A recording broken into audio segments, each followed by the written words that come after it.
Fundur settur í borgarstjórn Reykjavíkur þriðjudaginn 15. mars klukkan 14:02. Fyrsta mál á dagskrá er umræða tillögur stýrihóps uppbyggingu leikskóla, samanber 16. lið borgarráðs frá 3. mars, að beiðni borgarfulltrúa Samfylkingar, Viðreisnar, Pírata og Vinstri grænna. Til máls tekur borgarfulltrúi Skúli Þór Helgason.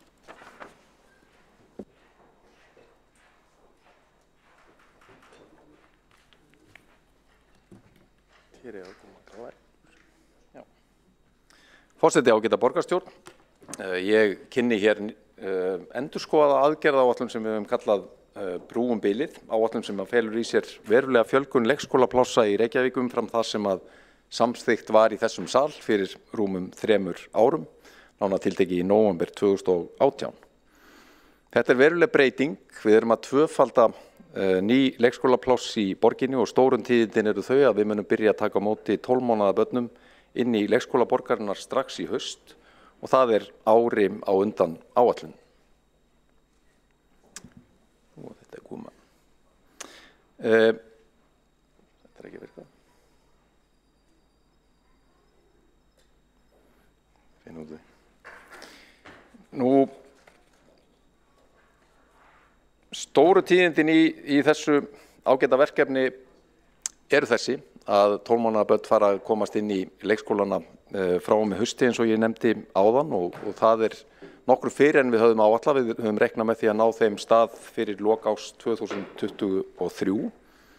En ástæða þess að við erum að kynna endurskoðaáætlun liggur í því að við höfum fengið spár, reyndar komu svona bráðabirgðaspár í fyrra og þær hafa verið staðfestar í vetur það að það er von á mun fleiri börnum inn í borgina. Það er barnasprenging, ef svo má segja, sem var hér á síðastlunu ári, árið 2021 og fyrirsjáanlegt að það sama verði á þessu ári. Og það kallar á það að við brettum við bermar og styrkjum þetta verkefni okkar talsvert mikið. Hvaða áhrif mun þetta hafa? Meðalaldur barna við inntöku mun lækka í 15 mánuði úr 19 mánuðum frá og með næsta hausti. Við erum að tvöfalda fjölda nýrra leikskóla sem að verða til í tengslum við þetta verkefni. Þeir verða 10 í staðinn fyrir 5 í upphaflegu plani og reyndar bætast við 4 ævintýraborgir að auki, þannig að í raun og veru erum við að horfa á það að 14 nýjir leikskóla verði til í borginni. 3 leikskólarútur sömuleiðis verða teknar í notkun sem er í raun og veru leikskóladeildir á hjólum, sem er mjög spennandi tilraun sem að margir bíða spenntir eftir.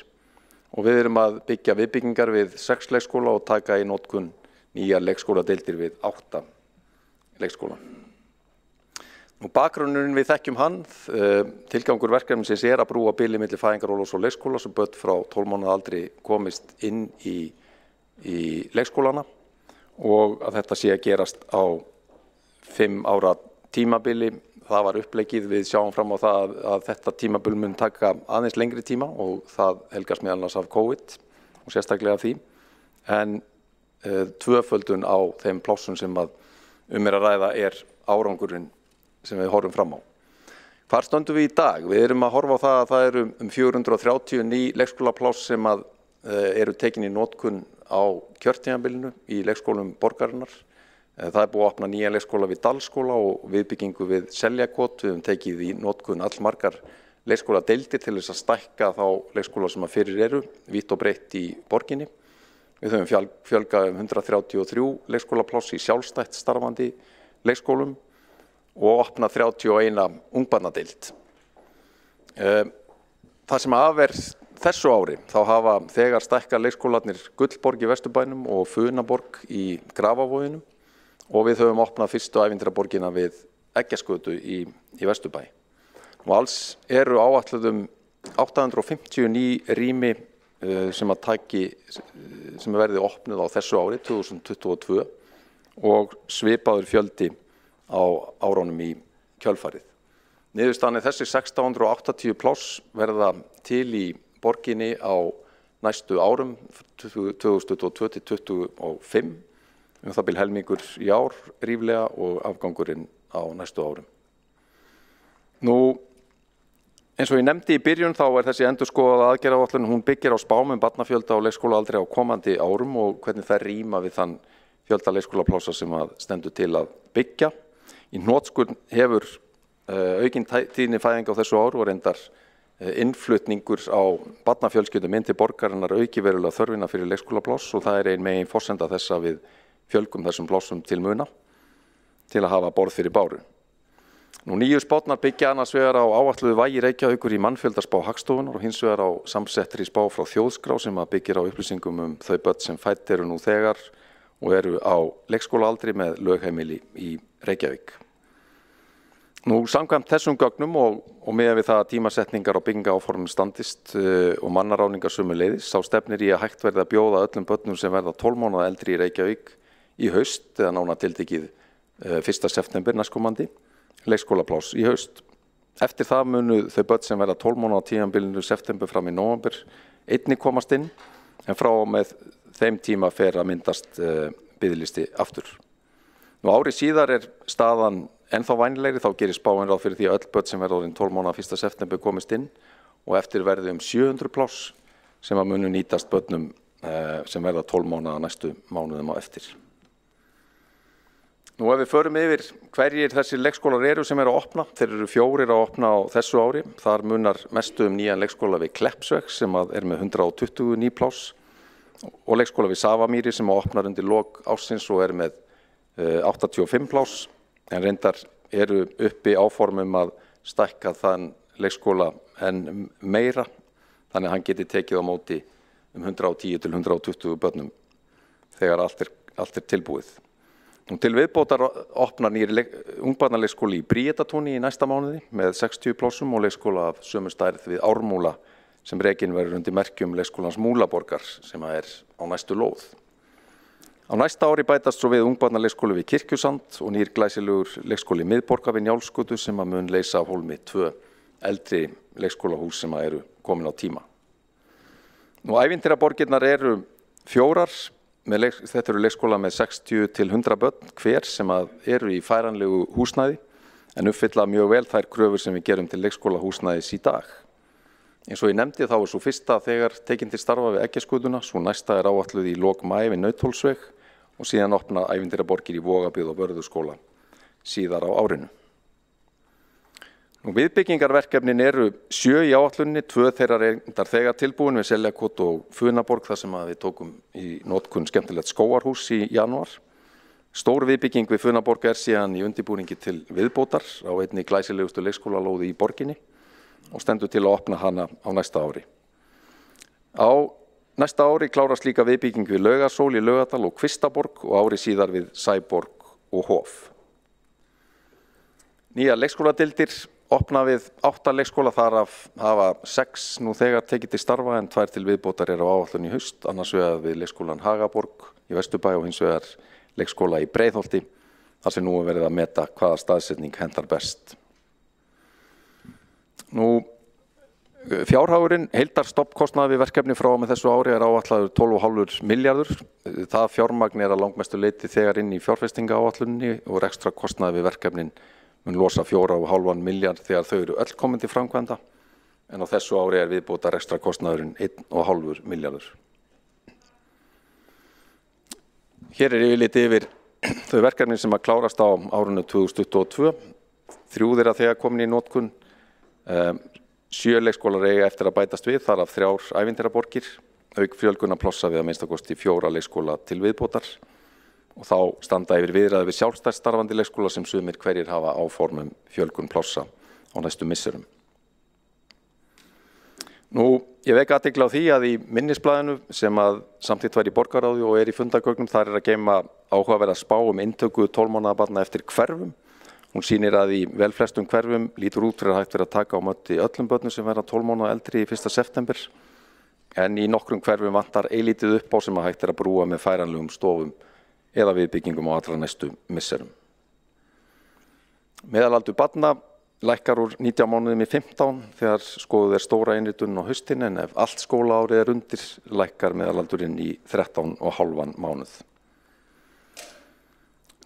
ráðningamálin í brennidepli og það sannarlega áskorun að leysa þau eins vel og mögulegt og borgarráð samþykkti í byrjun árs aðgerðir til þess að styðja enn betur við bakið á stjórnendum í því efni. Við þurfum það bil 400 nýja starfsmenn á næstu 4 árum eða svo til að mæta þörfinni. En ég vek athygli á því að það ekki mikil breyting frá því sem verið hefur. Við höfum þegar bætt við 350 starfsmönnum á þessu kjörtímabili sem liði því að bæta vinnuumhverfið. Og það hefur einmitt verið forgangsmál hjá okkur að bæta vinnuumhverfið í leikskólunum fyrir starfsfólk og aðbúnað fyrir börn. Við höfum varið 4 milljörðum króna í það verkefni á undanförnum árum og þar á bilinu 20-30 aðgerðir sem við höfum hrint í framkvæmd.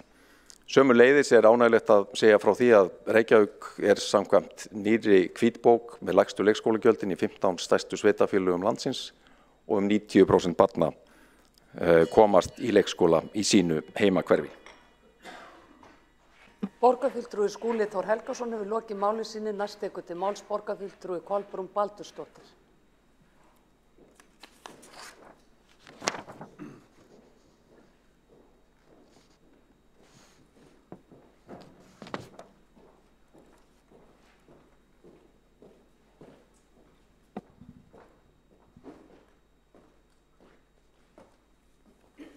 Forseti, ágæta borgarstjórn, við höfum rætt þessi mál áður og nú þetta að koma fyrir hér í borgarstjórn og við erum vonandi að fá góða umræðu. Því ber að fagna að nú loksins á að fara að spýta í lófana, enda ekki seinna vænna, því að eins og við vitum að þá var þetta helsta kosningaloforð þessa meirihluta og ég man rétt var þetta í sáttmálanum góða og þar var nú svo sem varin á og talað 2023, þannig að nú verið að hrósa því hér að það verið að gera þetta ári fyrr. Þannig fyrir mér þetta sennilega allt saman löngu útpælt og úthugsað. En skortur á leikskólaplássum búið að vera meinsemd allt kjörtímabilið og það hefur minnihlutafulltrúar sannarlega fengið að finna fyrir vegna þess að þeir sem eru ósáttir í angist og fá ekki pláss fyrir börnin sín hafa sennilega kannski frekar samband við okkur heldur en ykkur í meirihlutanum, ég veit svo sem ekkert það.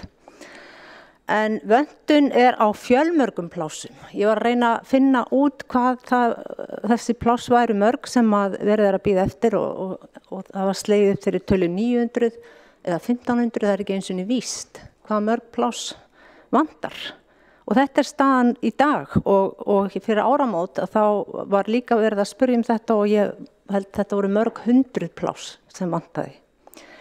Þannig að svo mikið fyrir að brúa bilið en svo sem skal maður ekki gagnrýna þessa góðu hugsun að við viljum auðvitað fá þessi pláss, við viljum geta gert betur við foreldra og börn þeirra. Þannig að það verði ekki alltaf þetta uppistand á hverju einasta hausti að fá ekki pláss fyrir barnið sitt á leikskóla. Það hreint óþolandi staða og fólk að byrja í vinnu sinni eftir sumarfrí og öll þessi angist sem í þessu málum bara ekki boðlegt fyrir Reykvíkinga. Men þetta á réttri leið og ég vil bara taka það fram hér að leikskólarnir sjálfur og þeirra starfsemi til fyrirmyndar.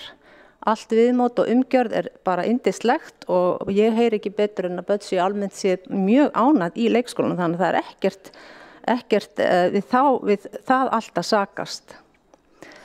Vandinn liggur í að það vantaði þessi pláss, seinkun á inntöku barna og svo það auðvitað mannekluvandinn sem virðist bara hreinlega að vera viðloðandi og ekki takt að gera við eins og ég skil þetta. Þetta áþreifanlegur skortur á leikskólakennurum og ég veit svo sem mikið hvað vantar mikið af menntuðu fólki en kannski þeir sem eru með aðra menntun eða minni menntun, ég veit ekki að leysa af leikskólakennara eða vinna þeirra störf. Það ómögulegt að segja, við höfum ekki nýjar tölur það. En allavega hefur þetta valdið foreldrum mjög miklu óöryggi og það eiginlega það sem verið að gagnrýna hér.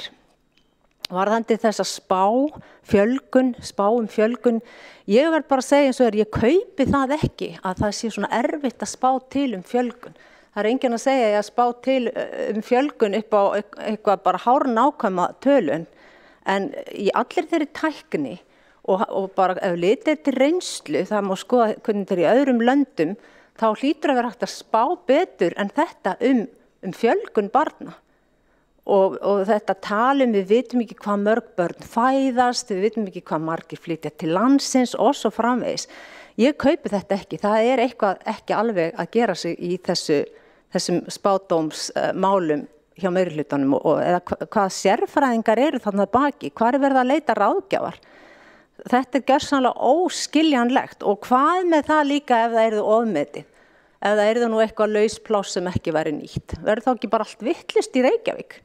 Hvað með það? Má ekki vera nokkur lauspláss sem ekki nást að fyllast alveg umsvifalaust? Það bara er engin skaði skeður og það er betra að hafa meira en minna. Nú, það kemur fram í gögnum að mikilvægt er að endurskoða uppbyggingaráætlunar reglulega og sannarlega er það nauðsynlegt með hliðsjón af raunfjöldaþróun og uppfærði mannfjöldaspám og já, heldur betur er það nauðsynlegt.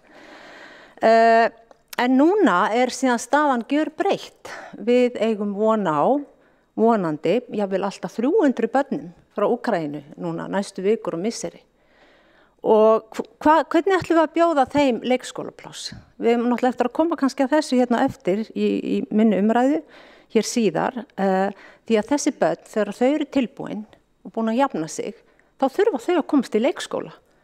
Og vonandi verður þetta stríð ekki lengi, en það er akkurat það sem við vitum ekkert Einhverju munu kannski fara tilbaka þegar öll þessi ósköp eru búin, en mjög margir munu líka setjast hérna að.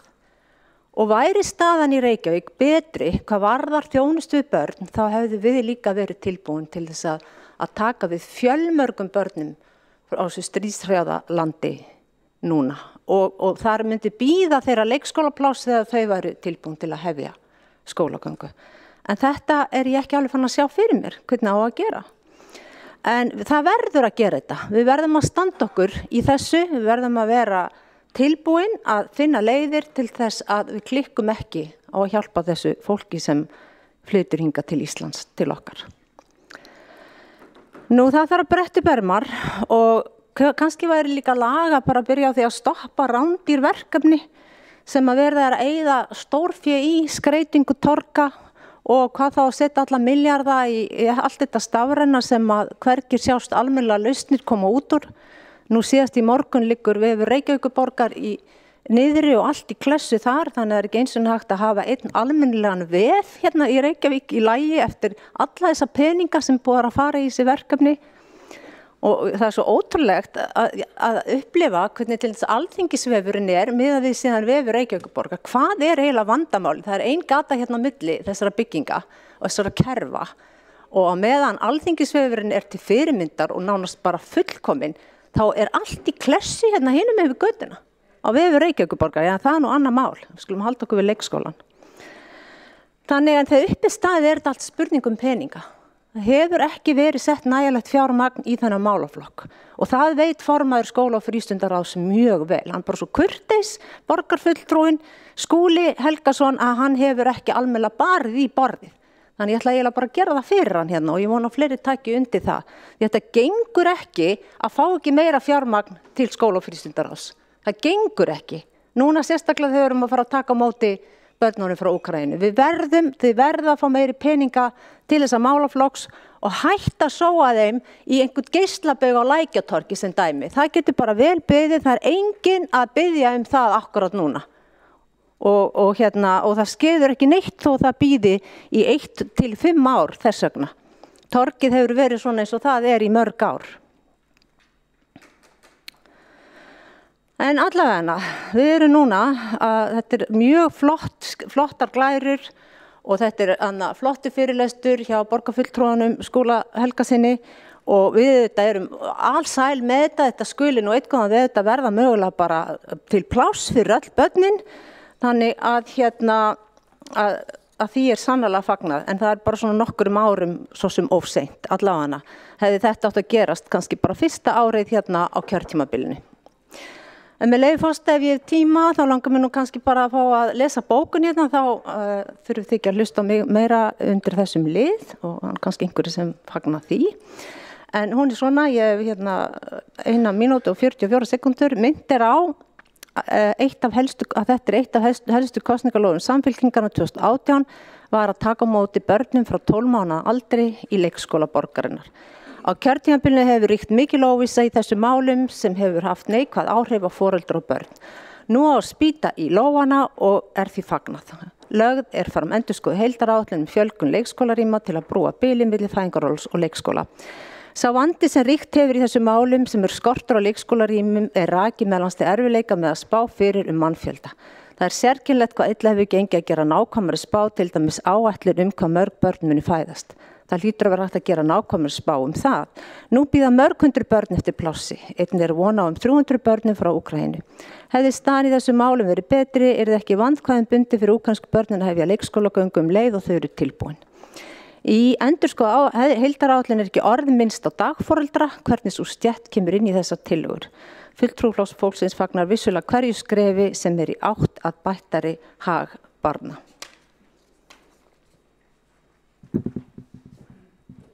Borgarfulltrúi Kolbrún Baldursdóttir hefur lokið máli sínu. 3 borgarfulltrúar hafa óskað eftir að koma upp í andsvörum og verða þau stytt niður í 1 mínútu.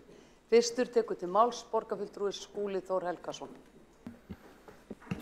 Já, forseti ágæta borgarstjórn, ég vildi kannski sérstaklega leiðrétta ákveðin misskilning sem kom fram í máli borgarfulltrúa Kolbrúnar Baldursdóttur að það væri erfitt að spá framtíðina og raun og veru væri skortur á leikskólaplássum rakinn til þess.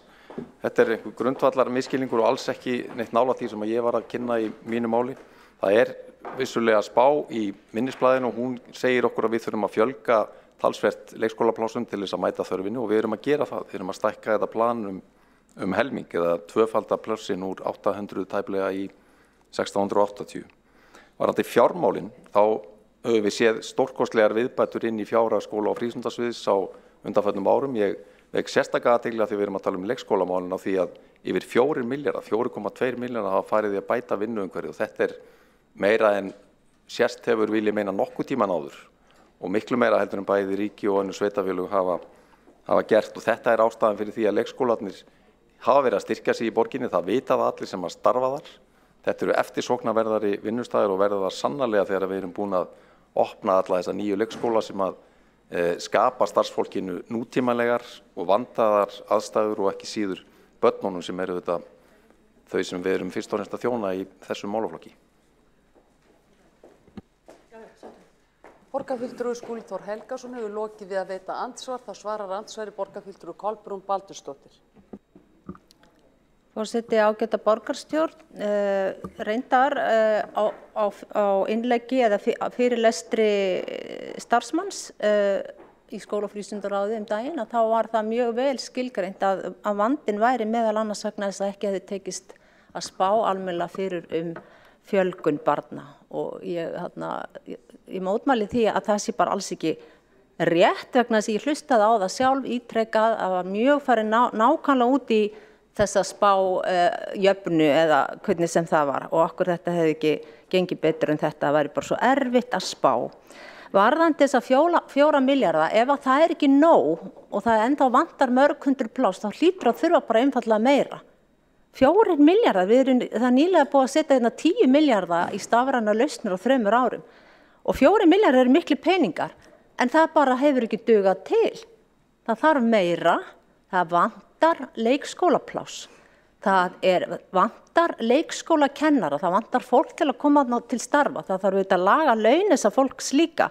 Þetta þarf að vera í lagi og núna þegar ábyrgðin er ennþá meiri og við erum að fá hóp af börnum til að hlúa að, þá hlýtur hver maður að sjá að þessi peningar duga ekki til.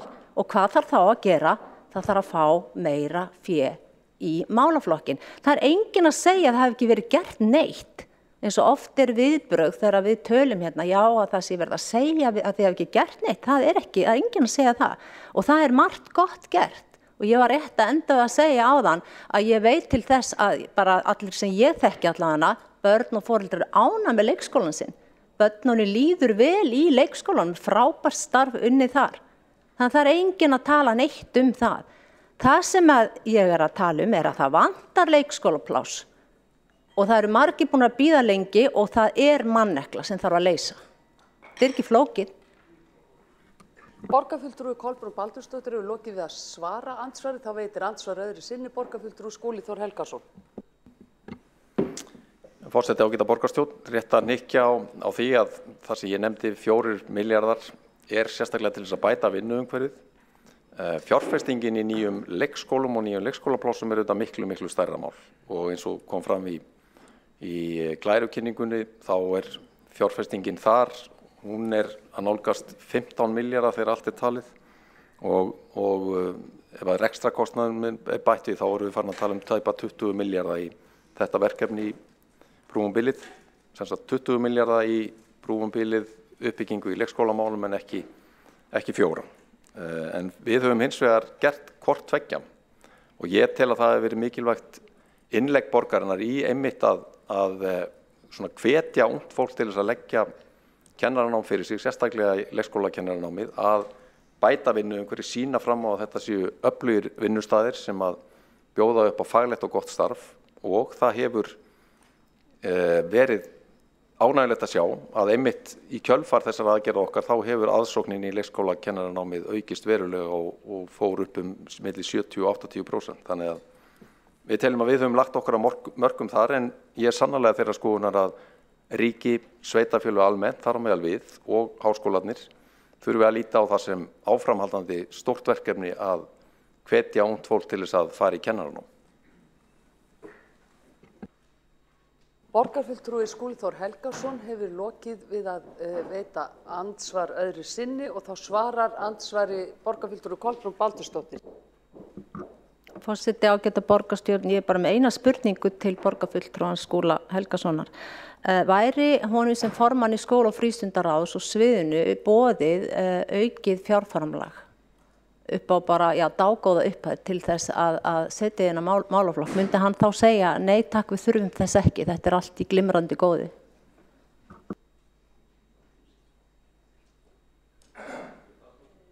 Borgarfulltrúi Kolbrún Baldursdóttir hefur lokið við að svara andsvari. Þá veitir forseti borgarfulltrúinu Skúla Þór Helgasyni leyfi til þess að gera stutt athugasemd. Forseti ágæta borgarstjórn, það erfitt að það sé beint í manns fyrirspurn þegar að maður búið með andsvörin en ég óska þá eftir að gera stutt athugasemd. Ég held að svarið sé augljóst að sjálfsögðu ég sem formaður skóla- og frístundaráðs alltaf að tala fyrir því að við þurfum að gera ennþá betur í þessum málaflokki en ég vil bara að menn átti sig á heildarmyndinni og hún þessi að það hefur verið gefið mjög hraustlega í skólamálum á undanförnum árum, bæði í þetta verkefni sem upp á 20 milljarða eins og ég nefndi áðan, í að bæta vinnuumhverfið ekki bara í leikskólum, heldur líka í grunnskólum og frístundastarfinu og svo nýjasta dæmið það að við höfum tekið í notkun nýtt líkan það hvernig við skiptum fjármagn inn í grunnskólana og við það tækifæri var bætt við 1,5 milljarði króna sem til ráðstöfunar á þessu ári. Þetta eru helstu dæmin sem ég vil nefna og engin vafa á því að Reykjavíkurborg í algjörum farabroddi í landinu þegar það kemur á skólamálum. Ég bara vitna til þess að það var mikil umræða þau á skólaþingi samband sveitarfélaga fyrir hálfum mánuði síðan og stóð þar upp úr mörgum hvað menntastefnan og innleiðing hennar væri mikið fyrirmyndaverkefni sem að mörg sveitarfélög og önnur hafi verið að taka sér til eftirbreytni. Borgarfulltrúi Skúli Þór Helgason hefur lokið við að veita stutta athugasemd. Þá tekur næst til máls borgarfulltrúi Alexandra Brím sem veitir andsvar við ræðu Kolbrúnar Baldursdóttur. Forseti, já, ég vil nú bara þakka borgarfulltrúanum fyrir ræðu sína. Það margt í þessari ræðu sem ágætt en annað sem minna ágætt. Skúli reyndar búinn að fara yfir það ágætlega, Skúli Þór Helgason borgarfulltrúi búinn að fara ágætlega yfir það í sínu andsvari en eitt sem ég vildi benda á að mannfjöldaspár eða barnafjöldaspár eru vissulega erfiðar og það alveg rétt að þær voru ekki réttar núna upp á síðkastið. Það af tveimur orsökum eins og borgarfulltrúin myndi sennilega vita ef hún hefur fylgst með eins og borgarfulltrúin segir. Það annars vegar að það voru einfaldlega fleiri barneignir í COVID heldur en fyrirséð var og það bara staðurinn, það að spyrja hvern sem að því. Hins vegar, og það vandamál sem við þurftum að eiga við fyrir nokkrum árum, ég man ekki í svipinn hvort það kom fram á síðasta fundi, En það gerðist í rauninni í COVID að mjög mikið af íbúðum sem höfðu verið í útleigu á Airbnb eða þannig losnuðu allt í einu og voru ekki ferðamenn, þannig að ungt fólk fór að fara inn í þær þegar þær fóru almennan leigumarkað og eða í almenna sölu og þá í rauninni var unga fólki sem var vissulega búið að spá rétt fyrir að yrði til staðar með börnin sem var vissulega búið að spá fyrir að yrði til staðar komið inn í Vesturbæinn og miðbæinn, kannski Hlíðarnar en ekki austar í borginni eins og spáð það hefði verið. Þannig að þá voru komið mikla plásseklu í vestur- og miðhluta borgarinnar en kannski auð pláss að sitja ónotuð í austurhlutanum, í Grafarvogi, í Árbænum og víðar. Þannig að þetta eitthvað sem þarf að halda til haga. Það var ekki endilega að fjöldinn fyrir 2020-2021 hafi verið svo kolrangur, heldur var hann á öðrum stað heldur spáð hefði verið fyrir Að lokum vildi ég svo benda á það að vefsíður Reykjavíkurborgar það sem stjórnvald sem fer með veitingu þjónustu daglega annars eðlis heldur en vefsíða Alþingis þar sem haldinn listi yfir gögn og ræður og myndbönd yfir þær og kannski viss svona tilkynningasíða fyrir viðburði og lítið annað. Þetta er ekki líku saman að jafna. Takk. Borgarfulltrúi Alexandra Brím hefur lokið við að veita andsvar. Þá svarar andsvari borgarfulltrúi Kolbrún Baldursdóttir. Forseti ágæta borgarstjórn, það er kannski þrennt sem að ég vil bregðast við hér. Það fyrst ég bara þakka fyrir að það þá viðurkennt kannski að það hefði eitthvað ekki gengið upp í þessum spám öllum, en ég líka svona vil frábiðja mér að vera að tala eitthvað það að ég hefði, borgarfulltrúi Kolbrún Baldursdóttir hefði átt að vita, hefði hún fylgst með mér, þetta svona alveg óþarfa svona tónn í andsvarinu, skulum bara halda okkur hérna við málefnin en ekki hvort að borgarfulltrúin hefði átt að vita betur.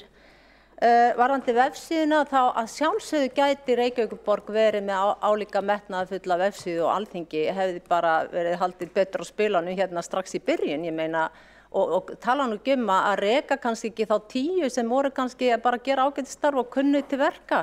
Þá held ég kannski að hlutinir væri bara í betri farveg en hérna þetta stjórnvald hér gæti við verið að fletta upp okkar málum og sé það strax hvar þau væri í hvað farveg og að nákvæmlega ef við gætum verið í rauninni með nákvæmlega eins vefsíðu á Alþingi.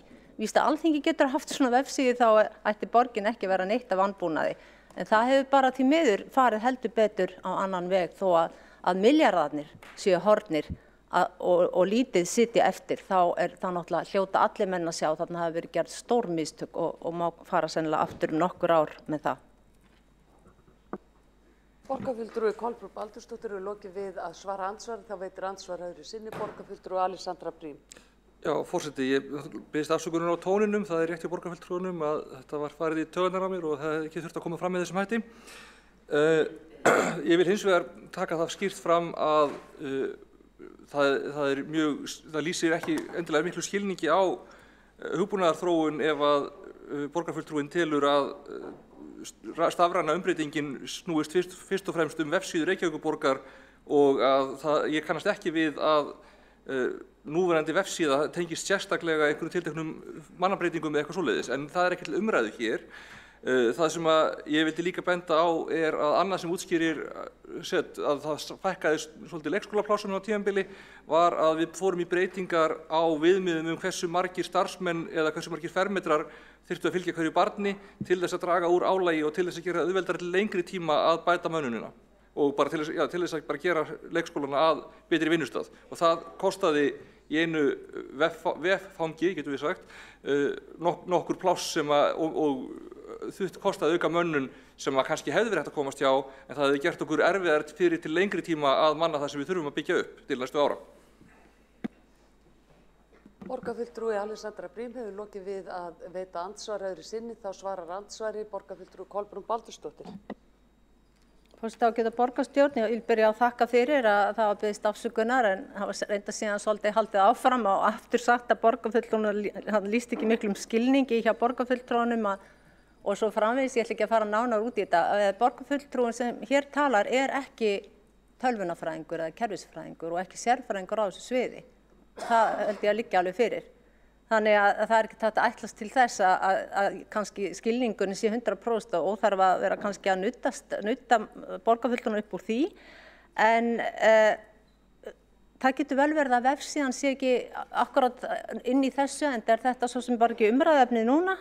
en það má samt aftur minna á það hversu óheyrilegar upphæðir hafa farið í þann málaflokk sem betur væri núna verið að nota inn í leikskólamálin til þess að, og hefði mátt vera fyrir löngu og að setja helmingin af þessu allavega, 5 milljarða og við sætum núna uppi með fullbúið brúum bilið og tilbúin að taka á móti 300 börnum frá Úkraínu, eins og enginn sé morgundagurinn.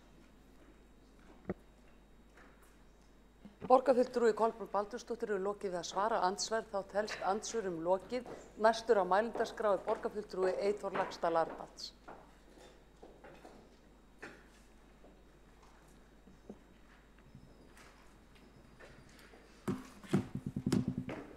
Forseti, ágæta borgarstjórn og tilheyrendur. Við erum að tala hér að brúa bilið, en auðvitað vildum við að það þyrfti ekki að brúa bilið og auðvitað vildum við helst að það væri ekki bil. Það átti ekki að vera bil til að brúa. Og þessi brú, hún hefur tekið óralanga tíma. Við munum það úr kosningabaráttunni að það var ekki bara lofað að öllum 18 mánaða börnum byggðist leikskólapláss, heldur var talað 12 mánaða. Og nú erum við að ræða áætlun þar sem að á að brúa bilið sem ekki átt að vera, brúa bilið með mjög dýrum aðgerðum sem að koma fram undir lok kjörtímabilsins og munu gefa börnum að því talið 15 mánaða gömlum leikskólapláss að jafnaði. Nú, mikið af þessu kemur raun og veru til framkvæmda sem sagt eftir kosningarnar sem eru núna í vor. Þá sem sagt að efna þetta á næsta kjörtímabili og þykir mér það dálítið seint. Og ef við rifjum upp hérna auglýsingu úr kosningabaráttu, þá segir í auglýsingu einni með leyfi forseta: á næsta kjörtímabili ætlum við að tryggja öllum börnum 18 mánaða og eldri pláss á borgarreknum leikskólum. Við ætlum einnig að bjóða upp ókeypis kennslu hálfan daginn fyrir 5 ára börn á leikskóladeildum. Þetta er árið 2002, tilvitnun lýkur, þetta er árið 2002. Fyrir vorið 2002 þá var lofað að öll 18 mánaða börn fengi inni, en eins og við vitum að þá hefur verið miðsbrestur á því á árinu 2022, 20 ára seinna. Þannig að ég segi bilið langt og brúin ekki komin. Og 2002 var einmitt fyrsta árið sem að okkar ágæti borgarstjóri var í framboði í 7. sæti fyrir R-listan sem einmitt birti þessa auglýsingu í sínu nafni, Samfylkingin var hluti af R-listanum. Og þá var sagt við ætlum að hafa 18 mánaða börn með öllum börnum 18 mánaða og eldri pláss. Nú, síðan var þessi ágæta mynd þar sem að Samfylkingin lofaði 12 mánaða börnum á þessu kjörtímabili sem nú er að ljúka. En á þessum fundi í dag erum við að ræða áætlun að brúa bilið sem ekki átt að vera og brúa það inn í næsta kjörtímabil. Því að þegar við skoðum framkvæmda tímana þá er hann inn í næsta tímabil. Svo spurning hvort það setja fletta eða.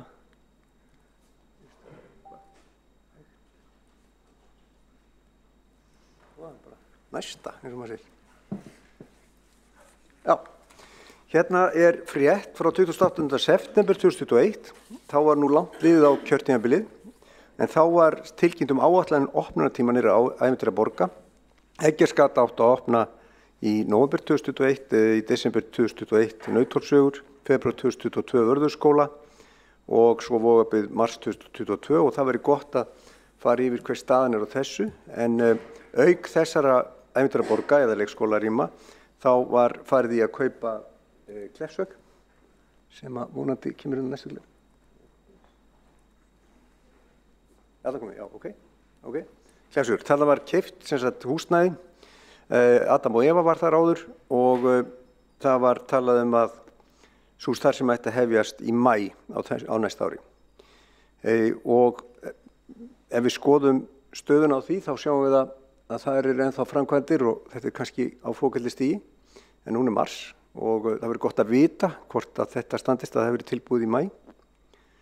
Og það segir allavega á skiltinu að áætluðu séu verklokin í sumar, en þá er nú maí búinn og kosningarnar búnar og þá eru komin inn á næsta kjörtímabil. Kostnaðurinn átti nú að vera 1200 kall á fermetr með þetta en hérna við eftir að sjá hvernig hann er endanlegur og það var líka gott að ræða það sérstaklega. En ef við rifjum aðeins upp líka með Vörðuskóla þá átti það húsnæði samkvæmt bréfi frá borgarstjóra í september að vera tekið í notkun á fyrsta ársfjórðungi 2022, með öðrum orðum í mars, það er mars. Og ef við kíkjum á stöðuna á Vörðuskóla þá blasir þetta við, ekki neitt.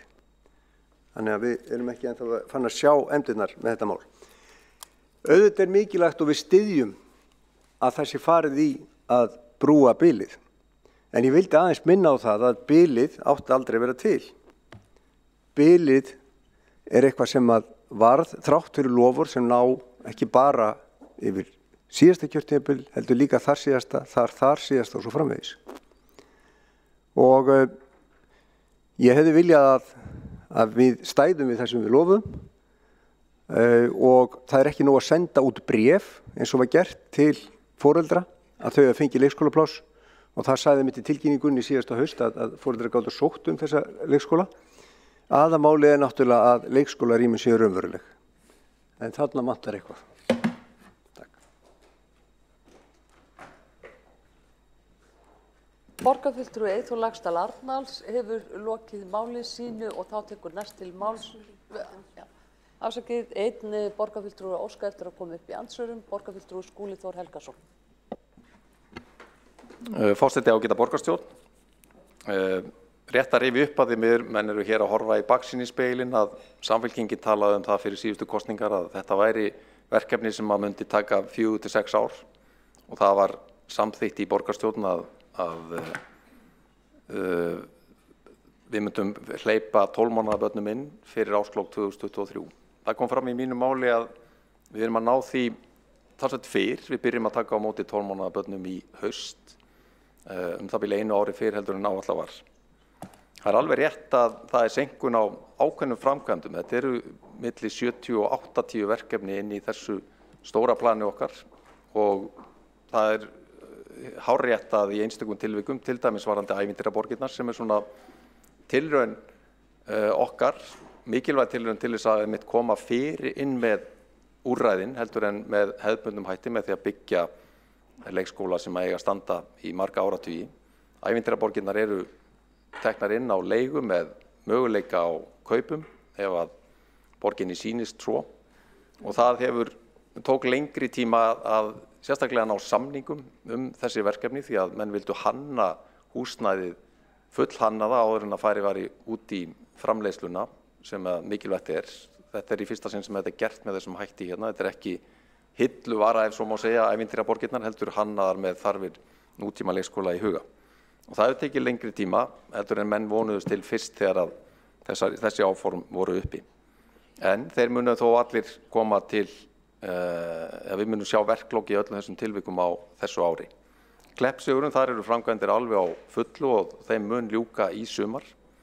Það er gengið út frá því að skil á þessum húsum verði í áföngum á tímabilinu apríl og fram í ágúst. En við horfum til þess að starfsemi þar muni hefjast þegar að nýtt skólaár hefst. Ég minni á það, metnaður okkar í meirihlutanum er að bjóða börnum frá 12 mánaða leikskólapláss. Sjálfstæðisflokkurinn lofaði leikskólaplássum fyrir öll 18 mánaða börn í síðustu kosningum. Það er talsverður munur þar á. Borgarfulltrúi Skúli Þór Helgason hefur lokið við að veita andsvar, þá svarar andsvari borgarfulltrúi Eyþór Laxdal Arnalds. Já, forseti ágæta borgarstjórn, ég tel að kjósendur hafi litið svo á að loforð Samfylkingarinnar að börn 12 mánaða eldri fengi leikskólarými ætti við kjörtímabilið, en svo náttúrulega er alveg rétt að í smáletrinu þá var talað 4 til 6 ár.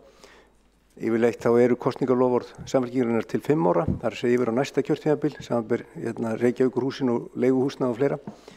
En það er alveg ljóst að efndir þessa lofvorðs eiga að vera semst á næsta kjörtímabili. En þá kemur næsta vandamál og það er það að það er alveg sama vanmat á íbúa fjölgun og þróun á næsta kjörtímabili eins og á þessu. Því að aðalskipulagið og íbúa spá sem að borgin styðst við gerir ráð fyrir því að fólki af erlendu bergi brotnu muni fækka í lok næsta kjörtímabils 2000 manns á einu ári. Þetta grundvöllurinn undir tölurnar í aðalskipulagi og líka undir skólamálin og ég hef bara enga trú á því. Ég held að það sé akkurat öfugt að við erum að sjá fjölgun meðal annars frá Úkraínu, við munum sjá áframhaldandi fjölgun frá Evrópu og við munum áfram sjá vöxt á Íslandi og í Reykjavík. Þannig að ég tel að við lendum í nákvæmlega sömu vandræðum á næsta kjörtímabili eins og við höfum lendið á þessu ári. Og kjósendur þeir litu svo á að það ætti að leysa málið á þessu kjörtímabili. Borgarfulltrúi Eyþór Laxdal Arnalds hefur lokið við að svara andsvari, þá veitir andsvaraður sinni borgarfulltrúi Skúli Þór Helgason. Forseti ágæta borgarstjórn, ég minni á það að það hafi þegar verið opnuð yfir 400 ný leikskólapláss á þessu kjörtímabili. Við töluðum 700 til 750, það væri það sem við þyrfti til þess að klára dæmið. En það nákvæmlega eins og borgarfulltrúi Eyþór Arnalds bendir á réttilega að það hefur orðið fjölgun í borginni, bæði almenn íbúafjölgun og svo þessi aukna fæðingatíðinni staðarind á síðastliðnu ári sem að þýðir að við erum að horfa á það bil 400 fleiri börn sem að fæðast í fyrra heldur en svona í meðalárinu og svipuð þróun virðist ætla að vera á því næsta. Þannig að við erum sannarlega að bregðast við því með uppréttar ermar að taka á móti fleiri börnum og planið gengur algjörlega út á það. Svo geta menn deilt það hvort að það sé réttar forsendur að rekna með því að öll þessi börn vilji verið í leikskólum. Við höfum verið með öflugt dagforeldrakerfi og margir hafa valið þann kost þó að vissulega séu mikill meirihluti foreldra sem að velja leikskóla umfram dagforeldra ef að hvort tveggja í boði.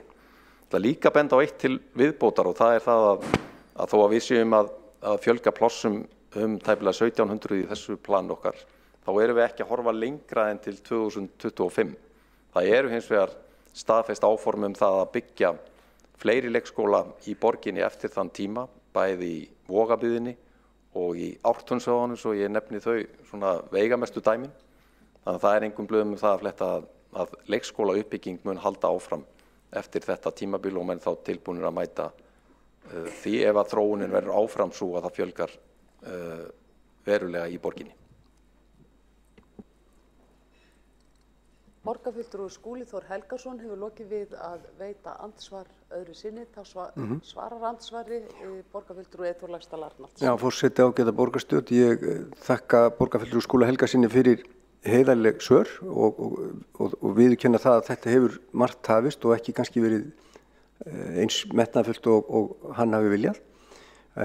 Ég vil kannski bara nota tækifærið og ítreka það að þó við séum núna að horfa fram á það að fjölga þessum plássum með þessari brú, að þá eru allar líkur á því að fjölgunin verði umfram spár. Bara á þessu ári sjáum við að það muni koma mikill fjöldi barna frá Úkraínu til dæmis. Og ef það eru komin 3 milljónir flóttafólks nú þegar á 2 vikum. Ef að það verða 5 milljónir og okkar hlutur sem með við fólksfjölda í Evrópu verði þá 1 prómill, 0,1%, þá eru það 5.000 manns og það gæti verið meirinn helmingurinn börn sem kemur þá til Íslands. Þannig að það eitthvað sem að við í borgarstjórn og borgarráði og víðar þurfum að taka á, hvernig við tökum við þessum fjölda sem að bætist ofan á allar áætlanir borgarinnar. Þannig að við lifum í síbreytilegum heimi og ég alveg sannfærður það að sú spá að fólki sem að verðlendu borgi brott muni fækka á næsta kjörtímabili, að það röng spá. Ég held að við verðum með mun meiri fjölgun og ef við ímyndum okkur að fjölgunin verði 1% umfram spár á ári, þá erum við að tala 6.000 manns á næsta kjörtímabili í viðbót við það sem að borgin hefur spáð. Þetta 1% eru 6.000 manns. Takk. Borgarfulltrúi Eyþór Laxdal Arnalds hefur lokið við að svara andsvari, þá telst andsvörum lokið. Þá tekur næst til máls borgarfulltrúi Diljá Mist Einarsdóttir.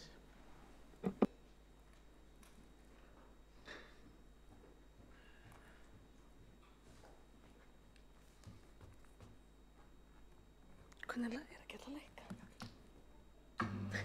Takk, stopp, fínt. Forseti, ágæta borgarstjórn.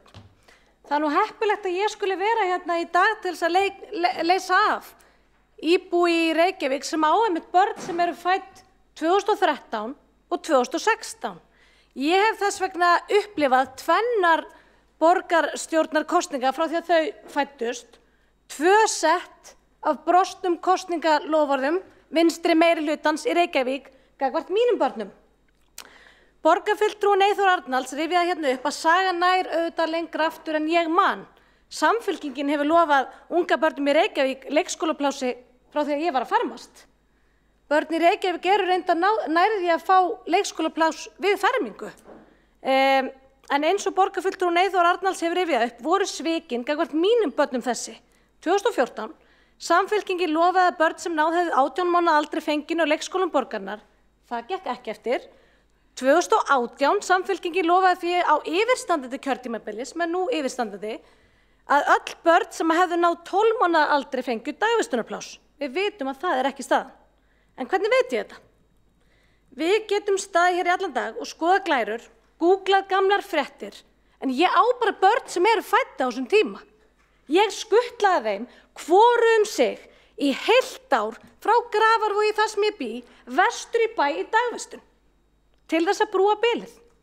Brúa bilið. Ótrúlega skemmtileg fyrirsögn á þessu endurnýtt á uppdubbaða kosningalofari.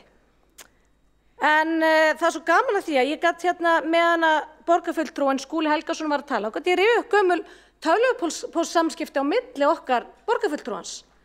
Og þau eru frá 2017 og ég ætla með leyfi forseta að fá að lesa upp bara mína hlið, minn póst í þessum samskiptum. Sæll Skúli, líkt og ég hef áður upplýst þig er ég í þeirri stöðu að útskrifast úr háskólum í sumar og dóttir mín fædd í mars 2016 missir þar með pláss sitt í skólanum þar. Ég í fullri vinnu og ekki komið með pláss fyrir hana. Ef hún heppin, fær hún pláss haustið 2018, þá 2,5 árs.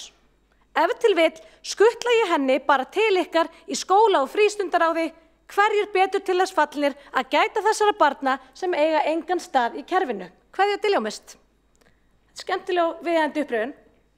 Svo einföld já eða nei spurning frá foreldri í lok þessa kjörtímabils, geta öll 12 mánaða börn í Reykjavík fengið pláss í leikskólum Reykjavíkurborgar? Svarið auðvitað bara nei og það ekkert hægt að fiffa það með flottum glærum.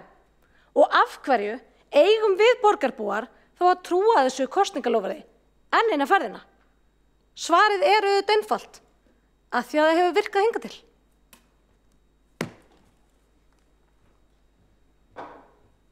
Borgarfulltrúi Diljá-Mist Einarsdóttir hefur lokið máli sínu og þá tekur næst til máls borgarfulltrúi Örn Þórðarson.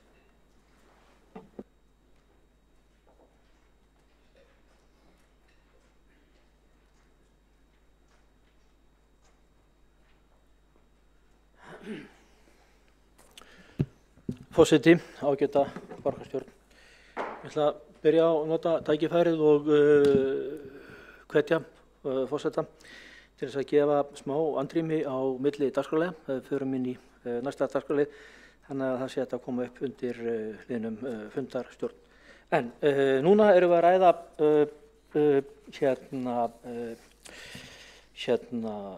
tillögur stýrihóps uppbyggingu leikskóla, brúum bilið og hópurinn og það er best að halda sig við það efni í því sambandi. Kannski rétt að nefna það strax í upphafi að ég hef sett í þessum stýrihópi í 2 kjörtímabil, þannig að mér finnst ég að hluta af hrósinu sem kemur öðrum megin úr salnum og ekki síður tekið til mín skammirnar sem koma þá frá hinni hliðinni. Því að þetta er ágætismál og þetta hefur verið áhugaverð vinna sem verið í og það er auðvitað alveg rétt sem hefur komið fram að margt hefur áorkast og síðan annað gengið hægt og ekki gengið eins og ég hefði sjálfur viljað og vonað og þá tala ég ekki bara sem áhugamaður uppbyggingu og skólabyggingum heldur líka hafandi reynt það sjálfur að byggja við alla skóla þess sveitarfélags sem ég stýrði hér áður, 5 viðbyggingar í litlu sveitarfélagslandi á erfiðum tíma í kjölfar bankaruns og ég get ekki munað eftir að það hafi verið langt á eftir. Þannig að þetta er hlutur sem að ætti að geta gengið betur. Ég þekki það svo sem ágætlega tæknilegu liðarnar og ætla ekki að fara í það hér. Ég ætla hins vegar aðeins að ræða það sem skiptir kannski meira máli. Því að það er nú ekki þannig að þeir foreldrar sem að bíða eftir að komast inn á leikskóla með börnin sín og ekki síður börnin sem að vilja komast inn á leikskóla og þurfa á því að halda, því að leikskólar eru mikilvægt skólastig og börnin þurfa á þeirri menntun og þeirri umönnun sem þær í boði að halda. Þetta er þjónusta sem er kallað eftir. Og þá skiptir máli öll upplýsingagjöf í því sambandi. Þetta er ekki kosningaloforð, þetta ætti ekki að vera kosningamál. Þetta á að vera svör við spurningu eðlilega þjónustu. Og mér langar aðeins til að draga fram hérna bókun sem við lögðum fram í skóla- og frístundaráði þegar við fengum kynningu á þessu ágætismáli. Þá nefndum við það með leyfi forseta að það væri mikilvægt að draga fram hið fyrsta, nákvæmar upplýsingar hvenær umræddir leikskólar opna. Þannig að þeir foreldrar sem enn bíða eftir plássum fyrir börn sín fái sem nákvæmasta dagsetningar hvenær börn þeirra fá inni.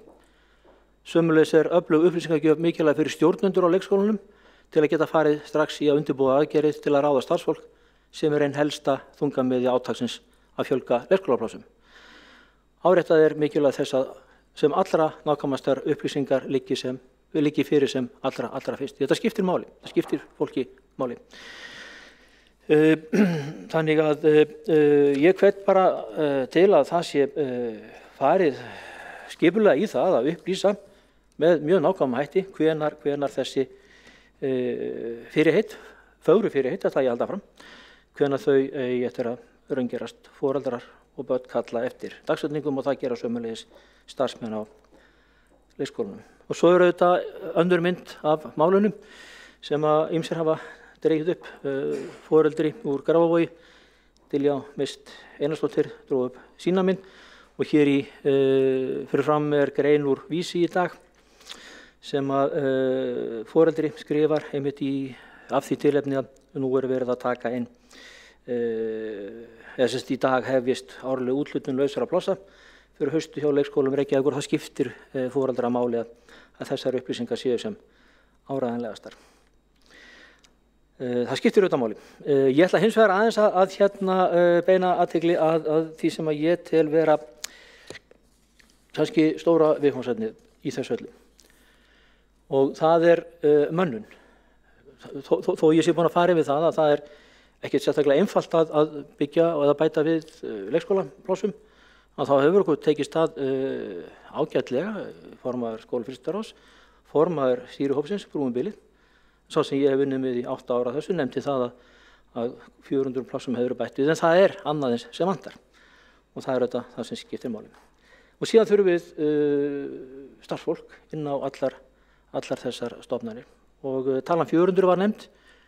Það er rétt, það vantar þó nokkuð stóra hópa í þessi störf, en við mögum ekki glemma því að við þurfum að ráða og þurfum að fjölga fagmenntuðum leikskólakennurum inn í starfsstéttina. 400 starfsmenn er tala sem að tekur ekki mið af þeirri menntun sem að nauðsynleg er. Þannig að við þurfum að gera vel í því að bæta áhuga væntanlegra verðandi leikskólakennara og ekki síður að bæta starfsumhverfi þannig að þau séu áhugasöm og viljug til þess að koma okkur til þess við að manna þessar stofnanir. Nú við fengum ágætis spurningu sem allavega hreyfði mér frá Kolbrúnu Baldursdóttir borgarfulltrúa, hvort að stýrihópurinn eða skóla- og frístundaráð eða við í borgarstjórn myndum afþakka aukið framlag til skóla- og frístundamála og ég ætla að svara því út frá mér. Já, Kolbrún, ég vil gjarnan fá meira í þennan málaflokk. Þetta er mikilvægasti málaflokkurinn sem við rekum með velferðarþjónustu að sjálfsögum. Þannig að ég vil endilega fá meira í þennan málaflokk. Og ég ætla enn og aftur að segja að stundum er mikið bara einfaldlega ekki nóg, þannig að hafa það í huga. Við erum að fara að veita þjónustu sem á bara eftir að vaksa í mikilvægi og ekki síður í fjölga notendum. Það búið að fara yfir það að við eigum von á stórum hópum inn í skólan á næstunni. Og ég treysti mig til þess að halda áfram þessu góða starfi og ég treysti mig meira til þess að gera enn betur. Tala ekki ef borgarfulltrúar fleiri heldur en Kolbrún Baldursdóttir eru tilbúin til að lýsa því yfir að þessu vilju til þess að leggja þessu málaflokki meira fé. Þá ætti að vera bjartir tíma framundan. Takk. Borgarfulltrúi Þórðarson hefur lokið máli sinni. Einn borgarfulltrúi hefur óskað eftir að koma upp í andsvari. Borgarfulltrúi Skúli Þór Helgason, gjörðu svo vel. Forseti ágæta borgarstjórn, þakka Erni Þórðarsyni fyrir hans ræðu og hann kom inn á nokkur mikilvæg atriði sem ég vil ávarpa sömuleiðis. Það er sannarlega þannig að mönnunarmálin eru eitt stærsta verkefnið í þessum málaflokki en það eru á hverjum degi er verið að ráða fólk og það er svo sem það er gríðarlegu kraftur í okkar stjórnendum í leikskóla stjórnenda stéttinni í borginni en verkefnið þeirra er vissulega mikið og það helgast ekki síst af því að það er mikil starfsmannavelta og þetta er önnur afleiðing af því að það vantar fleiri fagmenntaða leikskólakennara. Ísland mun vera eina landi sem gerir kröfu 5 ára leikskólakennaranám og það er ákvörðun sem var tekin í tíð menntamálaráðherra Sjálfstæðisflokksins 2008. Örugglega af góðum hug. Það var pælingin var þessi að auka fagmennsku í kennaranáminu og í kerfinu en þetta hafði þær svakalegu afleiðingar að innritun í kennaranámið hríðfjall og dróst saman yfir 75% á örfáum árum. Menn er ennþá að bíta úr nálinni með þetta en það sem er jákvætt er þó þetta að við höfum verið að ráða mjög mikið af nýju starfsfólki inn í leikskólan á undanförnum árum. Mér telst til að þetta séu 350 starfsmenn sem hafa bæst við á undanförnum 4 árum sem liði því að bæta vinnuumhverfið í leikskólanum, bæði til þess að fjölga starfsfólki á elstu deildinni, á næstelstu deildinni og líka til þess að mæta auknum undirbúningstíma og mæta því að fleiri starfsmenn eru að fara í að bæta við sér menntun. Þetta skiptir allt saman máli og er merkilegt nokk svipað því verkefni sem við stöndum frammi fyrir sem er að ráða 400 starfsmenn á næstu 4 árum. Vildi koma þess á framfæri og þakka síðan Erni Þórðarsyni kærlega fyrir hans góða framlag til þessa verkefnis, þessa stóra verkefni sem eru þetta ein mesta uppbygging sem að hér hefur sést í leikskólamálum í fjölmarga áratugi. Þá borgarfulltrúi Skúli Helgason búinn að veita ansvar og svara þá ansvari Örn Þórðarson, borgarfulltrúi. Forseti, ágæta borgarstjórn. Já, ég þakka formanni skólafrýstindaráðs Skúla Helgasyni og formanni stýrihópsins fyrir einmitt að draga fram þetta stóra verkefni sem framundan og ég ætla að halda því bara fram að ég heldur séum öll samstöðu því að reyna að finna sem heppilegustu leiðirnar. Þetta er gríðarlega stórt verkefni og vonandi tekst okkur að gera það ef við förum samhent í þetta og ég vil bara lýsa því yfir og draga það ekki síður fram að þetta er stóra verkefnið inn í framtíðina. Það er að fjölga í þessari stétt og efla það starf sem þarna er unnið og bara þakka aftur ágæta umræðum þetta mál. Þá hefur Örn Þórðarson borgarfulltrúi lokið við að svara ansvari næst á mælendaskrá þá Sanna Magdalena Mörtudóttir, borgarfulltrúi.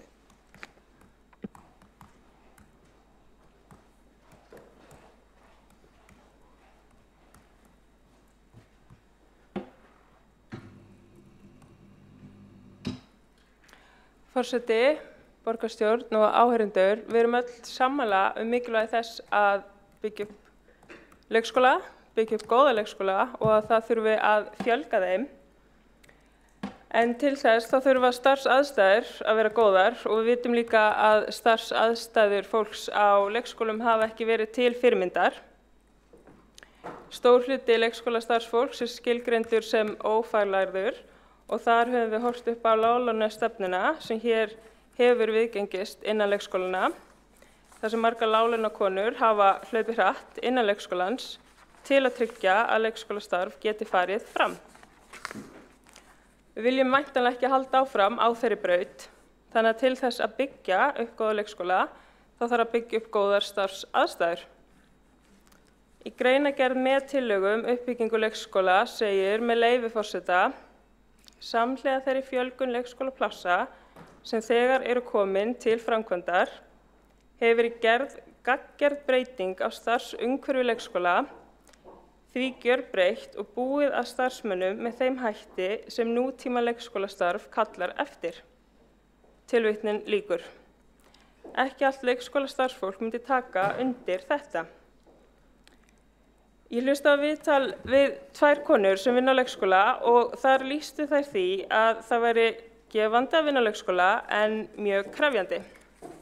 Þær töluðu starfsaðstæðurnar, rýmið væri lítið, það væri erfitt að láta þetta ganga upp þegar þau væru að vinna verkefni með börnum. Það þyrfti miklu meira pláss.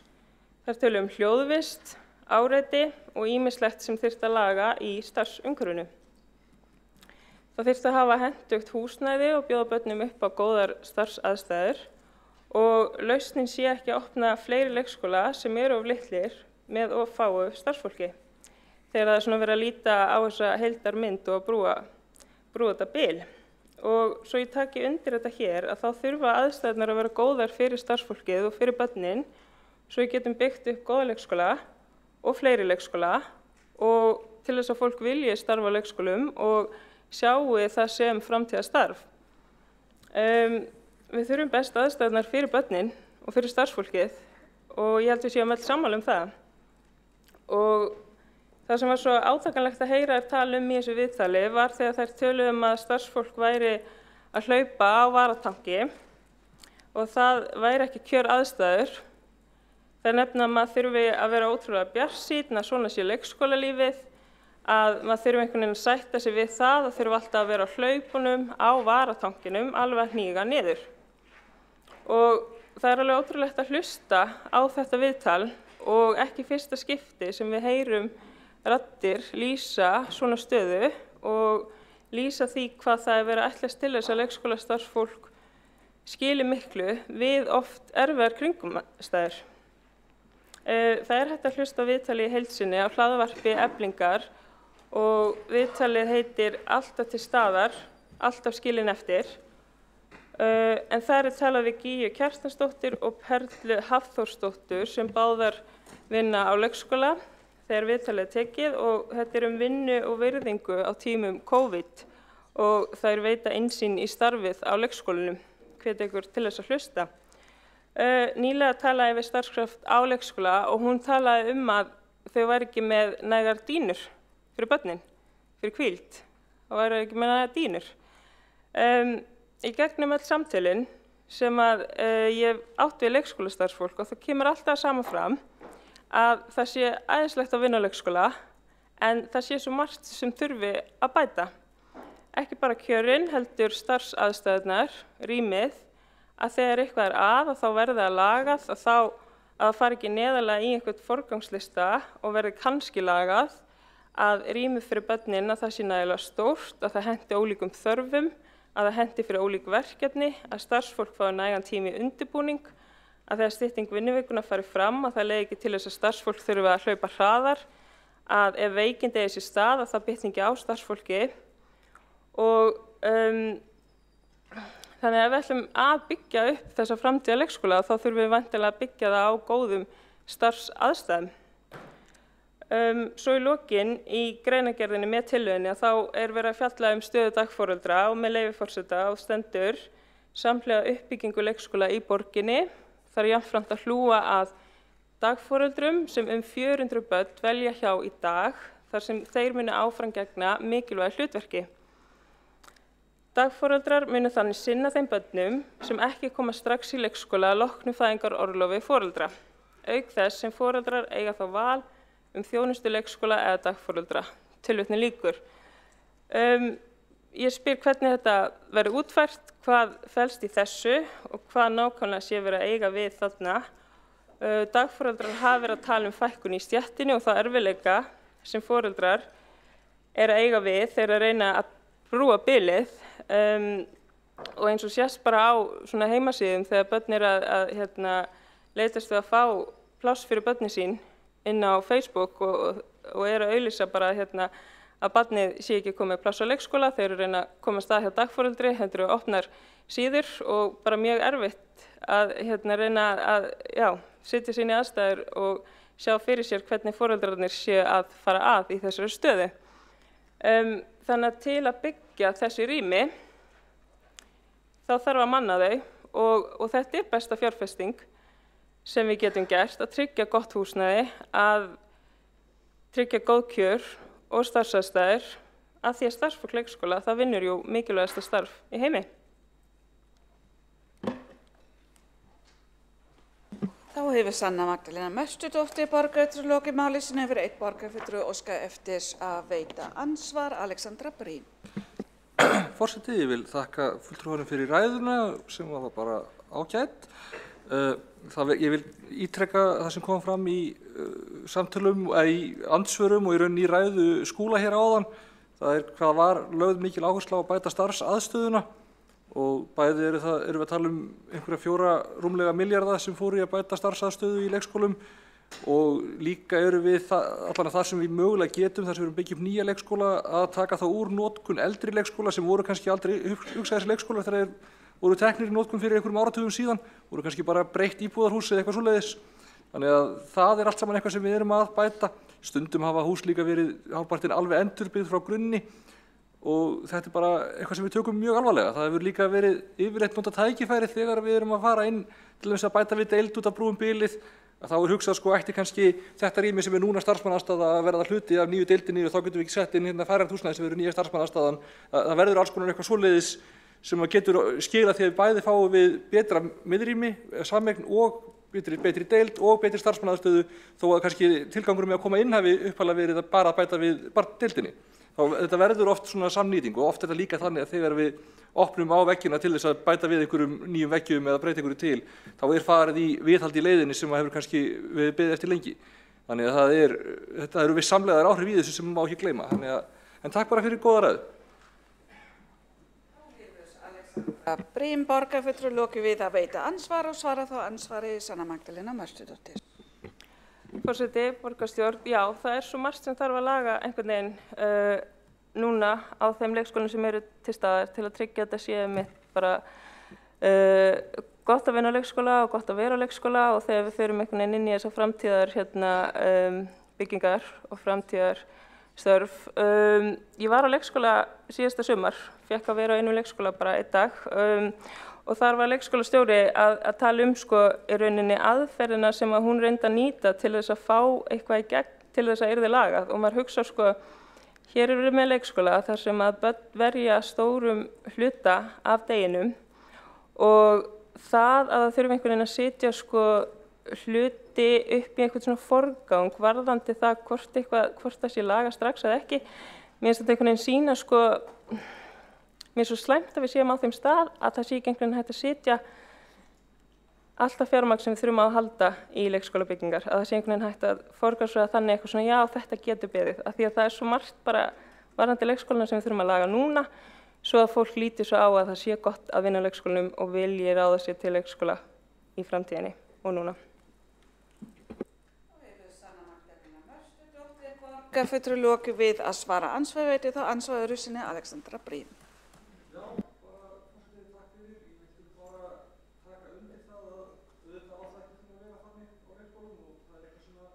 Við höfum lagt mikla áherslu á að bæta og erum einmitt búin að setja mjög mikið pening í bæði starfsmannastöðuna og viðhald. Það náttúrulega allt annar og stærri pakki. Við höfum sett milljarða aukalega á næstu árum og síðustu árum í aukið viðhald og eftirlit með eins og myglu og öllu svoleiðis og þetta eitthvað sem við erum að taka bara mjög föstum tökum.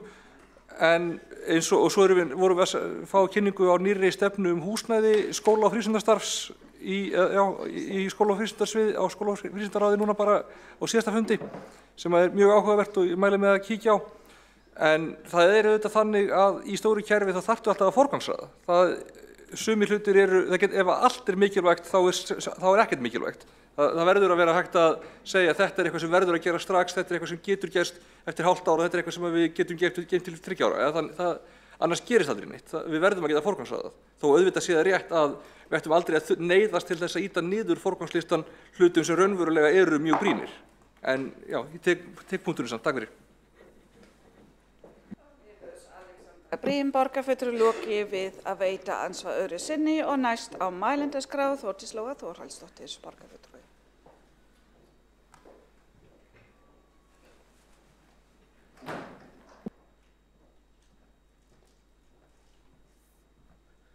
Forseti, ágæta borgarstjórn, mig langar að koma aðeins inn í þessar umræður hérna í dag endurskoðaða aðgerðaáætlun og taka kannski nokkra punkta. Hér hafa borgarfulltrúar farið vel yfir, þeir sem hafa setið í stýrihópi og fleiri, hvernig þetta verkefni heldur áfram. Hvenær það búið? Ég held að við verðum með svona verkefni í fanginu stöðugt, við þekkjum það bara í skólamálum að við erum stöðugt með þau líka í fanginu. En vonandi einn góðan veðurdag verðum við komin á þann stað sem við höfum aldrei verið á, aldrei, að öll börn fái leikskólapláss við 12 mánaða aldur. Við erum á góðri vegferð þangað og þessi endurskoðaða aðgerðaáætlun sýnir okkur bæði hvað verkefnið er stórt en líka hversu flókið það er. Mér langar að koma inn á nokkra þætti. Í dag eru 90% barna sem sækja leikskóla í sínu hverfi. Við viljum að það sé eins mörg pláss og þarf fyrir þau börn í því sínu hverfi eins og þau vilja, en það eru alltaf einhverjir foreldrar sem óska eftir því að börnin sé í öðrum hverfum, sögum vinnu eða einhverja svona einstakra aðstæðna í sínum lífi og þá þarf að vera pláss fyrir það líka. Þetta þýðir að fyrirsjáanleikin er kannski ekkert alveg 100%. Þannig að við þurfum að búa til kerfi og vera með kerfi þar sem að þessi sveigjanleiki er til. Mér finnst nefnilega að við vera á ákveðnum tímabótum núna á þessum misserum. Við erum í dag búin að kynna hér nýja tegund af leikskólabyggingum sem við köllum færanlega stofur eða ævintýraborgirnar. Og þær geta mætt okkur þegar við erum að mæta barnasprengjum í hverfum og við þekkjum það alveg að hverfi geta á mjög skömmum tíma, í rauninni miklu skemmri tíma en við höldum, verið eins og harmonika. Það getur bara þanist út þörfin og hún getur líka dregist saman. Þannig að ég held að sé mjög gott ef við finnum leið til þess að vera með góðar, færanlegar, skemmtilegar stofur. Við sjáum að þessi aðferðafræði er að ryðja sig til rúms í Skandinavíu í grunnskólum. Þar er í grunnskólum í Skandinavíu í mörgum borgum er það þannig komið núna að það eru byggðar svokallaðar móður fasteignir. Þessar fasteignir eru komnar til að vera í áratugi. Aðrar einingar eru færanlegar eftir því hvernig þörfin í hverfinu breytist. Þetta þekkjum við. Við erum með hverfins og Breiðholtið og Grafavoginn og þessi rótgrónu hverfi Árbæinn, þar sem við erum með allt aðra þörf, bæði í skólum og í leikskólum heldur við erum með miðsvæðis og vestur í bæ. Þannig að færanlegar einingar er sannarlega eitthvað sem við eigum að bæta við í okkar aðferðafræði þegar kemur að leikskólamálum. Við höfum verið að ræða hér fjármálin í dag. Mér langar að það sé alveg skýrt að það hefur aldrei, allt þetta kjörtímabil, staðið á að fjármagna eða byggja nýja leikskóla. Við höfum í hverju einustu fjárfestingaáætlun allt þetta kjörtímabil tryggt fjármagn í það. Líka í reksturinn. Það eru margar ástæður fyrir því að hlutir ganga hægar heldur en við viljum oft. Þær eru mjög gjarnan tæknilegar og þær eru mjög gjarnan líka skipulagslegs eðlis. Það þekkja allir sem hérna í þessum sal sitja. Það hefur ekkert staðið á því. En við höfum unnið með okkur í tímanum og hvað höfum við gert? Við höfum staðið fram fyrir ýmsum áskorunum, bæði í skólamálum og í leikskólamálum og fjárhagslíkanið, grunnskólalíkanið okkar, EDDA, leit dagsins ljós í haust. Eftir gríðarlega mikla vinnu, þverfaglega vinnu hjá skólafólkin okkar, hjá tæknifólkin okkar og hjá fjárhagsfólkin okkar. Og í dag erum við komið með nýtt grunnskólalíkan sem að þegar hefur verið komið inn á hér og við bættum við 1,5 milljarði inn í fjárhagsáætlun ársins í árs til þess að mæta þessu. Og hvað meira gerðum við? Jú, inn í þetta kemur líka það að sjálfstæði skólastjórnenda samkvæmt þessu grunnskólalíkani meira. Þannig að við höfum tækifæri í dag inn í þessu módeli sem við höfðum ekki. Það kom strax ákall það af hverju við myndum ekki gera slíkt því sama í leikskólamálum. Og við erum byrjuð á því. Við erum þegar búin að samþykkja í borgarráði að þróa og hanna nýtt fjárhagslegt leikskólalíkan til þess að vera alveg viss það að leikskólarnir okkar séu rétt fjármagnaðir. Ég held að sé alveg, við erum öll sammála það að við viljum að leikskólar og skólar séu rétt fjármagnaðir. En ég ósammála því að við tölum fjármagn borgarna sem einhvern leikfangapott og það sé bara hvað myndir þú gera kæri borgarfulltrúi Skúli ef þú fengi nú meiri pening. Ég bara ósammála því. Hér verið að leggja upp með plan sem fjármagnað og það bara alveg skýrt að það stendur ekkert á fjármagninu. Við eyðum ekki bara einhverju í eitthvað, bara alls ekki. Við höfum að fara vel með fjármagnið og vita nákvæmlega í hvað við erum að eyða því. Við erum búin að fjölga mikið leikskólaplássum á þessu kjörtímabili. Við erum búin að fjölga líka starfsfólki. Við erum búin að auka fjármagnum rúmlega 4 milljarða til þess að bæta starfsaðstæður. Þetta allt saman búið að koma hér fram. Eitt sem hefur kannski ekki beint komið hér fram að við höfum einnig auki leikskólapláss hjá sjálfstætt reknum leikskólum. Og það hefur verið mikil ánægja með sjálfstætt rekna leikskóla og það ekstra form og við viljum gjarnan að fjölga plássum þar líka. Og við höfum verið í viðræðum það. Þetta verkefni að bæta starfsaðstæður verkefni sem við erum í, munum vera í og við viljum leysa. En munum við einhvern tímann vera komin á enda stöð í því? Ég held ekki. Ég held að þessar áskoranir séu nákvæmlega eins og heilbrigðiskerfið með í sínum mönnunarmálum. Við höfum bætt aðstæður, það fjölgun á þeim sem að sækja leikskólakennaranám. Það góða fréttir. Þannig að það ýmislegt að gerast. Við höfum hækkað laun á þessu kjörtímabili og við höfum farið í kerfisbreytingar eins og styttingu vinnuvikunar. Þetta eru stórkostlega breytingar og ég hef talað það svolítið mikið hér. Hvað þessa breytingar skipta miklu máli í framtíðina.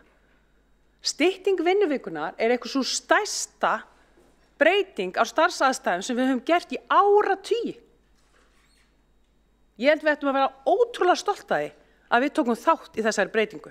Það eru skruðningar, jú, en þeir munu lagast, við munum finna leiðir til þess að mæta þessu og við munum sjá að stytting vinnuvikunar svo lífskjara breyting sem við vildum án yrði. Mér langar aðeins að lokum að segja, við þurfum að vera tilbúin í fjölbreytta leikskóla. Við höfum byggt stóra og mikla leikskóla sem kosta mikla fjármuni. En við þurfum líka að vera með færanlegar einingar. Við megum líka skoða að vera með leikskóla inn í íbúðar- og atvinnuhúsnæði. Og við erum með eitt slíkt núna á okkar borðum og það nýji leikskólinn sem opnar í Bríetatúni. Þetta gert í borgum allt í kringum okkur. Við erum með stóra uppbyggingareiti upp á Suðurlandsbraut í framtíðinni. Við erum með svokallaðan orkuhúsreit, við erum með Heklureit. Við eigum að nýta þessi tækifæri. Notum þau þarna, þessa aðstöðu sem við erum að segja ég vera atvinnuhúsnæði á jarðhæðinni, notum það meðal annars fyrir þessa þjónustu. Þarna eru ótrúlega mörg tækifæri sem við eigum bara inni. Við erum alveg áratug á eftir kollegum okkar í Skandinavíu hvað þetta varðar. Og svo það nýjasta nýtt, skólarútur. Við ákvaðum í borgarráði að þróa það úrræði. Þetta kemur úr fag- og fræðaumhverfinu. Ákall fjölbreytileika. Þetta eitthvað sem alveg nýtt. Fögnum þessu. Og að lokum langar mig að segja, það ágætis grein í dag, þó henni sé beitt til okkar hérna í borgarstjórnarsalnum, það finnst mér það bara fínt. Það grein í dag á Vísi sem segir systur eiga að njóta þess að vera í sama skóla. Og það nú Bergrún Tinna Magnúsdóttir sem skrifar þessa grein.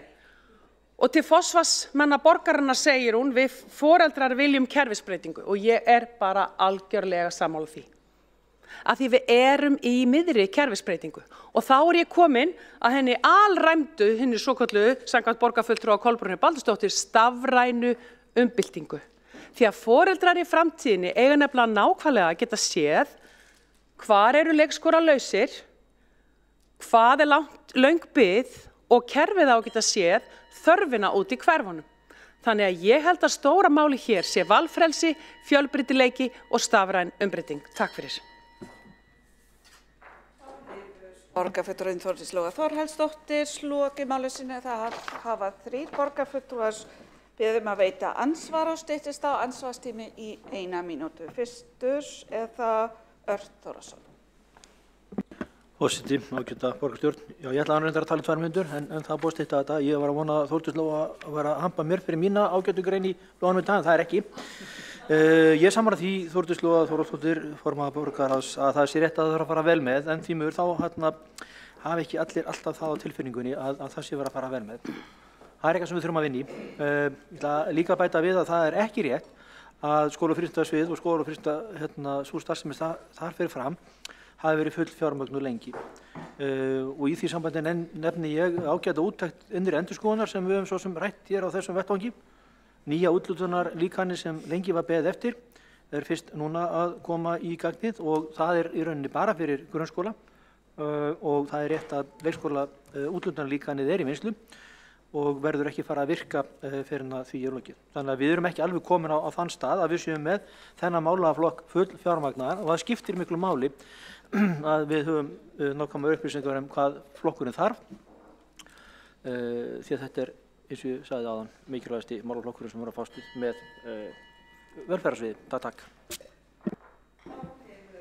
Borgarfulltrúi lokið við að veita ansvar og svara þá ansvarið Þórdís Lóa Þórhallsdóttir.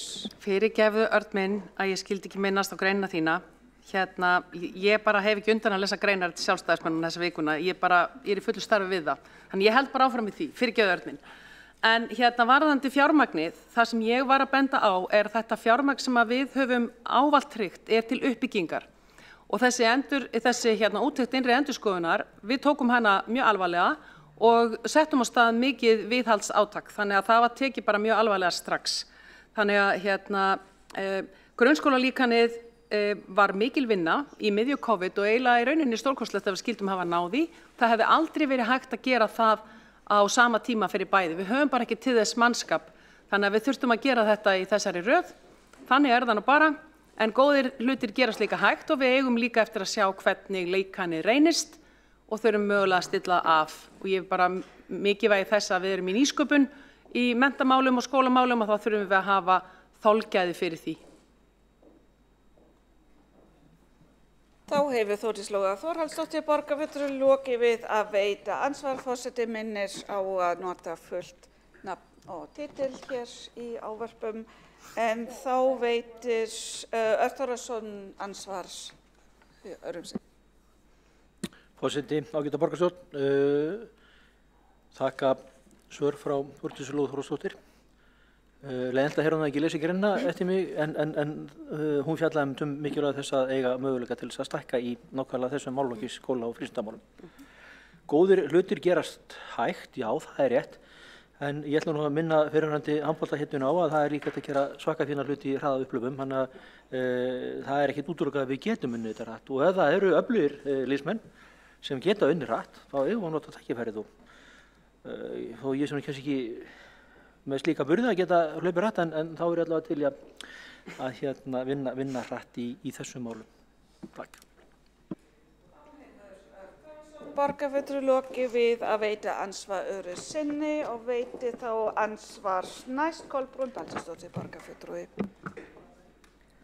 Forseti, ágæta borgarstjórn, ég hef nú eiginlega að fá að leiðrétta tvennt sem að framkom í ræðu borgarfulltrúans Þórdísar Lóu Þórhallsdóttur að það var engin borgarfulltrúi hér á fundinum í dag sem var að spurja hvað myndir þú gera ef þú fengir meiri pening. Það verður náttúrulega bara að segjast að ef maður ætlar að fara að vitna í einhvern þá verður að taka betur eftir en þetta heldur var spurt ef hækka ætti framlag til skóla- og frístundaráðs, hvort að formaðurinn myndi ekki taka því fagnandi. Og eins var enginn sem talaði alræmda stafræna umbreytingu. Stafræn umbreyting bara framtíðin og það hefur borgarfulltrúi Flokks fólksins alltaf sagt, en eftir að hafa sett 10 milljarða í stafræna umbreytingu, sérstaklega þegar verið að finna upp hjólið, enda laust einhverja lausn sem til eru, þá þurfum við að liggja fyrir einhverja afurðir. Man þarf að sjá einhverja lausnir sem virka og þar hefur verið meinbugur á. Þannig að bara til þess að hafa þetta allt sem rétt og verið ekki að búa bara til eitthvað nýtt, þá vil ég árétta þetta. Við að veita ansvar og veita þá næst ansvar Vigdís Hauksdóttir, borgarfulltrúi. Forseti ágæta borgarstjórnar tilheyrendur.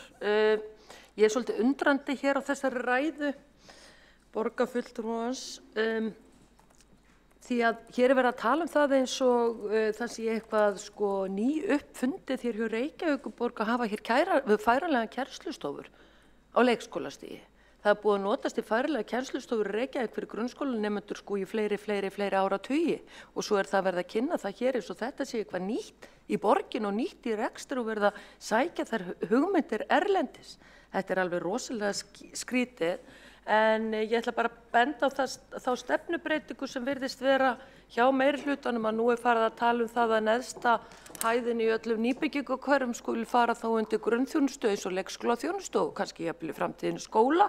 En það fallið frá atvinnuuppbyggingunni þar, enda eins og ég hef alltaf sagt, þessi skilyrði voru sett inn á uppbyggingarreiti nýja að vinstrimenn hafa aldrei skilið atvinnurekstur.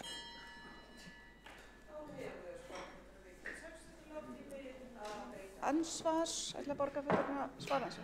Ég bara hægri miðjukona og skil atvinnurekstur rosa vel, þannig að þess vegna finnst mér frábær hugmynd að við séum að líta til að neðstu hæðir séu einnig skoðaðar fyrir almannaþjónustu.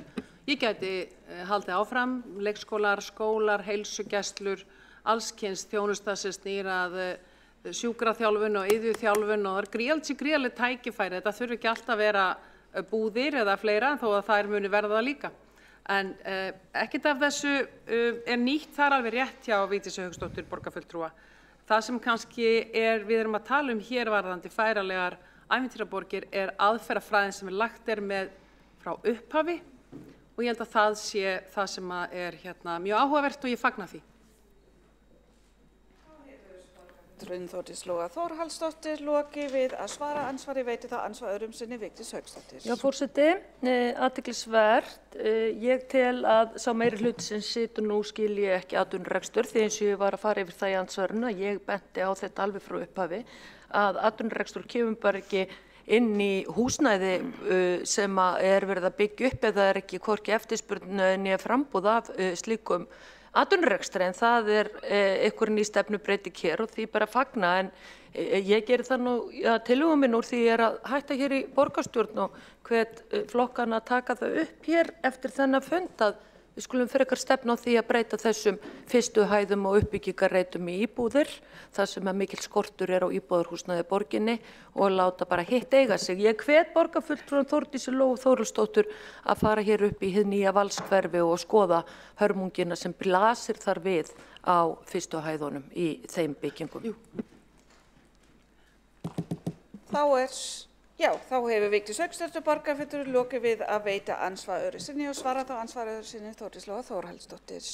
Takk fyrir það. Ég held að framboð eftirspurn alltaf skemmtilegt, sérstaklega að ef nú framboð þá verður gaman að sjá eftirspurnina. En ég nefnilega áhugavert að ég fæ hér hvatningu það að fara upp í nýja Hlíðarenda hverfi. Ég geri það nefnilega stundum því að þar á ég góða vini og hjóla þar framhjá líka hér á leiðinni í vinnuna og ég get ekki betur séð en að þeir vinir mínir sem þar búa séu bara afspyrnu ánægðir með sig og þar sé bara þjónustan hægt og rólega að tínast inn og bara ákveðin bjartsýni og gleði sem að myndast þar og sömu hrakfallaspár og eru núna í Hlíðarendahverfinu voru nákvæmlega í Efstaleitiskverfinu fyrir 2-3 árum síðan og sjáum hvernig það fór. Þannig ég held að við ættum að anda í kviðinn og spyrja leikslokum. Lokið og næst á mælendaskrái Alexandra Brím borgarfulltrúi.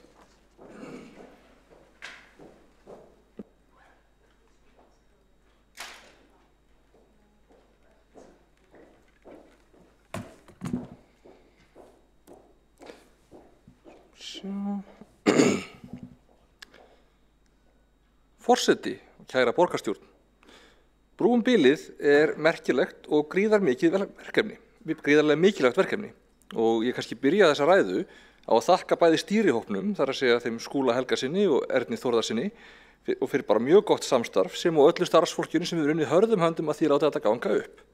Það gerðist ekki að sjálfu sér og ég get sagt að við höfum fundað stíft allt kjörtíðanbilið en samstarfið var líka gott og nú það að skila sér. Í grunninn þá snýst þetta að veita börnum sem þurfa leikskólapláss, að veita börnum sem það þurfa leikskólapláss, að mæta þörfum barnafjölskyldna, að veita börnum frábæra menntun strax frá byrjun og frá fyrstu árum, en fyrst og fremst snýr verkefni kannski beinlega að því að útbúa deildir fyrir yngri börn, gera það mögulegt að taka inn leikskólabörn niður í 12 mánaða aldur. En verkefnið hefur í raun orðið töluvert yfirgripsmeira. Eins og við kannski vitum, þá hefur orðið vöntun á starfsfólki og við því hefur við brugðist með því að bæta starfsaðstöðu og starfsumhverfi og það gerðist strax við upphaf kjörtíðanbils. Það hefur þýtt að búa til aukið pláss á deildum fyrir þau börn sem við erum þegar að þjónusta, svo hægt sé að fjölga fermetrum á hvert barn og skapa þannig betra svigrúm inn á deildum og draga úr álagi á hvern starfsmann. Loka niðurstaðan nefnilega að fækka börnum á hvern starfsmann. Og þessi hlutir vinna í raun gegn því að fjölga leikskólaplássum, því þetta kúfurinn sem við þurftum að byrja á að vinna niður á þessu kjörtíðanbili. Ég ætla kannski aðeins að skjóta því inn varðandi stafrænu umbreytinguna. Það liggur alveg fyrir kannski hvernig þeir peningar eru nýttir. Mörg verkefni hafa farið fram á þessu ári og að klárast, önnur að fara af stað. Þetta eru risastór verkefni sem taka tíma, fyrir utan það hvað galið að stilla því þannig upp að stafræna umbreytingin þeir fjármunir sem fara í hana væri betur nýttir í eitthvað annað, því að það alveg fyrirsjánlegt að hún að skila og mun skila hagræði í rekstri borgarinnar. Svo að það sé hægt að nýta þá peninga síðar í önnur verkefni eins og velferð og skóla eftir þörfum. Þessi hlutir ganga alveg í takt, þó svo að fólk eigi kannski misauðvelt með að skilja það. En svo ég fari aftur að málefninu. Til þess að við getum tekið inn fleiri börn eins og við munum þurfa að gera, þurfum við að huga að því að búa til bæði plássin og þá verðum við að fyrsta lagi halda í við þann barnahóp sem við erum þegar að þjónusta, það að segja börn sem eru 18 mánaða og eldri. Og þegar við erum að fara í framkvæmdur út af brúum bilið, þá hefur þetta oft farið vel saman. Það að segja að bæta starfsmannaaðstöðu, halda í við þörfina sem og fara kannski í viðhald samhliða eins og ég fór yfir í andsvari áðan. En það eru líka þættir sem nauðsynlegt til þess að þetta rými sem við erum að nota sé áfram notæft og til þess að fólk vilji vinna í leikskólunum. Þrátt fyrir það að þetta sé krefjandi vegferð að bæði fækka börnum á hver starfsmann og svo að fjölga börnum í heildina, þrátt fyrir manneklu, þá hefur þetta verkefni gengið vonum framar. Það gefur augaleið að ef það á að fjölga plássum mikið, þá þarf að fjölga starfsfólki líka sem vinnur á leikskólunum. Og þess vegna þurftum við að fara í það að bæta starfsaðstöðuna. Það að fækka börnum á hvern starfsmann og hvern fermeter í leikskólum var risavaxið skref. Bjó leið til þörf fyrir fleira starfsfólk ofan í ástand sem þó var frekar slæmt fyrir. En ég held, og ég stend við það, að það hafi verið gott og nauðsynlegt. Það hefur komið fram að launakröfur eru í dag ekki helsta fyrirstaða þess að fólk fáist til að vinna á leikskólum. Launin hafa hækkað töluvert undanfarin ár. Hins vegar fækkaði umsækjendum í leikskólakennaranám töluvert eftir að námið var lengt úr 3 árum í 5. Og við það má bæta að í samtölum við leikskólakennara og leikskólastjóra eru þau atriði sem oftast eru nefnd fyrir því illa gangi að ráða fólk og illa gangi að manna vaktir, eru erfiðar starfsaðstæður, langur vinnutími og mikið álag. Þess vegna var ljóst að við gætum ekki komist upp úr hólunni sem við vorum í nema bæta þessi atriði til muna. Þess vegna var farið í þessa aðgerð. Hún bætir aðstöðuna til framtíðar þó svo að hún hafi gert ástandið aðeins erfiðara til skemmri tíma. Og nú erum við að sjá fram á það að þetta að skila sér. Auk þessara stóru og stöku aðgerðar, þá höfum við ráðist í það að bæta allir með starfsmannaherbergi, passa betur upp á gæði húsnæðis, eins og að farið yfir áðan. Það farið 4 milljarðar rúmlega í að bæta starfsumhverfi á leikskólum. Það fyrir utan aukin rekstrarkostnað, það fyrir utan sjálfa framkvæmdirnar, það fyrir utan fjármagnið sem við farið í sérstakt viðhaldsátak í skólunum. Þannig að það búið að gera ýmislegt í starfsumhverfinu, segi ég. Svo má nefna það að ráðist hefur verið í innleiðingu og setningu vinnuvikunar og almenna kjarabót eftir kjarasamninga á kjörtíðanbilinu. Önnur stór aðgerð var að stytta opnunartíma hjá flestum leikskólum og ég átta mig á því að þetta heitt mál sem fólk ekki endilega sammála en mér finnst að þess virði að rifja það upp í þessu samhengi í dag. Tilgangurinn með því var nefnilega tvíþættur. Annars vegar að stytta vinnudag innan gæsalappa barnanna, draga úr álagi á þau, en líka að bæta starfsaðstæður starfsfólks á leikskólum. Skilaboðin til okkar frá starfsfólki og stjórnendum voru mjög skýr. Það er erfitt að fá fólk í þessar lokunarvaktir og þegar starfsfólk er sett í að manna lokunarvaktirnar þá nýtist það ekki á opnunartíma í staðinn, af því að þá er vinnudagurinn orðið of langur í heildina, svo þá voru opnunarvaktirnar illa mannaðar líka, sem gerði móttöku barna erfiðari og flóknari, því að það þarf svolítið viðveru til að hjálpa öllum að komast inn og ganga frá fötunum sínum og fara í réttu fötin til að vera í inni og vita hvort þeir séu með allt með sér og allt þetta. Þannig að morgnarnir voru svolítið erfiðir. Það eru skýr skilaboð með það sé að batna núna. Svo þetta var nauðsynlegt skref með opnunartímann sem við urðum að stíga ef við ætluðum að geta manna leikskólaþörf næstu ára. Og það er bara þannig. Og ef við ætlum að manna leikskólaþörf næstu ára, þá er það nauðsynlegur þáttur í efla jafnrétti í borginni. Þannig að, já, auðvitað er það þannig að sumt fólk þarf nauðsynlega á þessum lengri opnunartíma að halda, þess vegna fórum við í mótvægisaðgerð, þannig að í hverjum borgarhluta er einn leikskóli opinn lengur, en almennt séð þá var þetta mjög nauðsynlegt og það er auðveldara að manna einn leikskóla lengur heldur en alla. Önnur breyting var að skipuleggja skóladaginn betur þannig að faglega starfið færi fram á ákveðnum tíma dags. Ákveðin tími væri þannig hugsaður til faglegs starfs, ákveðin tími til undirbúnings og þannig er þetta að nýta menntaða leikskólakennara sem best. Og allt miðar þetta að því að búa þannig hnútana að við getum mannað öll þessi aukapláss sem við þurfum. Og síðustu ár hafa sýnt að okkur gengur alveg bærilega að fylla upp í þá þörf sem myndaðist þegar viðmiðum barnafjölda var breytt. Og í raun er ekki fyrirséð að við þurfum að ráða inn neitt mikið hraðar á næstu árum heldur en við hefum þurft að gera síðustu ár. Svo þetta er bara allt saman í ágætisferli. Og við sjáum mörg jákvæð teikn líka. Veikindahlutföll fara lækkandi og það hefur gengið vel að ráða í þau pláss sem okkur hefur vantað á síðan þessu tímabili. Við höfum ráðið, 350 manns á þessum 4 árum, cirka bát, með afsökunum slangur. En væntingar þar geta auðvitað breyst. Bara á síðustu vikum hefur orðið ljóst að við gætum tekið við töluverðum fjölda frá Úkraínu. Væntanlega eru þar á meðal börn á leikskóla og grunnskólaaldri, mögulega með sérþarfir, örugglega með áfallasögu, örugglega ekki með góða íslenskukunnáttu og mjög sennilega viðkvæm fyrir. Við þurfum að tryggja það að okkar kerfi sé í stakk búin að taka á móti þeim. Akkúrat núna er erfitt að gera sér hugalund hvaða áhrif þessir atburðir hafa á spár okkar barnafjölda, spár okkar leikskólapláss, spár okkar hagkerfið, spár okkar líf og dauða í framtíðinni. En þannig er framtíðin alltaf, við þekkjum hann ekki nákvæmlega, en við spáum eins vel og við getum og bregðum svo við breyttum aðstæðum eftir bestu getu og það er það sem við höfum gert og munum gera áfram.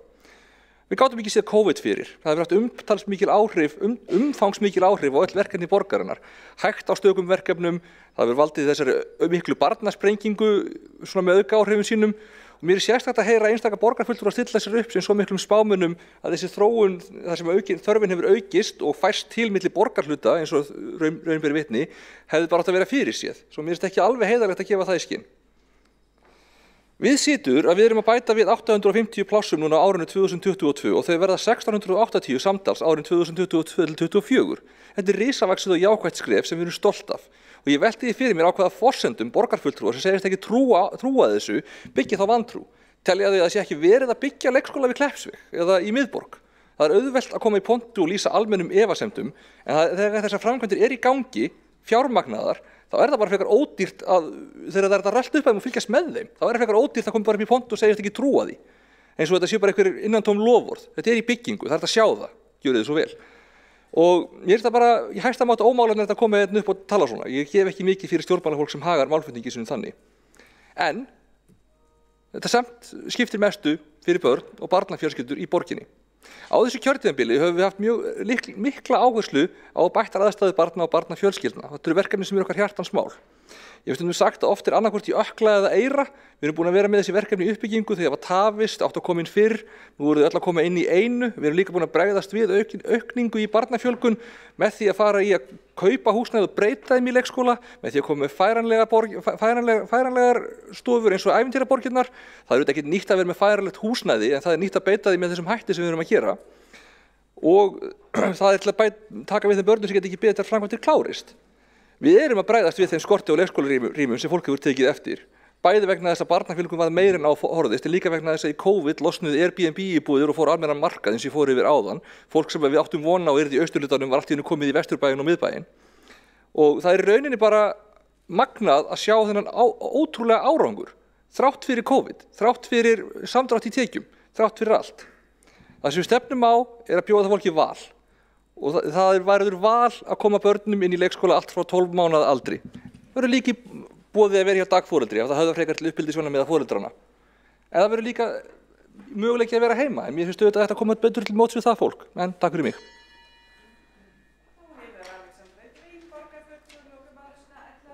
Kolbrún Baldursdóttir komast að mælendaskrá aftur.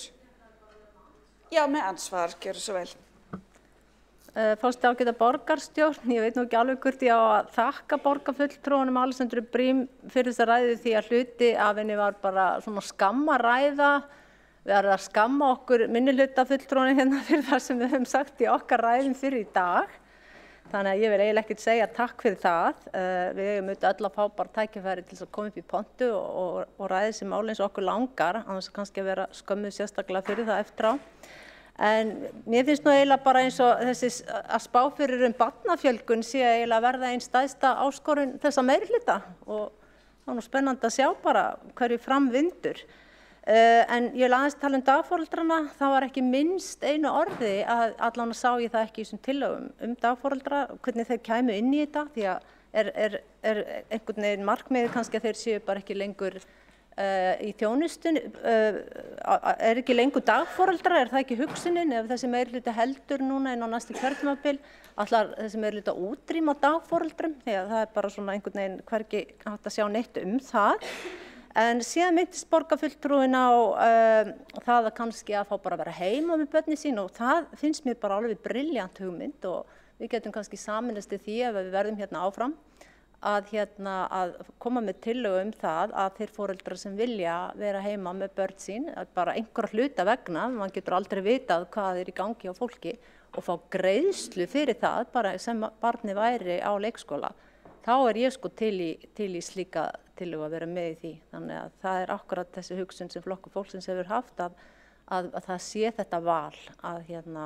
Og það myndi létta á leikskóla álaginu, það er að segja álag þessi, baráttan þessi pláss sem þó eru til. Ef einhver foreldrar vilja kannski bara fá greiðslu og vera heima með barninu sín þó eitthvað lengur milli. Ef það hentar þeirra vinnu og öðrum aðstæðum. Þá hefur Kolbrún Baldursdóttir borgarfulltrúi lokið við að veita ansvar, svara það ansvari Alexandra Brím. Já, takk fyrir forseti. Ég vildi nú kannski ekki, hvað segir maður, gefa það til kynna, það er ekki tilgangurinn að útrýma dagforeldrum. Ég veit ekki alveg hvaðan sú hugmynd kemur frá borgarfulltrúanum. En brúum bilið er uppbyggingaráætlun fyrir leikskóla.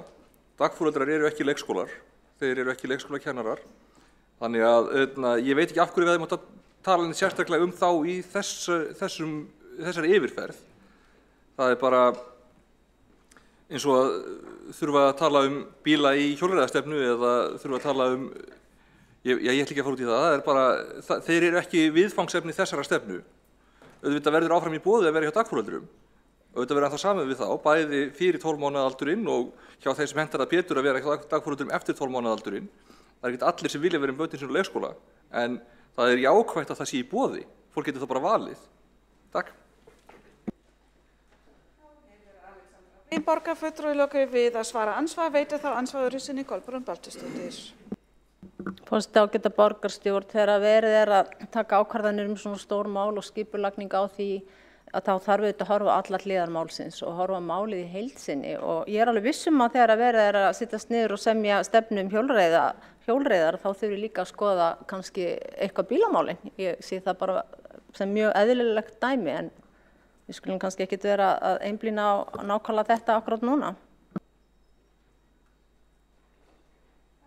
Kolbrún Baldursdóttir borgarfulltrúi lokið við að veita ansvaru sinni og er þá ansvarum lokið og næst á mælendaskrá er Vigdís Hauksdóttir borgarfulltrúi og ætla forseti á meðan á þessari ræðustundir að loka mælendaskrá. Takk.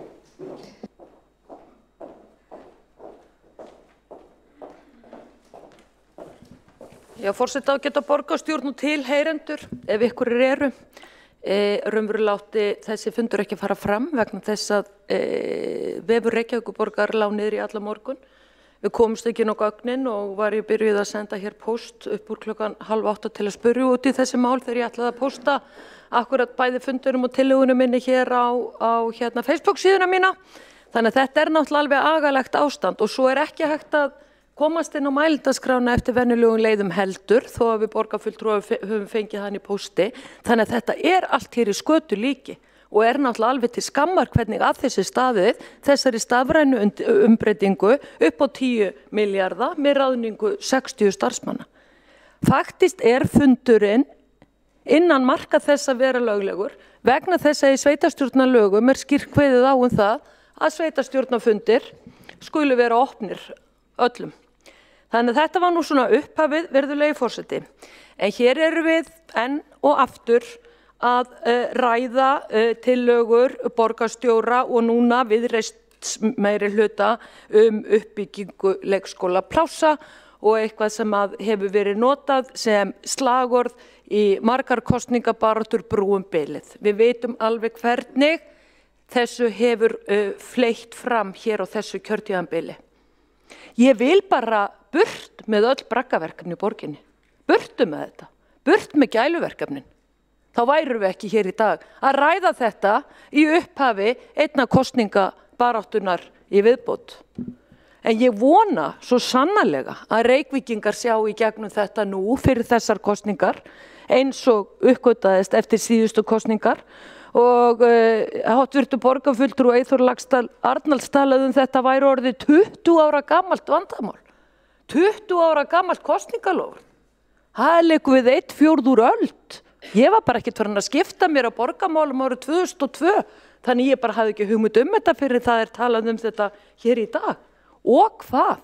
Ekkert gerist. Jú, það keypt ykkur gömul kynlífstækja verslun og það að breyta henni í leikskóla takk fyrir pakkan.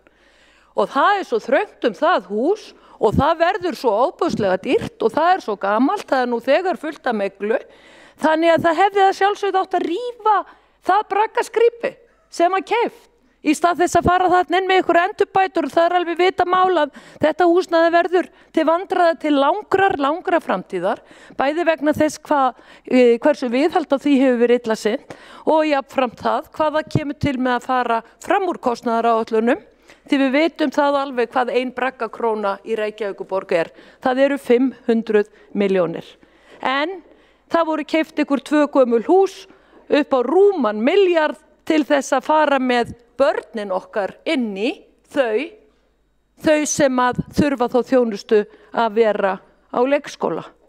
Þetta hreint með ólíkindum.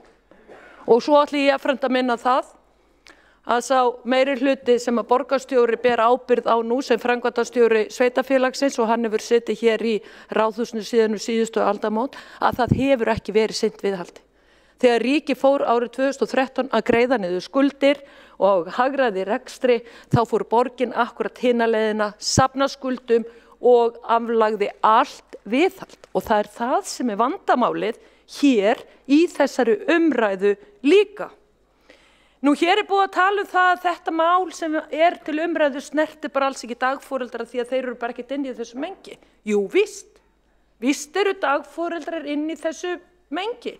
Það eru raunverulega þeir sem að brúa bilið í rekstri leikskólana í dag. En hvað gerði þá meirihlutinn á kjörtímabilinu? Jú, lagði allt kapp á það að fækka dagforeldrum eins og frekast var unnt. Þó að reksturinn við að passa upp á börn reykvískra fjölskyldna sé ódýrari fyrir borgina, heldur í leikskólaplássin, en á móti það langt dýrara úrræði fyrir reykvískar fjölskyldur. En fólk lætur sig hafa það.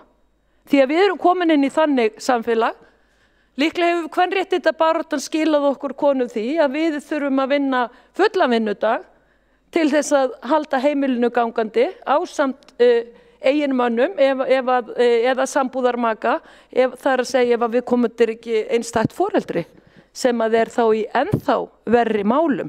Þannig að hvernig á einstætt foreldri með 2 eða 3 börn að geta brúa þetta allt saman.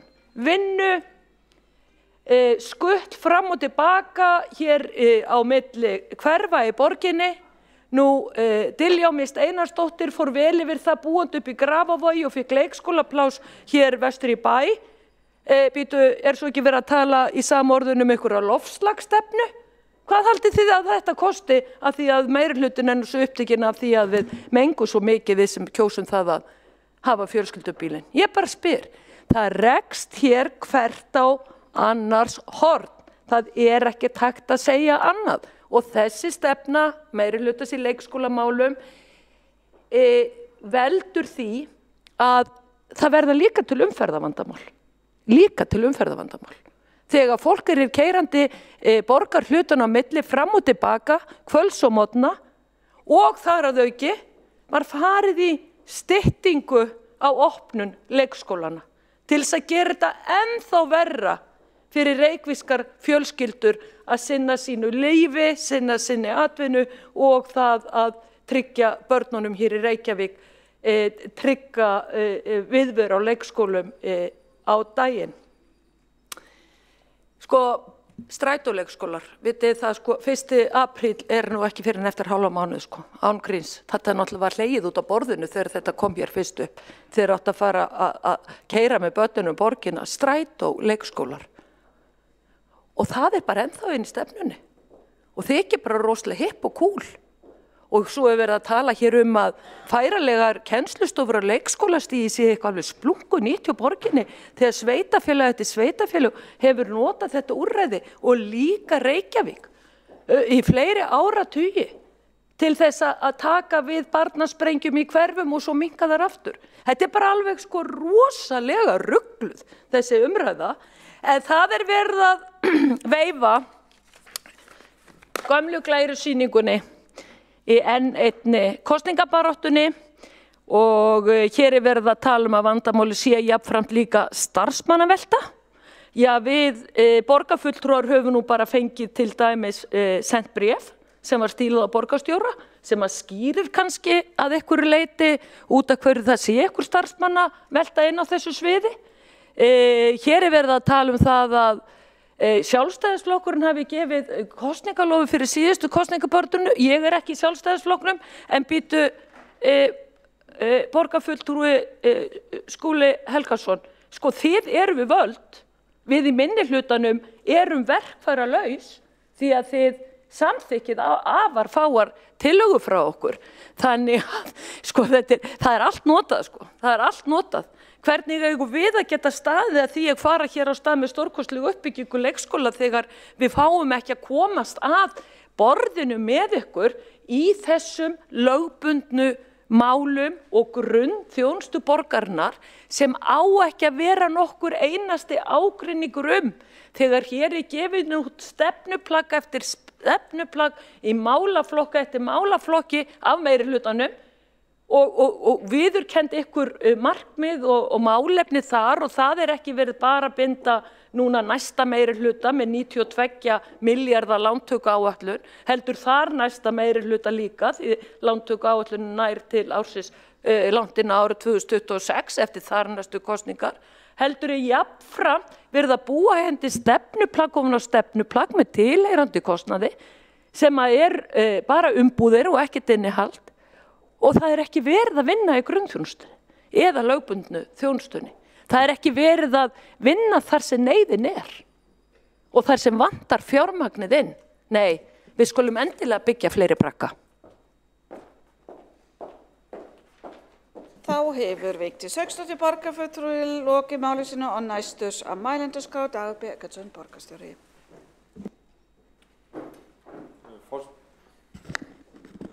Forseti ágæta borgarstjórn, ég vil fá að þakka Skúla Helgasyni, borgarfulltrúa og formanni stýrihópsins en líka raunar öðrum fulltrúum í stýrihópnum sem var þverpólitískur. Þakka ágæta umræðu sem að kannski breiðir yfir þá staðreynd að í henni komu ekki fram neinar tillögur breytt plan eða aðrar áherslur. Heldur fyrst og fremst svona kannski einhver pólitískur kosningaskjálfti vegna þess að skýr metnaðarfull loforð að klára verkefni á 4 til 6 árum leiddi til áætlunar sem gekk út á að klára að brúa bilið á 5 árum og núna stefnir í að risastórum áfanga í því verði lokið á 4 árum. Þrátt fyrir það að á sama tímabili hafi verið metuppbygging í borginni og það við þurft að bæta verulega í vegna þess að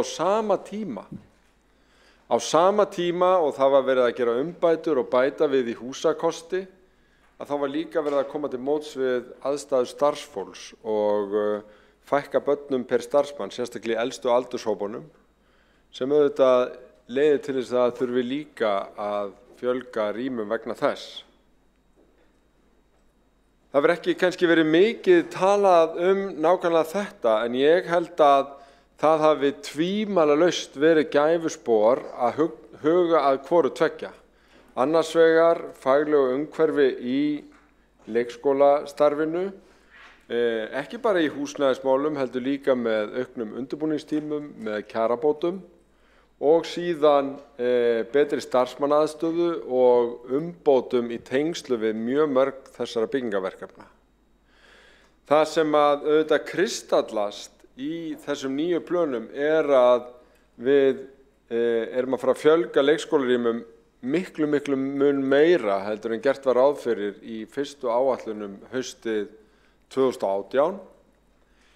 En það að reyna að gera lítið úr því að þetta hafi verið áherslumál í síðustu kosningum og lítið úr því að núna liggi fyrir að markmiðið náist fyrir tímann, að það dálítið furðulegt. Það dálítið furðulegt að því að hér Samfylkingin sérstaklega gagnrýnd að segja Samfylkingin lofaði að gera þetta á 4 til 6 árum og við erum hér að ræða að þetta gerist á 4 og þess vegna þetta kosningaloforð. Þetta þvert á móti til marks það að ekki bara Samfylkingin heldur allur meirihlutinn og fulltrúar minnihlutans í þessum stýrihópi hafa tekið höndum saman að stækka verkefnið og gera þetta vel og koma á sama tíma til móts við mönnunar vanda og viðfangsefni mönnun inni í leikskólanum. Og af þessu getum við alveg þvert á flokka verið gríðarlega stolt. Ég geri alls ekki lítið úr reynslusögum frá fyrri árum af því að hafa átt erfitt með að koma börnum að á leikskóla, að hafa ekki komið börnum að í sínu hverfi. Ingibjörg Sólrún Gísladóttir, fyrrverandi borgarstjóri, kallaði þetta druslubílaralli sem öll pör og hjónafólk stóð í vegna þess að það voru einungis einstæðir foreldrar og námsmenn sem fengu heilan dag á leikskólum þegar Reykjavíkurlistinn tók við. En við erum að tala það með því að greina hvar helst þörf fyrir leikskólarými, setja niður skóla, kaupa húsnæði, breyta því í þessum hverfum, að þá erum við að gera það verkum að þessar reynslusögur sem betur fer munu að ýmsu leyti strax í haust, en sérstaklega árið þar á eftir, heyra sögunni til. Vera hluti af uppbyggingarsögu Reykjavíkurborgar, af sögu af því hvernig málefni barna, hvernig menntun barna, hvernig leikskólamál voru tekin alvarlega og föstum tökum, settir peningar, veitt athygli og þessi mál sett í algjört forgang við stjórn borgarinnar. Og í gegnum svona kosningaskjálftan sem verður vart við í sumum ræðum hér, þá glittir í að fólk eiginlega trúir þessu ekki alveg. Það erfitt að taka það inn að það geti virkilega verið að í september næstkomandi fái 12 mánaða börn inni á leikskólum. Og það verður enda 260 pláss eftir fyrir næsta mánuð, en áfram heldur að áfram mun halda áfram að fjölga plássum í takt við þessa áætlun, þannig að rýmin verða ennþá fleiri og rýmið ennþá meira haustið 2023. Þannig að við erum í sameiningu öll að sigla þessu höfn og ég vil þakka þeim sem að þessu hafa komið, líka á röðum minnihlutans. Það engin tilviljun, eins og ég nefndi hér í upphafi, að það kom ekki fram breytingatillögur eða ábendingar eitthvað sem eigi að gera öðruvísi eða betur, vegna þess að það hefur verið legið mjög vel yfir þessu og býsna góð sátt verklagið. Já, það er þetta benda á það ein og ein framkvæmd sé að tefjast einhverja mánuði, en siglingin traust, hún fer greiðar en við bjuggumst við og málið ætti að ná í höfn innan þeirra tímamarka sem jafnvel metnaðarfull áform sem kynnt voru í aðdraganda síðustu kosninga gerðu ráð fyrir. Og það eru auðvitað gríðarlega góða fréttir fyrir borgarbúa og alla borgarstjórn.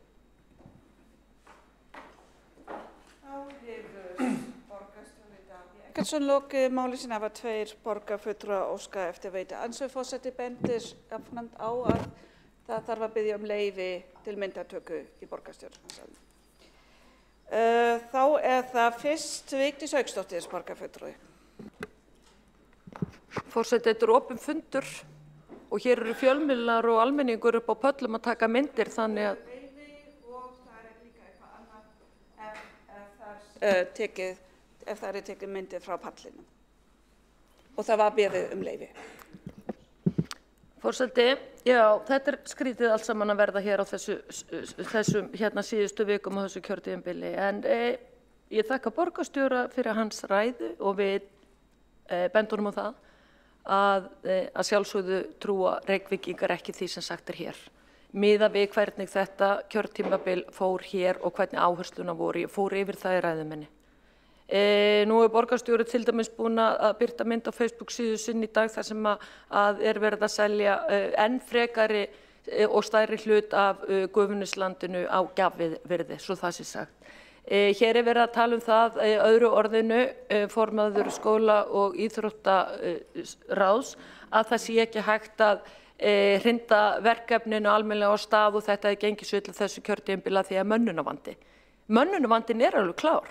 Og líklega það stærsta áskorunin, en þrátt fyrir það sem verið að setja hér fram einhverja stefnu að þetta að ganga hraðar, þá fólk ekki með þessa reynslu eins og borgarstjóri að lýsa.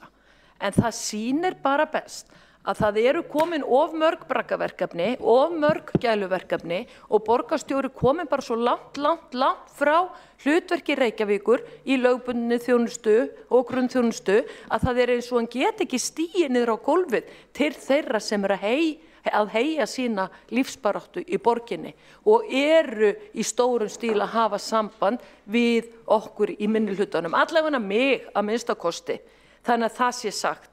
Þannig að ég bara geld varhug við því að Reykvíkingar trúi því eina kosningabaráttunni viðbót að borgarstjóri sé að segja satt og ætla að standa við þessi loforð, en við skulum ekki láta okkur detta annað í huga en það verði einhvers konar viðreistur meiri hluti hér að afloknum kosningum.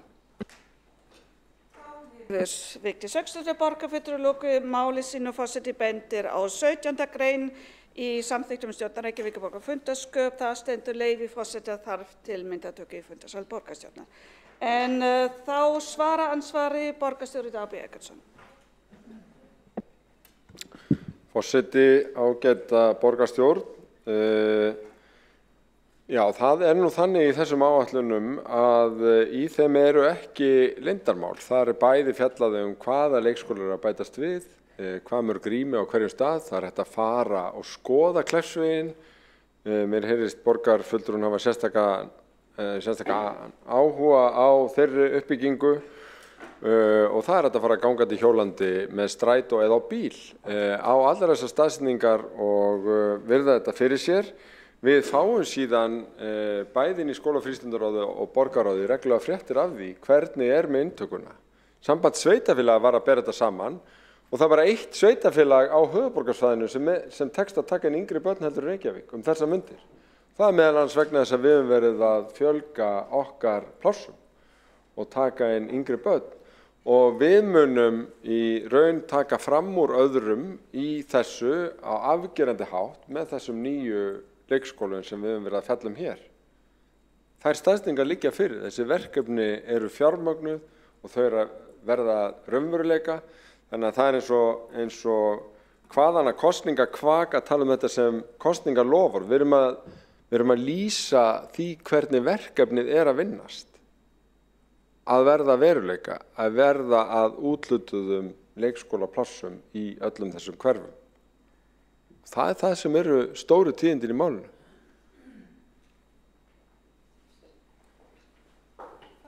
Dagur B. Eggertsson, borgarstjóri, loki við að svara ansvari, veita það ansvar öðru sinni Vigdís Hauksdóttir, borgarfulltrúi. Já, forseti, finnst það að vera að ræða hér áfram Kleppsveginn, þá það mér mjög ánægjulegt að ræða hann einmitt áfram.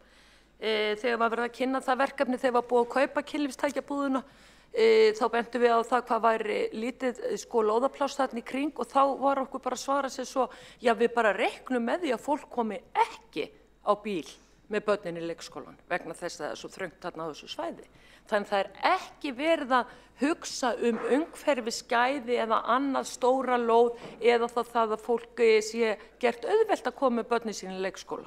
Við erum búin að kynnast vetri í vetur, þar sem öll vetrarþjónusta fór algjörlega úr böndunum og svo leiti það að sér að ruslaþjónustan fór alveg úr böndunum. Það bara borgin ræður ekki við að sinna grunnþjónustu. Við vitum það. Það fór bara allt í vaskinn núna eftir áramót og veið þeim sem að hefði alltaf að taka borgarlínu hefði hún verið komin hér í þessum snjóþingslum. En sko hér er verið að tala um að einhverja staðsetningi liggi fyrir. Það er bara ekki nóg fyrir mig sko. Það sko eigum að tala um að það liggi þá fyrir einhver staðsetningu og uppbyggingu Skerjafirði sem dæmi. Flugvöllurinn er þar við hliðina. Það er verið að tala hér Keldnalandið. Það er verið að tala Kringlusvæðið. Það er verið að tala Suðurlandsbrautina. Sko þetta er bara allt inn í glærusjónum. Þetta er allt inn í glærusjónum, virðulegi forseti. Það er ekkert sem liggur fyrir. Það er málið, þó að borgarstjóri og meirihlutinn hafi komið hér í gegn nýju aðalskipulagi, þá samkvæmt sveitarstjórnarlögum ber að taka það upp strax að afloknum sveitarstjórnarkosningum. Þannig það er lífsnauðsynlegt að í Reykjavík verði breytt meirihluta þannig að það sé hægt að fara byggja hér borgina upp af einhverju viti, bæði íbúðarlega séð og ekki síður leikskólalega séð og tölum ekki grunnskólana og við hættum þá að keyra börnin hér í rútum á milli skólahverfa út af myglu í skólum. Vigdís Hauksdóttir loki við að veita ansvar öðru sinni, svara það ansvar öðru sinni, borgarstjóri Dagur B. Eggertsson. Forseti, ágæta borgarstjórn, ég heyra borgarfulltrúum fer svolítið út víðan völl og vill ekki ræða staðsetningar þessara leikskóla sem er búið að velja og er að rísa og er verið að innrita inn í. Gott og vel, ég held við eltum ekki óla við það. Stóra máli hér er að það var gerð áætlun í raun í grunni til haustið 2017 sem síðan var staðfest sem uppbyggingaráætlun þessa meirihluta haustið 2018. Það er verið að bæta í hana rosalega meðal annars út af gríðarlegri uppbyggingu í borginni og við erum enga síðar að ná markmiðum okkur og það fyrr og yfir því á einfaldlega að gleðjast.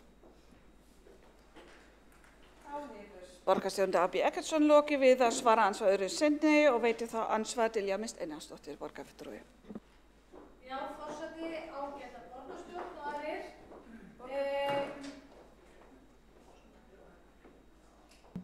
Forseti, ágæta borgarstjórn og aðrir, heyri vonandi betur í mér. Ég þakka borgarstjóra fyrir yfirferðina og skýringarnar og þykir vænt að hann segi að hann vil ekki gera lítið úr reynslusögum annarra. En ég hjó eftir því sem hann sagði varðandi það að nú sé verið að taka leikskólavandann alvarlega. En þegar þessu var lofað 2002, 2006, 2010, 2014, 2018. Hvað gerðist þá í kjölfarið? Var leikskólavandinn þá bara ekki alvarlegur? Var hann ekki tekinn alvarlega? Þetta er sama fólk, þú er búin að vera einn allan tíman. Og ég velti því bara fyrir mér, hvað fór úrskeiðis? Ef það fór ekki úrskeiðis, þá verður maður kannski bara sem stjórnmálamaður að gangast við því, taka ábyrgð á því. Hvað verður gert öðruvísi núna? Þetta er sama fólki við stjórn, sömu loforðin. Af hverju verður þetta ekki svikið núna? Ég hjó líka eftir orðinu áhersla í orðfæri borgarstjóra og ég spyr þá bara, er þetta áhersla? Er þetta áhersla, er þetta loforð? Munu þessi börn fá leikskólapláss? Núna þegar börnin sem áttu að fá leikskólapláss, ung börn 2002, nú þegar þau eru sjálf orðin foreldrar og eru að baksa við að koma börnunum sínum inn í leikskóla, fá þau leikskólapláss eða ekki, þetta er bara einföld spurning já eða nei.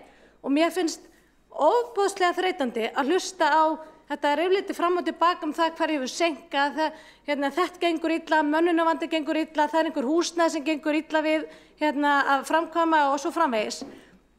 Ef að borgarstjórnarmeirihlutin myndi einbeita sér meira að sínum lögbundnu skyldum og grunnþjónustur í Reykjavíkurborg, eyða meira púðri í hana, myndi þetta þá ekki bara takast hjá okkur eftir allir þessi ár, eftir 20 ár? Hefðu þá ekki börnin mín, þessi 2 börn sem ég hef eignast á 2 kjörtímabilum, hefðu þá ekki komist í leikskóla réttum tíma? Hefði ég þá ekki þurft að keyra þau frá Grafavegi vestur í bæ á leikskóla? Er þetta bara boðlegt? Takk. Dilja Mist Einarsdóttir, borgarfulltrúi, lokið við að veita andsvarsvar og það ansvari borgarstjóri Dagbjörg. Forseti, ágæta borgarstjórn, ég þakka fyrir þessar ágætu spurningar. Ég kannast ekki við að neitt fyrir en Samfylkingin 2018 hafi gefið loforð að börn kemust 12 mánuði inn á leikskóla. Markmiðin sem að Eyþór Laxdal Arnalds oddviti Sjálfstæðisflokksins var að rifja frá 2002 var 18 mánaða aldurinn. Og ég á 4 börn sjálfur og hef prófað allar gerðir af dagforeldrum og ungbarnaleikskólum og svo framvegis. En að því ég man eftir kosningabaráttunni 2002 að þá var verið að tefla fram annars vegar fleiri leikskólaplássum og hins vegar heimgreiðslum til kvenna sem var leið Sjálfstæðisflokksins til þess að mæta þessum fyrstu árum í ævi barna.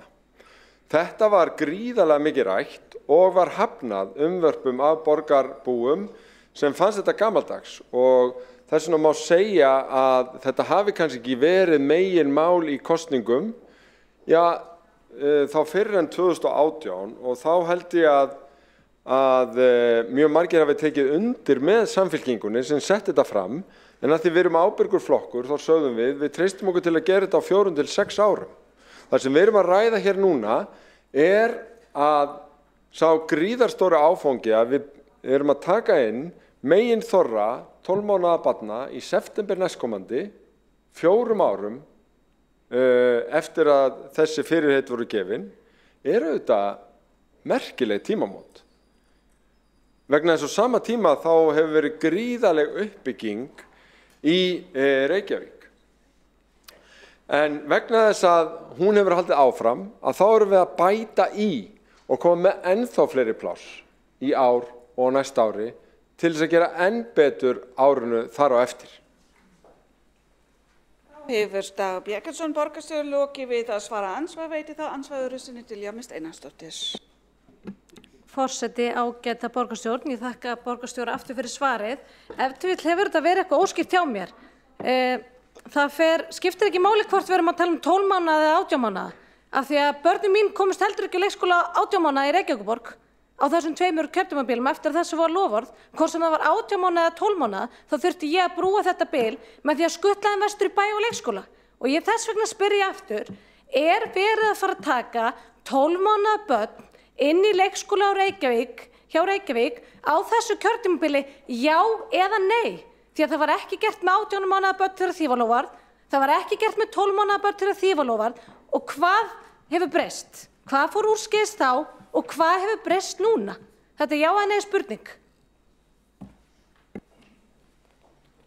Þá hefur Dilja Mist Einarsdóttir, borgarfulltrúi, lokið við að veita ansvars öðru sinni, svara það ansvarinu sinni borgarstjóri Dagbjörg. Forseti, ágæta borgarstjórn, hér spurt hvort að 12 mánaða börn verið tekin inn á þessu kjörtímabili. Nei, þau verða tekin inn í september næstkomandi sem á næsta kjörtímabili en vissulega á þessu ári. Hvað hefur breyst? Í tillögunni sem við erum að ræða hérna kemur fram að það sem hefur breyst frá því að áætlunin var gerð haustið 2018 að það hefur verið metuppbygging í Reykjavík. Það hefur fjölgað yfir 10.000 manns.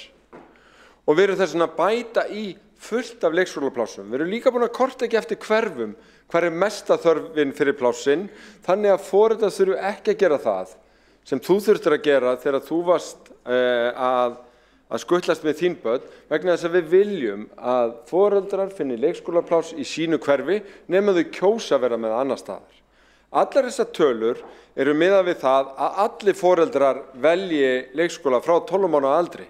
Það líklega býsna bratt Það sem líklegast að sum velji áfram dagforeldra, velji jafnvel að dreifa fæðingarorlofinu aðeins lengri tíma en 12 mánuði, þannig að það verði svigrúm fyrir fleiri börn sem eru verða 12 mánaða lengra inn í veturinn að koma inn.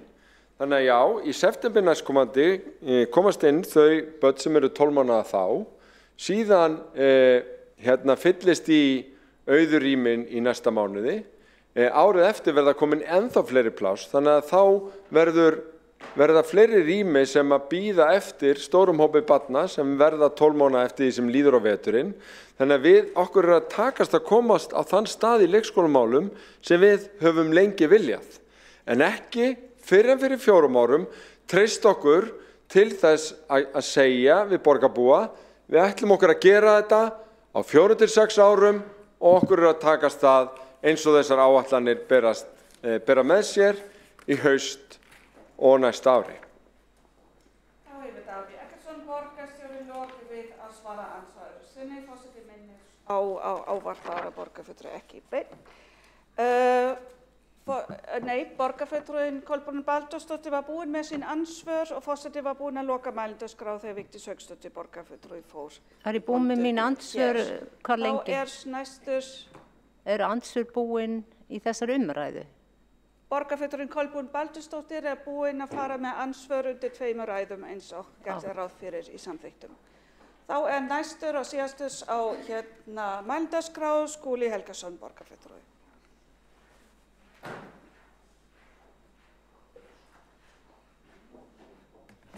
Forseti ágæta borgarstjórn, ég vil þakka fyrir þessa umræður sem hefur verið svona ágætt margt en kannski að sumu leyti fyrirsjáanleg. Hér hefur verið því haldið fram að menn væri að koma hér með gamlar glærusýningar og svona gefið í skinn að það sé ekkert að marka þessa hluti.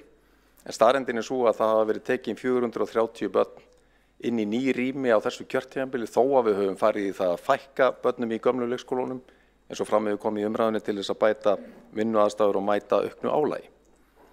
Þetta talsvert verkefni og það mikilvægt að þakka þeim sem hafa komið að því verki, félögum mínum í stýrihópnum, Alexandru Brím og Erni Þórðarsyni, en ekki síður því öfluga starfsfólki sem vinnur á umhverfis- og skipulagssviði, skóla- og frístundasviði og fjármála- og áhættustýringarsviði sem hefur unnið með okkur í þessu stóra verkefni. Og það hefur ekki alltaf verið einfalt því að við höfum sannarlega þurft að breyta áherslur, mæta því að það komu seinkanir á ákveðin verkefni til dæmis út af COVID út af því að það tók lengri tíma en menn áætluðu að fá inn aðföng og innréttingar og glugga og svo framvegis. En menn hafa gert þetta meðal annars með því að taka inn 4 ævintýraborgir til þess að geta komið hraða til móts við foreldra. Hér hafa verið sagðar reynslusögur í umræðun og það alveg rétt að sumir foreldrar hafa þurft að fara með börn sín út úr hverfi en það samt staðreyndin og mikilvægt að halda til haga 9 af hverjum 10 börnum í leikskólum borgarinnar sækja leikskóla í sínu eigin hverfi. Það mikilvæg staða sem við ætlum að verja. Við höfum bætt vinnuumhverfið rúma 4 milljarða. Við erum með 70 verkefni í þessari stóru aðgerðaáætlun. Það eru 14 nýjir leikskólar, 6 viðbyggingar, 8 nýjar leikskóladeildir, 31 ungbarnadeild og síðan eru 220 pláss að koma inn í gegnum samninga við sjálfstætt starfandi í leikskóla. Og ég vek athygli á því að við erum eingöngu inni með þau áform þar sem eru staðfest. Við vitum af áhuga fleiri leikskóla á því að bæta við sér plássum en við munum ekki setja það inn fyrir en að það liggja fyrir samningar þau. Við líka vekja athygli á einu sem ekki komið fram í umræðunni. Við erum í auknum mæli að bregðast við græna planinu og vinna í anda græna plansins það að við eigum að nýta eins og kostur þá innviðir sem að fyrir eru ekki bara að byggja nýtt og þess vegna höfum við keypt húsnæði við Kleppsveg eins og hér hefur verið í umræðunni, leigjum húsnæði við Bríetatún og Ármúla og erum að breyta okkar eigin húsnæði í Safamýrinni. Þetta eru fjölmörg leikskólapláss þarna sem skipta hundruðum, á 400 þegar allt talið og munu koma mjög til móts við þarfir ungbarnafjölskyldna fyrir leikskólapláss í borginni. Ég vil líka vekja athygli á því að þeir sem hafa verið að hlusta á umræðuna hafa kannski fengið á tilfinninguna að það veru miklar deilur verkefnið. En þessi aðgerðaáætlun sem við lögðum fyrir borgarráð var samþykkt samhljóða í borgarráði núna 3. mars síðastliðinn og ég held að það segi meira en mörg orð það að þrátt fyrir að menn hafi hátt í umræðinni hér, þá eru menn samstiga í því verkefni að byggja upp leikskólapláss í borginni og þetta auðvitað góður dómur þá þverpólitísku vinnu sem að liggur að baki þessu mikilvæga verkefni. Ég ætla í lokin að lesa upp bókun okkar í meirihlutanum. Hún svona: Endurskoðuð aðgerðaáætlun brú bili gerir ráð fyrir tvöfalt meiri fjölgun leikskólaplássa í Reykjavík en ráðgert var og að byrja verði að bjóða 12 mánaða börnum í leikskóla í haust. Það ári á undan áætlun miðað við upphaflega aðgerðaáætlun sem samþykkt var í borgarstjórn í árslok 2018. Reykjavíkurborg vinnur að verulegri fjölgun leikskólarýma á næstu mánuðum og misserum og stefnir að því að taka í notkun 850 ný leikskólarými í ár en alls opna 8 nýjir leikskólar í borginni á þessu ári. Endurskoðuð heildaráætlun gerir ráð fyrir að leikskólarýmum fjölgi alltaf 1680 á næstu 3 árum og meir en helmingur þeirra verið tekin í notkun á þessu ári. Þetta mesta uppbygging í leikskólamálum í borginni í marga áratugi. Þá hefur Skúli Helgason lesa bókun. Já, gjörðu svo vel, en Skúli Helgason hefur þá lokið máli sínu. Gjörðu svo vel. Sjálfstæðisflokkurinn. Já, ágæta borgarstjórn og borgarstjóri. Ég les bókun meirihluta borgarstjórnar. Sjálfstæðisflokksins.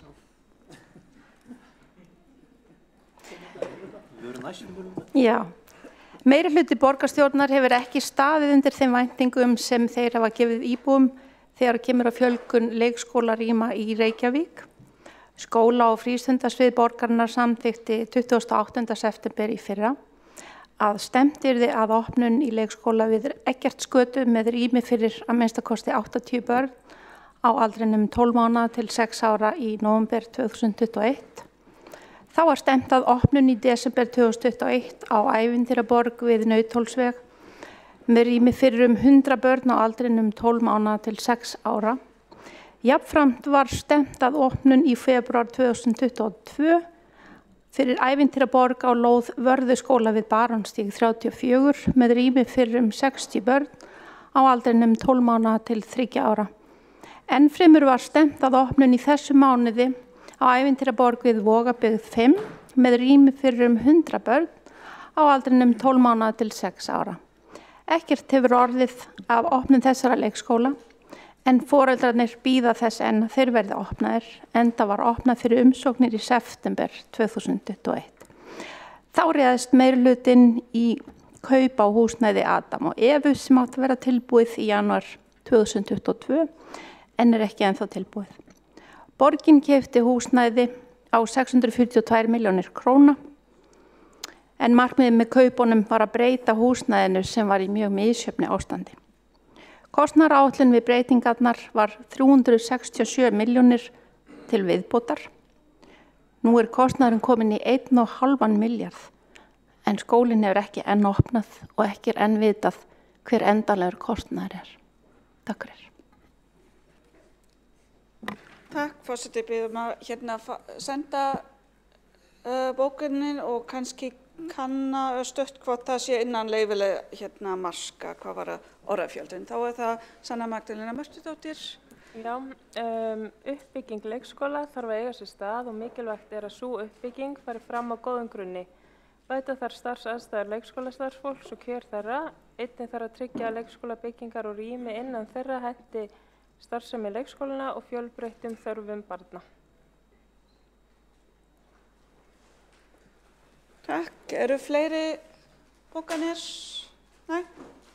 Ef svo ekki, þá gengið til næsta máls á útsendri dags. Já? Það heyrist ekki í borgarfulltrúinn. Getur borgarfulltrúinn kveikt á mikrofón? Ég myndi vilja fá að koma upp fundarstörf. Já, gjörðu svo vel.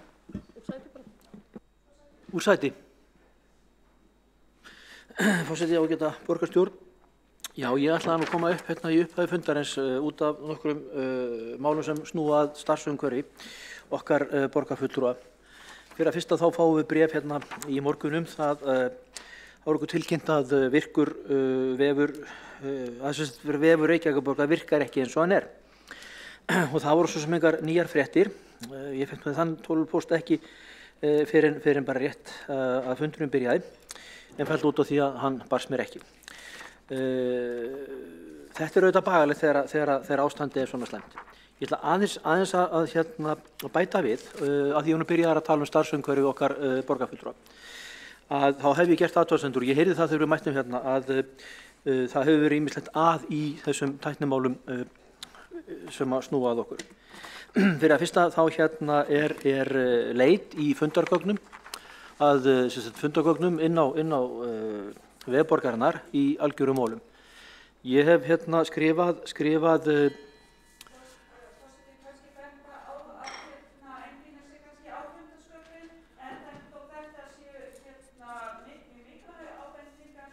Það er betra að koma til forsætisnefndar en ekki endilega ræða hér á fundum undir fundarsköp. Gjörðu svo vel. Forseti, ágæta borgarstjórn, ég á ekki sæti í forsætisnefnd og mér finnst áríðandi að það komi þessi skilaboð frá mér sem að hef og þar sem að ég get lýst þessu starfsumhverfi og þessum hnökrum sem er á því vankantum, að því að ástæðan fyrir því ég er að nefna þetta hér er svo að ég hef ágjörð að þetta blasi með nákvæmlega sama hætti gagnvart borgarbúum, þeim sem er að leita í gögnum og annað, og það skiptir máli að þetta sé með þeim hætti. Það er það sem ég vildi koma að. Já, aftur þetta eru mikilvægar ábendingar en borgarfulltrúinn er með fulltrúar úr sínum flokki sem eru í forsætisnefnd og honum er velkomin að senda þessa ábendingar beint til forsætisnefndar. Forseti myndi mæla með því en þetta tengist ekki beint fundarsköpum þessara borgarstjórnarfundar. Takk. En Sanna Magdalena Mörtudóttir vildi líka tjá sig, gjörðu svo vel. Já, forseti, borgarstjórn og áheyrendur. Það var mjög erfitt að reyna að undirbúa sig fyrir fundir í morgun þegar það var ekki hægt að komast inn á, það var hægt að komast á vefsíðuna en það var bara ekki hægt að ýta á hlekkina þegar maður er að nálgast tillögurnar, þannig að maður leitast náttúrulega við að fara bara inn á fundagerðir og ná þar í gögnin ef þau hefur verið lögð fram að öðrum fundum. En þetta er bara svona mjög erfitt varðandi allan undirbúning þegar maður hefur skamman tíma og er hlaupandi á milli funda og símtala. En það væri kannski svona meiri skilningur ef það væri svona afmarkað atvik því að þú veist já, það getur ýmislegt gerst í þessu tæknilegu umhverfi en þetta er búið að vera svona lengi svona að heimasíðan er ofta sendur manni skilaboð að eitthvað sem maður er að leita eftir sé ekki til staðar og einmitt þessi skilaboð úps, þetta er vandræðalegt, birtist oft, þannig að maður er svona að flakka á milli, bara mjög erfitt. Þetta er ekki almennt umræða hér gæði þessu borgarinnar, það þurfti að setja það á dagskrá. En forseti tekur undir að þetta var að sjálfsögðu voru erfiðleikar sem borgarfulltrúar alla þurfti að glíma við vegna þessari tæknilega bilunar. Forseti telur samt ef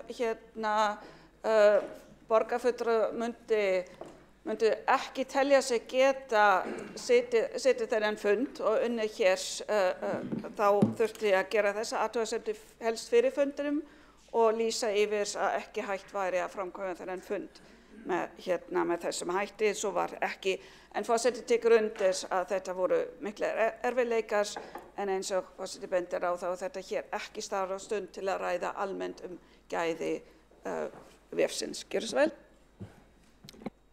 Forseti, borgarstjórn, ég ætla að spyrja vita að þetta sé komið í lag, ég sé þetta er búið að laga þetta inn á heimasíðunni, en er þetta eitthvað sem að við vitum að sé ekki að fara að gerast aftur á þessum fundi, eða er þetta komið í lag, getum við eitthvað að vita um það? Forseti getur ekki svarað þessu en það verður örugglega að athuga og haft samband. Já, en þá er sem sagt næsta máls á dagskrá sem er tillaga borgarfulltrúa Sjálfstæðisflokksins sveigjanleg skólaskil og er málshefjandi Marta Guðjónsdóttir borgarfulltrúi.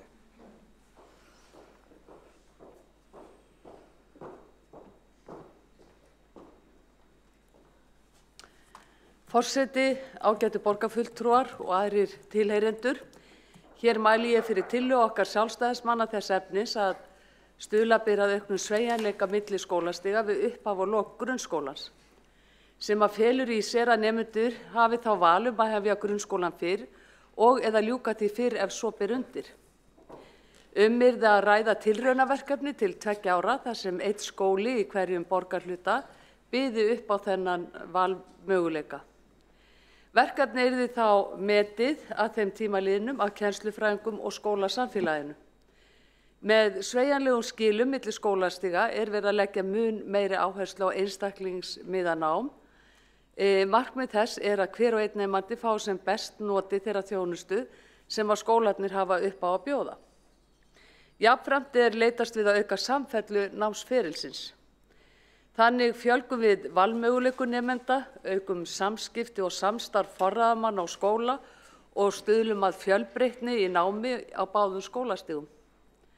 Með breytingum af þessum toga mun skólakerfi skapa skólunum aukin tækifæri til sjálfstæðis, sérstöðu, sveigjanleika í skipulagi skólastarfsins, þannig að námsumhverfi mæti betur þörfum nemenda. Að öllu jöfnu bendir ekkert til þess að tiltekinn aldur sé heppilegri en einhver annar til að hefja grunnskólanám. Auk þess hlýtur það vissulega vera einstaklingsbundið hvenær nákvæmlega hverjum og einu nemanda henti best að hefja grunnskólanám og ljúka því. Ýmislegt bendir til að fjöldi 5 ára barna geti með góðu móti hafið nám í 1. bekk grunnskóla. Þá benda nýlega rannsóknir til þess að námsefni skarist umtalsvert milli leikskóla og grunnskóla og milli grunnskóla og framhaldsskóla. Þetta kemur fram í rannsókn Gerðar G. Óskarsdóttur sem fyrrum fræðslustjóra sem rannsakaði þessi skólaskil og vildi meina það að það væri verið að kenna það sama í efstu deildum leikskólans og 1. bekkjum grunnskólans og sömuleiðis í lok grunnskólans og 1. bekkjum framhaldsskólans. Það afar mikilvægt að grunnskólarnir búi nemendur sína sem best undir framtíðina, hvort sem það til frekara náms eða starfa. Með hliðsjón af þeirri viðleitni þarf að huga að því að nemendur nýti tíma sinn sem best og hafi ætíð verðu verkefni að kljást við. Það ekki til dæmis sjálfgefið að stöðugt lengri tími fyrir tiltekin námsefni bæti alltaf námsárangur. Í sumum tilfellum hefur of langur námstími og skortur á verðugum verkefnum haft þveröfug áhrif og kalla fram námsleiða og jafnvel brottfall úr námi síðar á námsferlinu. Þær breytingar sem hér verið að leggja til í fullu samræmi við þá þróun samfélagsins að auka sveigjanleika á sem flestum sviðum, svo sem sveigjanlegri vinnutíma og starfslok, sveigjanlegra starfsumhverfi eða vinnutíma án tiltekinnar staðsetningar og sveigjanlegri þjónustu til dæmis með aukinni snjalltækni. Þar sem að skólunum ætlað að undirbúa nemendur undir frekara nám og þátttöku í samfélaginu þetta mikilvægt. Og eðlilegt að skólarnir sjálfir taki þátt í þessari þróun samfélagsins að uppfylla einstaklingsmiðaðar þarfir með sveigjanleika og valfrelsi að leiðarljósi. Forseti, tillagan hljóðar svo. Borgarstjórn Reykjavíkur samþykkir að fela skóla- og frístundasvið að skoða útfærslu tilrauna verkefnis til 2 ára sem stuðlar að auknum sveigjanleika milli skólastiga við upphaf og lok grunnskólans. Þannig yrði nemendum gefinn kostur á því vali að hefja grunnskólanám fyrr og ljúka því fyrr. Nemendum stæði til boða val að hefja grunnskólanám í grunnskólum borgarinnar við 5 ára aldur og eða ljúka grunnskólanámi ári fyrr. Slíkt fyrirkomulag myndi auka tengsl milli skólastiga, samfellu í námi og styðja betur við einstaklingsmiðað nám. Skóla- og frístundasviði verði falið að móta slíkar tillögur að sveigjanlegum skólaskilum en þær miði fyrst og fremst að því að auka valfrelsi nemenda og forráðamanna og samfellu milli skólastiga. Sviðið leiti sér ráðgjafar eftir því sem þurfa þykir við gerð tillagnanna. Stefnt verði að því að útfæra tillögurnar á næsta skólaári og því mikilvægt að undirbúningur hefjist sem fyrst. Gert verði ráð fyrir að tilraunaverkefni verði til 2 ára þar sem 1 skóli í hverjum borgarhluta byði upp á þetta val. Verkefni síðan metið að þeim tíma liðnum að kennslufræðingum og skólasamfélaginu. Forseti, ég vona að meirihlutinn taki vel í þessa tillögu vegna þess að það rauði þráðurinn í aðalnámskrá grunnskóla og að það sé miðað að því að vera með einstaklingsmiðað nám og þetta stór liður í því að mæta þeim kröfum að bjóða nemendum upp á einstaklingsmiðaðra nám. Það hefur ekki alveg tekist hingað til og eins og ég nefndi áðan, þá gæti þetta orðið mikilvægur liður í því að bæta úr því. Borgarfulltrúi lokið máli sínu og næst á mælendaskrá Kolbrún Baldursdóttir, borgarfulltrúi.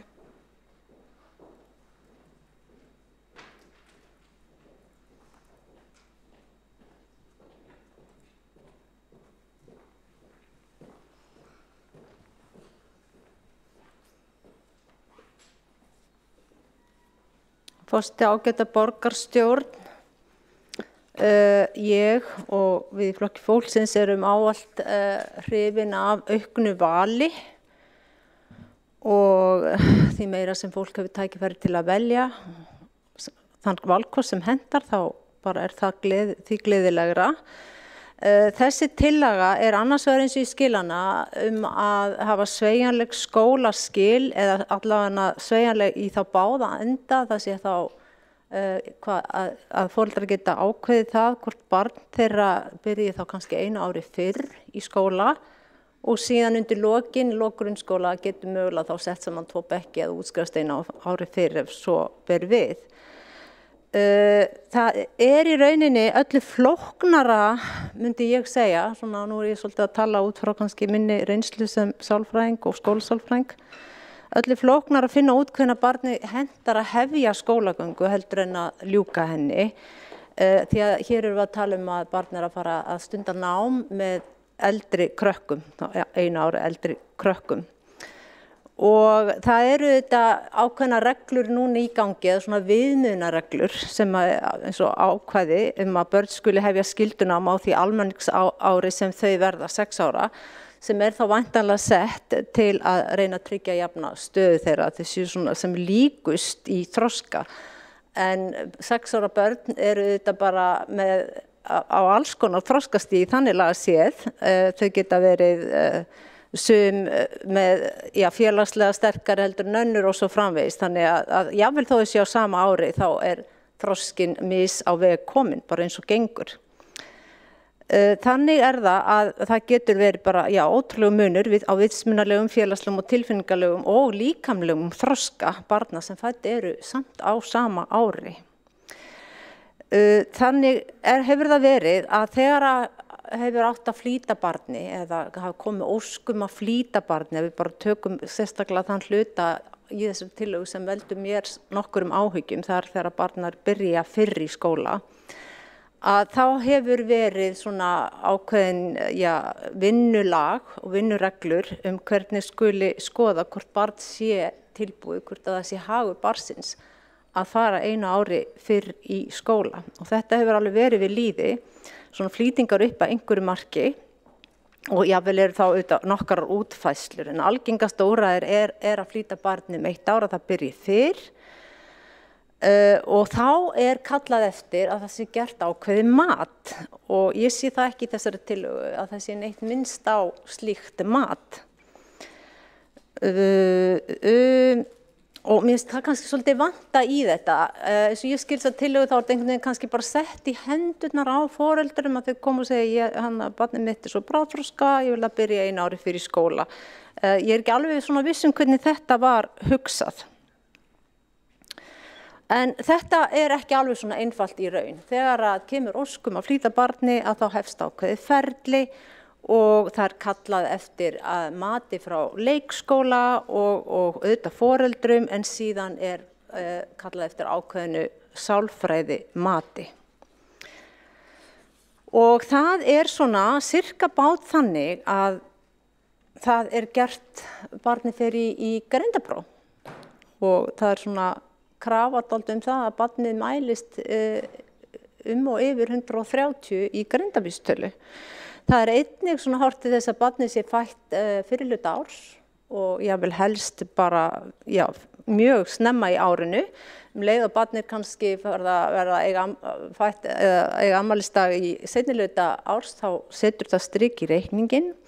Og síðan er svona viðmiðið þannig með kunnáttu það þarf að vera eins best og best gerist hjá börnum sem eru þá 1 ára eldri og hvað var það félagsþroska, barnið þarf að eiga auðvelt með aðlagast öðrum börnum og vera fært að standa á rétti sínum gagnvart eldri börnum og tilfinningaleg staða, barnið þarf að vera í góðu tilfinningalegu jafnvægi og njóta stuðnings heima frá og líkamleg heilsu og þroski, æskilt að barnið skeri sig úr hópnum hvað varðar líkamsþroska og þroska og heilsufar þarf að vera gott. Þetta eru svona þessi tékklisti sálfræðinga sem starfa við þetta að meta barn hvort það sé tilbúið til að fara 1 ára undan í skóla.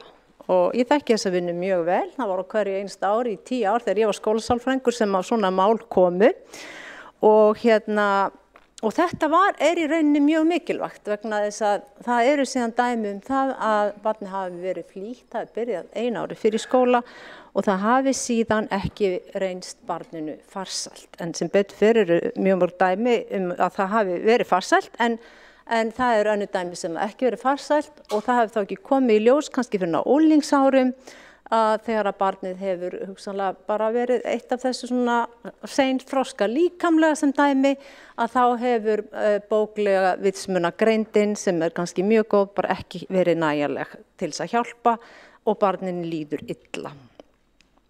Þannig að flýta barn í námi og gefa kost á því að byrja 1 ári fyrr bara ákvörðun sem þarf að vanda mjög vel til og ég veit ekki alveg hvernig það myndi virka að hleypa því bara alveg laus og það sé bara kannski ákvörðun foreldra og engar annara hvort að barnið skuli byrja 1 ári fyrr í skóla.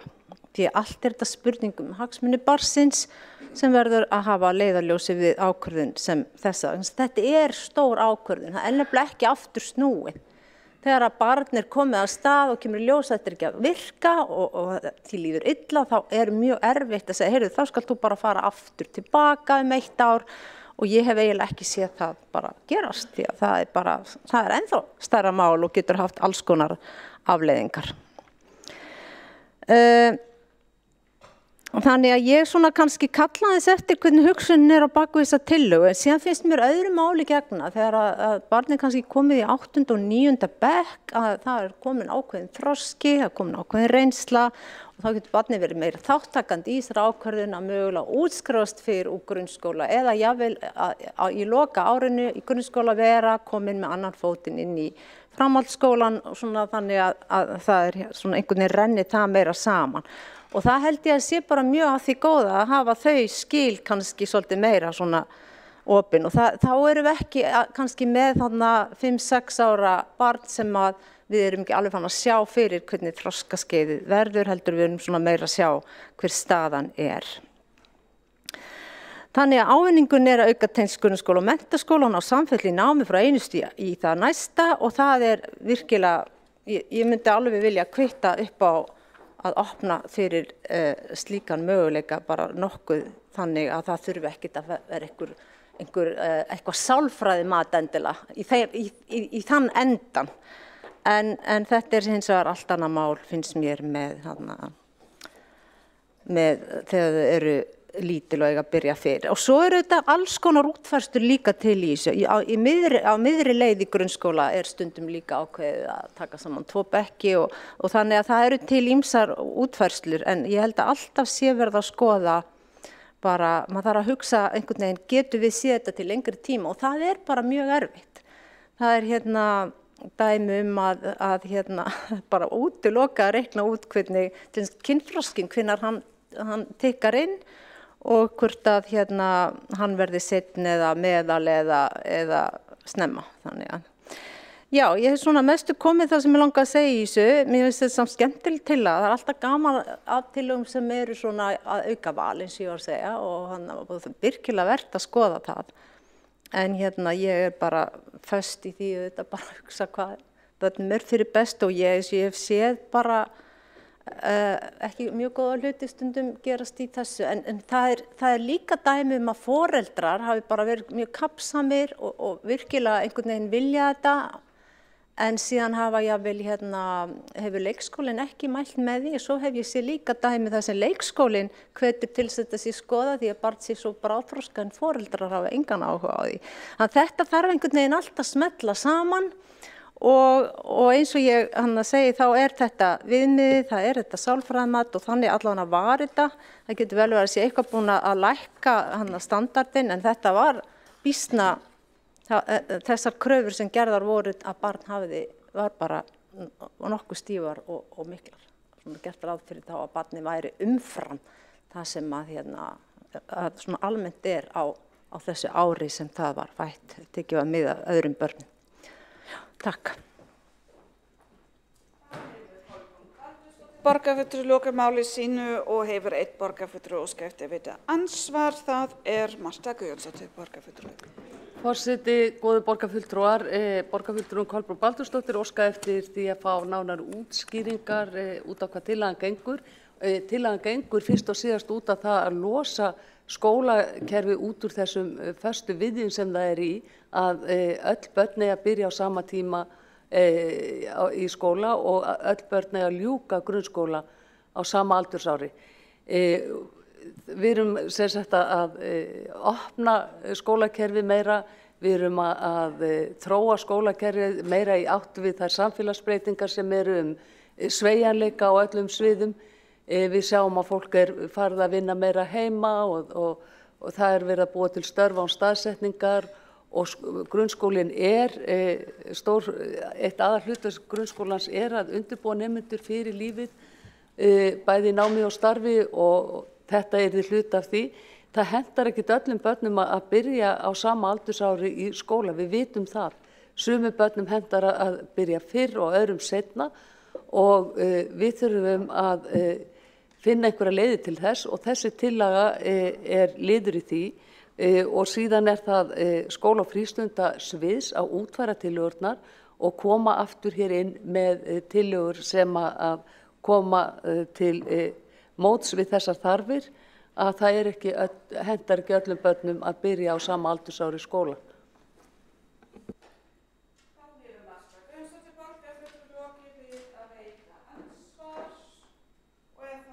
Næst á mælendaskrá Alexandra Brím.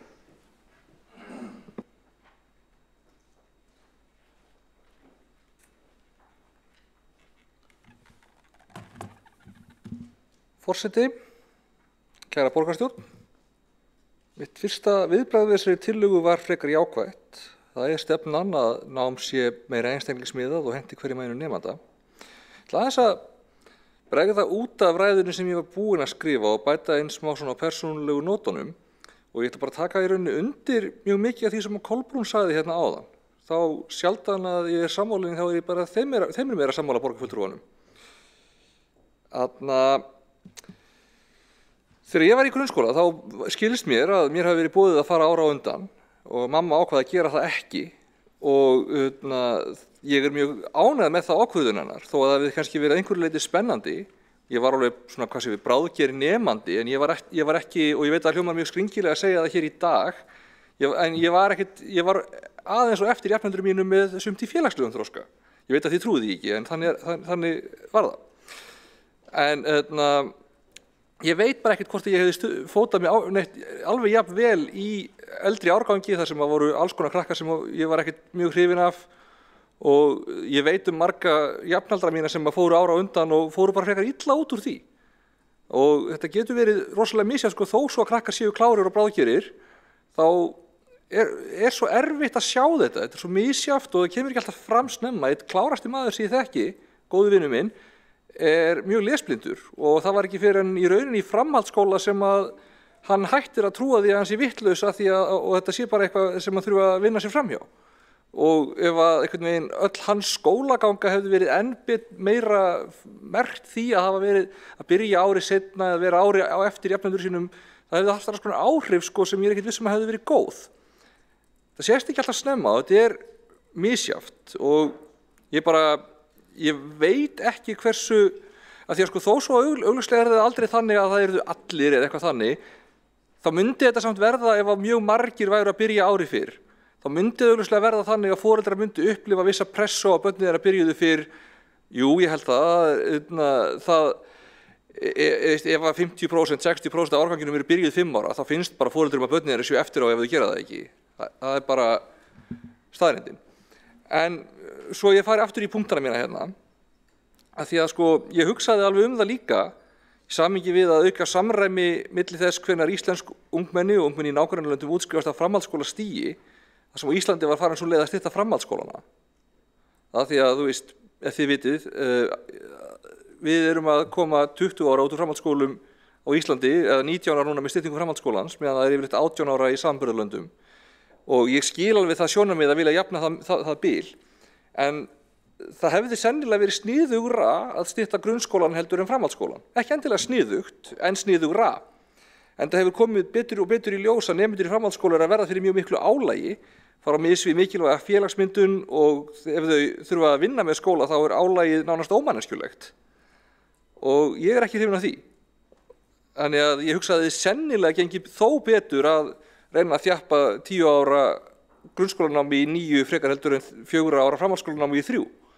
En eins og við kannski vitum þá snýst þetta það að það var ríkið sem vantaði að spara, ekki sveitarfélögin. Þannig að það þurfti að taka þetta þannig. Ég er reyndar svo til það farið, ég er mjög hrifinn af þeirri hugmynd að tengja betur saman leikskólana og yngri deildir grunnskólana. Samnýta lóðir, hluta húsnæðis, kannski jafnvel starfsfólk eða allan í stóðþjónustu og þá kannski leikskóla og kannski 1. til 4. bekkjar. Þetta hefur verið reynt sums staðar bara með mjög góðum árangri og þá er hægt að innleiða meiri svona nám sem leik í aðeins lengra en í grunnskólan. Ég held að það sé bara ágætis hugmynd og aðeins að svona, hvað segjum við, aðeins gera óskýrari þessa línu milli 1. deilda grunnskóla og leikskóla. Ég held að það sé ekkit vond hugmynd. En þessi tillaga sem hérna er til umræðu, hún virkar frekar undarleg.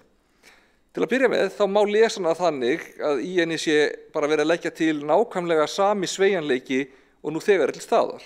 Hann er beinlínis lögbundinn samkvæmt 15. grein laga grunnskóla, þar sem kemur fram að þó skólaskylda barns hefjist að jafnaði við upphaf skólaárs á því almanaks ári sem barnið verður 6 ára, þá geti foreldrar barns sótt eða samþykkt að sótt að það hefji skólagöngu fyrr eða síðar, þá væntanlega ári fyrr eða ári síðar.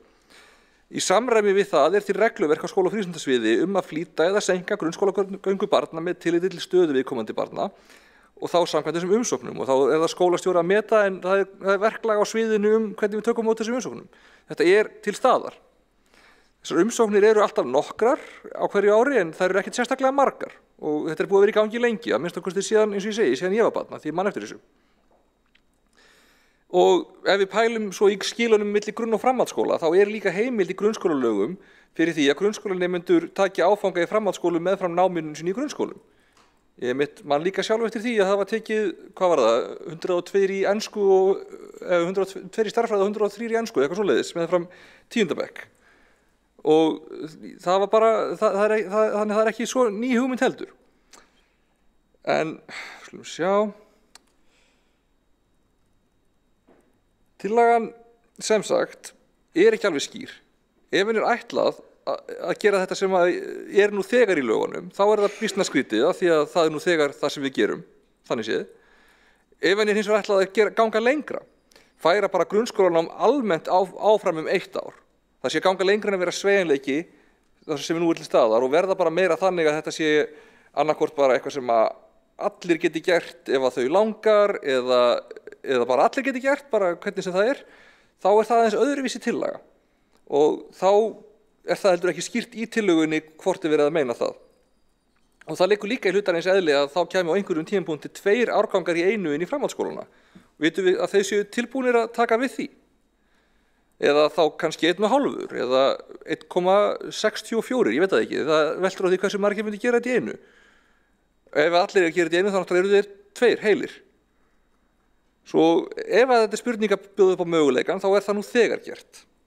Ef það er bara spurning að hvetja fleiri til að nota möguleikan, þá er spurning hvort það er ekki að nýjum veruleika. Eins og ég fór yfir áðan, ef börn og foreldrar eru að upplifa að þau var að dragast aftur úr ef þau gerðu það ekki, þá er það bara nýjur raunveruleikin að grunnskóli væri svona eiginlega frá 5 ára nema að þú treystir þér ekki til þess.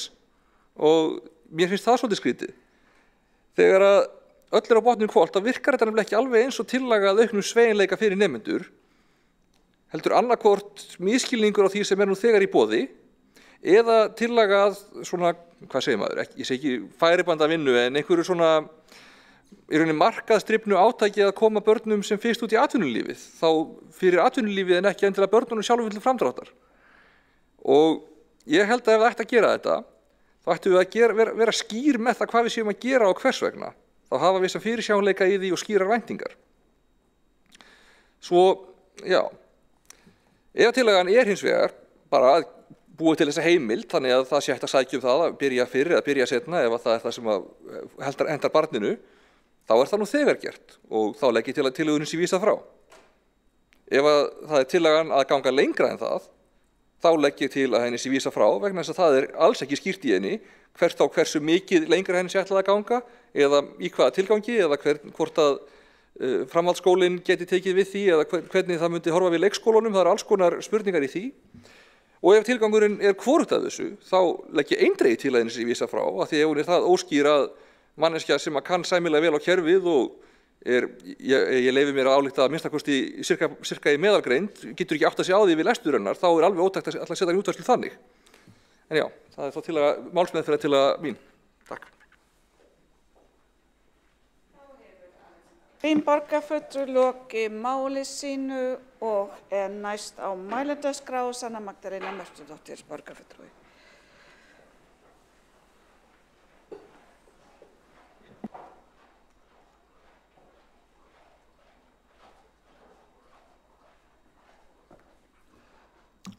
Forseti og borgarstjórn og áheyrendur. Tillagan talar að nemendum yrði gefinn kostur á því vali að hefja grunnskólanám fyrr og ljúka því fyrr og að nemendum standi til boða val að hefja grunnskólanám í grunnskólum borgarinnar þá við 5 ára aldur og að ljúka grunnskólanámi ári fyrr. Ég held að sé mikilvægt að ef það á að kynna breytingar í skólasamfélaginu og fyrir börn og ungmenni að þá eigi það eiga sér stað í skólasamfélaginu öllu en ekki á nokkrum stöðum og auðvitað eru þarfir barna misjafnar og það þarf að taka mið af þeim í skólasamfélaginu en ég tel að það sé betra með stuðningi þá til skólana þannig að skólarnir geti mætt ólíkum þörfum og því hvar börnin eru stödd hverju sinni. Og með því að kynna valmöguleikann að byrja fyrr, þá spyr ég, eru það búin til sér bekkur eða myndu yngri börnin þá fara í yngsta grunnskólabekkin? Ég er ekki alveg að átta mig svona á því hvernig þetta yrði útfært. Það talaði um að einn skóli í hverju hverfi muni gera þetta í tilraunaverkefninu og þá kem ég aftur að þessu með breytingum fyrir heildina í staðan fyrir sum börn því að ég tel að ef að stóra breytingar séu kynntar þá sé mikilvægt að kynna það sem heild inn í skólakerfið en ekki að hluta og að það þurfi þá að liggja alveg skýr rök fyrir því af hverju þessar breytingar séu mikilvægar að færa þá í rauninni þennan aldur til.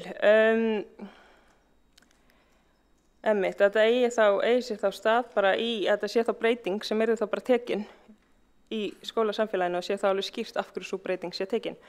Annar punktur sem ég ætla að fjalla í þessu samhengi er hvaða foreldrar eru líklegir til þess að velja þetta fyrir börnin sín. Það eru náttúrulega alls konar svona aðstæður sem að liggja baki en það eru mikla líkur og þættir líkt og efnahagsleg staða, starfsaðstæður foreldra og svona félagsleg staða að félagsleg staða foreldra spili inn í og staða foreldra hafi áhrif á það hvort þau velja þetta fyrir börnin sín eða ekki og þannig að þá spyr maður sig einmitt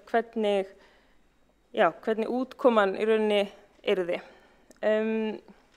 Og ef þetta væri þá gert, þá væri leikskólaganga, hún yrði þá styttri hjá sumum börnum. Leikskólinn er fyrsta skólastigið þar sem að fer fram mikilvæg menntun í gegnum leik og núna eins og ég skil þetta þá er einstaklingsbundið nám sem fer fram í leik- og grunnskólum þannig að ég sé ekki alveg svona fram á hvernig þessi breyting sé nauðsynleg til að ná fram þeim markmiðum. Þó að sé vissulega mikilvægt að styrkja skólana til að þau hafi allt sem þau þurfa til að mæta markmiðum sínum. Ég velti líka fyrir mér hvort að sá möguleiki að kynna þann valmöguleika að útskrifast fyrr, hvort það ýti undir pressu, þó að sum ungmenni séu svo algjörlega tilbúin í eitthvað námslega og algjörlega bara vilja útskrifast fyrr og algjörlega bara finnst eins og námsefni sé orðið of auðvelt. þá snýst skólinn fleiri þætti en bara námið og þá mælikvarða sem við notum, til dæmis þessi félagslegi þættir. Þannig að vitum við hvað áhrif það hefur á börn að vera ára undan í gegnum allt skólastigið, til dæmis félagslega. Og svo eins og núna, bara í þessu öllu samengi, þá kvíði barna og ungmenna hefur því miður verið að mælast mikill og við sjáum aukningu þar. Þannig að ég velti fyrir mér líka hvernig þetta spili inn í það. Því þegar valmöguleikinn er kynntur að byrja fyrr og klára fyrr, þá getur það verið streituvaldandi, það getur sett pressu og svona velti fyrir mér hvernig þessi aldursblöndun myndi þá svona líta út varðandi kvíðabarna. Því að þó að börn standi sig vel námslega þá eru alveg fleiri þættir þarna sem skipta máli. Persónulega þá svona held ég að sé mikilvægast núna að styðja við leikskóla og grunnskóla til að tryggja að þau geti verið með þetta metnaðarfulla einstaklingsmiðaða nám, að þau séu alveg tilbúin til þess að koma til móts við ólíkar félagslegar og námslegar aðstæður barna. Og þar þarf að skoða þætti eins og minni hópa í skólastofunni.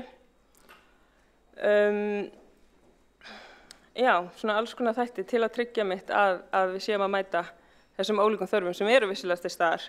En svona ég sé ekki alveg kannski, já, svona hver sé að kalla eftir þessu og mér finnst ekki alveg skýrt hvernig þetta yrði útfært.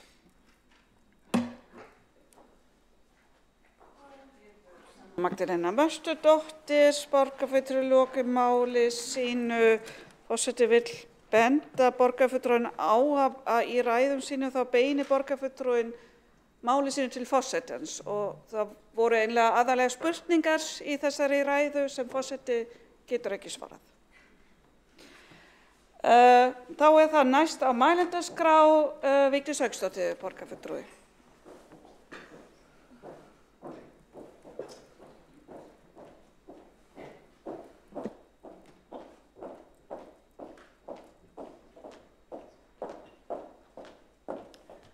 Forseti ágæta borgarstjórn og tilheyrendur.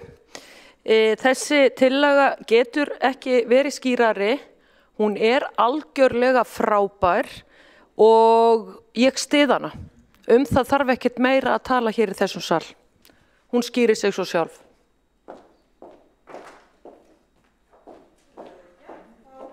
Vigdís Hauksdóttir, borgarfulltrúi loki máli sínu og þá síðust á mælendaskrá undir þessum dagskrárlið Marta Guðjónsdóttir, borgarfulltrúi.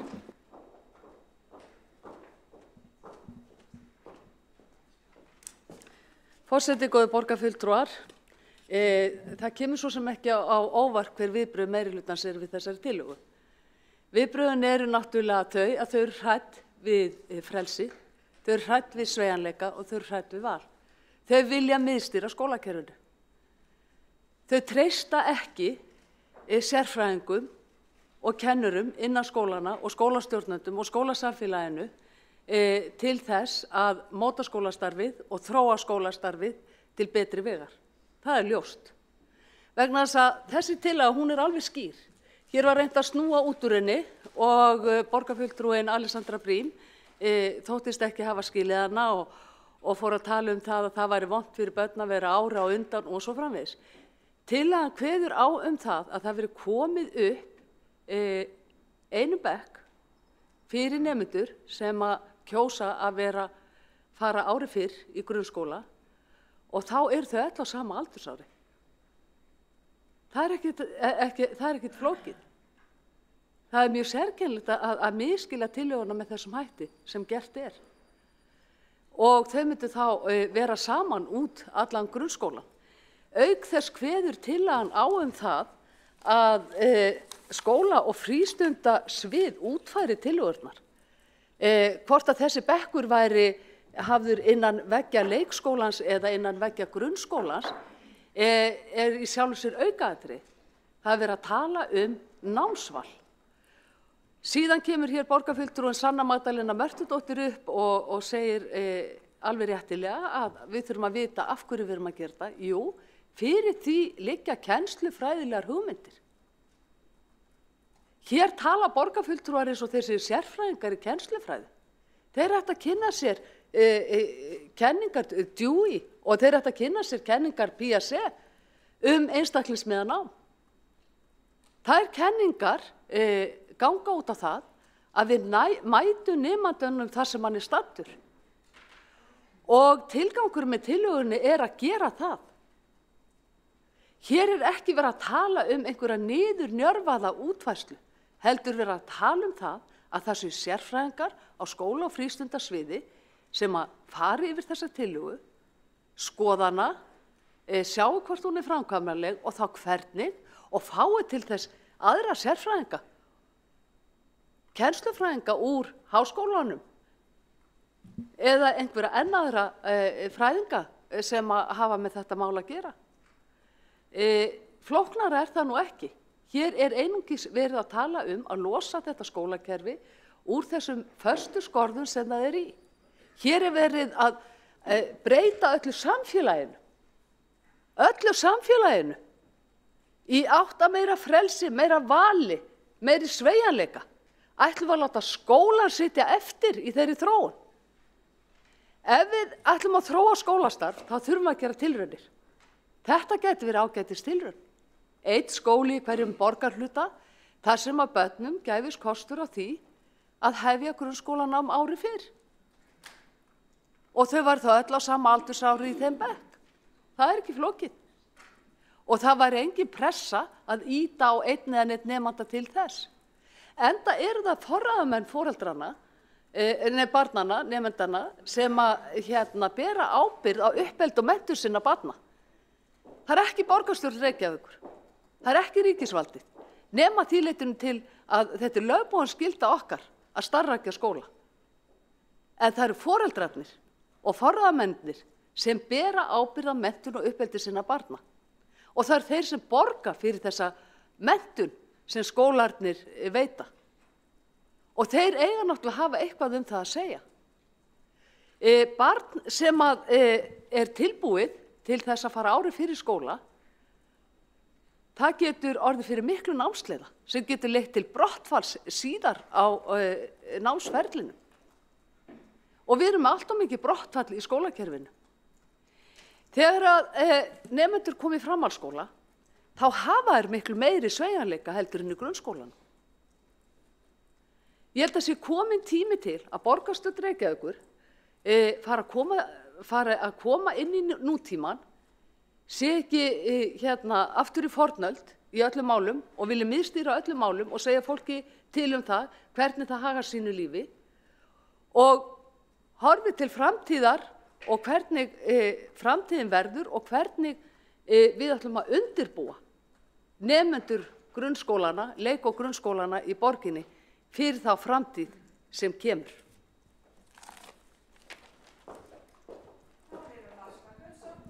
Borgarfulltrúi loki máli sínu hafa tveir borgarfulltrúi óska eftir að veita andsvar, Alexandra Brím og Líf Magnúsdóttir. Það fyrst Alexandra Brím. Forseti, já, eins og ég kannski fór yfir áðan, ég las alveg tillöguna og ég skildi alveg hvað þau eiga við með einum bekk, en hvað ef að það eru fleiri foreldrar sem vilja hafa börnin sín ári á undan heldur en komast fyrir í einum bekk? Ég gaf mér að það myndi sennilega gerast. Hvað ef að það eru miklu fleiri? Hvað ef að foreldrar, eins og ég segi, upplifa að börnin þeirra séu að dragast aftur úr jafnöldrum sínum ef að þau byrja ekki ári á undan? Og hver það sem að segja að það sé endilega gott að vera í sama bekk allar grunnskólagönguna? Það alls ekkert öruggt. Og hvað ef að barnið byrjar í einum bekk sem að ári á undan í einu hverfi og svo flytja foreldrarnir og þurfa að fara í annan skóla, þá í hvaða bekk á það barnið að fara í nýja skólanum? Það alls konar svona hlutir. Það sem ég óttast í þessu að þetta verði svona viss elitismi.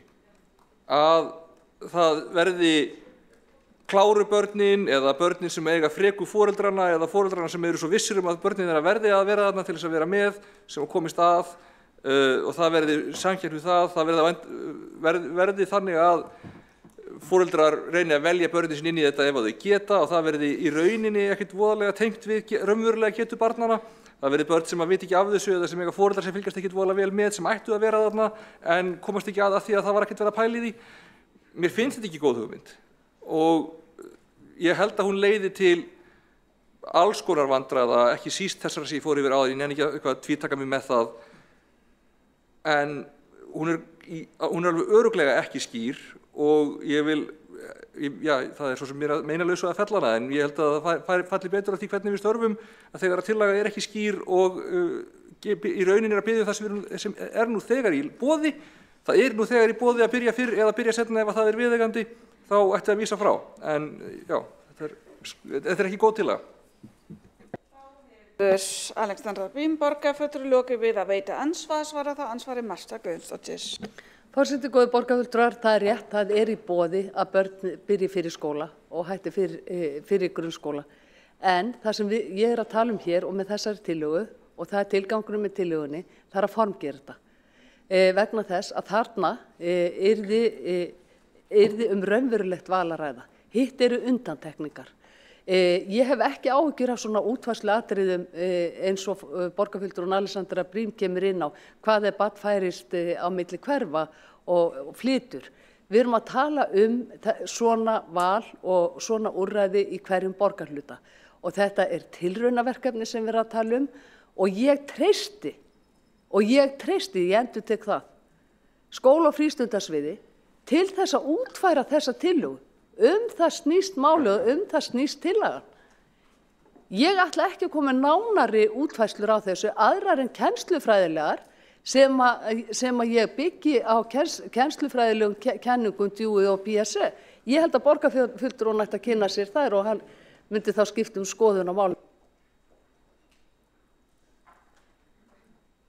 Þá hefur borgarfulltrúinn Marta Guðjónsdóttir lokið við að veita ansvar. Forseti minnir á að ávarpa borgarfulltrúi með nafni og titli. Ætlar borgarfulltrúinn Alexandra Brím að veita ansvar? Já, afsakið, forseti. Ég ætla ekki að þykjast vera hér sérfræðingur í kenningum Dewey eða annara í þessu, enda er ég ekki hérna sem sérfræðingur í uppeldis- eða kennslufræðum fyrir borgina heldur til þess að koma með pólitískar áherslur og meta hvað ég tel skynsamlegt út frá því sem er lagt til.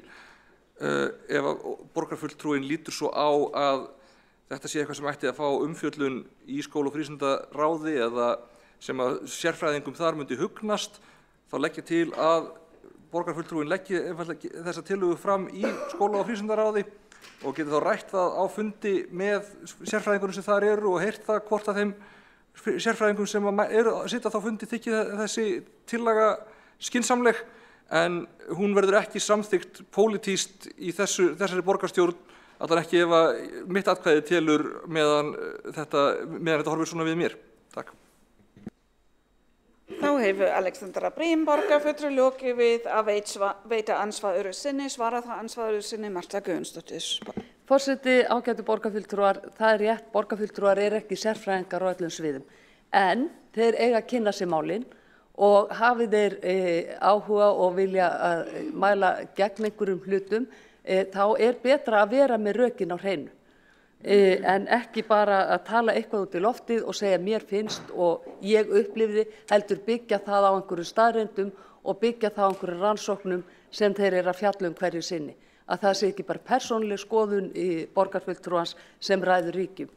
Hér talar borgarfulltrúinn Alexandra Brím það að ég geti tekið þessa tillögu upp í skóla- og frístundaráði. Það er vissulega rétt. En af hverju ekki bara vísa henni þangað og treysta þeim sérfræðingum sem þar á sviðinu til þess að fara yfir þessa tillögu og hugnist þeim hún ekki, þá hljóta þeir að færa rök fyrir því, en lítist þeim vel á það, þá hljóta þeir líka að færa fagleg rök fyrir því. Eigum við ekki bara að setja þetta í þeirra dóm og leyfa þeim að koma með annarkvort útfærslur að því sem ég legg til hér eða þá að hafna því. Og þá færi þeir rök fyrir því á hvað forsendum þeir gera það.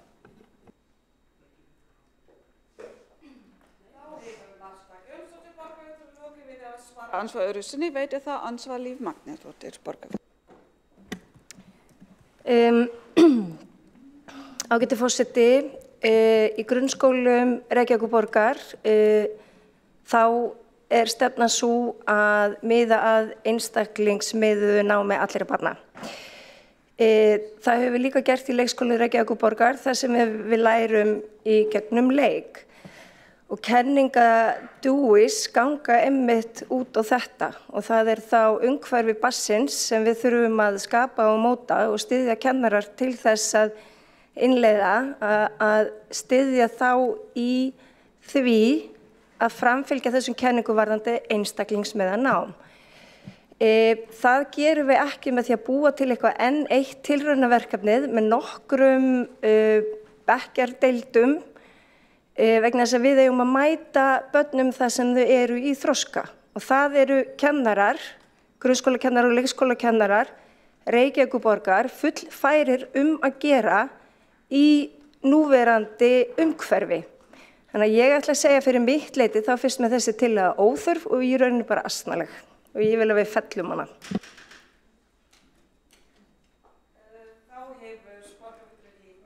Dóttir lokið við að veita ansvar. Forseti líst ekki vel á dæma tillögur annarra með þessum hætti. Þá svara ansvari Marta Guðjónsdóttir, borgarfulltrúi. Forseti, ágætu borgarfulltrúar, já, ég tek undir orð forseta að það er lágmarks kurteisi að þetta var allavega ekki mjög háttvíst að borgarfulltrúinu Líf Magnúsdóttur að tala að tillagan væri asnaleg. Hún hefði getað sagt að nota einhver önnur orði við það, sína skoðun á þessari tillögu og byggt það á kannski einhverjum faglegum staðreyndum eins og hún reyndi að byrja með en endaði svo afar illa með því að kalla tillöguna asnalega. En ég ætla ekki eða þessum tíma í að þrefa það. Það segir meir um hann en mig, hvernig hún orðar sína hluti. En hitt er annað mál að þessi tillaga, talandi einstaklingsmiðað nám, við erum að tala að mæta betur einstaklingsmiðuðu námi. Það hefur reynt að gera það í skólanum en það hefur ekki tekist til þessa og það veit borgarfulltrúin.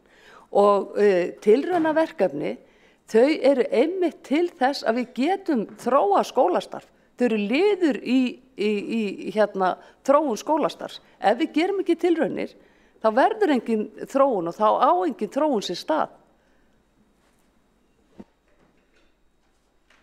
Marta Guðjónsdóttir, borgarfulltrúi, lokið við að svara ansvari og er þá ansvarum lokið og já, gjörðu svo vel, borgarfulltrúi Líf Magnúsdóttir fundarstjórn.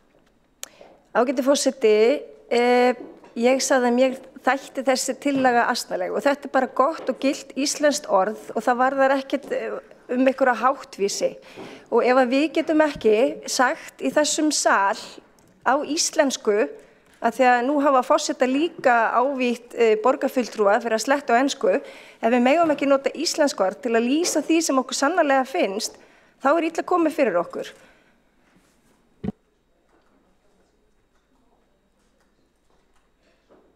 Já, forseti, þakka fyrir þessu ábendingu. Asnalegt er samt í huga forsetis ekki mjög kurteist orð. Og svo eru asnar líka frekar greind dýr, þannig að kannski óþarfi að draga þau hér inni í þessa umræðu.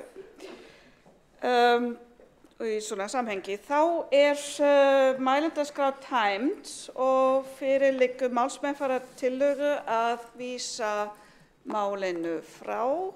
Þeir sem samþykkja frávísunartillöguna gefa merki. Já, það eru, forseti biðst afsökunar, það virðist ekki, já það er spurning. Og forseti biður einmitt þeir sem eru í fjarfundi að vera mynd, svo þá eru allir í salnum og aftur er beðið atkvæðagreiðslu. Þeir sem samþykkja frávísunartillögu gefa merki. Það eru 13, þeir sem á móti kunna vera.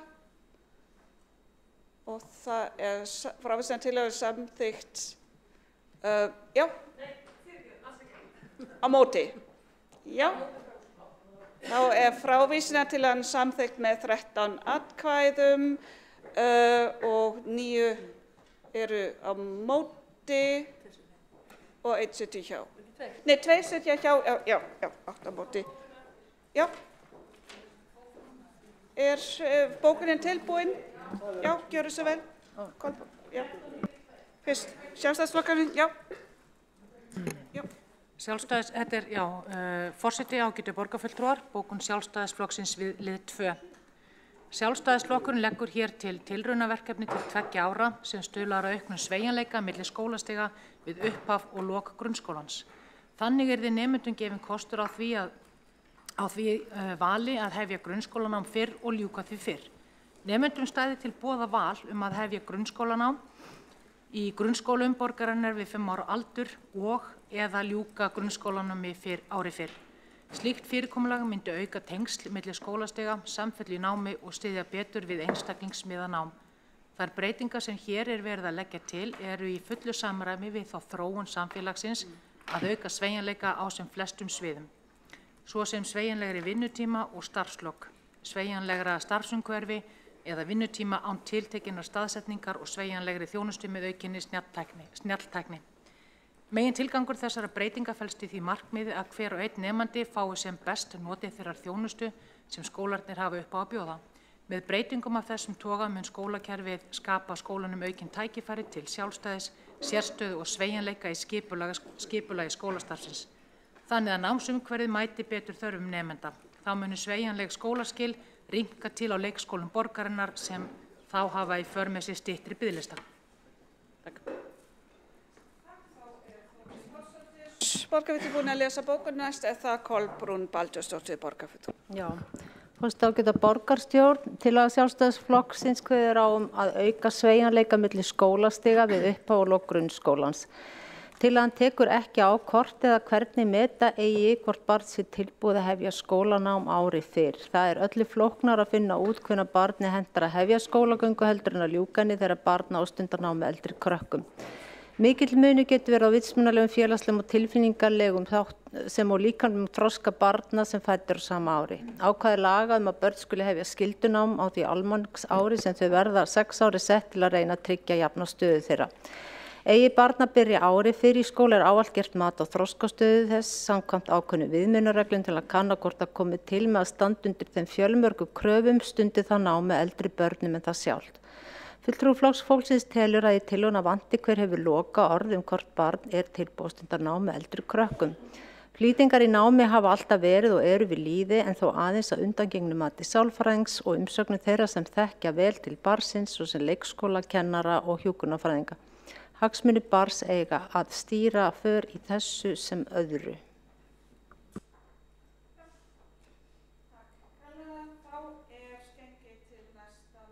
Á dagskrá sem tillaga borgarfulltrúa Miðflokksins ljósastýringamál og hérna fyrst á mælendaskrá Vigdís Hauksdóttir, borgarfulltrúi.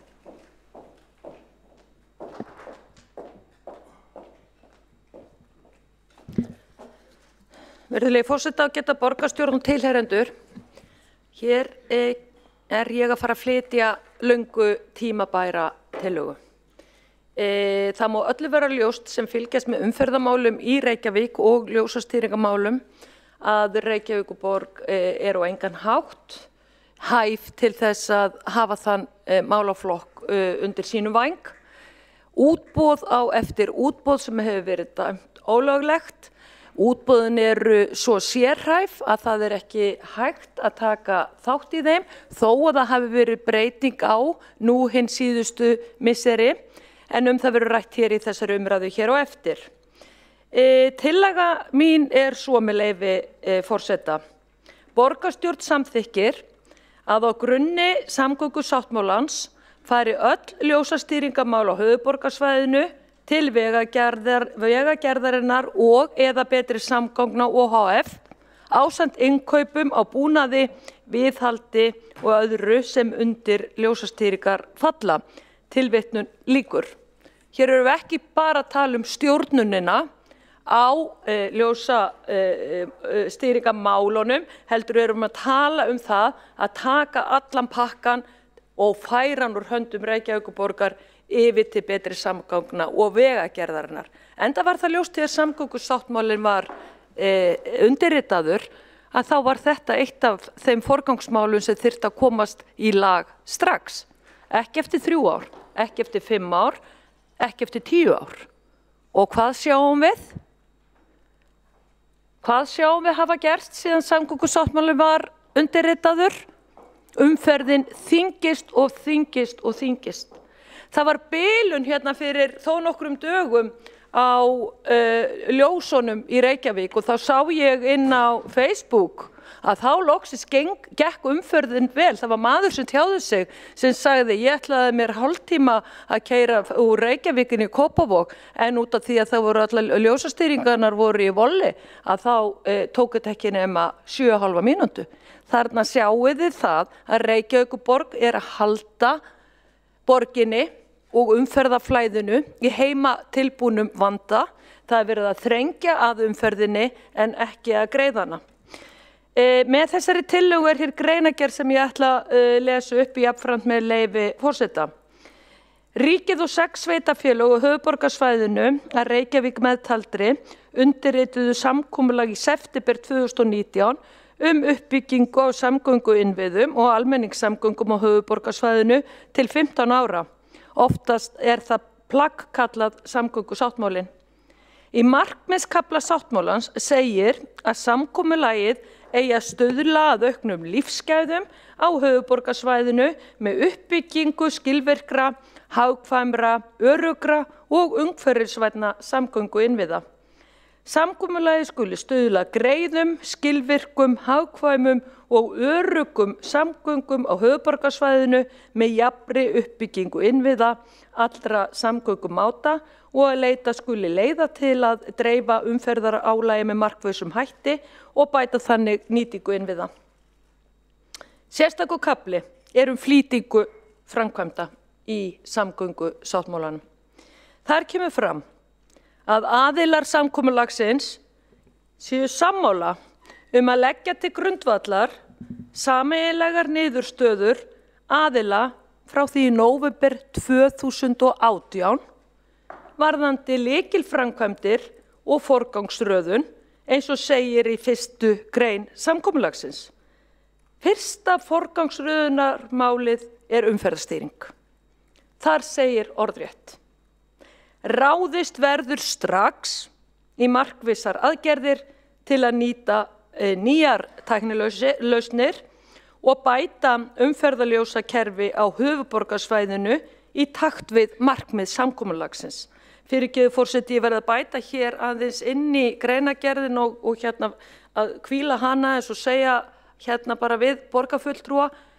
Það ekki nema að vona að borgarstjóri hafi gengið úr salnum þegar þetta allt saman rifjað upp.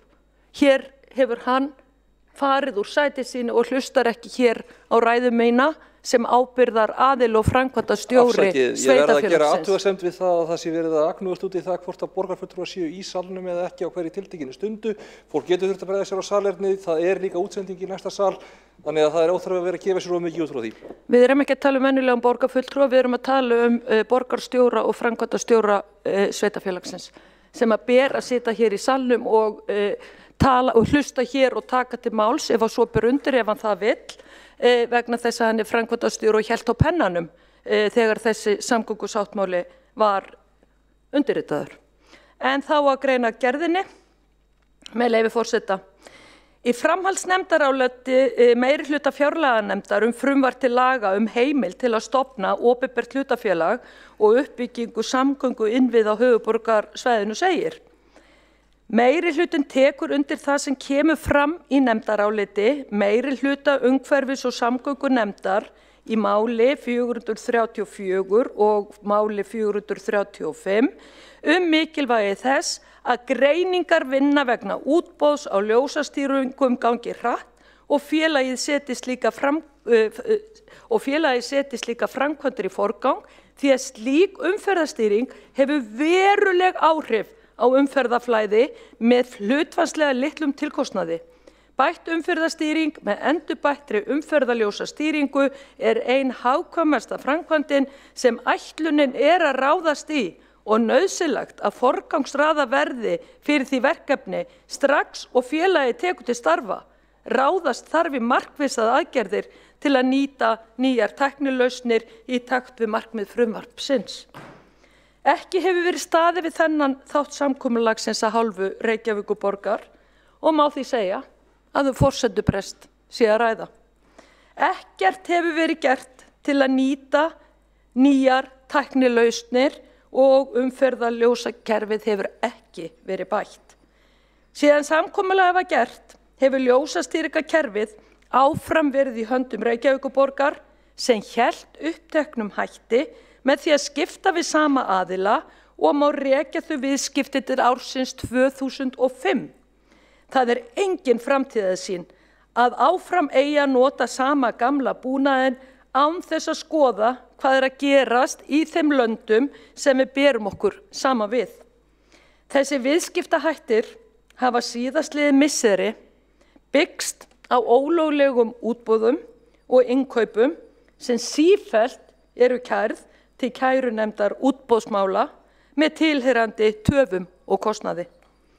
Á meðan Reykjavíkurborg fylgir ekki lögum opinber innkaup, blæðir borgarbúum, íbúum í nágrannasveitarfélögunum og landsmönnum öllum því umferðin stopp í Reykjavík. Þessi vinnubrögð tefja þennan málaflokk úr öllu hófi og því á viðfangsefnið að vera í höndum Vegagerðarinnar og eða Betri samgangna OHF. Tilvitnun lýkur. Ég hef lokið lestri greinargerðarinnar. Skýrara verður þetta ekki, virðulegi forseti. Hér svik að ræða að hálfu borgarinnar. Hér á svikunum, á þeim grunni forsendubrest að ræða. Hvað varðar undirskrift borgarstjóra að þessum samgöngusáttmála. Umferðarljósa stýringarnar voru í algjörum forgangi þegar samgöngusáttmálinn var undirritaður 2018. Hvað horfum við fram á? Það komið 15. mars árið 2022 og kerfið allt í volli og eftir að samgöngusáttmáli var undirritaður þá hafa farið fram fleiri ólögleg útboð heldur en í nokkrum öðrum málaflokki hjá Reykjavíkurborg og nú lögbrotin ansi mörg samt, það verði ég að segja. Þetta svo til skammar og það alveg ljóst að Reykjavíkurborg nær ekki að halda utan þennan málaflokk því eins og ég sagði áðan, ljósastýringarnar í Reykjavík notaðar til tafa, til að tefja umferðina með tilheyrandi mengun, með tilheyrandi sliti á götum og með tilheyrandi sliti á bílunum okkar. Þessa tillögu verður að samþykkja hér þannig að við getum forða borgarstjóra og meiri hlutanum undan forsenduprestinum sem yfirvofandi og auðvitað eiga öll samgöngumál á höfuðborgarsvæðinu sem þarna í þessum sáttmála að vera vistuð í sömu stofnuninni. Það þýðir ekki að taka konfektmolana út. Þá hefur borgarfulltrúinn lokið máli sínu. Næst tekur til máls borgarfulltrúinn Hjálmar Sveinsson.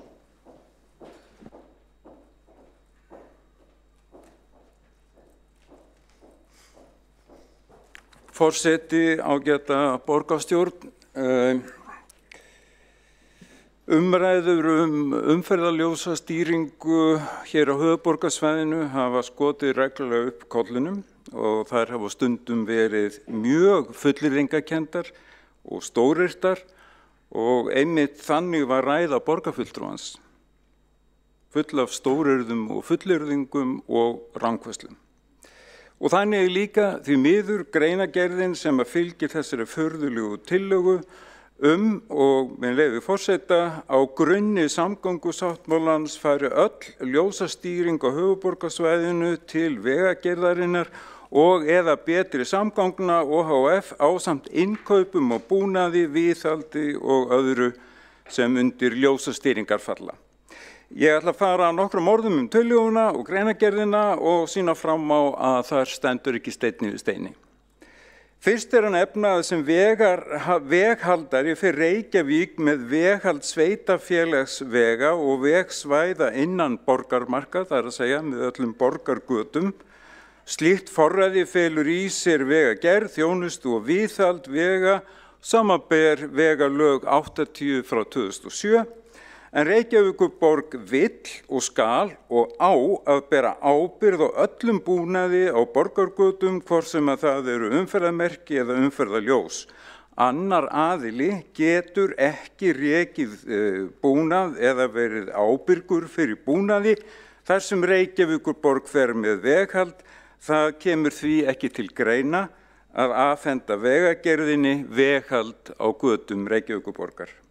En hvað með betri samgöngur OHF? Í sem stystu máli betri samgöngum ætlað að halda utan fjármögnun á uppbyggingu samgöngu innviða á höfuðborgarsvæðinu í samræmi við samgöngusáttmálann. Það hefur ekki verið lagt upp með það að betri samgöngur OHF verði veghaldari eða rekstraraðili að samgöngu innviðum og búnaði. Það stendur bara ekki til og borgarfulltrúinn hlýtur að vita það. En víkjum þá að samgöngusáttmálanum. Megin forsetatillögunnar að Reykjavíkurborg standi ekki við sinn hlut í sáttmálanum. Það hafi orðið forsendubrestur en það eitt af uppáhaldsorðum borgarfulltrúans, forsendubrestur, og líka orðið ólöglegt. Ég kem að því aðeins og eftir. En lítum þá aðeins á samgöngusáttmálann. Það gert ráð fyrir að fyrstu árin verði settar 390 milljónir króna árlega í málaflokkin umferðarstýring,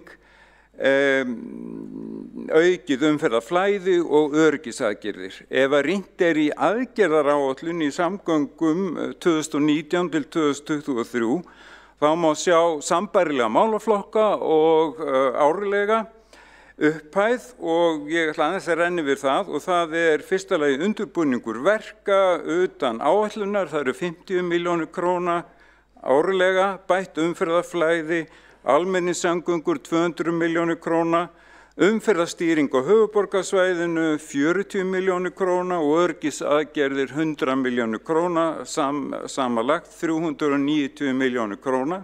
Og jú, þið heyrðu það rétt, aðeins 40 milljónir króna árlega af 390 áætlaðar til umferðarstýringar á höfuðborgarsvæðinu 2019 til 2023. Sem sagt, aðeins litlum hluta upphæðarinnar í samgöngusáttmálanum varið í umferðarljósa stýringu. Allt tal forsendubrest og brot á samgöngusáttmálanum því, já, hvað maður að segja, bull kannski.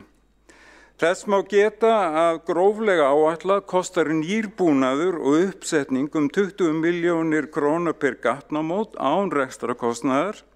En upphæðin í samgöngusáttmálanum sem sagt 40 milljónir króna árlega og dugar því bara til að setja upp búnað á 2 gatnamótum á ári en 150 ljósastýrð gatnamót á höfuðborgarsvæðinu auk 50 gönguljósa. En hvað hefur Reykjavíkurborg gert? Jú, borgin hefur sett 100 milljónir króna árlega í umferðarljósa stýringar.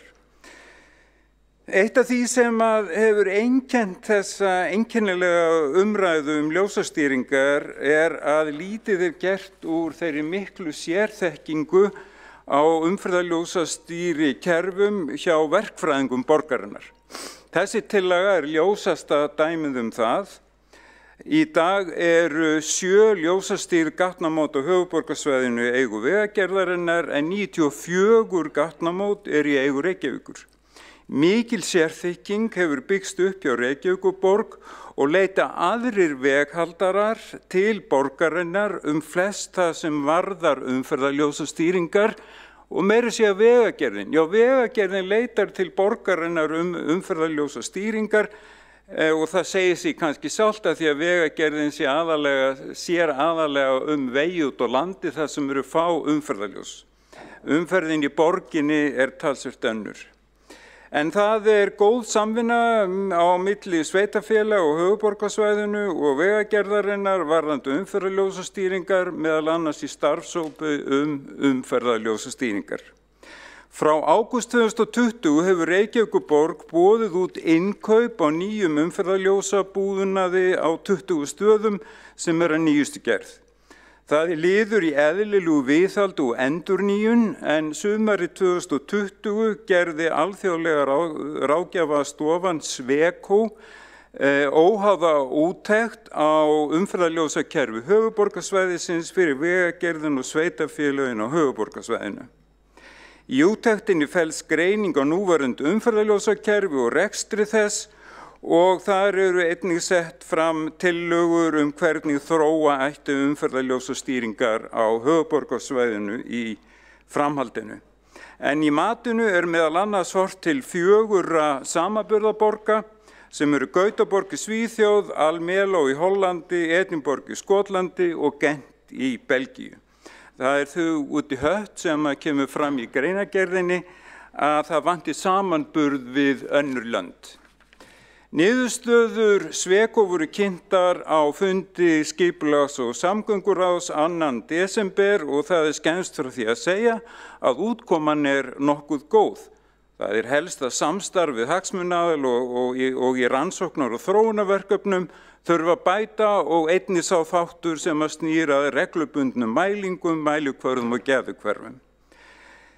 Og það kemur hérna fram sem að ætti nú að koma óvart miðað við málflutningin að Reykjavíkurborg fær hæsta einkunn af þessum 5 borgum í tæknihlutunum og það segir meðal annars með leyfi forseta We see no reason at this stage not to proceed with the chosen technical development path. Sem sagt, engin ástæða til að breyta kúrs á þeirri tæknilegu leið sem að farin Í skýrslu Sweco niðurstöðurnar eru settar fram tillögur að úrbótum og þeim forgangsraðað en starfshópur vegagerðarinnar og sveitarfélaganna á höfuðborgarsvæðinu vinnur nú að því að bregðast við ábendingum úttektarinnar. Að lokum það fullyrt í greinargerðinni að mörg útboð hafi verið ólögleg.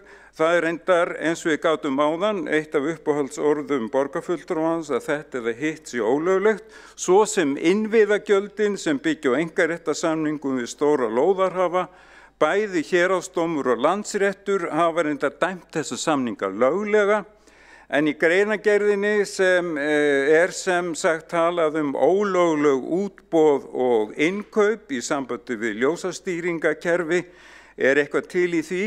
Nei, svo ekki, aðeins í einu tilfelli hefur verið úrskurðað stjórnvaldssekt á Reykjavíkurborg í tengslum við kaup á uppfærslu fyrir rauntímastýringu, en borgin hefur kært þann úrskurð en niðurstaða í því máli ekki enn komin. Í öðrum tilvikum, og ég verð að leggja áherslu þetta, í öðrum tilvikum hefur ekki verið fallist á að Reykjavíkurborg hafi ekki farið að útboðsreglum, þannig að ef ekki segja þessu svolitlar ígjur að allt þetta sé ólöglegt. Og því miður verð ég að segja það, að því að mér finnst ekki gaman að segja það, sko, en mér finnst ekki heil brú í þessari tillögu og ekki heil brú í greinargerðinni og þess vegna tel ég að við eigum alls ekki að samþykkja þetta. Þá hefur borgarfulltrúinn lokið máli sínu og hafa 2 borgarfulltrúar óskað eftir að veita andsvör, nema ég hafi verið að misskilja Kolbrún Baldursdóttir, þú varst að biðja að veita andsvör. Já. Þá veitir andsvar borgarfulltrúinn Vigdís Hauksdóttir. Býtu, 2 eða 3 að biðja andsvör? 2, það 2 mínútur. Já. Virðulegi forseti og kæru borgarfulltrúar, já, þetta var nú ansi hreint merkileg ræða. Það var ágætt að borgarfulltrúinn Hjálmar Sveinsson myndist einmitt á það að Reykjavíkurborg myndi spandera á hverju ári 100 milljónir hér í ljósastýringamál á höfuðborgarsvæðinu. Það beinlínis verið að rétta sama aðila hér mikla peninga í áskrift og hálfgerðri sjálftöku. Það var ágætt að hann sagði það en ekki ég. En sko það líka þetta alveg undarlega fullyrðing hjá borgarfulltrúanum að fullyrða það að vegagerðin leiti til borgarinnar vegna ljósastýringa. Vegagerðin leikur líkið í þessum samskiptum og grípur aldrei til varna í kærumálum að því að það náttúrulega bara þannig að borgin bara búin að taka sér þetta vald að fara með málaflokkin og það veit borgarfulltrúi mæta vel. Nú finnst það að borgarfulltrúin að rugla hér saman að það sé eitthvað borgargötur og annað þjóðvegur í byggð og annað. Ég þekki allt í kringum það. En þá það líka svolítið merkilegt á þessum grunni að yfir Reykjavíkurborg ætlar ekki að láta þetta af hendi vegna þess að vegagerðin á hér einhverja götur inn á borgarmarkana. Akkur þá Reykjavíkurborg að skipta sér af Sundabraut á sömu forsendum. Þetta bara stendur ekki steinn yfir steini í þessari ræðu hjá borgarfulltrúanum og það var náttúrulega alveg með ólíkindum og algjörlega fordæmalaust og hefur aldrei komið upp áður í íslenskri stjórnsýslu eða kærumálum fyrir úrskurðarnefndum að Reykjavíkurborg sem sveitafélag og vegagerðin sem ríkisstofnun hafi verið dæmdar til að greiða stjórnvaldssektir. Svo bara látið eins og það sé bara eitthvað hér og ná brauð og bara skipta ekki nokkru máli. Og víst eru útboðsmálin í ljósastýringamálum búin að vera hér ólögleg og ógild og kærur fram og tilbaki þeim þannig að þetta eru ósannindi sem að borgarfulltrúin fór með. Borgarfulltrúin hefur veitt ansvar, svarar ansvari borgarfulltrúin Hjálmar Sveinsson. Já, þessi lestur náttúrulega með svo miklum ólíkindum að manni verður orða vant eiginlega. Ég notaði aldrei orðið sjálftöku en það gjörsamlega fáránlegt og þú veist, það einfaldlega þannig að Reykjavíkurborg og sveitarfélögum ber að vera veghaldarar á sínum sveitarfélagsvegum. Þannig að það þarf þó að breyta lögum ef á að fara að afhenda vegagerðinni sem væri fáránlegt vegna þess að langmesta sérþekking á umferðarljósastýringum auðvitað í Reykjavíkurborg. Þannig það. Borgarfulltrúin hefur lokið við að svara ansvari, veitir ansvar öðru sinni, borgarfulltrúin Vigdís Hauksdóttir. Forseti ágæta borgarstjórn, það er nú ekki mikill vandi að vera bestur í því þegar maður er einn á svæðinu. Þá er maður nú bara hreinlega bestur í öllu. Og það er náttúrulega bara Reykjavíkurborg. Reykjavíkurborg heldur þessu í heljar greipum og það er allt annað mál að vera veghaldari. Við skulum þá bara ræða það. Ég held að borgarfulltrúi Hjálmar Sveinsson og þessi meirihluti ættu nú bara að taka sér för Reykjavík og sjá ástand gatnanna. Ég skora á ykkur að fara að fylla upp í hólunar áður ég fer að setja niður kartöflur þar. Ég segi nú bara ekki annað. En þegar hér er verið að fullyrða að það sé verið að notast við bestu tæknina, ég hafna því. Allar þær borgir sem við berum okkur sama við eru löngu búin að tæknivæða sín ljósastýringamál með þeim hætti að þau eru komin upp í skýið. Reykjavíkurborg er að eldast við og nota eldgamlan, úreltan, eitthvað þýskan búnað sem er varla hægt að kaupa orðið lengur varahluti, svo elliær sá búnaður. Það er verið að tala hér stafræna Reykjavík. Akkur er ekki hægt að þróa ljósastýringamálin í Reykjavík eins og er verið að gera í öðrum borgum? Ég bara spyr. En út af því að borgarfulltrúin Hjálmar Sveinsson var að halda því fram að hér ætti sér stað svona ákveðin sjálftaka að þegar ég flétti upp ákveðinu fyrirtæki árið 2020 að þá var nú bara hreinlega búið að rétta því fyrirtæki, þessu sama fyrirtæki og vinnur hér öll útboðsmál. Fyrirgeðu, ég verð að trufla þig borgarfulltrúi, það er ekki sæmilegt að leggja öðrum borgarfulltrúa þau orð í munn að hann hafi verið að tala um sjálftöku. Það liggur skýrt fyrir að borgarfulltrúi Hjálmar Sveinsson tala aldrei um sjálftöku í þessu samhengi. Veitu hvað er ruglið nú í gangi hér í þessari fundastjórn? Nei, það kemur ekki óvart. En það er rétt að áður en forseti truflaði mig, þá var það nú bara það að árið 2020 þá var hér ákveðið fyrirtæki hér í þessum bæ sem að fær alltaf öll útboðin út af einhverjum sérstökum, ótrúlegum, óskiljanlegum stöðlum sem eru settir upp 130 milljónir. Bara svona, jú, það voru ljósaperur, það voru einhverjir hausar, ljósahausar, það var vinna og eitthvað svona slíkt sem að enginn nokkurn tímann sér. Og það til borgarfulltrúinn lokið við að veita ansvar öðru sinni, svarar ansvar öðru sinni borgarfulltrúinn Hjálmar Sveinsson. Ég svara því með þeim orðum að ekkert af því sem að borgarfulltrúinn sagði svaravert. Næst hefur óskað eftir að veita ansvar borgarfulltrúinn Kolbrún Baldursdóttir. Forseti ágæta borgarstjórn, ég ætla nú ekki að segja annað en það að mér finnst kannski borgarfulltrúinn Hjálmar Sveinsson taka aðeins og sterkt til orða í hans ræðu, að ekki sé heil brú í greinagerðinni og svona, það farið aðeins offari í hneykslun og úrtölum. Ég sé fyrir mér og hef sent inn stuttabókun á þá leið að þetta í rauninni ekkit órökrétt gefið að önnur sveitarfélög myndi fela vegagerðinni eða betri samgöngum sambarlegt verk. Þetta yrði þá einni hendi og það geti alveg verið kostur við það. Kannski þarf að breyta lögum og guðum að vita hvað, en ég meina annað eins hefur nú verið lagt til á þess að sé einhver lagagrunni fyrir hendi. En þetta svona viðbrögð borgarfulltrúans Hjálmar Sveinsson voru bara eins og ég veit ekki hvað það hefur verið að lesa fyrir hann það var þvílík hneykslun og aðeins gengi á langt í viðbrögðum finnst mér við svona tillögu.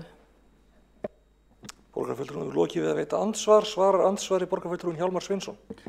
Mér finnst bara mjög eðlilegt að bregðast hart við mjög alvarlegum ásökunum að einhver útboð hafi verið dæmd ólögleg í stórum stíl, það rangt, eða að það eigi sér stað einhver forsendubrestur út af samgöngusáttmálunum, það rangt. Og ég tala nú ekki það sem að kom áður fram það að það væri úrelt tækni. Þegar eitt virtasta ráðgjafarfyrirtæki í heimi á sviði tæknimála, það eru 17.000 mann sem að vinna víðsvegar í Evrópu fyrir Sweco, þegar að það niðurstaða þessa ráðgjafarfyrirtækis að tæknimálin í ljósastýringakerfum höfuðborgarsvæðisins séu mjög góðu lagi. Þá hefur borgarfulltrúinn lokið við að svara ansvari. Næst tekur til máls borgarfulltrúinn Ólafur K. Guðmundsson.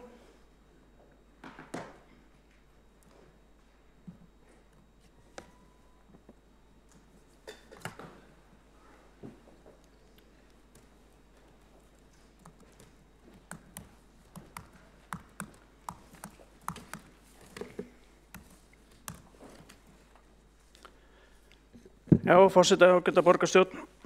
Þetta mjög þarft mál og þörf tillaga og löngu kominn tíma á það að við endurskoðum þessi ljósamál hérna. Aðrar borgir bjóða út ljósastýringamálin hjá sér á 4 ára fresti og það eru bara útboðslög. En Reykjavíkurborg bauð þetta mál síðast út 2005.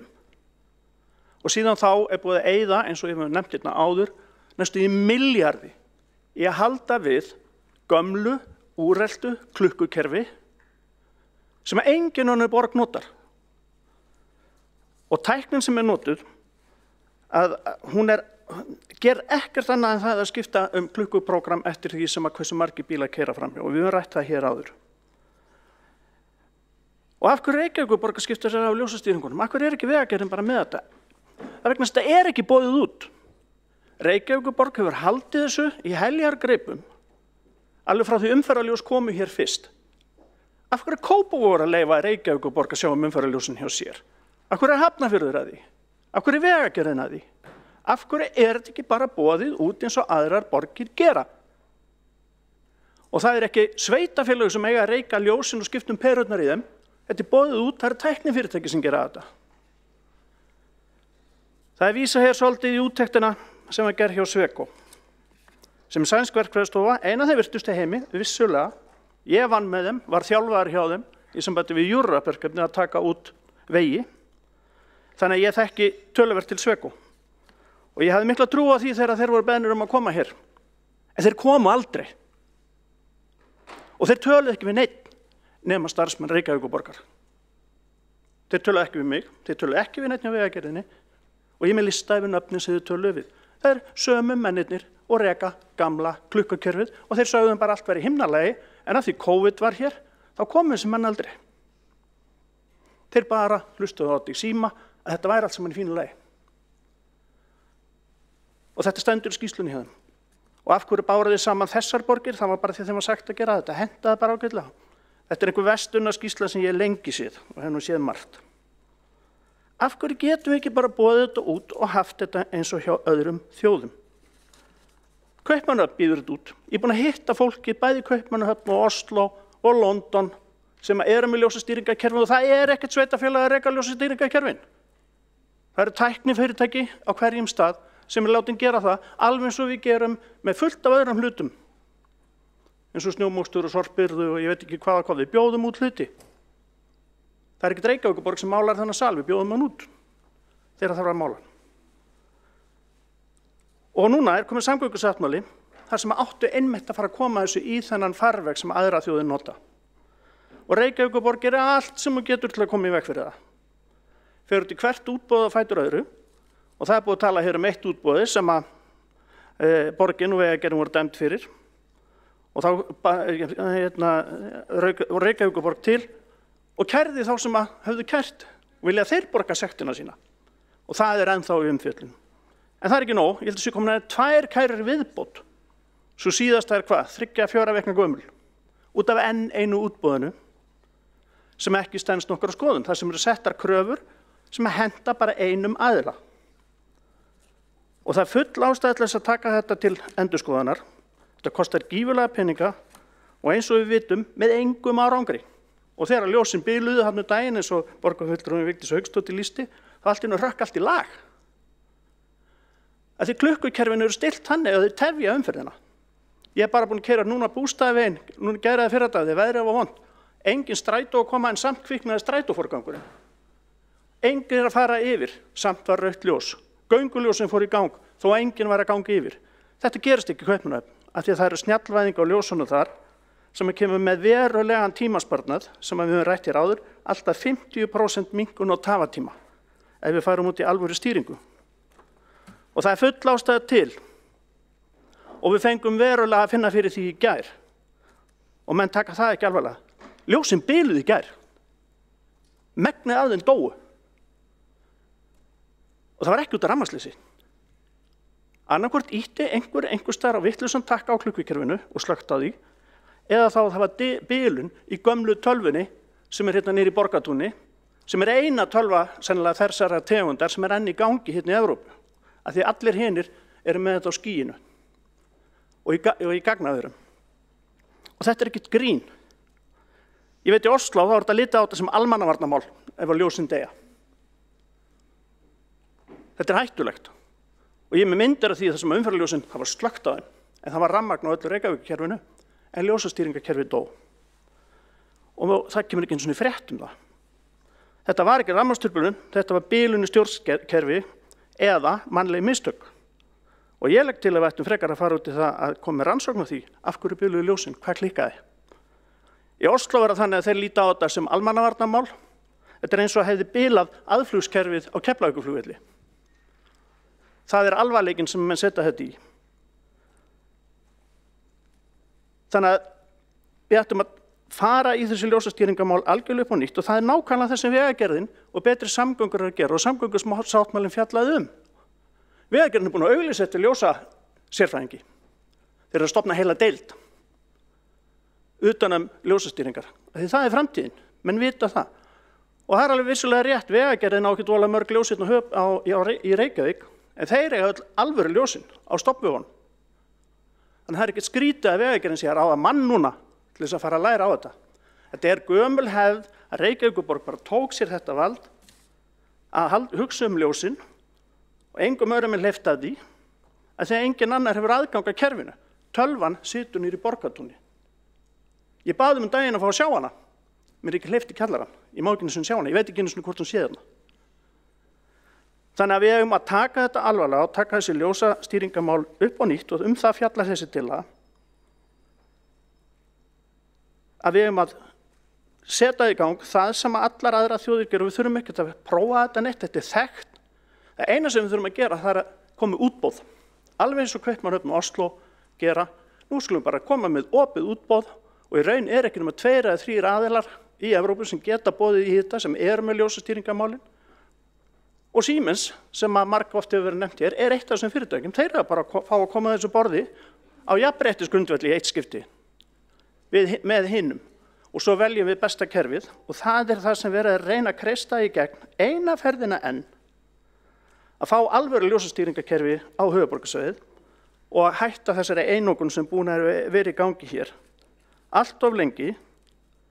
Og frá því síðasta útboð var gert sem Siemens fékk að því engin annar gat boðið í að við erum búin að eyða næstum milljarði í að viðhalda þessu gamla klukkukerfi síðan bara Reykjavíkurborg. Þetta er bara úr reikningu Reykjavíkurborgar 975 milljónir frá 2005 og það fara í þannig pott 80 til 90, kannski 100 milljónir á ári við að viðhalda einhverju sem er löngu úrelt og við gætum gert fyrir miklu minni pening. Þannig að ég held að við ættum að gera okkur í brók með þetta mál og byrja á því núna að fá einhver svör við því hvað bilaði í gær. Og við ættum líka að fá svör sem ég er búin að bíða eftir núna frá því síðasta útboð var kært. Svör það sem voru lögð fyrir innkauparáð. Það meiri mánuði síðan, engin svör. Það er búið ítreka, engin svör. Ég vil fá svörin við bæði því sem að gerist á síðasta útboði og því sem að klikkaði hér í gær. Og síðan bara þetta leggjum í þá vinnu sem þarf til þess að koma með alvöru útboð sem allir geta boðið í og endurtökum það útboð svo á 4 ára fresti eins og allar aðrar borgir í kringum okkur gera. Og besti maður fær og við fáum bestu þjónustuna. Ég held að það væri það sem við öll værum að berjast fyrir og náum þeim tímasparnaði og hagræðingu og minni mengun sem við öll erum að kalla eftir í sambandi umferðarljósastýringur hérna á höfuðborgarsvæðinu. Þá hefur borgarfulltrúinn lokið máli sínu. 3 borgarfulltrúar hafa óskað eftir að veita andsvar. Fyrst veitir andsvar borgarfulltrúinn Vigdís Hauksdóttir. Já, forseti, það er svolítið vont að veita andsvar svona aftur fyrir sig en ég verð að láta mig hafa það. Það kom hér spurning fram í ræðu borgarfulltrúans Ólafs K. Guðmundssonar. Það er nefnilega þannig þessi samaburður hér sem er verið að vísa sífellt í hér hjá Reykjavíkurborg varðandi það að við stöndum svo framarlega í þessu málaflokki. Svarið við því er einfallega það að það er búið að velja út, líklega er það Reykjavíkurborg sem er valið út borgir sem eru með sama gamla búnaðinn og Reykjavíkurborg er að byggja á. Þannig það er aldrei nein raunverulegur samaburður við þær borgir sem eru framúrskarandi og þær sem við ættum að vera að bera okkur saman við. Enda náttúrulega svo kom fram hér í máli borgarfulltrúans, þá byggir þessi úrelti búnaður á einhverju útboði, einhver MSU-tölva sem að borgarfulltrúin upplýst hann fái nú ekki að sjá og það var gert 2005. Út af það ganga líka stærstum liðirnir í þessum kærum fyrir kærunefnd útboðsmála að Reykjavíkurborg er alltaf með þau rök að þetta sé byggt á útboði sem átt sér stað 2005 þó að sé sífellt alltaf verið að gera nýtt útboð. Og þeir sem er að kæra til kæru nefndarinnar er akkurat að gera það á þeim grunni að það er sífellt verið að fara í ný útboð og það sé ekki hægt að byggja á einhverju útboði frá 2005. Þannig að það er með ólíkjendu hvað Reykjavíkurborg er að flækja hér einkaaðila sem eru að keppa á almennum markaði í innkaupamálum Reykjavíkurborgar að borgin skuli þvæla svona mikið fyrir til að verja sitt vígi, til að verja sinn einokunaraðila sem að fær þarna bara áskrift af bara fé í gegnum ríkið, í gegnum borgina, ég er búin að fara við það. Þannig að þetta er svo ótrúlegt og líka það þá að Reykjavíkurborg skuli svo höfða mál fyrir þeim aðila sem að hafði sigur fyrir kærunefnd útboðsmálana og stefndi þeim. Vel gert Reykjavíkurborg, sveitarfélög vera þjónandi en ekki ráðast hvorki á íbúan í einkaaðila. Borgarfulltrúinn hefur lokið við að veita andsvar. Forseti ætlar að árétta það að það er ekki endilega mjög málefnalegt að beita andsvörum með þeim hætti að fara í andsvar við einhverjum sem maður er mjög sammála og taka bara undir allt sem hann segir og koma með frekari ásakanir á þá aðra aðila sem að gætu mögulega vilja að andsvara en get ekki andsvarað af því andsvarið er við ræðuhaldara sem að andsvarandinn er fullkomlega sammála. Borgarfulltrúanum er full frjálst að fara á mælendaskrá sem hún hefur raunar gert ef hún vill halda ræðutímanum sínum áfram. En afsakið, forseti biður fólk að vera ekki að grípa fram úr salnum og þá sérstaklega ekki með gildismat á því sem er í gangi.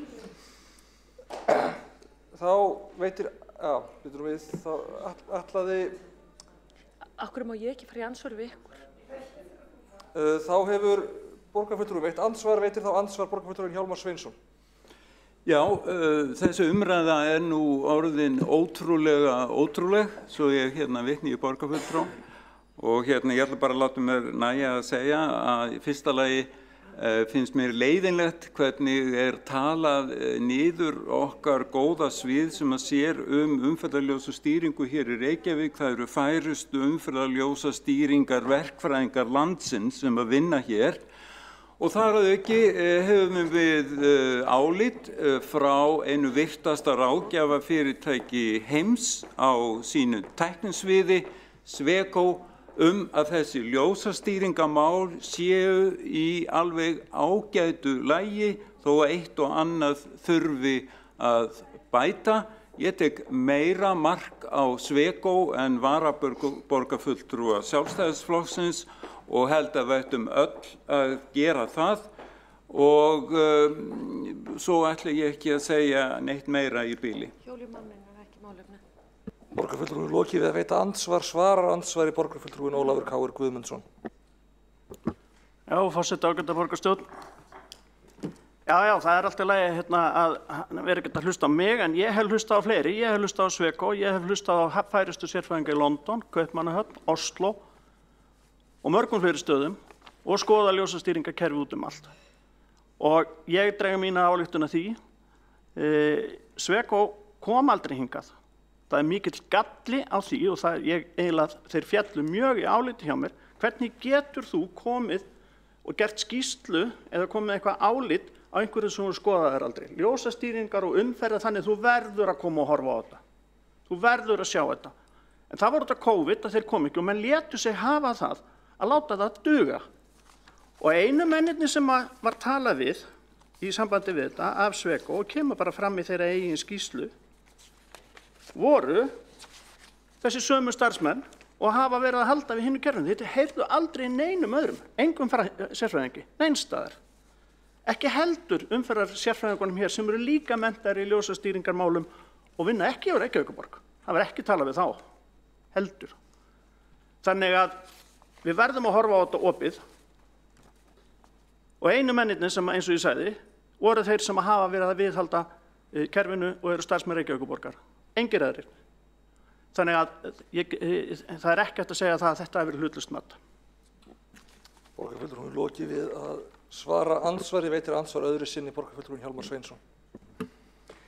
Auðvitað var þetta hlutlaust mat og vísindalegt mat eins og þessi ráðgjafastofa vinnur öll sín mál og mér finnst fráleitt að vera að bera brigður á þá aðferðafræði sem að þetta virta ráðgjafafyrirtæki notar. Og svo verði líka að koma því að mér finnst mjög ósæmilegt að halda því fram að það hafi verið handpikkaðir einhverja borgir að því það kæmi svo vel út fyrir Reykjavík. Þetta er fráleitur málflutningur og í rauninni hálfgerður atvinnurógur gagnvart þessu ágæta fyrirtæki.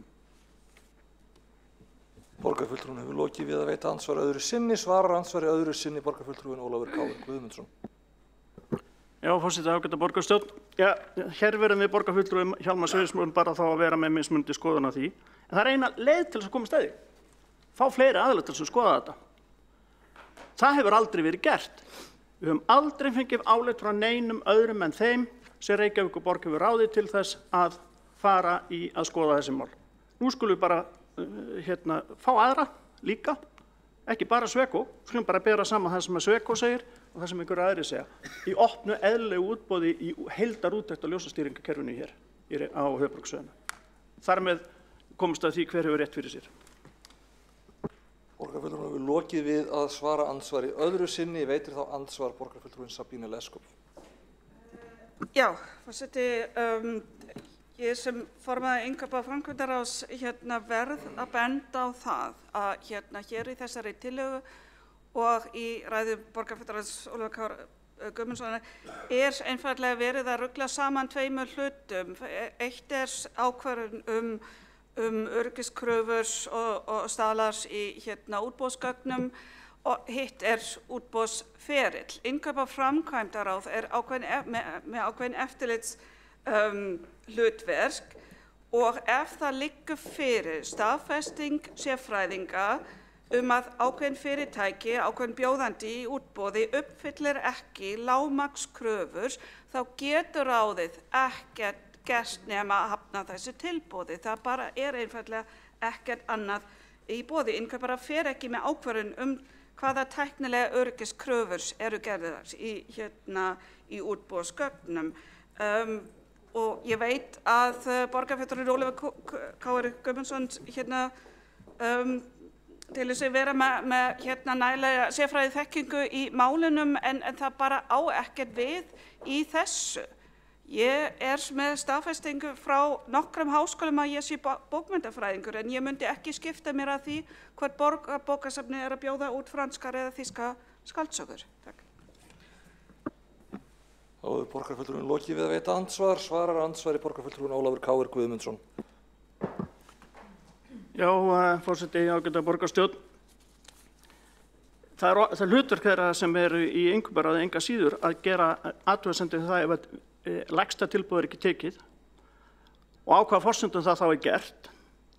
Og þegar settar kröfur fram í útboðsgögnum sem einungis einn aðili getur uppfyllt, að þá er það kært og hlýtur það að fara fyrir kærunefnd. Til þess er kærunefndin. Sá ferill í gangi núna hvað þetta síðasta tilboð var. Það féll úrskurður hvað fyrri tilboðin var það, borgin í óhag. Þannig að það má vel vera að það fari þannig líka. Og þegar svona verulegu munur sem byggir á tæknilega matinum, þá hlýtur maður að stinga við fótum og spyrja. Og ég spurði nokkra spurninga, hef ekki fengið svör frá starfsmönnum borgarinnar hvað það varðar og við verðum bara að bíða eftir þeim svörum. Það er komið meira en mánuður síðan þau voru lögð fram og kærunefndin er ekki búin að úrskurða, þannig að þar fáum við svörin, hver hefur rétt fyrir sig hvað það varðar. Borgarfulltrúinn hefur lokið við að svara andsvari. Veitir andsvar þá öðru sinni borgarfulltrúinn Sabine Leskop. Já, borgarfulltrúinn verður þá að beina sínum tæknilegum spurningum það sem þau eiga heima. Það er annars sem borgarfulltrúinn fór í fjölmiðla viðtali þann 22. febrúar kæru sem hafði komið fram í þessum máli. Fyrir það eitt þá finnst mér ekki heppilegt að við förum alltaf mikið út með smáatriðin þegar við eigum sæti í þessu ráði varðandi kærur sem eru í ferli.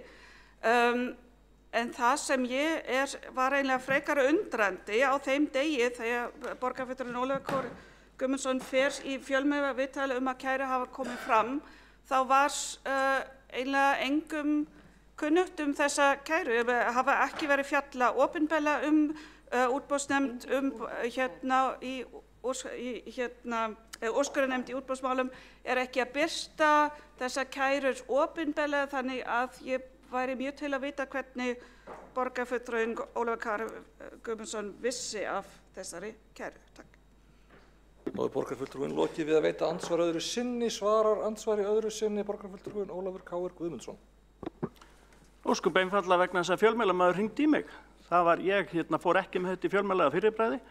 Það var blaðamaður sem hafði einhvern veginn, sem ég veit ekki hvernig, komist að því að kæra verið í gangi. Ég fekk bara spurninguna og ég svaraði henni. Þá hefur borgarfulltrúinn lokið við að svara andsvari öðru sinni. Næst á mælendaskrá borgarfulltrúinn Vigdís Hauksdóttir. Hún síðust á mælendaskrá og ég loka mælendaskrá með.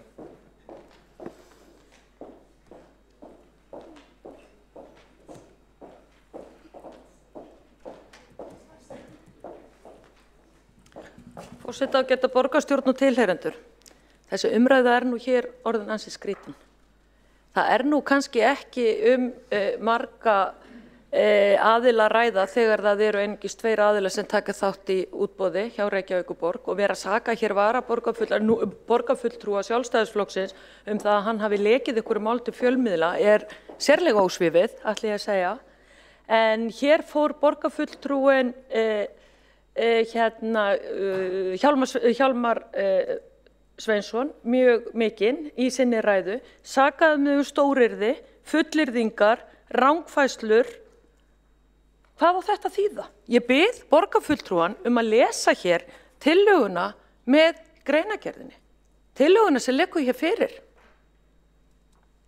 Málsgrein 1, staðreyndir. Málsgrein 2, beint upp úr samgöngusáttmálanum. 3. málsgrein, sérstakur kafli flýtingu framkvæmda upp úr samgöngusáttmálanum. 4. málsgrein, framhaldsnefndar álit úr þinginu sem að láti grundvallar samþykkt laga betri samgöngur ÖHF. Og svo áfram, greinargerðin. Byggir öll á rökum, byggir öll á staðreyndum, en þetta akkurat nákvæmlega málflutningur, meiri hlutans, svona hann búinn að vera allt þetta kjörtímabil. Nú við sáum að við hjólað í borgarfulltrúan Ólaf K.R. Guðmundsson, en ekki tekist á við okkur málefnilega. Hér var flissað út í sal, en ekki sýnt kurteisi ræðumönnum. Nú má ég ekki sem oddviti eins flokk af 8 í borgarstjórn ekki fara í ansvör við mína pólitísku andstæðinga í Sjálfstæðisflokknum. Býtu, hér tillaga á dagskrá sem snýr að því að ljósastýringamálum verði komið úr höndum Reykjavíkurborgar. Og þá fer umræðan út í þetta. Líklega of málefnileg tillaga fyrir borgarstjóra og meiri hlutan að þá eru þessi brellibrögð notuð í umræðunni. Þetta óásættanlegt en forseti situr hér og lætur þetta viðgangast í allri þessari umræðu. Kunnulegt skref. En hér hefur verið líka farið yfir það og reynt að gera lítið úr mér með það að ég þekki nú ekki munin á hinn og þess og ég eigi nú ekki verið að skipta mér af akkurat nákvæmlega ljósastýringamálum. Kannski finnst sumum borgarfulltrúum það eitt í freka bara að vera að tala velferðamála því ég kona. En sko, ég alveg með það á hreinu hvað það þýðir að vera með þjóðveg í þéttbýli og hvað eru borgargötur og hvað eru sveitafélagagötur. Sko að vera að fara með þessa umræða á þann stað. En ég var hissa á því þegar var verið að undirrita samgöngusáttmálann og það var verið að stofna betri samgöngur ÖHF því þær átt að redda öllu hér í þessu umferðarhnút sem hér í Reykjavík að þá var bara allt í einu aðeins að maður vissi og það var bara tilkynnt að þá var betri samgöngur ÖHF, allt í einu orðið eitthvað bara fjármálaráð en allar framkvæmdir átt að vera hjá Vegagerðinni. Mér fannst þetta alltaf rosalega skrítið því að mér finnst Vegagerðin ekki hafa staðið sig vel sem framkvæmda aðili hjá ríkinu. Það verður bara að segjast alveg eins og Og ég skil til dæmis ekki hvernig það fór í gegnum betri samgöngur að kílómetrinn hinni svokölluðu borgarlínu í fyrsta áfanga á að vera 4,5 milljarður á meðan Vegagerðin tókst og framkvæmda aðilum fyrir norðan með Vaðlaheiðargöng að koma Vaðlaheiðargöngum á kílómetr upp í 2,5 milljarð og þóttu nú öllu nógu Nei, það er 4,5 milljarður í henni svokölluðu borgarlínu. Þetta allt svo undarlegt en þetta greinilega þessar tillögur hér, tillaga mín, hittir viðkvæma streiki. Það algjörlega nauðsynlegt að koma þessum ljósastýringamálum úr höndum Reykjavíkurborgar og setja þetta inn í ríkisfyrirtækin svo að sé hægt að standa hér við samgöngusáttmálann sem var undirritaður 2018. Tíminn líður, 4 ár og ekki farið að standa við fyrsta forgangsmálið í samgöngusáttmálanum. Það var það að hafa ljósastýringarnar í algjörum forgangi. Og mér sagt að það ekki einu sinni búið að keyra hérna það sem kallað umferðarmódel Reykjavíkurborgar við bættar ljósastýringar. Og hvað það í þessar umræðu? Þá hefur borgarfulltrúinn lokið máli sínu, ekki hafa fleiri hvatt sér hljóð, svo mælendaskránni hvort eð lokað. Bókun verður lesin í lok fundar.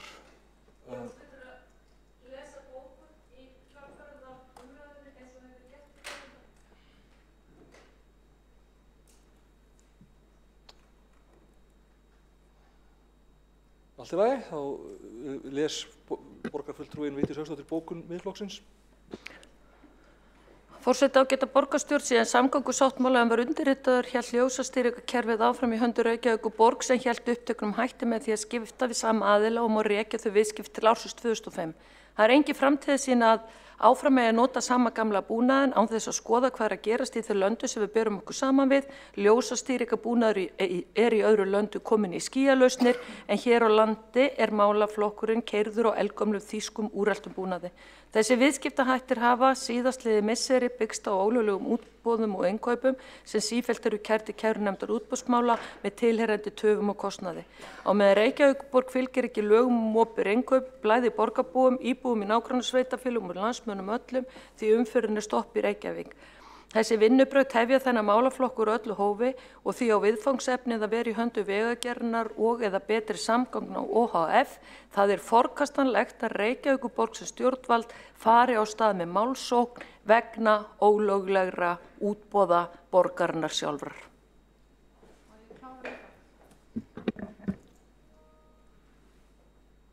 Má ég klára líka bókun? Þá les bókun fyrir flokk fólksins Kolbrún Baldursdóttir borgarfulltrúi.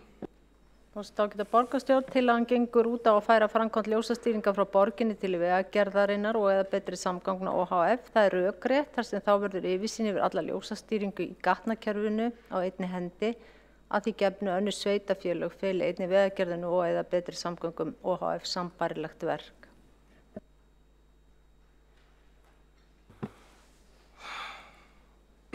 Þá lestri bókana lokið að svo stöddu. Aðrir geta lesið bókanir í lok fundar.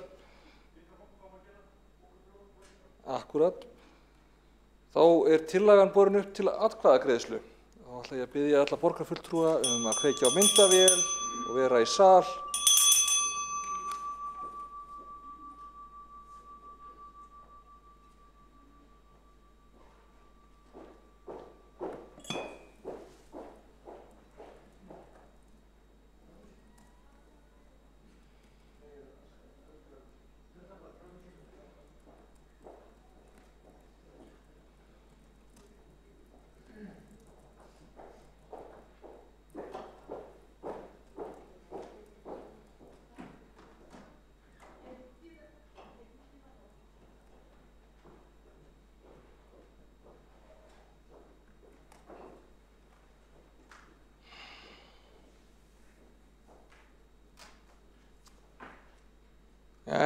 Þá tillagan borin fram til atkvæðagreiðslu.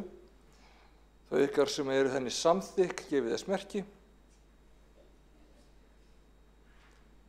Þau sem á móti kunna vera. Tillagan felld. Þá ætlum við að taka stutt kvöldverðarhlé. Fundi verður framhaldið 19:02.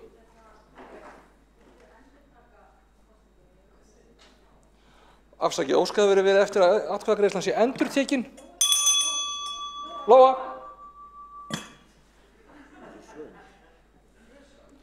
Ég tek.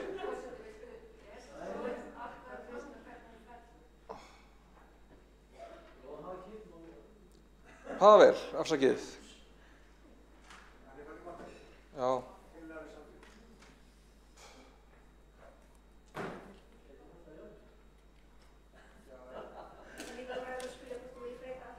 Já, Kolbrún, viltu breyta atkvæðið þínu? Kolbrún, maður bjóða þér að breyta atkvæðið þínu.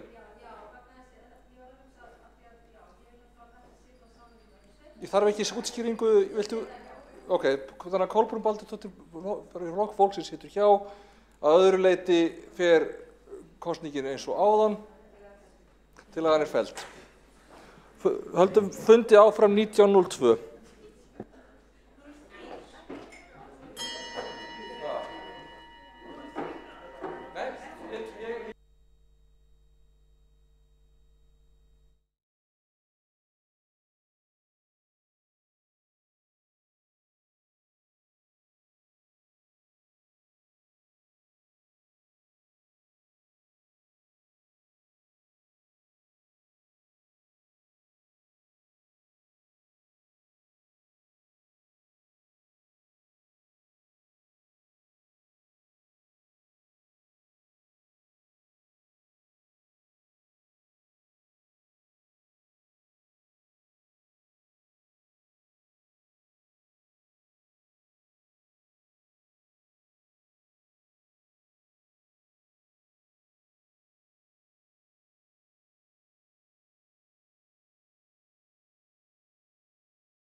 hefst fundur í borgarstjórn Reykjavíkur að 9 eftir matarhlé.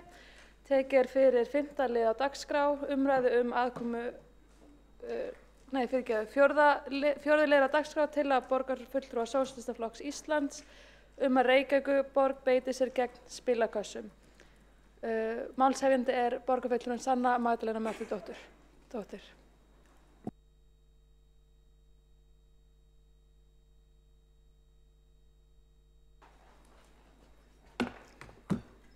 Forseti, borgarstjórn og áheyrendur.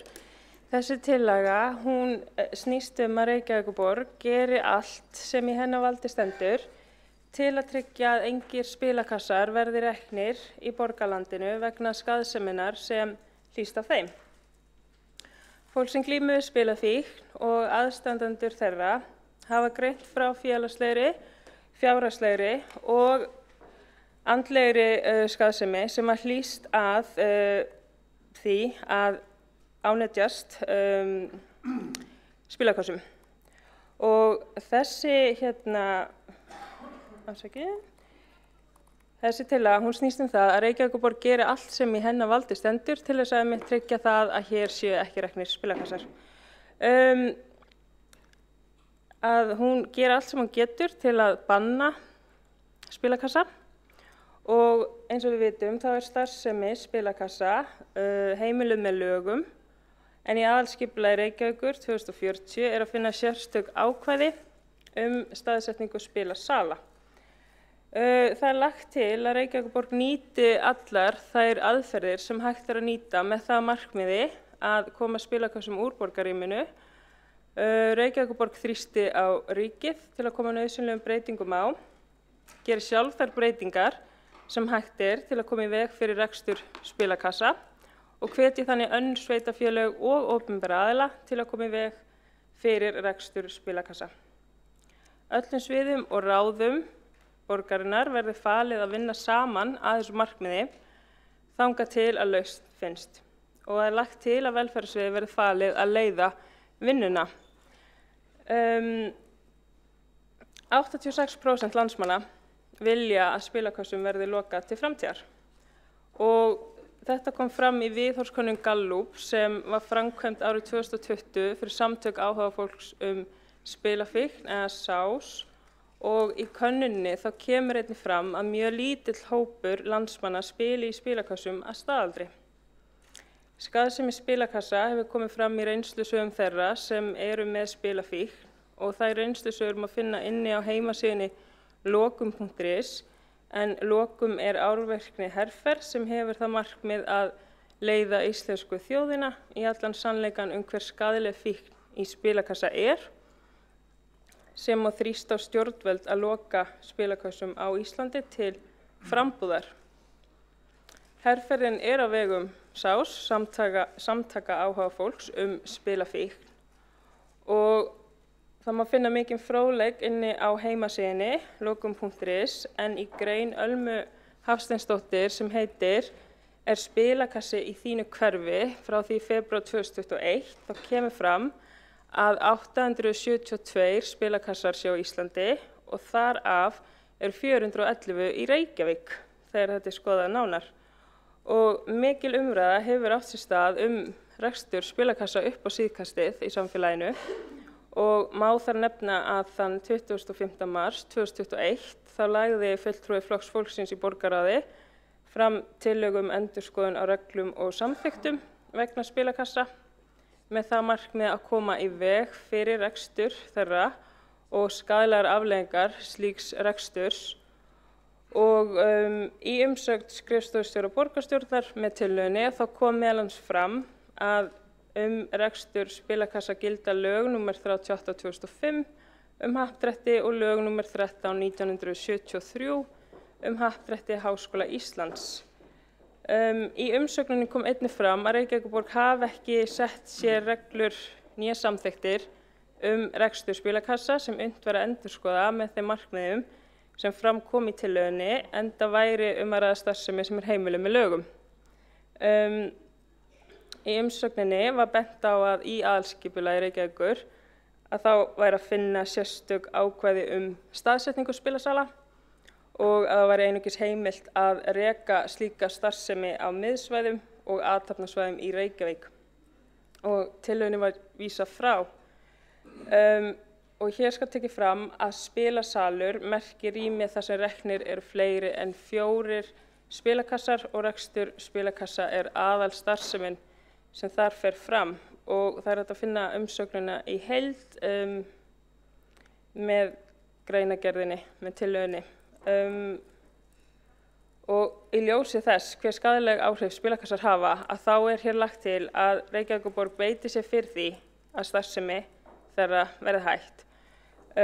Og það er hægt að gera það með ýmsum leiðum. Ýmsir opinberir aðilar og félagasamtök hafa komist að þeirri niðurstöðu að starfsemi spilakassa hafi skaðleg áhrif og að við því þurfi að bregðast. Til dæmis hefur stjórn SÁÁ, hún ákvað við lok árs 2020 að hætta þátttöku sinni í rekstri spilakassa. Landlæknisembættið styður að bann verði lagt við rekstri spilakassa á Íslandi og slíkt kom fram í umsögn embættisins frumvarp 2 þingmanna þar sem gert er ráð fyrir slíku banni. Og starfshópur álitaefni tengt tekjuöflun Happdrættis HÍ skilaði niðurstöðum sínum 28. júní 2021 en þetta var ekki gert svona opinbert fyrir síðar en þar stóð meðal annars með leyfi forseta að viðhorf almennings til spilakassa er neikvætt og ætla má að gagnrýnisraddir verði sífellt háværari. Niðurstöður innlendra og erlendra rannsókna sýna einnig fram á skýr tengsl milli spilavanda og notkunar spilakassa. Háskóli Íslands ber því að leggja áherslu á skaðaminnkandi aðgerðir í tengslum við rekstur spilakassa með því að hvetja HHÍ til að taka sem fyrst nauðsynleg skref til innleiðingar spilakorta og tilvitnun lýkur.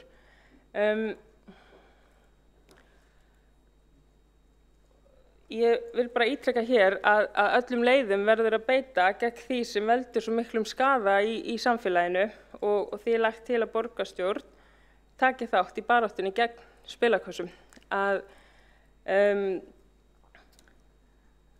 Þetta á ekki að vera fjármögnunarleiðin fyrir svo mikilvæga starfsemi sem fer fram víða í samfélaginu og við finnum þær leiðir sem við getum til að taka þátt í þessari baráttu gegn spilakössum eða spilavítum eins og þetta hefur oft verið nefnt.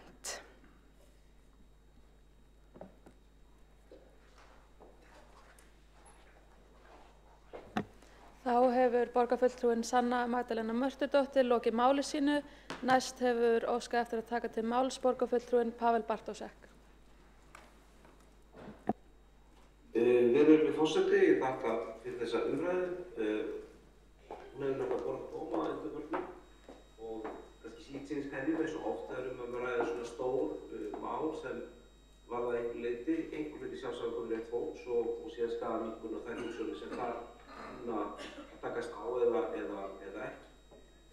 Það er eflaust til einstaklingar sem myndu líkt og tilöfum leggur til valna alfarið eða þrengja enn frekar að starfsemi sem flokkamætt undir 400 spil. Svo eru þau líka til sem myndu vilja sjá kannski þá horfa meiri frástæðist átt og svo eru þetta til fólk sem vil fara einhvern veginn bilbeggja og hafa náttúrulega því fyrirkomið sem við núna eða með teimur svo að það er að setja sér starfsemi draugaskorður en kannski fyrirkomið eins og það er núna sé einhvern veginn ekki það heppilegasta. Ég tel hins vegar að þessa umræða ætti auðvitað heima fyrst og fremst á vettvangi löggjafarvaldsins sem hefur yfirumsjón það með hvaða hætti rauninni mörk valdbundins opinbera á réttindi einstaklinga eru mótuð. Og það má þetta líka hafa þá skoðun að með hliðsjón af skaðaminnkun þá sé stundum fortakslaust bann ekki endilega réttasta leiðin en ég ber virðingu fyrir því að fólk kunni hafa á þessu ólíkar skoðanir. Nú líkt og tilöflítið nefndi þá eru settar þó nokkrar skorður starfsemi spilasala í aðalskipulagi í dag. Það er þannig að spilasalir mega vera staðsettar á athafnasvæðum og á völdum miðsvæðum samkvæmt aðalskipulagi, alls ekki öllum heldur á völdum svæðum og síðan eru svona sólarlags ákvæði varðandi þá spilasali sem reknir eru í dag.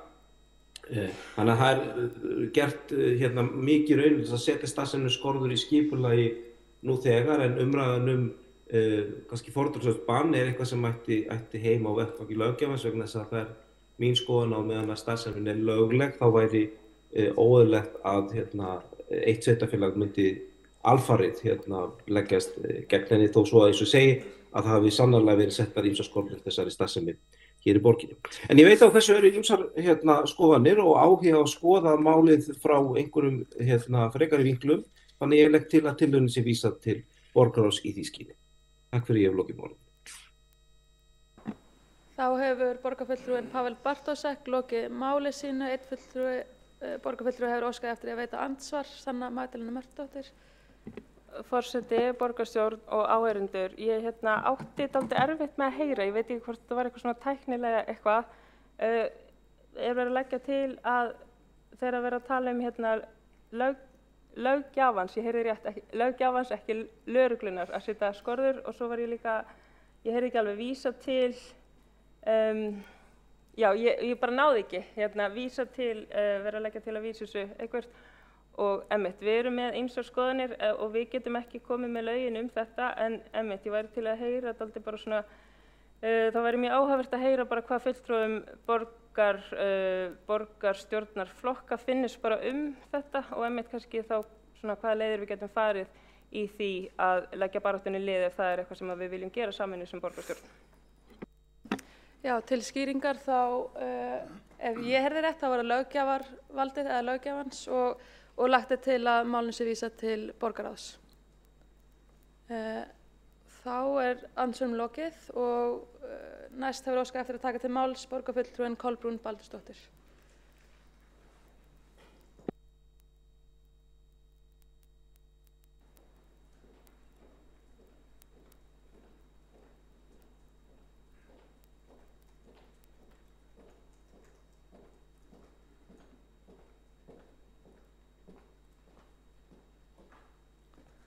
Forseti, ágæta borgarstjórn, vísa á tillögunni til borgarráðs, það hefur nú ekki reynst farsælt oft á tíðum. Þar hafa þeir einhvern veginn enda kannski bara á sama veg og oftast hér, þannig að mér líst ekki nógu vel á það.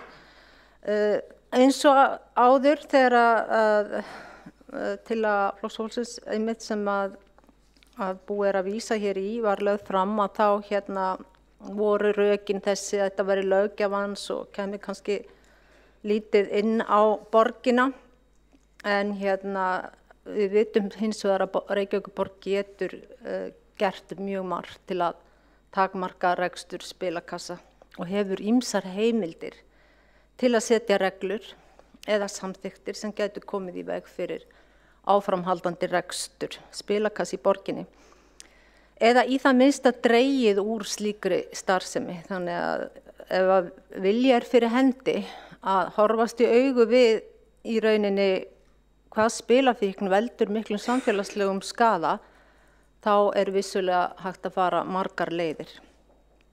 En þrátt fyrir að við vitum öll hvað þetta er skaðlegt og hvað margir eigum sárt að binda vegna fíknar í spilakassa, að þá eru reknir spilakassar í Reykjavík, eins og enginn sé morgundagurinn. Þannig að við erum að tala um að horfa á þetta heildstætt og horfa á þetta með þessum augum hvað þetta er að gera fólki. Og ég held að ef að við viljum sameinast að finna leiðir, þá verði það hægt og hlusta á samtök áhugafólks sem spilafíkn meira, bjóða þeim kannski að koma oftar og hitta okkur, koma inn á fundi. Ég vil benda til dæmis á átakið lokum.is sem búið að berjast, baráttu fólk búið að berjast fyrir þessu. Sú tillaga sem að Flokk fólksins lagði fram 2021 var að endurskoða reglur og samþykktir borgarinnar með það markmiði að minnka rekstur spilakassa og þar með skaðlegar afleiðingar slíks reksturs.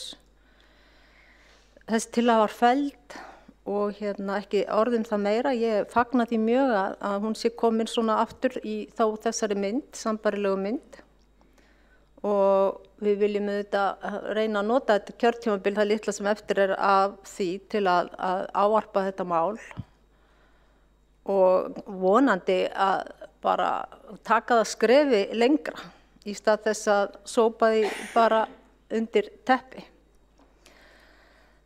Fyrsta skrefið þetta bara skoða hvað hægt að gera, endur skoða þetta, því að það vissulega hægt að finna einhverja leiðir. Jafnvel þó að engar reglur hafi beinlínis verið settar rekstur spilakassa af hálfu borgarinnar, þá það þessar samþykktir sem stýra öllu og þeim hægt að breyta og þeim breytt. Við höfum nú aldeilis upplifa það hér á fundum að þegar samþykktum breytt og það gerist bara nánast með einu pennastriki meirihlutans. Það má skoða til dæmis að gera ítarlegri kröfur til rekstraraðila sem reka spilakassa og skoða bara ótrúlega margt í kringum þetta. Ég veit ekki hvort að tillöguflytjandi nú sáttur við að vísa þessu til borgarráðs og hvað svo og hvaða borgarráð að gera með þetta. Ég hefði viljað heyra einmitt í fleiri meirihlutafulltrúum hérna hver eiginlega afstaða meirihlutans til þessara mála. Það hefur ekki heyrst neitt og ekki heldur í fyrra þegar ég lagði þessa tillögu fram. Ég man ekki eftir að nokkur hafi annar en þessi eini eins og í þessu tilfelli núna borgarfulltrúinn Pavel Bartósek kemur með svona ræðu fyrir hönd meirihlutans og síðan var ekki orðin það meir. Það væri mjög áhugavert að vita. Viljið þið spilakassa í Reykjavík? Viljið við þetta? Þetta eitthvað sem við teljum vera borginni til framdráttar? Ég meina, hvar umræðan? Nú ætlum ég bara að vona að það sé bara listi á mælendaskrá og við ræðum þetta. Þetta vettvangurinn.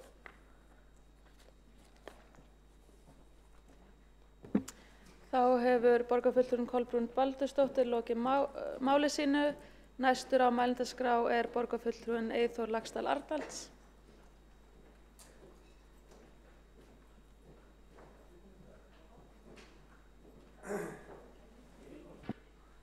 Forseti, ágæta borgarstjórn og tilheyrendur, ég bara fagna því að þetta sé komið á dagskrá. Auðvitað takast þarna á þessi tvö sjónarmið, annars vegar frelsi einstaklingsins og svo hins vegar að minnka skaða af því sem að getur og veldur skaða. Ég þekki ýmis dæmi spilafík sem að hefur orðið alvarleg hjá fólki á ýmsum aldri. Þannig að þetta fík sem getur valdið skaða hjá fólki sem að kannski fólk utanfrá veit ekki og svo framvegis. Síðan það þannig að við erum að ræða fíkniefni, áfengi, sígarettur og fleira, en var þetta spilafík þá hefur hún pínlítið verið í skugganum, en við viljum leyfa fólki að spila, en við þurfum líka að reyna að stemma stigu við stöðum sem að stuðla að fíkn. Það nú kannski það sem við erum að horfa á. Þannig að ég held að það sé gott að þetta komið á dagskrá. Borgin á að láta sig þetta máli skipta þó svo að löggjafinn hafi ákveðin ramma spilamál og það einmitt ein spurningin hvort að opinberir aðilar eigi að hafa tekjur af spilasölum eða fjárhættuspilum. Man finnst líka sérstakt þegar að ríkið með hag af því að selja áfengi og tóbak til dæmis. En það staðan og ef að það samstaða meðal tillöguflytjanda og meirihlutans að fara með þetta í borgarráð til þess að skoða þetta betur, þá held ég þessi jákvætt. Þetta mál sem að við eigum allavega að taka fyrir og ekki vísa frá. Þannig að ég fagna því allavega að það verður ekki gert, eins og allt ofta gert. Þá hefur borgarfulltrúinn Eyþór Laxdal Arnalds lokið máli sínu og næst hefur óskað eftir að taka til máls borgarfulltrúinn Sanna Magdalena Mörtudóttir.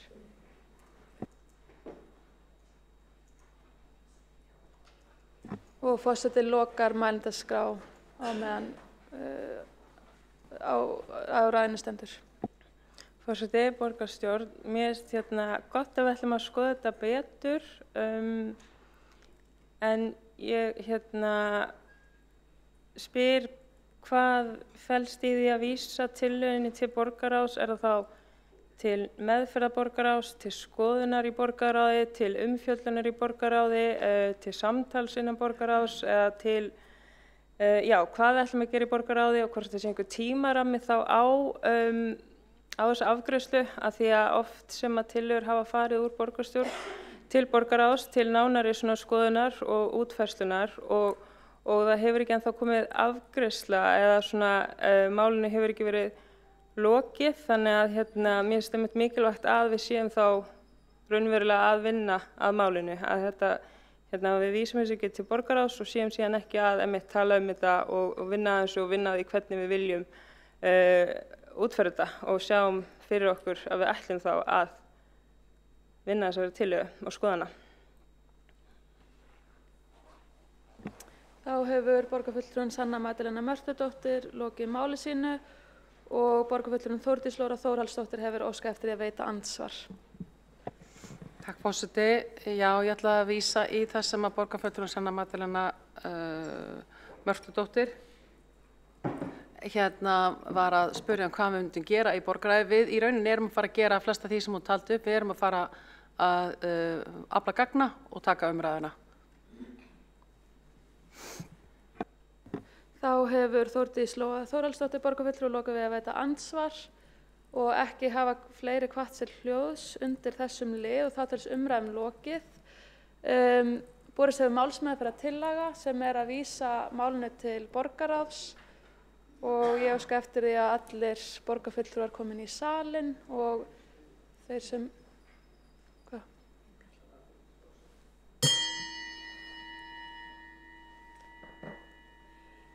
sem heima sitja kveikja á myndavélum.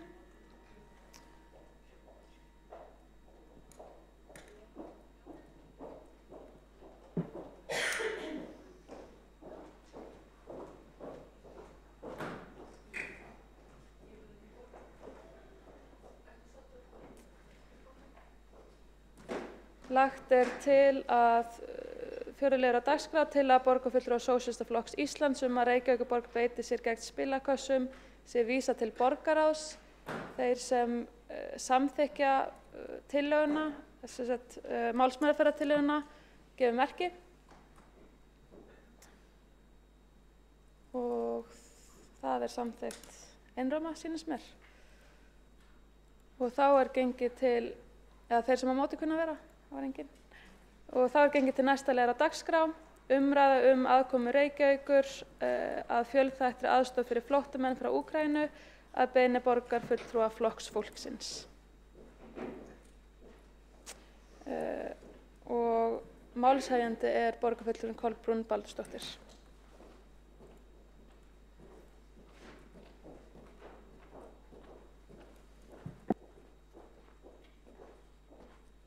Forseti, ágæta borgarstjórn.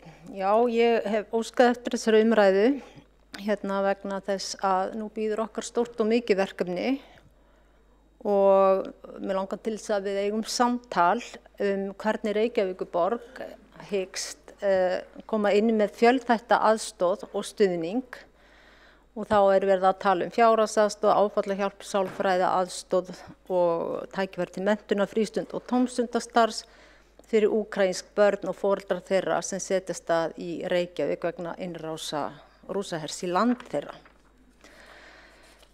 Nú það þannig að flóttamenn frá Úkraínu koma til með að fá alþjóðlega vernd strax við umsókn út af því að 44. grein útlendingalaga hefur verið virkjuð. Eftir þann tíma það ábyrgð sveitarfélaga að veita félagslega þjónustu og fjárhagsaðstoð. Nú þegar hafa á annað 100 flóttamenn frá Úkraínu óskað eftir hæli hérlendis frá því að innrásin hófst og fjölgar þeim með degi hverjum. Búist við að tekið verða á móti alltaf 2000 manns frá Úkraínu næstu vikur og mánuði og sumir segja að hópurinn verði enn stærri. Sumt af þessu fólki munu dvelja hér tímabundið, að minnsta kosti eins lengi og innrás stendur yfir, en aðrir munu mögulega setjast hér að til lengri tíma og jafnvel aldrei snúa aftur heim. Þetta bara allt saman óljóst og óvíst, enda á þetta bara eftir að koma í ljós. En stór hluti flóttafólks mun setjast að með börn sín í Reykjavík og fjöldi úkraínskra barna sem koma til Reykjavíkur næstu dögum og vikum gætu orðið meir en 200. Það einnig ekki alveg ljóst. Nú þegar hefur stórum hópi flóttamanna verið boðið húsnæði í Reykjavík og það eru borgarbúar sjálfir, það eru ýmsir einkaaðilar og fyrirtæki sem að hafa auka rými eða hafa yfir að ráða lausu húsnæði sem hafa boðið þetta húsnæði til brúks og það eru þetta algjört frumskilyrði þegar komið eða hvar sem að hafa þak yfir höfuðið til þess að geta lifað. Í því sambandi má spyrja hvort að Reykjavíkurborg geti lagt til eitthvað húsnæði sjálf en eins og við vitum gríðarlegur mikill húsnæðisskortur í borginni og svo mikill skortur að borgarbúar sjálfir margir hverjir eiga ekki öruggt skjól eða þak yfir höfuðið og þess vegna nú svona bara spurt varfærnislega mun Reykjavíkurborg geta lagt til húsnæði. Nú en flóttamennir koma hingað til landsins allslausir og eflaust í mjög miklu áfalli, eðli málsins samkvæmt. Þau munu þarfnast alls konar aðstoðar, áfallahjálpar, persónulegar og einstaklingsmiðara aðstoðar fagfólks, fjárhagsaðstoð til þess að geta keypt sér mat og aðra nauðsynjar og börnin þurfa að geta komið sem fyrst í samband eða kontakt við önnur börn í leik- og grunnskóla, í frístund og tómstundir. Leið og þau eru tilbúin til þess að þá mjög mikilvægt að þau geti farið að lifa eðlilegu lífi í öruggum aðstæðum. Og þá þessi umræða að hvernig ætlar Reykjavíkurborg og hefur meirihlutinn sest niður og útfært það með sínu fólki, hvernig haga á víðtækri og yfirgripsmikilli aðstoð sem þessari við flóttafólkið og börnin þeirra. Þetta sérstaklega brýn umræða vegna þess að það eru þetta, eins og við vitum, langir biðlistar af börnum og bara af ýmsum öðrum aldurshópum sem eru að bíða eftir ýmsum úrræðum og við erum bæði að tala hér félagslegt húsnæði og sértækt húsnæði.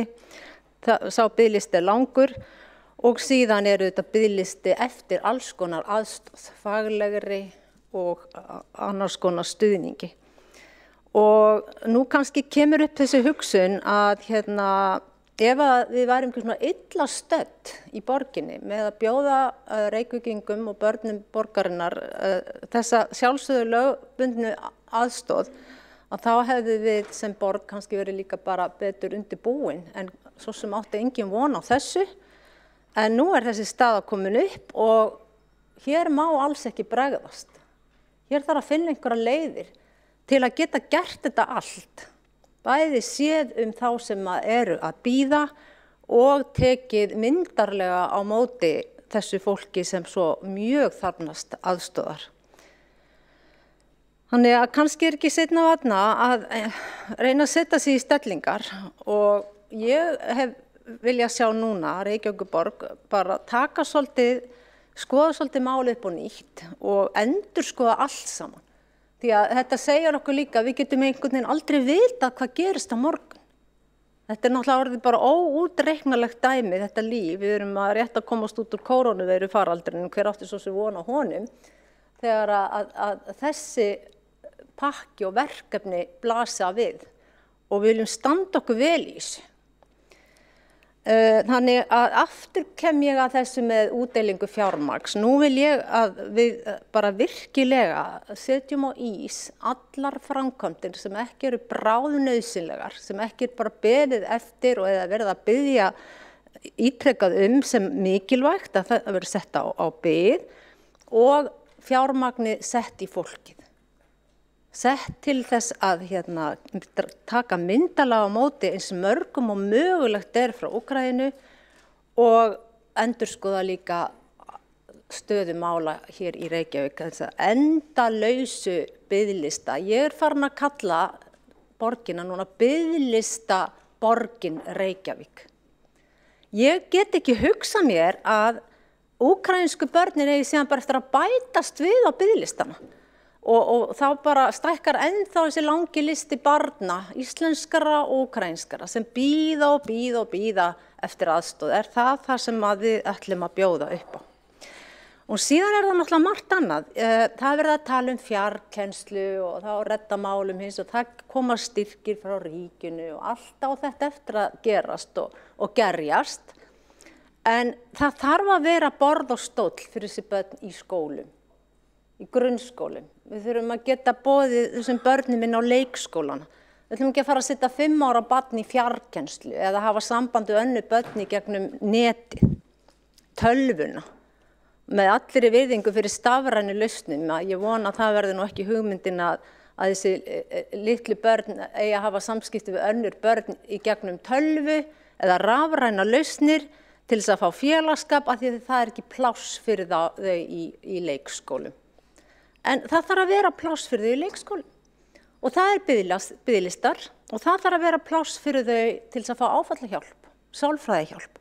Rauði krossinn mun sennilega standa sína vakt sem aldrei fyrr, ég efast ekki það, en ekkert af þessu, ríkið, Rauði krossinn og öll hjálparsamtök sem hægt að finna, fríar Reykjavíkurborg frá sinni ábyrgð í þessu máli og að gera þetta vel, ekkert hálfkák.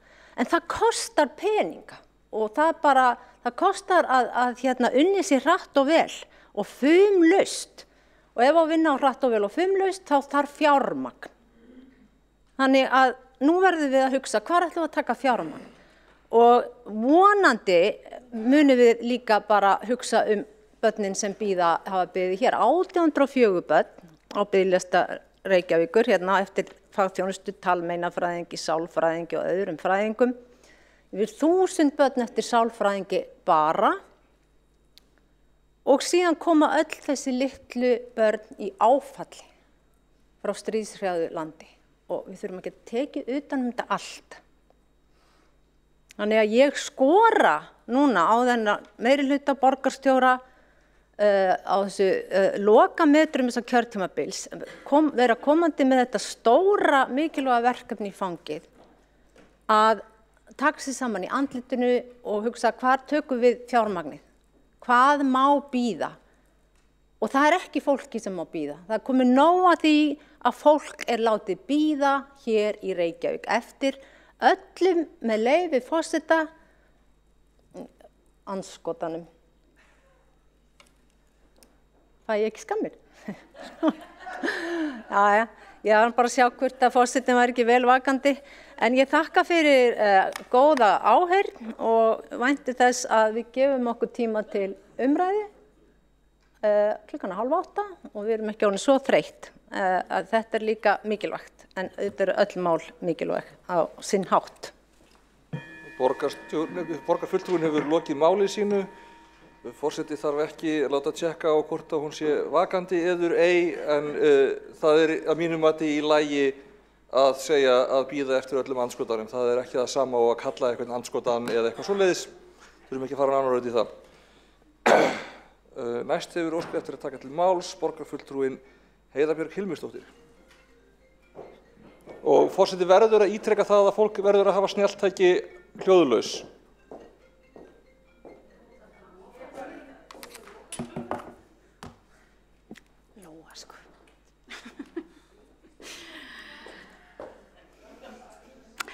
Forseti, ágæta borgarstjórn, það hefur verið alveg skýrt frá því að Rússar réðust inn í Úkraínu, að Reykjavík tekur afstöðu með Úkraínu og fólki frá Úkraínu og fólki í Úkraínu. Og við ræddum þetta á síðasta fundi.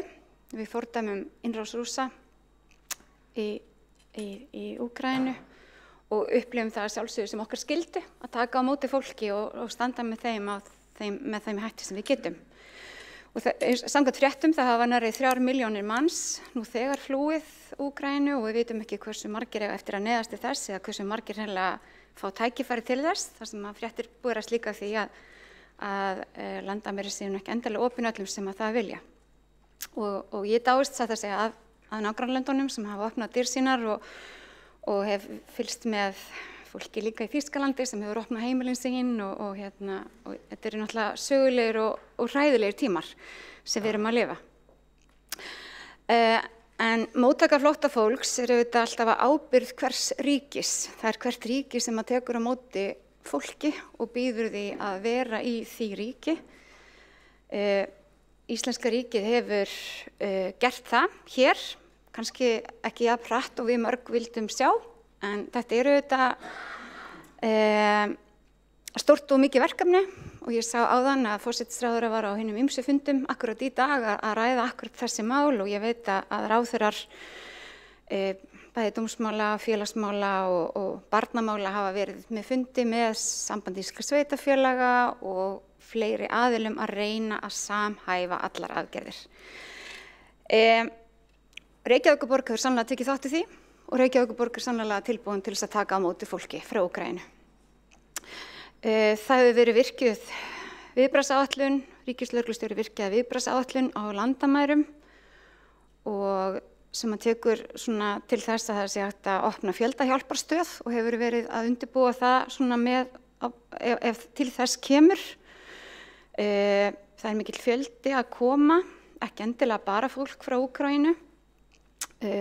Reykjavíkurborg býr náttúrulega dýrmætri reynslu. Við höfum verið þarna eitt af þessum 3 sveitarfélögum sem hefur verið að taka á móti og hefur tekið þátt í sent fulltrúa í samráðshóp ríkislögreglustjóra sem að undirbúa þetta allt saman. Ríkið virkjaði 44. grein útlendingalaga sem á að auðvelda fólki frá Úkraínu að fá hér réttindi.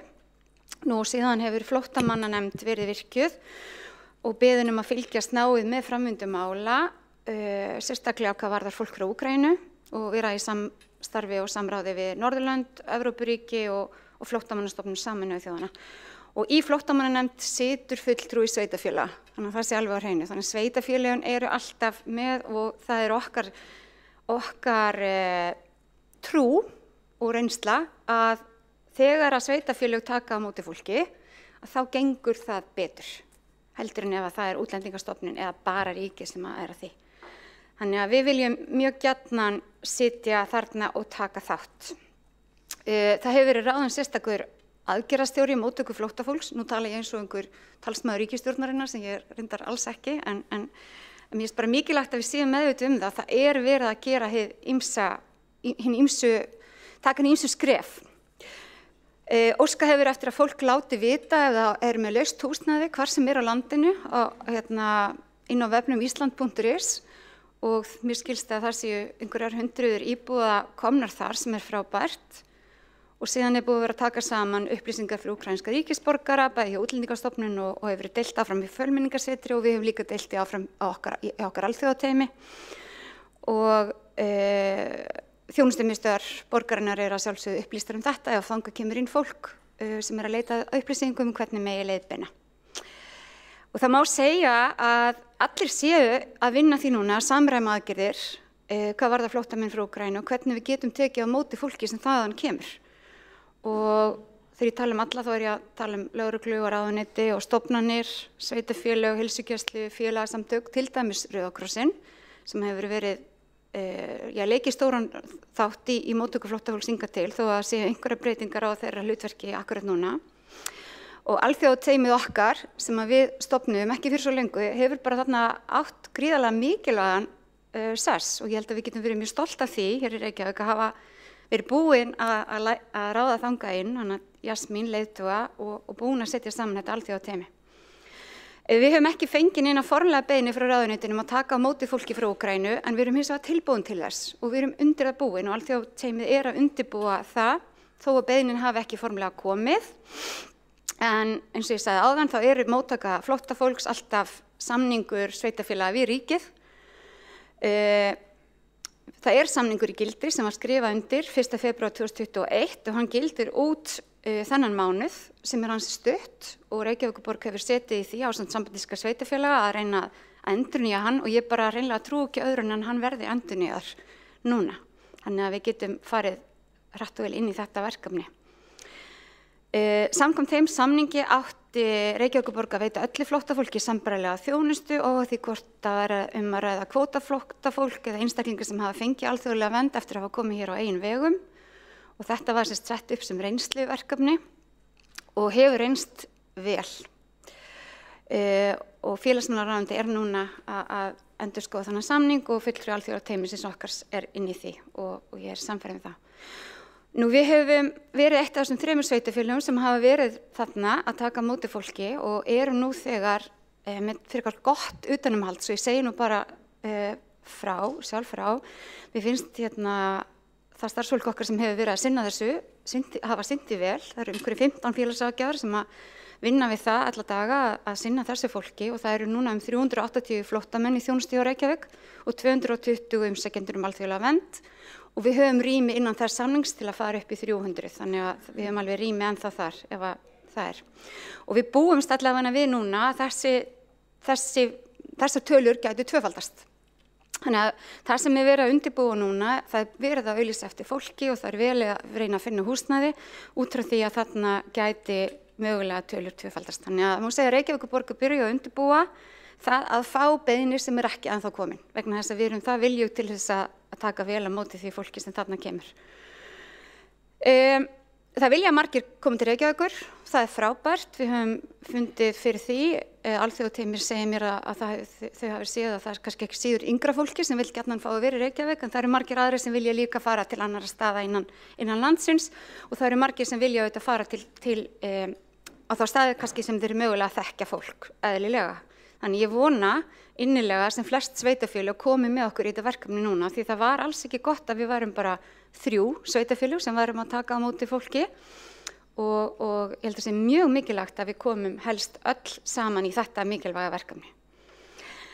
Það liggur núna fyrir fundi borgarráðs á 5. daginn að skipa sérstakan aðgerðahóp vegna móttöku flóttafólks frá Úkraínu, að í rauninni taka mið af þessum leiðbeiningum og móttökuaðstoð og í rauninni fara yfir allt þetta þannig að við séum þá að taka á þessu sem heild Reykjavíkurborg, við séum undirbúa skólana og söfnin og félagsstarfið og hvað það sem við þurfum.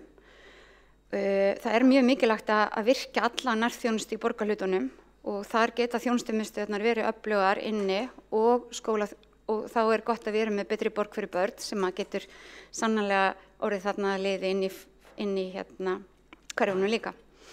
Nú félagsmálanefnd sambandsins bókaði í síðustu viku áskorun á ríkið að flýta gerð samningana við sveitarfélögin og skoraði leið á öll sveitarfélög að koma með í þetta verkefni. Stjórn sambandsins hefur líka gert það og mun gera líklega aftur á næsta fundi. Það gríðarlega mikilvægt að taka vel á móti öllu flóttafólki og ég held að það sé mjög mikilvægt fyrir okkur líka sem erum að þjónusta þarna tæplega 600 manns nú þegar að passa í öllu okkar tali að við gerum auðvitað ekki greinamun á því hvaðan fólk kemur þar að kemur frá stríðshrjáðu landi.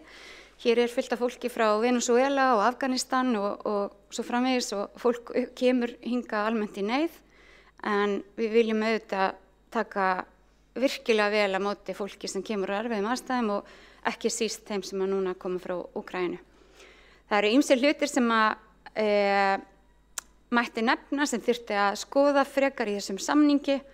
Það margt sem að má gera.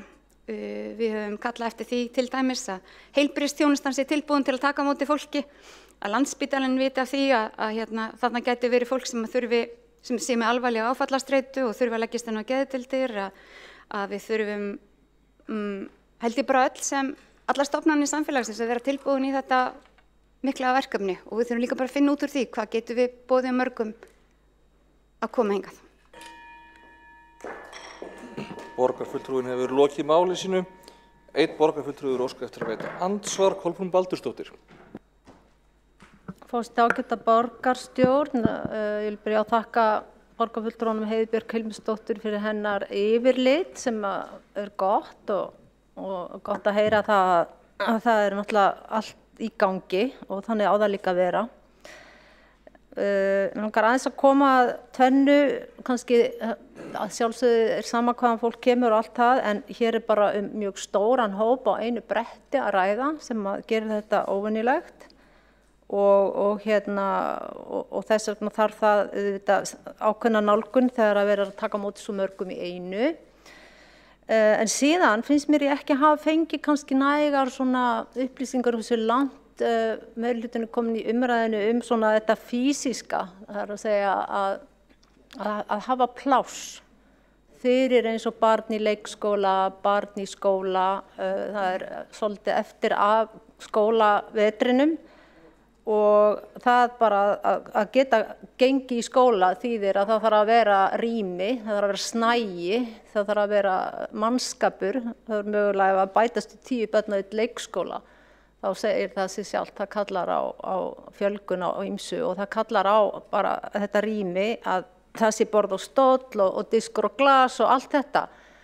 Þetta bara, þessir kannski hlutir sem að við okkur finnst svo eitthvað bara sjálfsagt að séu til staðar en eru það ekki kannski þegar það kemur allt í einu slík viðbót og þarna má alls ekki bregðast, þarna þarf einhvern veginn að þetta þarf að vera hægt og síðan í ljósi þess að það biðlisti og sumir kannski ekki segja inn í leikskólanu sé svo langur biðlisti en ekki það í grunnskólanum sem betur fyrir nú ekki biðlisti í grunnskóla allavega ekki ennþá. En hvað varðar alls konar aðstoð sem að það eru líka reykvísk börn sem eru mjög mikil í kreppu sem hafa beðið lengi og hvernig ætlum við einhvern veginn að sameina þetta? Borgarfulltrúinn loki við að veita ansvar, vill borgarfulltrúinn svara ansvari? Svarar ansvari borgarfulltrúinn Heiða Björk Hilmisdóttir? Forseti, ágæta borgarstjórn, það er verkefni aðgerðahópsins að fara yfir það hversu mikið, hvaða hópur kemur mögulega hingað og hvaða þarfir hann hefur. Við erum alveg meðvituð það að það getur alveg komið til þess að hér þurfum við að opna einhvers konar sérstakar skóladeildir á úkraínsku ef að hingað koma mjög margir, en það er óþarfi kannski að undirbúa það áður en við vitum það. Það eru komnir 200, eða rétt undir 200 manneskjur frá Úkraínu nú þegar til Íslands og hafa dreifst þó nokkuð. En verði niðurstaðan að hingað komi mjög margir, þá munum við bara fara í það verkefni að finna út úr því. En eins og ég segi, við erum nú þegar að undirbúa tvöföldun á okkar samningum, auglýsa eftir fólki til þess að styðja við það fólk, auglýsa eftir húsnæði, eða reyna að finna húsnæði. Þetta er eitthvað sem við kannski teljum að við getum alveg gert, en komi hingað mjög stórir hópar, þá þurfum við mögulega að gera það sérstakann samning með einhverjum öðrum kröfum, með einhverjum öðrum formerkjum. Ég held að sé bara ekki tímabært akkurat að ræða það. Við munum gera þetta vel og við erum tilbúin og Reykjavíkurborg inn í öllum þessum hópum og hefur lýst sig meira reiðubúna til þess að koma með og deila af sinni sérþekkingu í þessum málaflokki sem að satt að segja algjörlega frábær. Þá er borgarfulltrúinn lokið við að svara ansvari, veitir þá ansvar öðru sinni borgarfulltrúinn Kolbrún Baldursdóttir.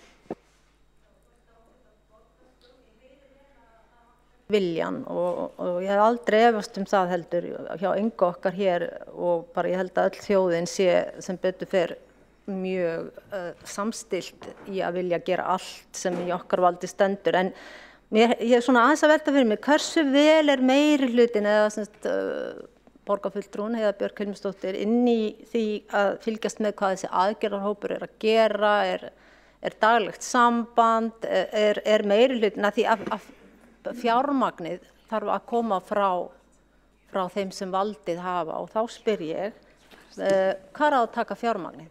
Búið að ákveða það og sjá hvar hægt að taka þetta fjármagn því að það þarf að gera mögulega bara mjög hratt og vel eins og fram með komið þá vitum við ekki alveg nákvæmlega hvernig þetta þróast en það þýðir ekkit að segja já við sjáum til hvernig okkur tekst að fjármagna hlutina því að það verður náttúrulega ekki boðlegt. Þá er borgarfulltrúinn lokið við að veita ansvar öðru sinni, svarar ansvari öðru sinni borgarfulltrúinn Heiða Björk Hilmisdóttir. Eða hvað? Já, forseti, ágæta borgarstjórn, fjármagn kemur að mestu leyti frá ríkinu sem tekur á móti fólki frá Úkraínu og gerir þá samninga við sveitarfélög það. Þetta hafa verið gerðir samningar hingað til og í umræðinni að gera slíka samningar líka þennan hóp. Aðgerðahópurinn verður skipaður í borgarráði á 5. og allt sem hann gerir mun koma fyrir borgarráð, þannig að borgarfulltrúanum mun gefast gott tækifæri til þess að fylgjast með því áfram. Þá hefur borgarfulltrúin lokið við að svara andsvari öðru sinni. Næst hefur óskað eftir að taka til máls borgarfulltrúin Örn Þórðarson.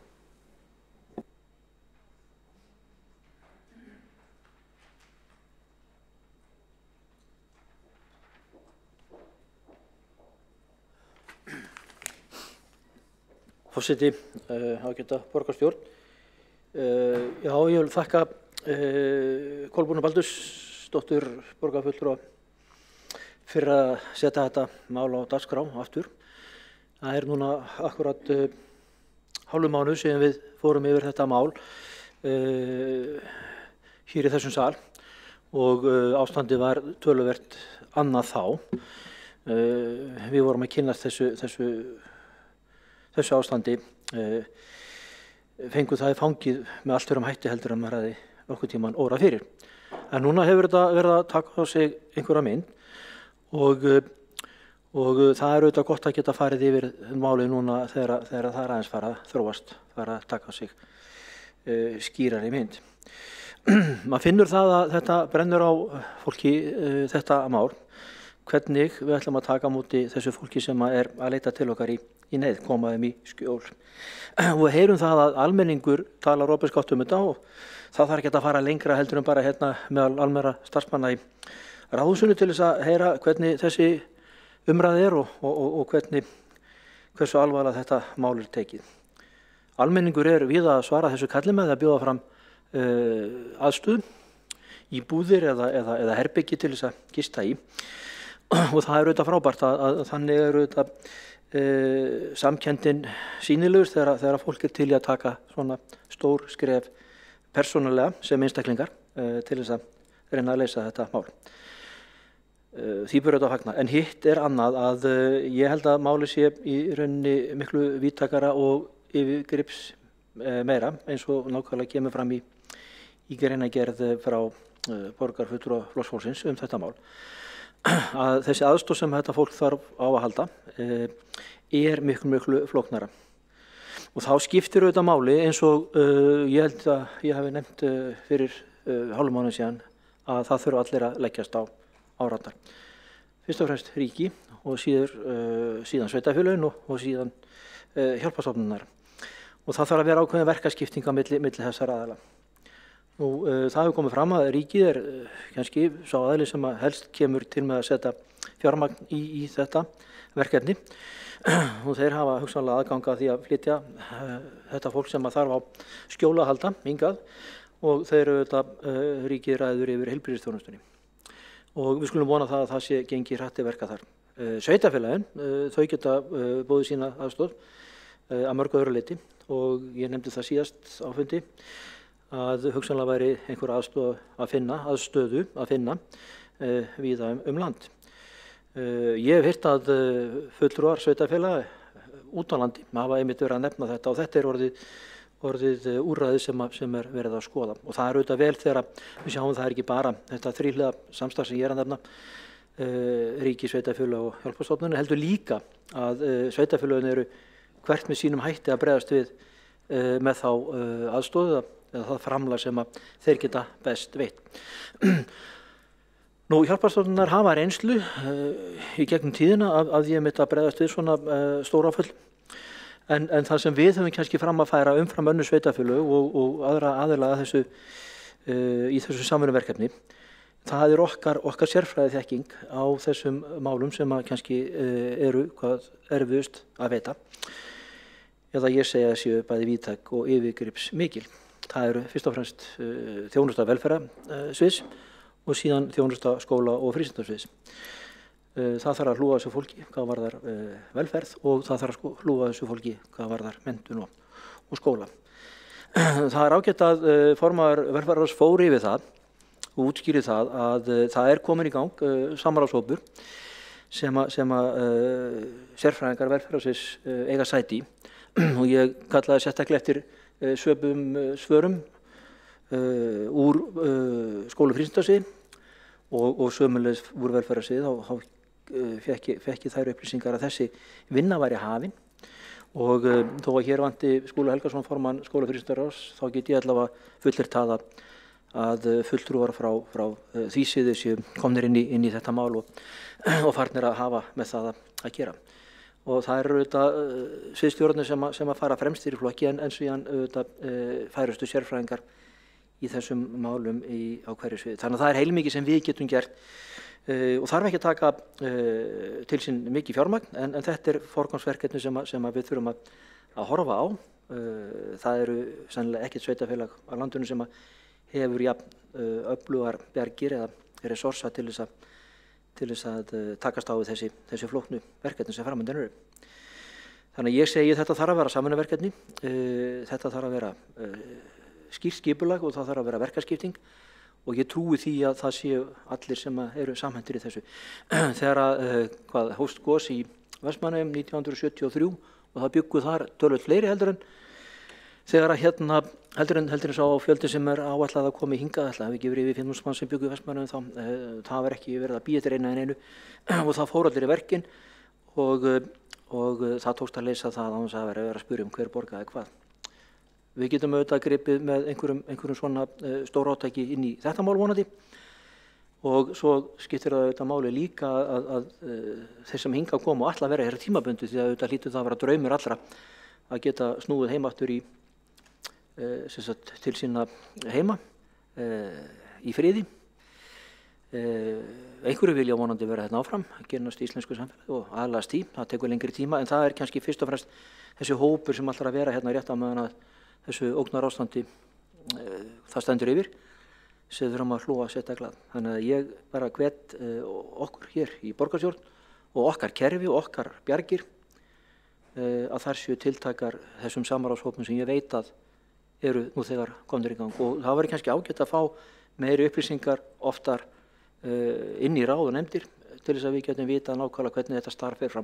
Því að við eins og allur almenningur höfum raunverulegar áhyggjur og áhuga á því að þetta mál fái framgang og góða lausn.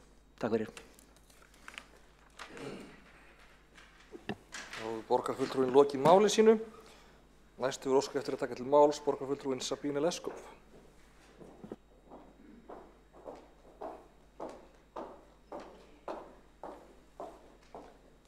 Já, forseti og borgarstjórn. Fyrir 2 vikum síðan þá stóðum við hér og ræddum málefni Úkraínu og ræddum það hver viðbrögðin Reykjavíkurborgar sem sveitarfélagið gætu verið eða væru þá. Ég nefndi þá að hér búa 104 Reykvíkingur sem með úkraínsk ríkisborg og svo einhver fjöldi sem kannski komin með íslensk ríkisfanganir af úkraínskum uppruna. Í gær tók ég sem formaður fjölmenningarráðs á móti fulltrúa úr þessum hópi og mig langar hér með hans leyfi að koma þeim upplýsingum sem ég fengið úr þessum hópi á framfæri. Fyrir helgina voru 147 flóttamenn frá Úkraínu komin, af þeim voru 38 börn. Þannig ef við erum að rekna með 1500, jafnvel 2000 flóttamennum hér, þá getum við kannski gert okkur grein fyrir hversu stór barnahópurinn geta verið. Þessi hópur Reykvíkinga af úkraínskum uppruna hefur borið hita og þunga af þessu málaflokki á síðustu vikum. Langstærsti hluti flóttamanna að koma hingað í gegnum fjölskyldutengsl, sem sagt fólk sem að koma núna eða komin og býr einfaldlega inni hjá þessum fólki en hefur ekki fengið mikla aðstoð utanfrá annað en það. Þessi hópur Reykvíkinga af úkraínskum uppruna virkilega tilbúin að gera hvað sem til að aðstoða en þurfa okkar stuðning til þess. og það var ég beðin að koma áfram hér. Þessi hópur vil fá stuðning frá okkur til að geta unnið í þágu þeirra landsmanna. Borgarfulltrúinn Heiða Björk Hilmisdóttir búin að benda á hvernig Reykjavíkurborg hefur hingað til tekin ábyrgð á þessu málaflokki, hefur verið einn af 3 sveitarfélögum sem hefur tekið á móti flóttafólki í gegnum samræmda móttöku. En þessi staða núna, þessar aðstæður eru öðruvísi. Ég myndi eiginlega frekar bera það saman við Vestmannaeyjagósið og horfa til almannavarna. Það eru fjöldi af mismunandi sviðsmyndum sem við þurfum að gera, taka með í reikningu.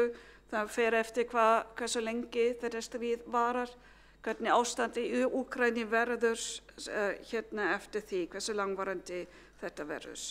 En eins og ég segi, þetta ástandi núna sem við horfum fram á almannavarnamál, held ég. Þannig við þurfum að bregðast við með þeim hætti. Það sem var rætt í gær á okkar fundi, og ég hef fengið leyfi og hef verið beðin að koma hingað á framfæri er að fólk sem kemur frá Úkraínu með mjög hátt menntunarstig.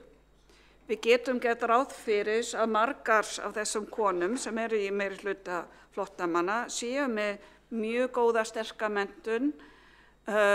Ekki ólíklegt að töluvert stór hópur jafnvel með kennaramenntun, leikskólakennaramenntun eða annað sambærilegt. Þannig að ég vona að þær stofnanir sem bera ábyrgð af því muna taka skjótt á viðurkenningu þessara menntunar og við þurfum að taka okkur eða móta okkur stefnu hvernig við viljum nýta hugsanlega starfskrafta þeirra í þessari vinnu.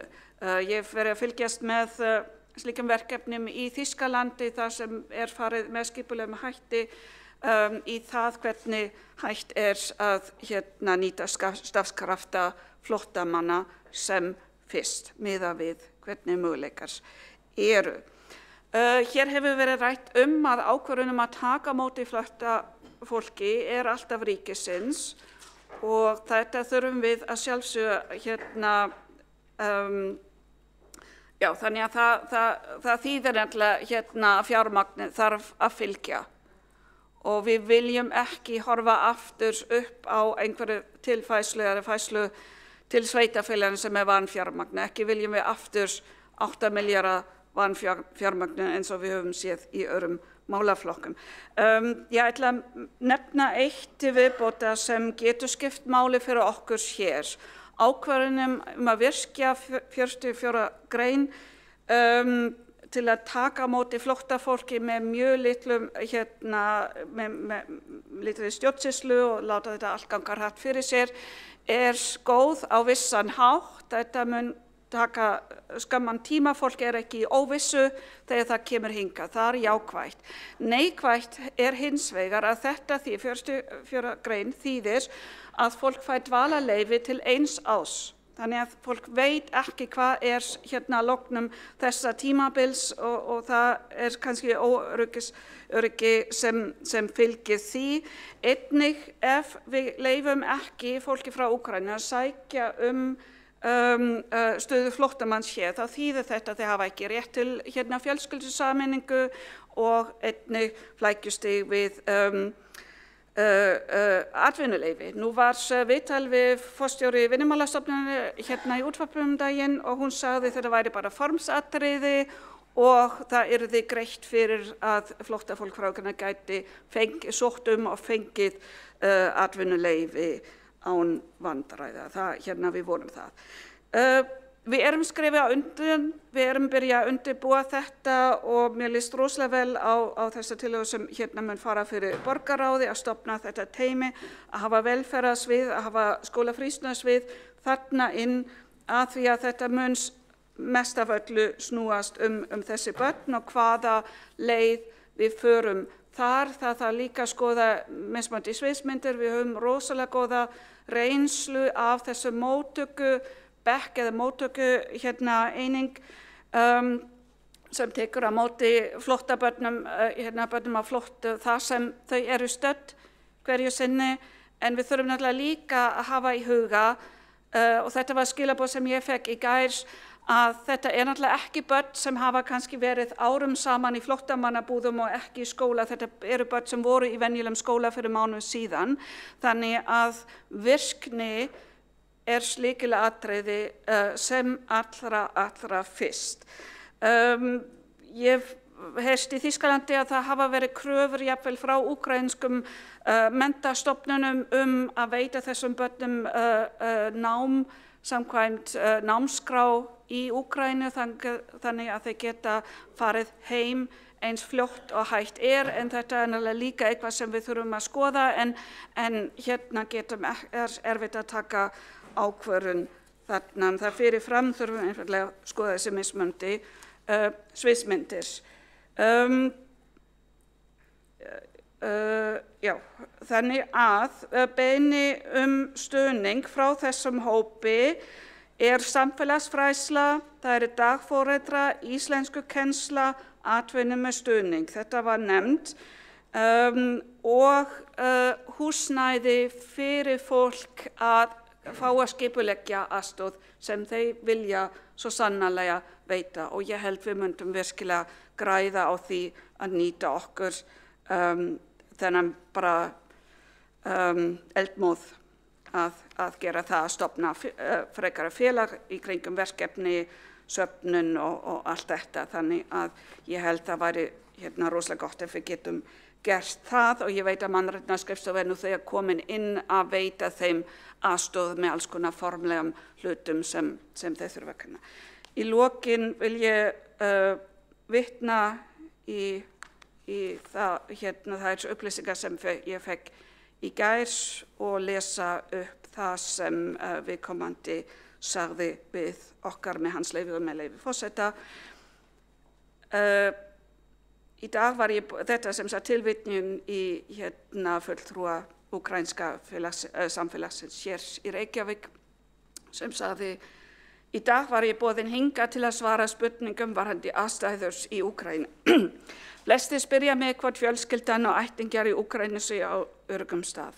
Ég svara þeim með því að segja að fjölskyldan mín eru 45 milljónir manns í Úkraínu og nei, þau eru ekki á öruggum stað. Við sem búum hér í Reykjavík og á Íslandi erum á öruggum stað. Hver einasta kona sem kemur hingað frá hræðilega stríði fjölskyldan mín. Hver einasta barni sem kemur hingað frá Úkraínu í dag barni mitt sem þarf aðstoð og við erum til staðar. Takk. Borgarfulltrúinn hefur lokið máli sínu. Næst hefur óskað eftir að taka til máls borgarfulltrúinn Eyþór Laxdal Arnalds.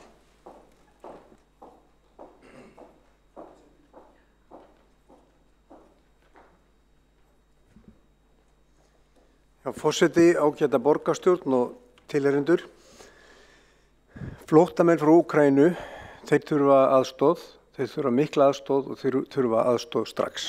Þeir þurfa að við tökum á móti þeim án tafar. Við sjáum hvað Pólverjar opnuðu faðminn vel.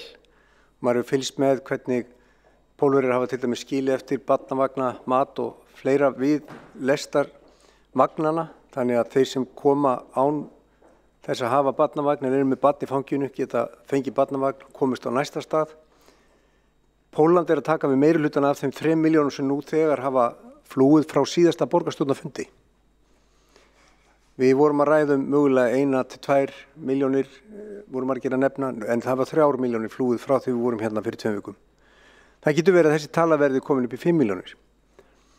Það gríðarlega há tala, hún önnur stærðargráð en við höfum séð áður.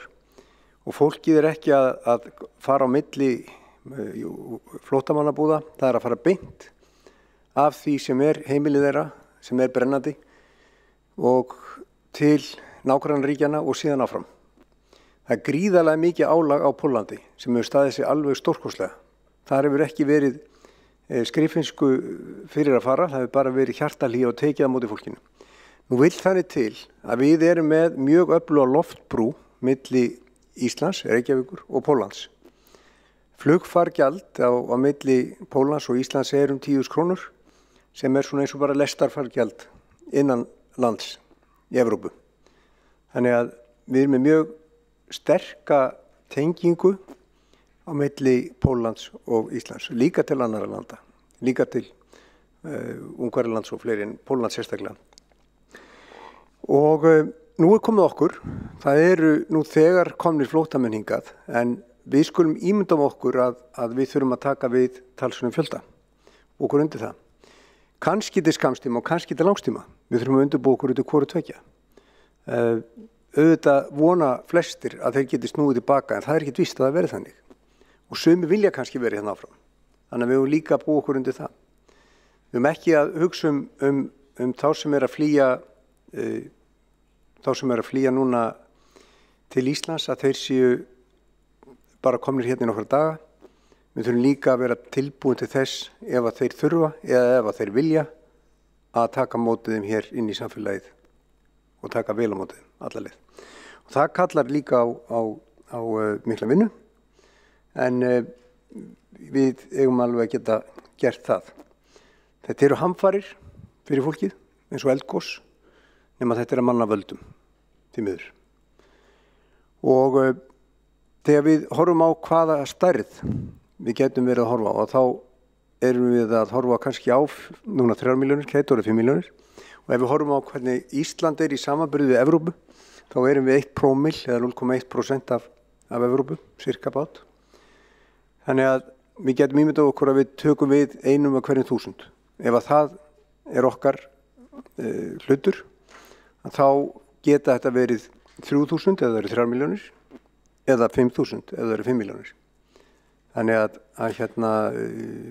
sviðsmyndin sem hefur verið rædd í fjölmiðlum er bilinu 1.000 til 2.000, en hún gæti verið stærri. Og þá kallar þetta á margt. Þetta kallar á húsnæði. Við höfum nú rætt housing first hérna oft í þessum sal. Þetta kallar á náttúrulega fæði, klæði og allt það. Þetta kallar á skóla og félagslega stuðning og svo framvegis. Og þetta kallar á virkni. Og ég er ánægð með að ríkið sé að létta á kerfinu og opna það betur gagnvart flóttafólkinu. En við erum samt eftirbáta Pólverja og annarra. Þeir eru miklu fljótari. En við þurfum að hafa möguleika fyrir að fólki sem kemur hingað fá að vinna ef að það vill og getur. Og það er mjög mikilvægt að það sé virkni. Að við séum ekki hérna með einhvers konar skammtíma hugsun, heldur bara taka á móti fólkinu og virkja það með öllum þeim ráðum sem við höfum. Og húsnæði, það er virkilega stór liður. Ég fagna því sem hefur komið fram hérna hjá borgarfulltrúa Sabine Leskov að við séum að vinna náið með úkraínska samfélaginu í Reykjavík og Íslandi. Það er mjög mikilvægt. En þetta verður stórt verkefni. Og ég bara fagna því að við ætlum að fara saman í það verkefni og við skulum ekki kenna ríkinum eða einhverjum öðrum, við skulum bara vinna saman í þessu. Ég er alveg viss að ríkið vill vel, ég heyri það bara á umræðum í Alþingi og þetta er bara gríðarlega stórt mannúðar verkefni og ég vonast til þess að við bara öll inni sammælumst það, en við þurfum líka að gera okkur fyrir hvað það getur orðið stórt og bara þakka málshefjanda. Takk. Borgarfulltrúinn hefur lokið máli sínu. Næst hefur óskað eftir að taka til máls borgarfulltrúinn Sanna Magdalena Mörtudóttir.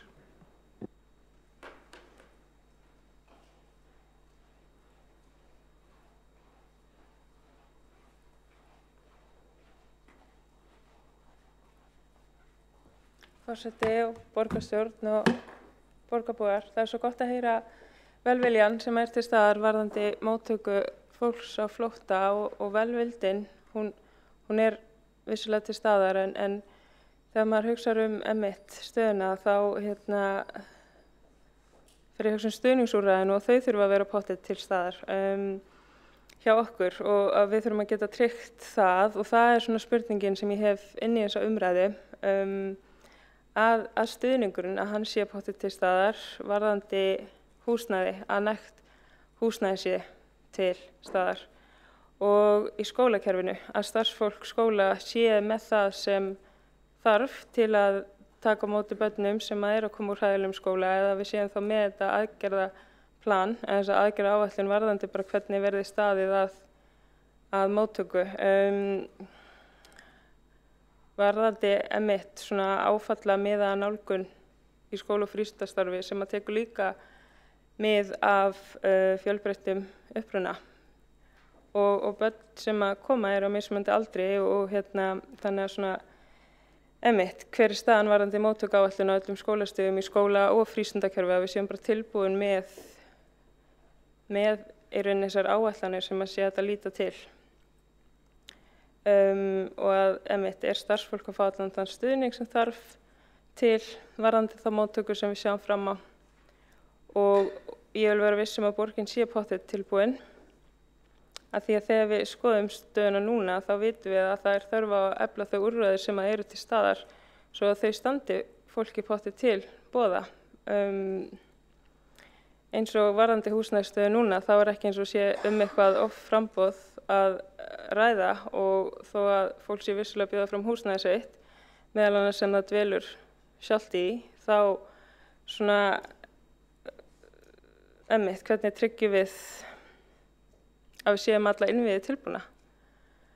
Að því ég er ekki alveg að sjá það, og það er einmitt svo mikilvægt að þetta sé allt tilbúið fyrir fólk sem þarf á því að halda.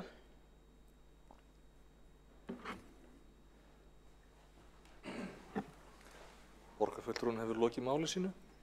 Næstur hefur óskað eftir að taka til máls borgarstjóri Dagur B. Eggertsson. Forseti, ágæta borgarstjórn. Nú byrja á því að þakka málshefjanda og borgarstjórn fyrir þann samhljóm sem er í viðbrögðum fólks við bæði innrásinni í Úkraínu og viðbrögðum hér heima við því að fyrirséð er að umtalsverður, jafnvel mjög mikill fjöldi flóttafólks muni koma hingað. Þetta er sömuleyti sambærilegt verkefni og önnur koma flóttamanna, að öðru leyti ekki. Það sem við sjáum á fyrstu dögunum eða vikunum er að þetta eru raunar allavega með tölu dagsins eingöngu konur og börn enn sem komið er. En leið þá finnum við víða samfélagið mikinn vilja til þess að koma inn í þetta og taka þátt allavega núna í fyrstu, og ég held að það skiptir mjög miklu máli. Við heyrum ekki annað frá sveitarfélögum en að það sé eins þau, en það sem hefur auðvitað verið sérstakt eins og ýmsir hafa komið hér inn á er að það eru fyrst og fremst 3 sveitarfélög á Íslandi sem hafa verið að taka á móti fólki á flótta og þjónusta hælisleitendur á undanförnum árum. Rétt bara til að setja tölurnar í samhengi að þá er Reykjavík að þjóna 800 manns núna ef ég hef það svona nokkurn veginn upp á dag. Og þannig en það er ljóst að tölur flóttafólk frá Úkraínu geta orðið mun hærri eins og hér hefur verið nefnt. Hversu mikið hærri, það liggur einfaldlega ekki fyrir í dag og mun að einhverju leyti ráðast af bara stöðu innrásina, hvort að komist einhver skriður á viðræður að innrásarliðið dragi sig tilbaka eða frið getur haft þar skiptar verulegu máli. Eins og hér hefur komið fram að þá hyggjumst við leggja fyrir borgarráð á fimmtudaginn erindisbréf fyrir svona samhæfingar og starfshópa þetta sem að ég mun fara fyrir. Velferðarsvið hefur leitt samtölin og vinnuna gagnvart ráðuneytum, gagnvart sambandi sveitarfélaga og þeim hópum sem að stjórnvöld hafa sett niður eins og hér hefur komið fram.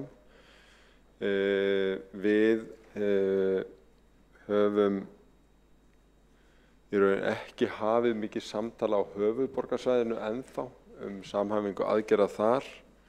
En það mun án efa koma að því og ég held að það væri eðlilegt að stefna því að öll sveitarfélög kæmu að þessu máli og tækju þátt.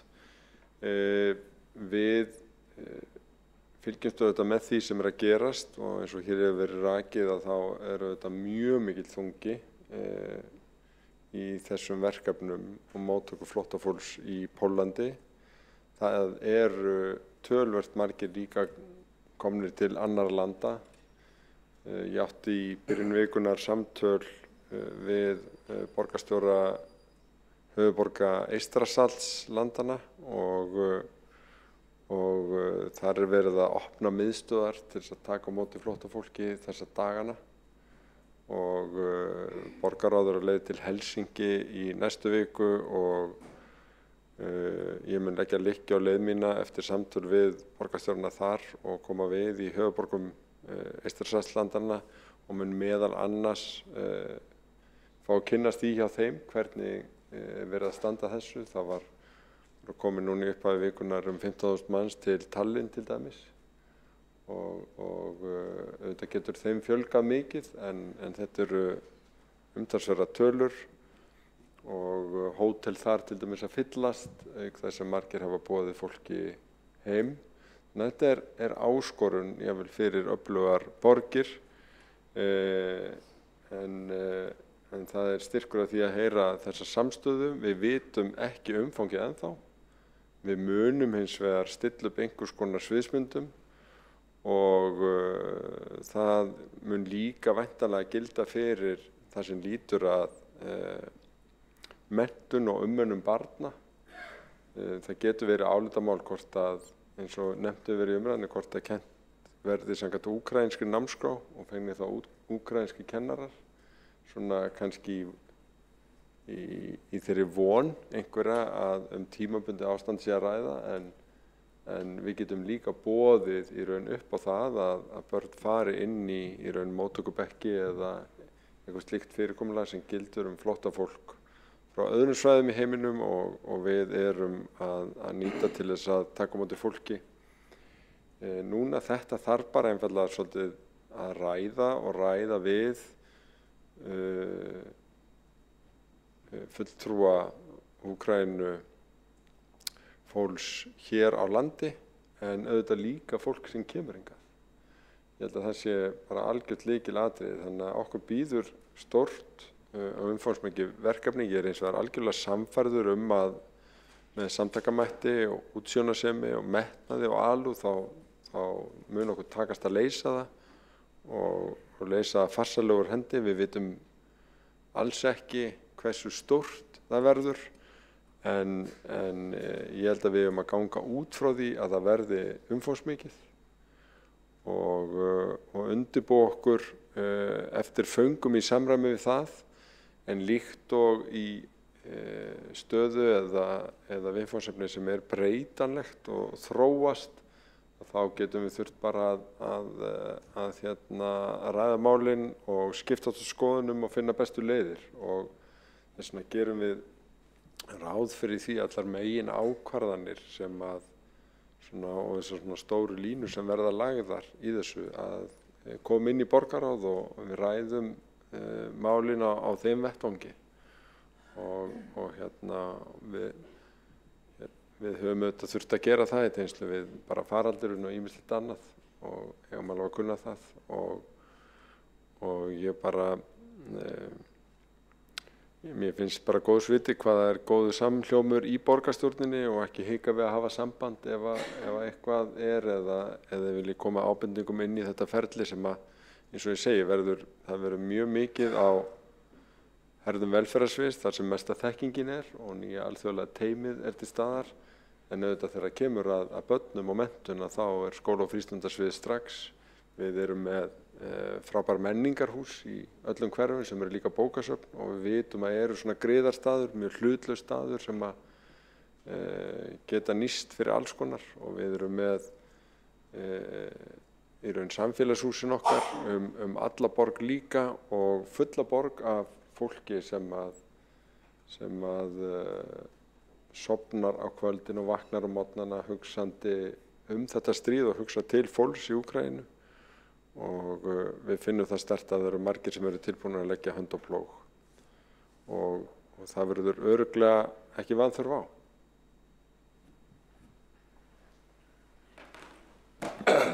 Borgarstjóri lokið máli sínum. Næst tekur til máls umræðu hefjandi Kolbrún Baldursdóttir og það síðasta ræðan undir þessum lið.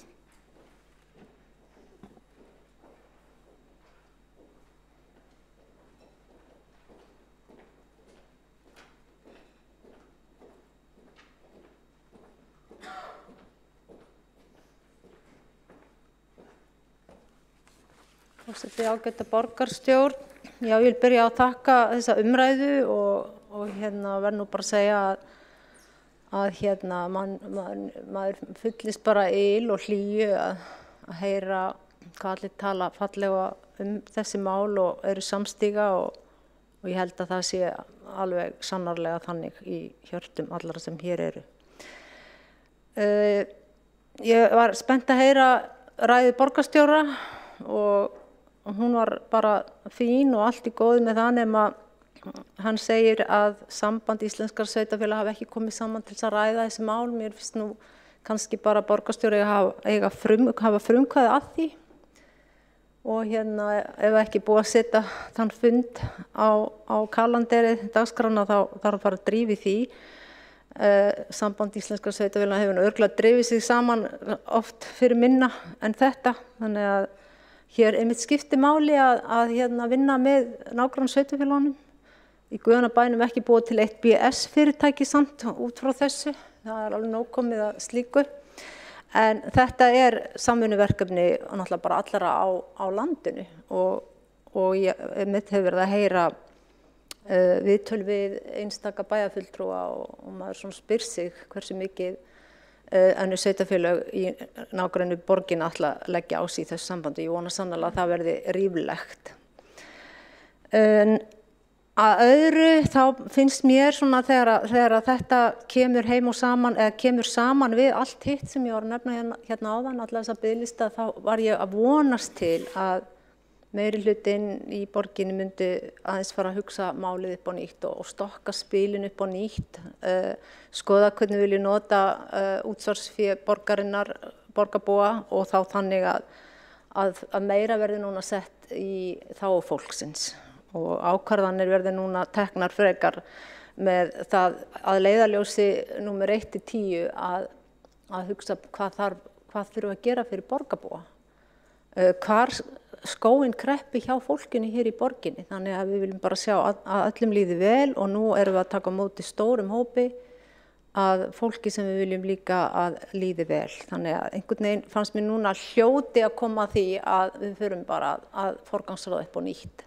Eins og ég er búin að tala hér í 4 ár að geyma verkefni sem ekki er brýn þörf á og skraut og annað slíkt sem við höfum oft talað sem hefur stundum verið nefnt sem gæluverkefni sem ég vil ekki eins og vera að biðja að þetta þarf ekki fjármagn núna. Þannig að nú getum við kannski bara farið að taka á þessum biðlistum og sértækum húsnæðisskorti, koma þeim 500 sem eftir að fá hjá félagslega húsnæðiskerfinu íbúð og þannig að það verði bara engin að kvarta yfir neinu, það hafi bara allir nóg og sem á að vera þannig að því að við höfum sannarlega möguleika á því. Og mér langar að ljúka þessu með leyfi forseta að fá að lesa upp bókun og hún er svona svolítið bara þetta sem ég hef verið að segja. Flóttamennirnir koma hingað til landsins allslausir, hlutverk Reykjavíkurborgar að veita flóttafólki félagslega og félagslega aðstoð.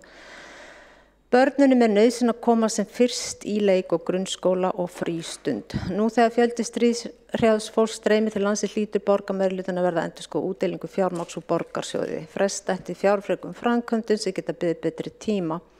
Gíslabaugurinn sem fyrirhugaður að rísa á Lækjartorgi verður að fara á ís. Sama gildir mörg sambærileg verkefni sem ekki eru nauðsynleg og jafnvel enginn er að biðja Flokkur fólks hefur talað ítrekkum að breyta þurfi forgangsröðun þegar fjármagn er útdeilt. Með komu úkraínsku barnanna bætist í hóp barna sem þarfnast aðstoðar af ýmsu tagi. Þótt fjármagn komi frá ríkinu í einstök verkefni ber sveitarfélagið sína fjárhagslegu og siðferðislegu ábyrgð. Kallað er eftir nýrri hugsun, nýrri nálgun í borgarstjórn en ekki vanþörf á langi biðlistar eftir aðstoð öllu tagi í Reykjavík. Í biðlistaborginni Reykjavík bíða nú 1804 börn eftir fagþjónustu skóla. Ef spilin verða ekki endurskoðuð með þarfir fólksins í forgangi hætta á Reykjavíkurborg axli hvorki ábyrgð sína að veita lögbundna þjónustu né megni að sinna stríðshrjáðum fjölskyldum frá Úkraínu.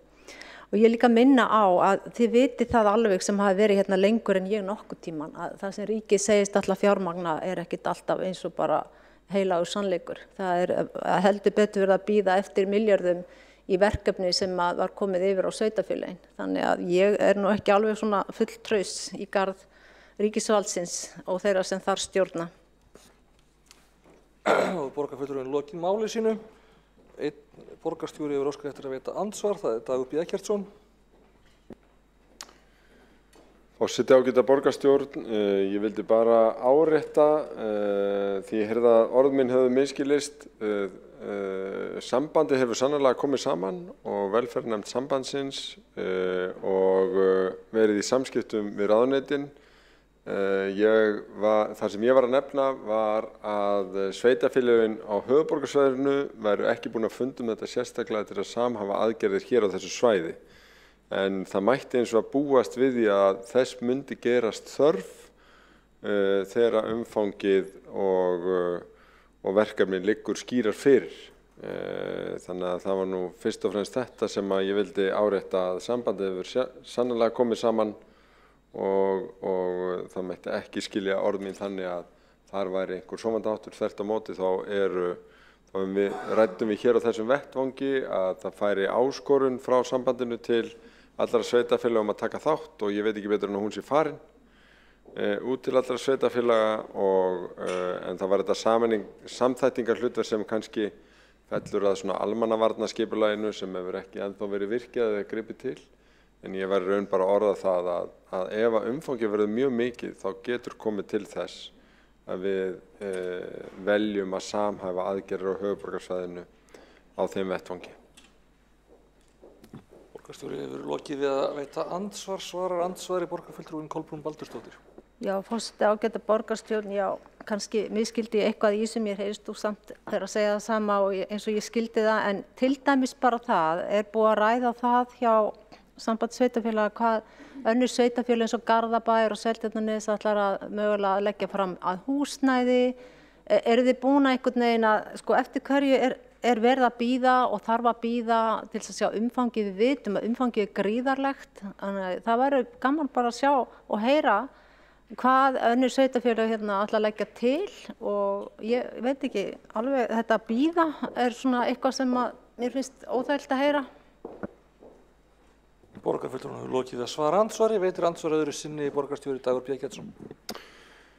Forseti, ágæta borgarstjórn, ég á von á því að ráðuneytin og þau sem fara fyrir móttöku flóttafólks af hálfu ríkisins leiti til meira eða minna allra sveitarfélaga og ekki síður Garðabæjar en Seltjarnarnes heldur en annara í því skyni að koma að þessu verkefni. Þær upplýsingar eftir því hverju verður leitað eða í hversu miklu mæli liggur ekki fyrir en eins og ég sagði í ræðu minni að þá mun ég gæta þess að upplýsa borgarráð og koma með þær upplýsingar inn á borð borgarráðs leið að berast og eftir því sem að það þróast og verða til og þannig að allir kjörnir fulltrúar og fulltrúar allra flokka svona öðlist yfirsýn og geti lagt gott til málana í þeirri vinnu sem framundan er. Ég held að það muni bara styðja við okkur í þeim verkefnum sem eru framöndin í þessu. Borgarstjóri lokið við að veita andsvar öðru sinni. Þá ekki fleiri óska eftir að taka til máls undir þessum lið og telst umræðu lokið. Þá, forseti kannski bara þakkar fyrir góða umræðu. Þá göngum við til 7. liðar á dagskrá. Það kosning varamanns í forsætisnefnd. Afsakið. Já, vil ég lesa hana núna? Nei, já, bókanir verða bara lesnar í lok fundar. Næsta mál á dagskrá liður 6, það kosning varamanns í forsætisnefnd. Lagt að fá alla í salinn og kveikja á skjánum og allt þetta. Njótum þessar hljómfögru bjöllu.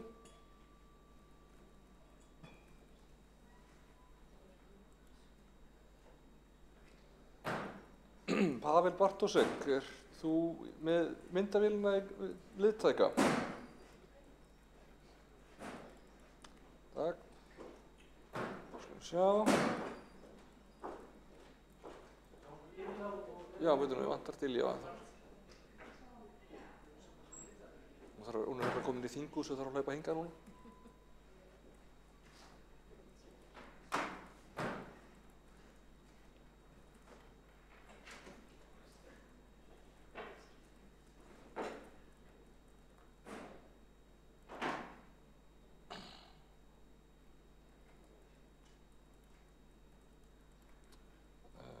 Er Diljá mist á leiðinni? Vantar fleiri ykkar megin? Já. Sæl.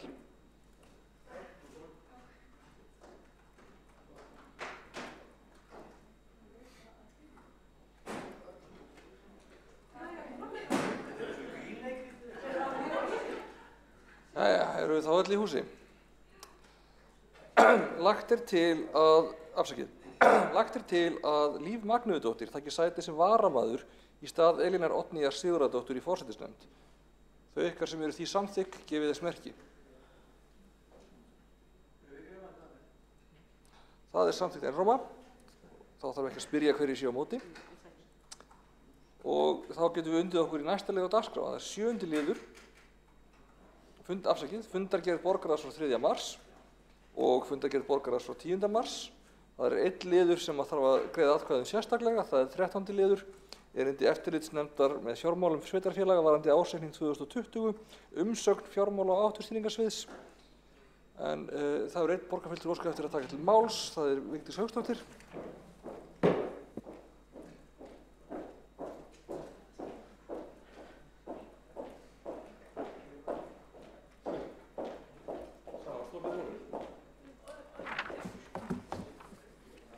Forseti ágæta borgarstjórn og tilheyrendur. Já, hér er verið að greiða atkvæðum svolítið sérkennilegt mál. Þannig er að ríkisstjórnin hefur tvisvarsinnum lyft skuldaþakinu fyrir sveitarfélög síðan COVID skall á. Fyrst átti það að einungis vera til ársloka 2022 en svo voru sett ný bráðabirgðalög með ákvæði til bráðabirgða sem að leyfir sveitarfélögum að fara yfir 150% skuldaþakið og gildir það alla leið til 31. desember 2025. Og hvað þýðir þetta fyrir sveitarfélögin? Rekstur þeirra er algjörlega að fara úr böndunum, ekki síst hér hjá Reykjavíkurborg. Það er hver einasta gulrót notuð til að skuldsetja borgina. Þannig ber til að den 3. desember í fyrra þá sendir eftirlitsnefnd með fjármála sveitarfélaga bréf á borgarstjórn Reykjavíkur. Þó að ríkið sé búið að lyfta skuldaþakinu með lögum til ársloka 2025, þá hefur eftirlitsnefndi sem betur fer eftirlitshlutverkið virt. Þetta bréf var sent hér borgarstjórn og eins og borgarfulltrúinn Eyþór Laxdal Arnalds fór yfir hér á fundi borgarráðs að þá fengum við borgarfulltrúar ekki að vita af þessum bréfaskriftum fyrr en á borgarráðsfundi 3. mars. En erindi nefndarinnar var þetta með leyfi forseta. Eftirlitsnefnd með fjármálum sveitarfélaga hefur tekið ársreikning Reykjavíkurborgar fyrir árið 2020 til skoðunar í ljósi fyrirvara hluta borgarstjórnar við samþykkt ársreikningsins þar sem gerður er efnislegu fyrirvari með tilgreindri fjárhæð og talið er að gefi því ekki rétta mynd af fjárhagsstöðu borgarinnar. Eftir yfirferð nefndarinnar var ákveðið að óska eftir frekari upplýsingum reikningshaldslega meðferð fasteignafélagsbústaða HF í samstæðu ársreikningi Reykjavíkurborgar fyrir árið 2022, meðal annars í ljósi eftirfarandi tilvitnun liggur og svo eru þarna 3 málsgreinar sem eru stórar og miklar fyrirspurnir, akkurat út af þeim fyrirvara sem við hér flesti minnihlutunum hefur gert við ársreikning hvers árs. Þetta mjög athyglisvert og loksins eftirlitsnefndin að kveikja á því að það nú kannski eitthvað bóið hér við reikningsskil Reykjavíkurborgar og hef ég í viðtölum undanfarið verið að hvetja nefndina til þess að skoða betur rekstur borgarinnar.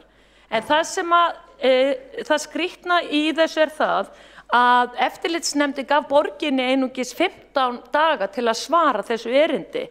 En þannig vill til að svarið berst ekki fyrir en tæpum 2 mánuðum eftir að nefndin hafði sendt borginni þetta bréf, þannig það augljóst að fjármálasviðið hefur fengið frest á að svara. Síðan það lagt fyrir borgarráð 3. mars og þar fáum við fyrst að sjá þetta og þá eru liðnir 3 mánuðir frá því eftirlitsnefndin sendi þetta til Reykjavíkurborgar því að borgin getur ekki sendt þetta svar til eftirlitsnefndarinnar fyrir borgarráð hefur samþykkt umsögnina. Þarna erum við aftur komin að því, samtals eru þetta 70 milljarðar frá árinu 2013, þar til borgin fór að taka upp þessi reikningsskil og núna eftirlitsnefndin að kveikja á perunni með þetta. Það gott og ég fagna því. En af þessu tilefni ætla ég að lesa upp bókunina sem að ég flutti í borgarráði með leyfi forseta. Gott að hafa tungur 2 og fjármálaskrifstofunni föst í ruglunu. Borgarlögmaður lagði fram 2. mars 2021 minnisblað hæfilegt ábyrgðargjald félagsbústaða vegna eigendaábyrgðar Reykjavíkurborgar. Þar kom fram að félagsbústöðum HF væri markaður skýr tilgangur og markmið og í samþykktum vísa til þess að félagið sé ekki rekið í hagnaðarskyni heldur að sinna félagslegri lögbundinni þjónustu og því ekki nauðsynlegt að leggja á ábyrgðargjald. Einnig segir í samþykktum að tilgangur félagsins að starfa í þágu almannaheilla megi ekki breyta og í 5. grein samþykktanna kveðið á að félagið skuli ekki rekið í hagnaðarskyni og í 7. grein arður ekki greiddur út til eiganda. Hér kemur það skýrt fram að félagsbústaðir eru ekki fjárfestingafélag og á ekki fjárfestingaeiningar. Á þessum grunni endurtek ég bókun mína við undirritun ársreikninga síðastliðin ára. Það örlítið eftir, má ég klára að þetta bókun. Ég tel vera verulega skekkju niðurstöðum samstæðureiknings Reykjavíkurborgar. Ofmatið vegna eigna félagsbústað Orkuveitu Reykjavíkur. Skekkjan hefur verulega áhrif við mat á niðurstöðu samstæðureiknings borgarinnar og gefur hann því ekki rétta mynd af fjárhagsstöðu borgarinnar. Hlutfall eigna og skulda þannig verulega skekkt að óvissutímum nauðsynlegt að ársreikningurinn gefi lánardrottnum ekki ranga mynd af fjárhagsstöðu borgarinnar. Ég undirrita ársreikningi því með fyrirvara. Takk fyrir forseta að gefa mér þetta svigrúm. Lítið mál. Forseti ætlar þó að minna á að þegar verið að fara í ræður undir fundargerðum þá gott að byrja ræðuna og nefna hvaða liður það undir hvaða fundargerð sem til umræðu. Það reyndar kannski kom ekki að söka þessu sinni en það gott að venja sig á það upp á fundargerðina og slíkt. Einn borgarfulltrúi hefur óskað eftir að veita andsvar. Það Þórdís Lóa Þórhallsdóttir. Takk fyrir forseti. Ég get ekki setið hérna undir þessu án þess að benda á því að það greinlegt að borgarfulltrúi Vigdís Hauksdóttir fylgist alls ekki með gögnum sem eru lögð fyrir borgarráð á hverjum einasta fundi því að þetta bréf, umrædda bréf sem barst borgarráði 3. desember 2021 7. liður á dagskrá síðan 9. desember í embættisafgreiðslu skrifstofu borgarstjórnar. Þannig að erindið fór út í vinnu strax og birtist borgarfulltrúum strax. Þannig að allt tal það að þetta bréf hafi ekki birst fyrir núna bull og vitleysa. Borgarfulltrúin hefur lokið við að veita andsvar, afsakið röddina. Svarar andsvari borgarfulltrúin Vigdís Hauksdóttir. Já, virðulegi forseti, já, takk fyrir þetta. Hér skal ég þá bara viðurkenna það að sko í miklu magni borgarráðsgagna sem koma fyrir borgarráð og þar sem að mörg mál eru falin inn í embættisafgreiðslum líka, þannig ef það eru 60 dagskrármál og dagskrá borgarráðs, þá kannski maður nú ekki með það efst á listanum að vera að skoða þær embættisfærslur, en flott þá þetta bara hér leiðrétt. En það athyglisvert að það skuli vera gera athugasemd við þetta í stað þess að formaður borgarráðs, sem að við köllum nú stundum fjármálaráð Reykjavíkurborgar, skuli ekki hafa áhyggjur frekar af því að eftirlitsnefndin að senda þessar fyrirspurnir. Það mjög athyglisvert, en þetta nú ekki fyrsta sinn sem að oddviti Viðreisnar í borgarstjórn þarf að svara fyrir fjármál borgarinnar, og úr því að ég nú búin að tala braggamál hér einu sinni á þessum fundi, þá nú best að gera það bara aftur. En það ágætt að formaður borgarráðs hafi ekki áhyggjur af þessu gati sem vantar í samstæðureikningsskilin upp á 70 milljarða, sérstaklega vegna þess að borgin að skuldsetja sig á næsta kjörtímabili fyrir 92 milljarða, langt inn á næsta kjörtímabil. Engin veit hvernig kosningarnar fara. En þetta svo sem í takt við allt og sem að ég þekki vinnubrögð að tala smjörklípunar en ekki stóru málin. Þá hefur borgarfulltrúinn lokið við að svara andsvari.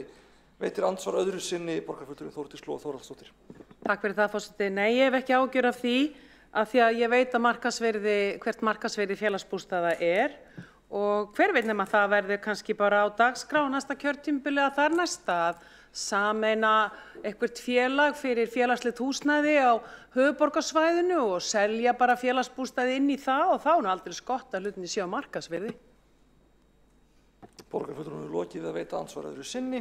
Svarar andsvar öðru sinni borgarfulltrúinn Vigdís Hauksdóttir. Já, forseti, það fólust nú heldur ekki tíðindi hér í þessu svari.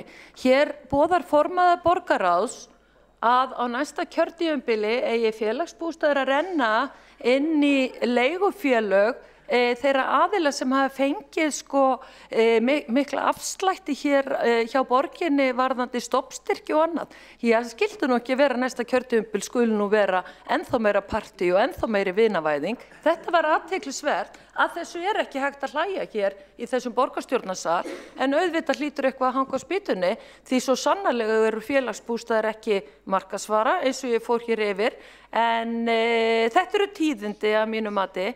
Þannig að stóra málið samt það að eftirlitsnefnd með fjármálum sveitarfélagana búin að hefja nú þegar athugasemdir við Reykjavíkurborg, og ekki bara eftirlitsnefndin íslenska, heldur ESA jafnframt farin að krefja sveitarstjórnarráðuneytið, heitir í dag innviðaráðuneytið, svör sama efni og sama mál. Þannig að ég myndi nú ekki vera með stórkallalegar yfirlýsingar hér í þessum sal, sérstaklega ekki ef ég væri formaður borgarráðs sem að virðist ekki hafa skilning á þeim vanda, rekstrarvanda og skuldavanda sem borgin stendur í. En þetta athyglisvert, við eigum eftir að sjá hvað verður Malbikunarstöðina Höfða þegar Reykvíkingar eru búin að byggja hann upp fyrir sínar útsvarsgreiðslur upp á 5 milljarða, og við skulum þá sjá hvað verður eignasafn félagsbústaða sem að upp á rúmlega 3000 íbúðir. Það skildi nú ekki vera einhver fjársterkur vinur myndi nú bara ryðjast inn í félagsbústað og kaupa þá með húð og hári. Sjáum til. Þá hefur borgarfulltrúinn lokið við að svara andsvari öðru sinni. Næst hefur óskað eftir að taka til máls borgarfulltrúinn Sanna Magdalena Mörtudóttir.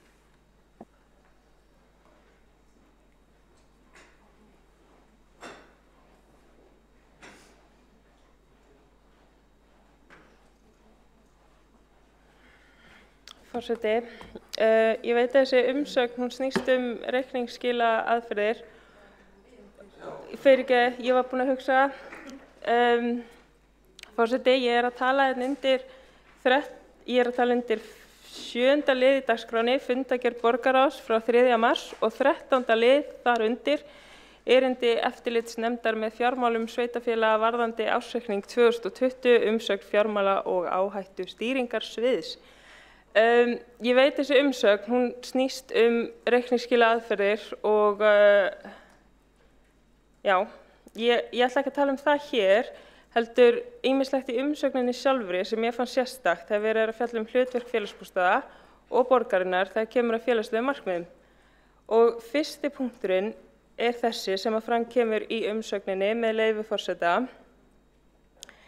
Sveitarfélög skulu samkvæmt lögum sjá ákveðnum skilgreindum hópi fólks fyrir húsnæði, en rekstur og eignarhald íbúða fyrir þá aðila ekki lögboðið hlutverk sveitarfélaga, allra síst af þeirri stærðargráðu sem fjárfestingarsafn félagsbústaða tilvitnun lýkur. Og ég er erfitt með að skilja hvernig það er ekki lögboðið hlutverk sveitarfélaga, því ég held að það væri akkurat lögboðið hlutverk. Og svo er það hitt með leyfi forseta, sveitarfélagið sjálft ber alltaf ábyrgð á að sjá fyrrnefndum einstaklingum fyrir húsnæði og getur ekki framselt þá ábyrgð til annars lögaðila. Félagsbústaðir leigja íbúðir til þeirra einstaklinga sem fá úthlutað íbúðum og innheimtir húsaleigu í samræmi við gjaldskrá félagsins sem byggir á því að félagið sé sjálfbært. Félagsbústaðir er hlutafélag og ber því stjórn félagsins hina formlegu ábyrgð á því hverjum er leigt og hverjum er sagt upp leigu samanber lög hlutafélag. Tilvitnun lýkur. Stjórn félagsbústaða, hún er ekkert að koma að því hverjum er leigt og hverjum er sagt upp. Og þegar maður er að lesa þetta, þá finnst mér þetta ruglislegt. Því ég held að erindið snerist að svara með spurningunni varðandi þetta álitamál þegar að það var fyrirvari á ársreikningi varðandi reikningsskilaðferðir og þá kemur þessi umsögn og ég skil að sé verið að fara yfir sögu félagsbústaða, hlutverk félagsbústaða og gagnvart borginni.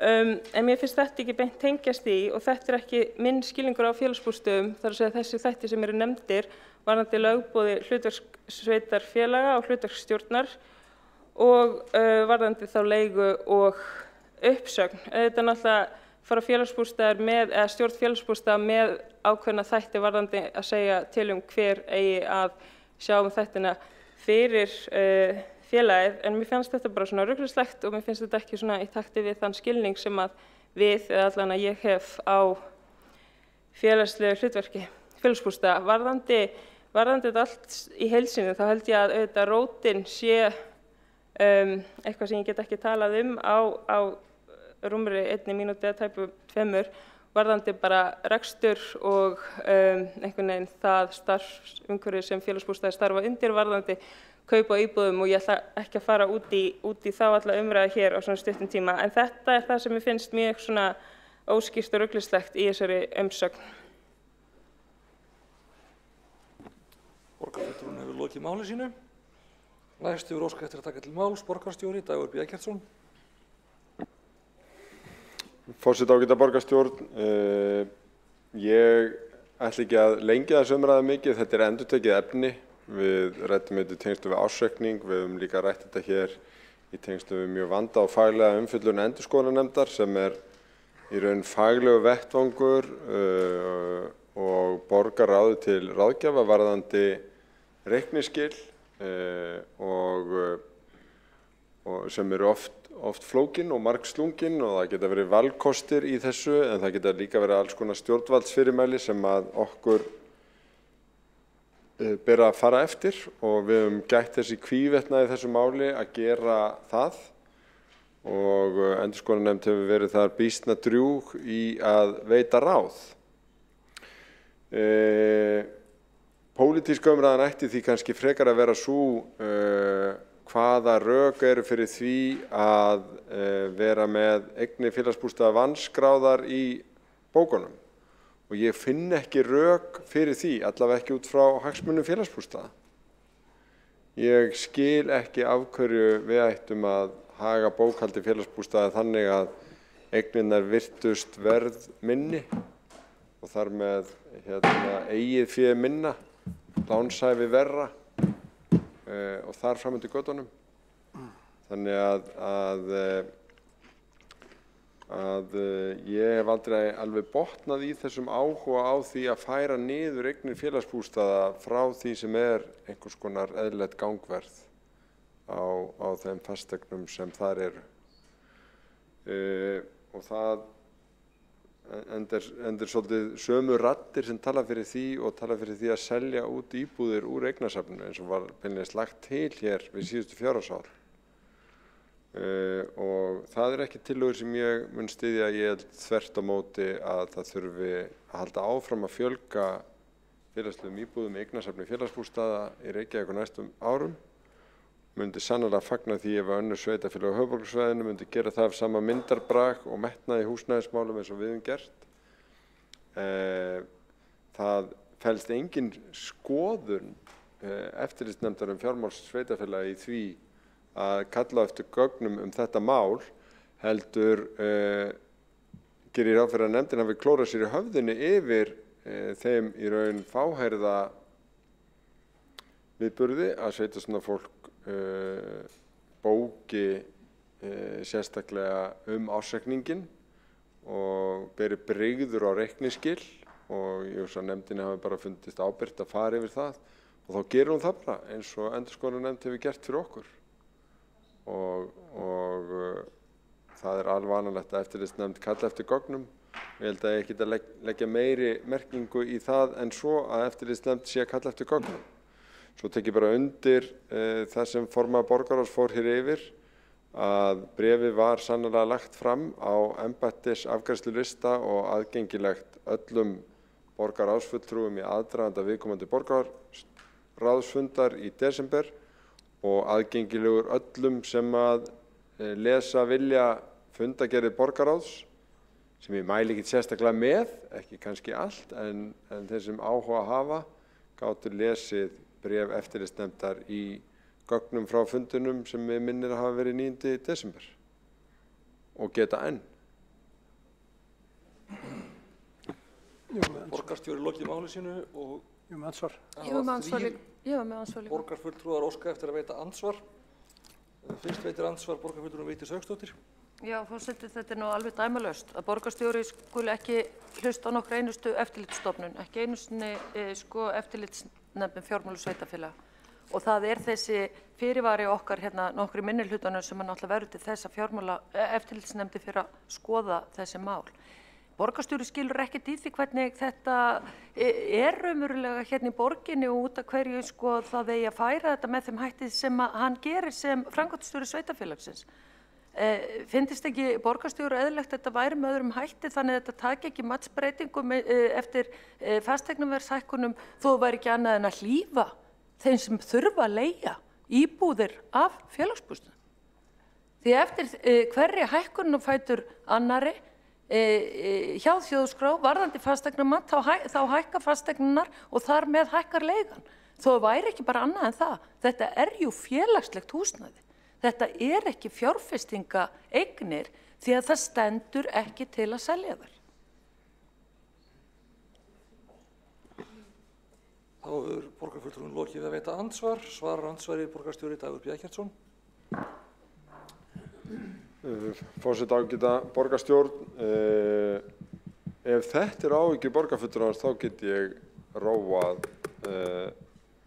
hann á stundinni því að það er ekkert samhengi milli þess hvernig bókhaldið er fært og hvernig leiguverð breytist. Það fer eftir vísitölu vissulega en ekki matsverði eigna félagsbústaða. Leigan á félagsbústöðum hefur ekki hækkað 16% á síðasta ári. Nei.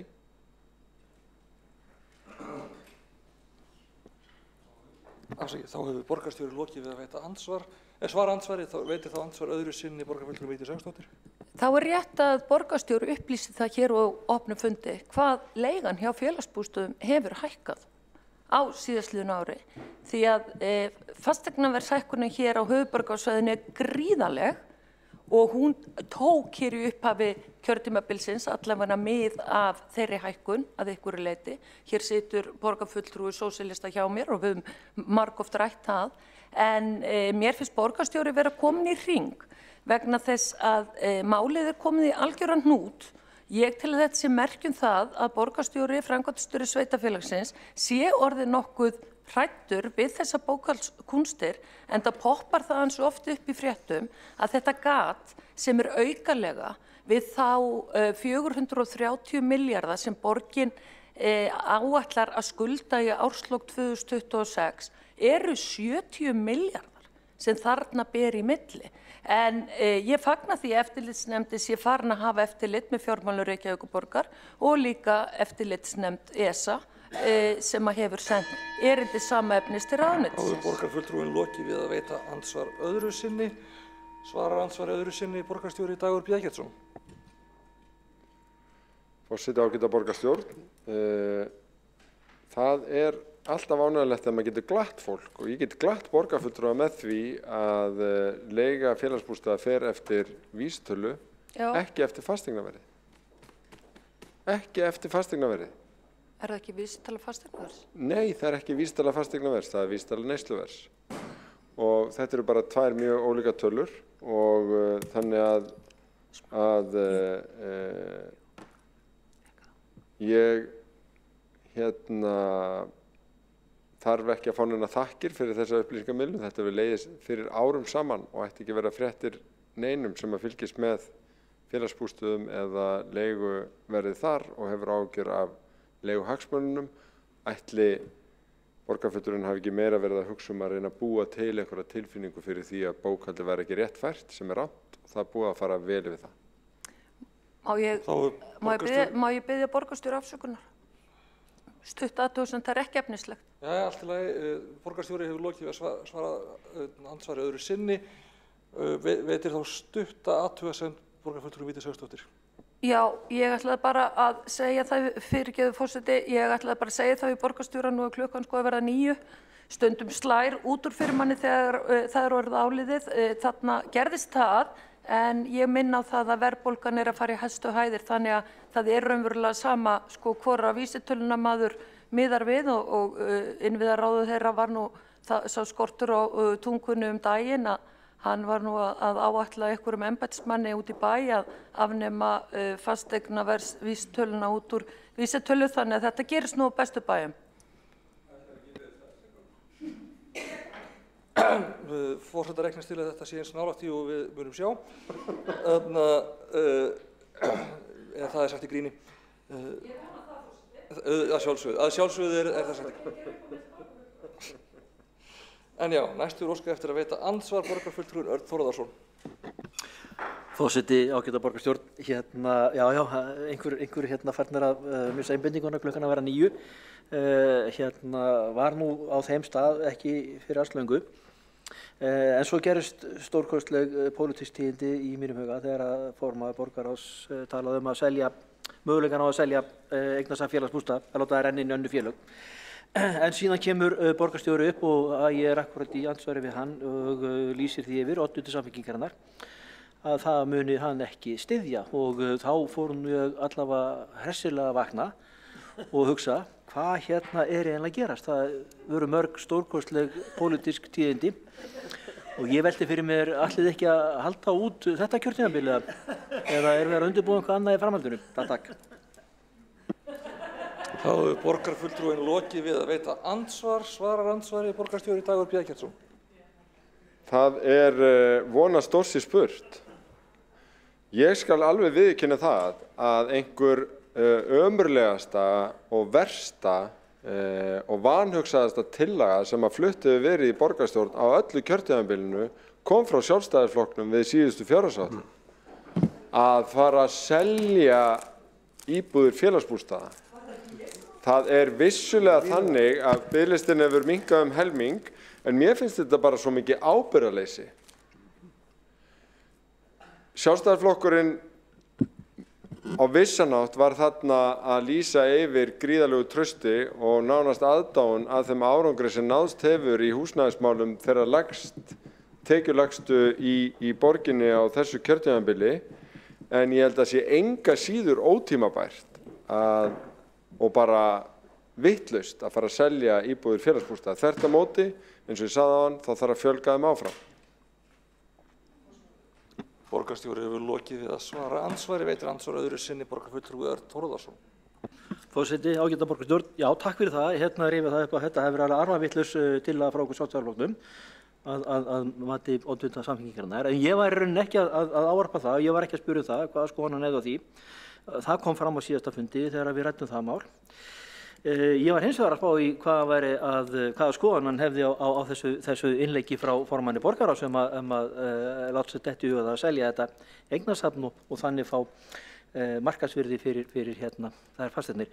Ég var að spyrja það af því að ég sá fyrir mér að það hefði væri miklu meiri áhyggjuefni að oddvitar í meirihlutanum væru farnir að tala í sikkur áttina heldur en það að við í Sjálfstæðisflokknum værum ekki sammála oddvita Samfylkingarinnar. Þannig að það væri kannski ágætt að það myndi ávarpa nákvæmlega þessa vegferð sem mér fannst formaður borgarráðs vera að leggja af stað með því að nefna mögulega sölu á eignasafni félagsbústaða. Takk. Borgarfulltrúinn lokið við að veita andsvar öðru sinni, við veita andsvar öðru sinni, svarar andsvar öðru sinni borgarstjóri Dagur B. Eggertsson. Forseti, ágæta borgarstjórn, já, þær hugmyndir hafa komið upp að það væri skynsamlegt að eitt félagslegt húsnæðisfélag væri á vegum sveitarfélagana allt höfuðborgarsvæðið. Á svokölluðum Kópavogsfundi sem haldinn var 2011, þar sem að verið var að kortleggja hugsanlega samstarfsfleti sveitarfélagana, var þetta eitt af atriðunum sem að kom upp sem álitlegt eða hugsanlegt samstarfsverkefni. Það voru tilnefndir fulltrúar frá Reykjavíkurborg og öðrum sveitarfélögum sem fóru yfir þetta og það var ekki niðurstaðan að stórum hluta vegna þess að önnur sveitarfélög voru kannski ekki með jafn stóran hug í því að það þyrfti að fjölga félagslega húsnæði. Við aftur á móti töldum að við værum komin með nokkurn veginn eina íbúð í hverjum stigagang og vorum að velta því fyrir okkur hvort að félagsbústað ættu jafnvel að fara að kaupa í öðrum sveitarfélögum. Og þannig að þessi hugmynd kom til alvarlegra skoðunar og ég held að þið séu bara miskilja orð formanns borgarráðs og að hún hafi verið að hugsa á svipuðum brautum og gert það 2011. Áður borgarstjóri lokið að svara andsvari öðru sinni. Veitir þá andsvar borgarfulltrúinn Eyþór Laxdal Arnalds. Já, við erum hérna að ræða félagsbústaði og ársreikningu hvernig þetta er sett fram. Til að byrja með að þá tel ég ekki vera styrkleikamerki að vera með stórt félagsbústaðakerfi, þar segja að fjöldi íbúða sé til marks það að velgangi. Þvert á móti þá er þetta úrræði sem er kannski meira til marks það að það vantar að geta keypt eða leigt íbúð á hagstæðum kjörum á almenna markaði. Þegar sérúrræðin eru svona mikil, þá er eitthvað að almenna markan. Nú, bara svo það sé skýrt að þá var til að okkar ekki að selja íbúðunar eitthvað til einhverja braskara eða eitthvað slíkt, heldur til þeirra sem búa í íbúðunum, bara svo það sé alveg rifjað upp. Og það er mjög jákvætt að fólk sem að nú leigir í íbúðum og þarf að búa við 7 til kannski 10% vísitöluhækkun núna í verðbólgunni, hafi möguleika á að eignast íbúðina sína. Þannig ég vildi bara hafa það alveg skýrt. En ég ætlaði bara að nefna annað atriði sem kemur þá í næsta andsvari en hérna þetta var allavega fyrst fyrir leiðréttingin. Hefur lokið við að veita andsvar, svarar eða hvað? Svarar andsvari borgarstjóri Dagur B. Eggertsson. Forseti, ágæta borgarstjórn, ég skal svara þessu andsvari af tillitssemi við spyrjandann, þannig að oddviti Sjálfstæðisflokksins geti botnað spurningum sína. Ég áttam alveg á því að þetta var kynnt í þeim búningi að selja þeim sem að búa í íbúðunum. Ég þekki engin dæmi þess að slík leið hafi verið farin nema þá sem upphafið af því að viðkomandi kerfi býði þess illa bætur. Dæmi hér frá Íslandi er verkamannabústaðakerfið.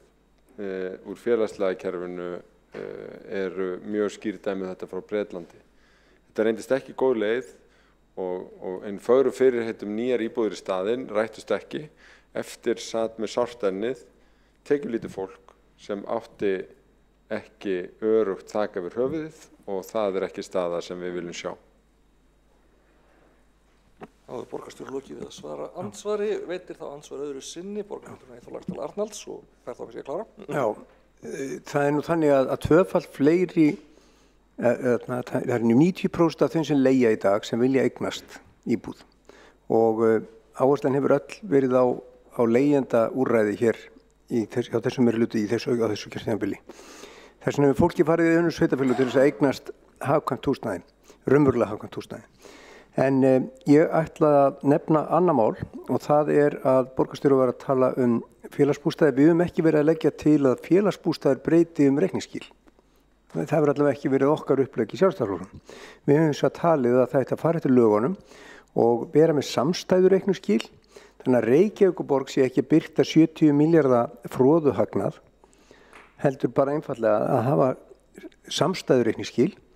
Þannig að það sé sambærileg aðferð í A og B hluta hjá Reykjavíkurborg. Félagsbústaðir með hafa þetta eins og þeir vilja og þeir hafa alveg heimild til að hafa þetta eins og þeir gera þetta. En Reykjavíkurborg á ekki að vera birta þennan froðuhagnað. Þá hefur borgarfulltrúinn lokið við að veita andsvar öðru sinni.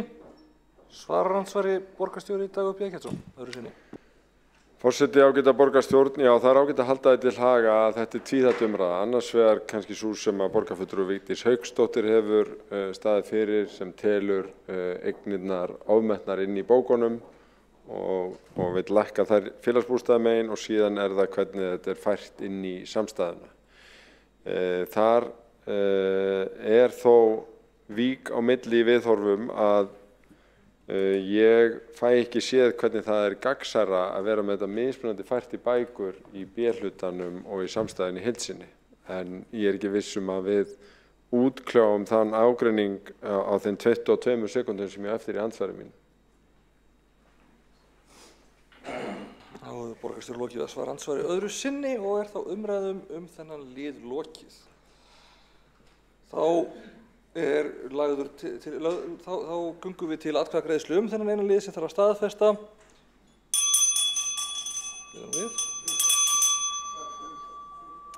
Já, það umsögn sem þarf að staðfesta.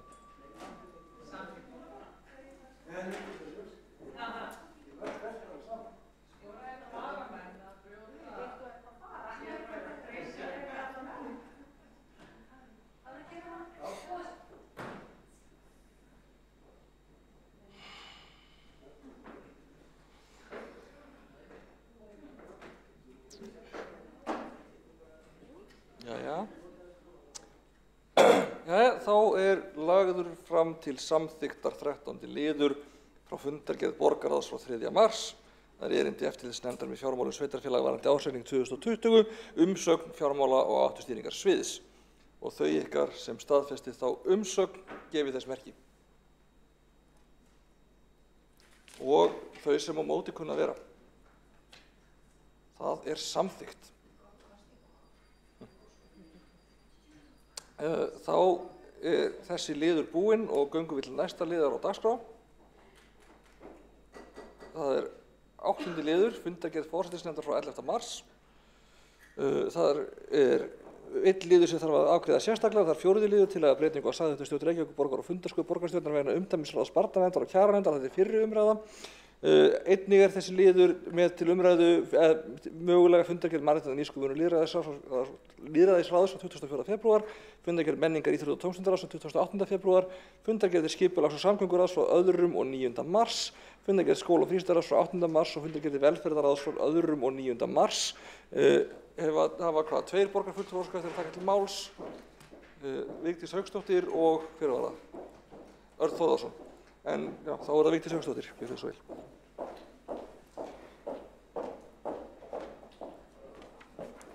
Virðulegi forseti, það gott að lítið eftir af fundunum því að mér heyrist forseti vera það bil að missa röddina. Það ekki bara það að við séum allir orðin dauðþreytt, enda höfum við verið á svo skemmtilegum og stuttum borgarstjórnarfundum upp á síðkastið en nú þetta komið aftur í gamla farið. Þannig að ég tek hér til máls undir fundargerð forsætisnefndar frá 11. mars, 3.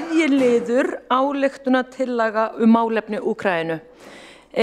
Ég var búin að ákveða að koma hér upp undir fundargerð forsætisnefndar og var því ekki að blanda mér hér í umræðuna sem fórum fram hér áðan Úkraínu og hvernig þetta taka móti fólki vegna þess að það gerðust hér rosaleg mistök á síðasta borgarstjórnarfundi.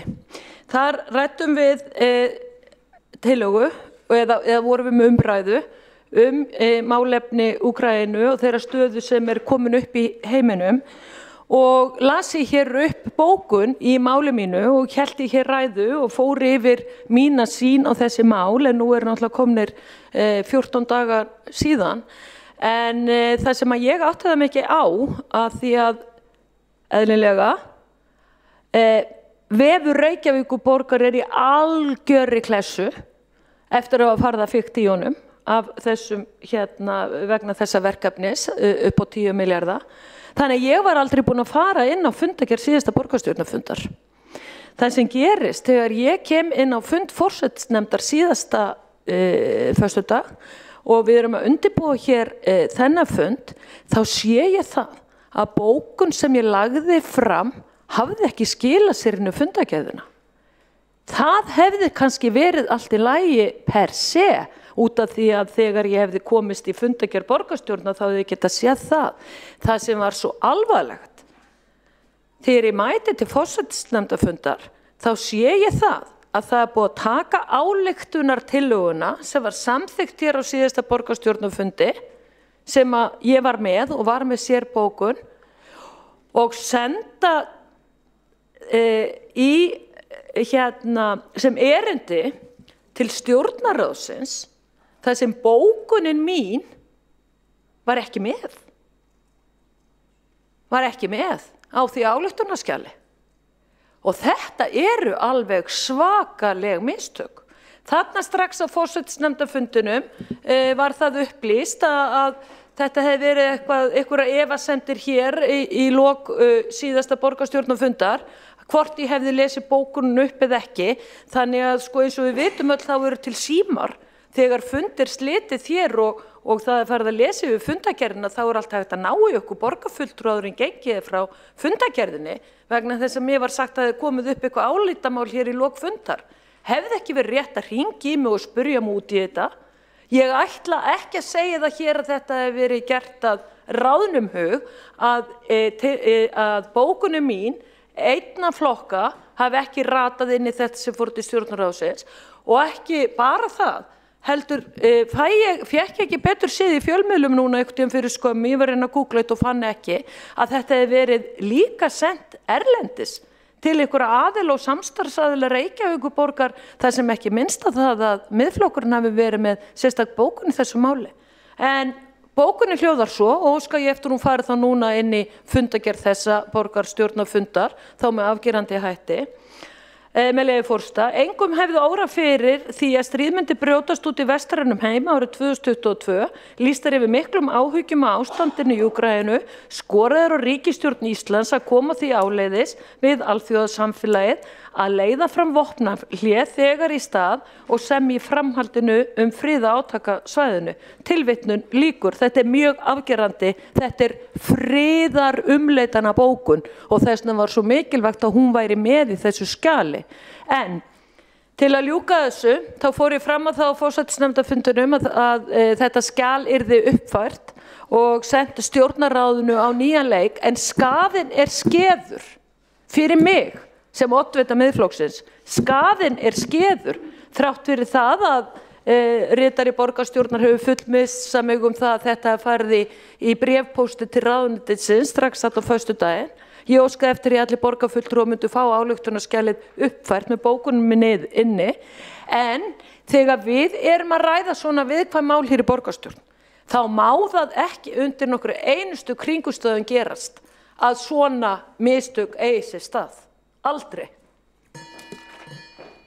Borgarfulltrúinn lokið máli sínu. Ekki hafa fleiri óska eftir að taka til máls undir þessum lið. Jú, það er rétt afsakið. Borgarfulltrúinn Örn Þórðarson gjörði þið svo vel.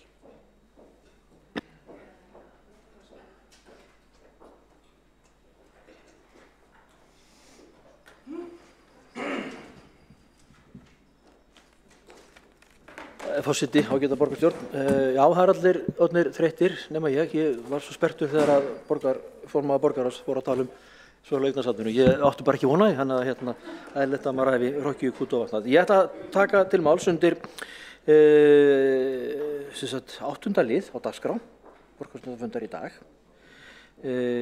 Fundagerð forsætisnefndar frá 11. mars og ég ætla að ræða undir lið 1 dagskrá fundarins í dag. Ég ætla að nota tækifærið, af því að mér hefur ekki gefist nægilega mörg tækifæri til þess að fara aðeins yfir mál sem mér er nokkuð hugleikið. Það segir auðvitað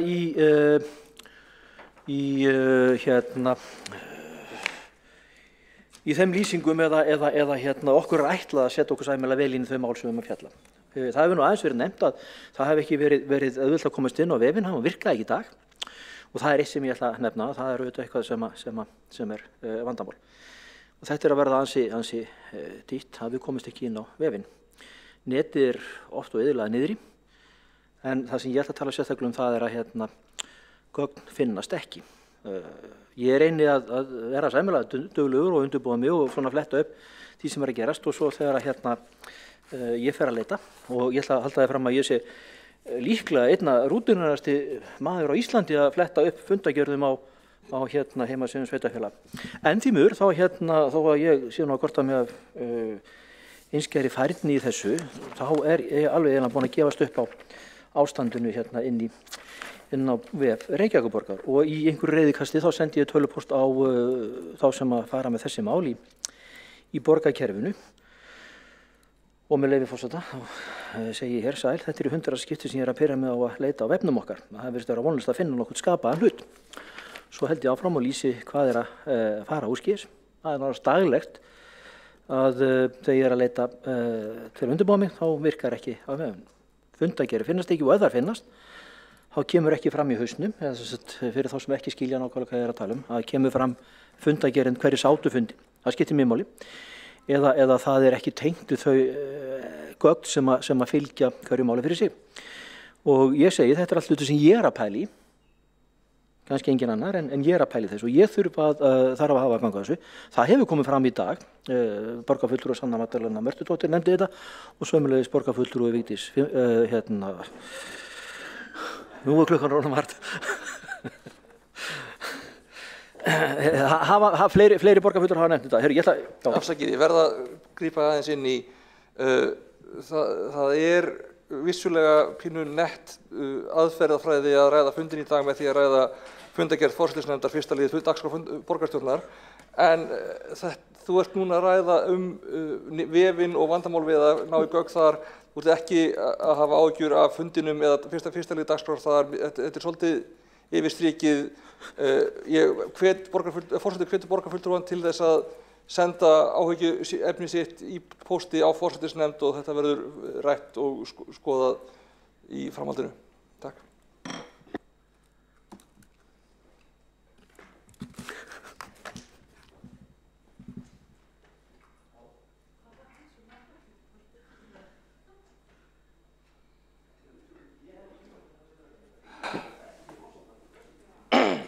En já, það hafa ekki fleiri óskað eftir að taka til máls undir þessum dagskrárlið og göngum við því til kosningar þann lið sem þarf að staðfesta sérstaklega, eða það að segja það þarf að staðfesta að vísa til annarrar umræðu.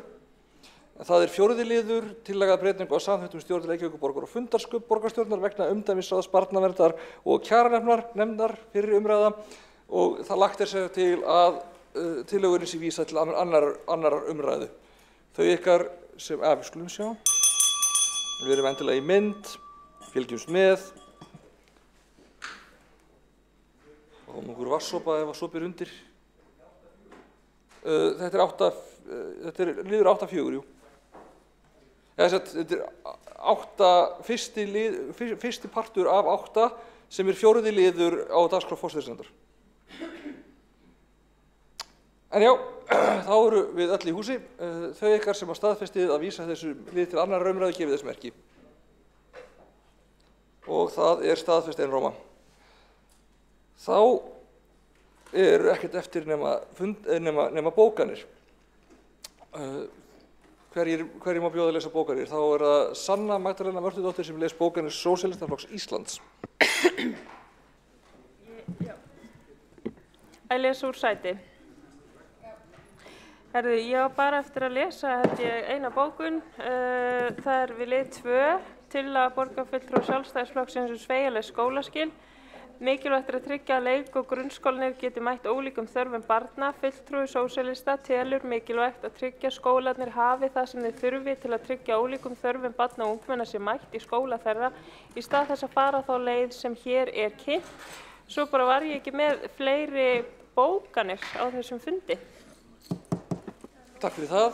Þá les bókanir fyrir meirihlutann Þórdís Lóa Þórhallsdóttir. Já, forseti, ég gerir ráð fyrir að við eigum eftir að lesa bóku númer 5.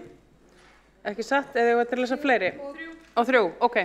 Ég byrði þá á bóku númer 3. Reykjavíkurborg ber samkvæmt lögum að sjá viðhald borgargatna. Alþjóðleg ráðgjafastofa Sweco gerði sumarið 2020 óháða úttekt á umferðarljósakerfi höfuðborgarsvæðisins fyrir vegagerðina og sveitarfélagin á höfuðborgarsvæðinu. Niðurstaðan sú að þessi mál séu í lagi. Þar kemur meðal annars fram að engin ástæða sé til þess að breyta kúrs á þeirri tæknilegu leið sem farin Starfshópur vegagerðarinnar og sveitarfélagina vinnur nú að því að bregðast við ábendingum úttektarinnar. Og svo það mál númer 5. Reykjavík er tilbúin til að taka á móti fólki frá Úkraínu og hefur þegar hafið undirbúning þess. Í febrúar 2021 undirrituðu félagsmálaráðuneytið og Reykjavíkurborg samning samræmda þjónustu við einstaklinga sem fengi hafa alþjóðlega vernd og þá sem hafa fengið dvalarleyfi af mannúðarástæðum. Verið að endurskoða samninginn og mikilvægt að það gerist hratt og vel þannig að helst öll sveitarfélög á Íslandi komi með í það mikilvæga verkefni að taka á móti fólki sem flýr Úkraínu eftir innrás Rússa inn í landið. Það er einnig aðdáunarvert hvernig Reykvíkingar af úkraínskum uppruna hafa nú þegar lagt sig fram að styðja flóttafólk frá heimalandi sínu og leggur meirihlutinn áherslu á gott samstarf við þennan hóp. Og 2. Ég er búin með 3 en þá er það 2 sem á eftir. Nú þegar er heimild í lögum á þann veg að þó skólaskylda hefjist að jafnaði við upphafi skólans á því almanningsári sem barnið er 6 ára. Þá geti foreldrar sótt að barnið hefji nám fyrr eða síðar og hefur skóla á frístundasvið mynda sér verklagi kringum það þegar slíkar umsóknir berast. Tillögunni er því vísað frá. Er ekki allar okkar bókanir þá komnar? Jú. Takk.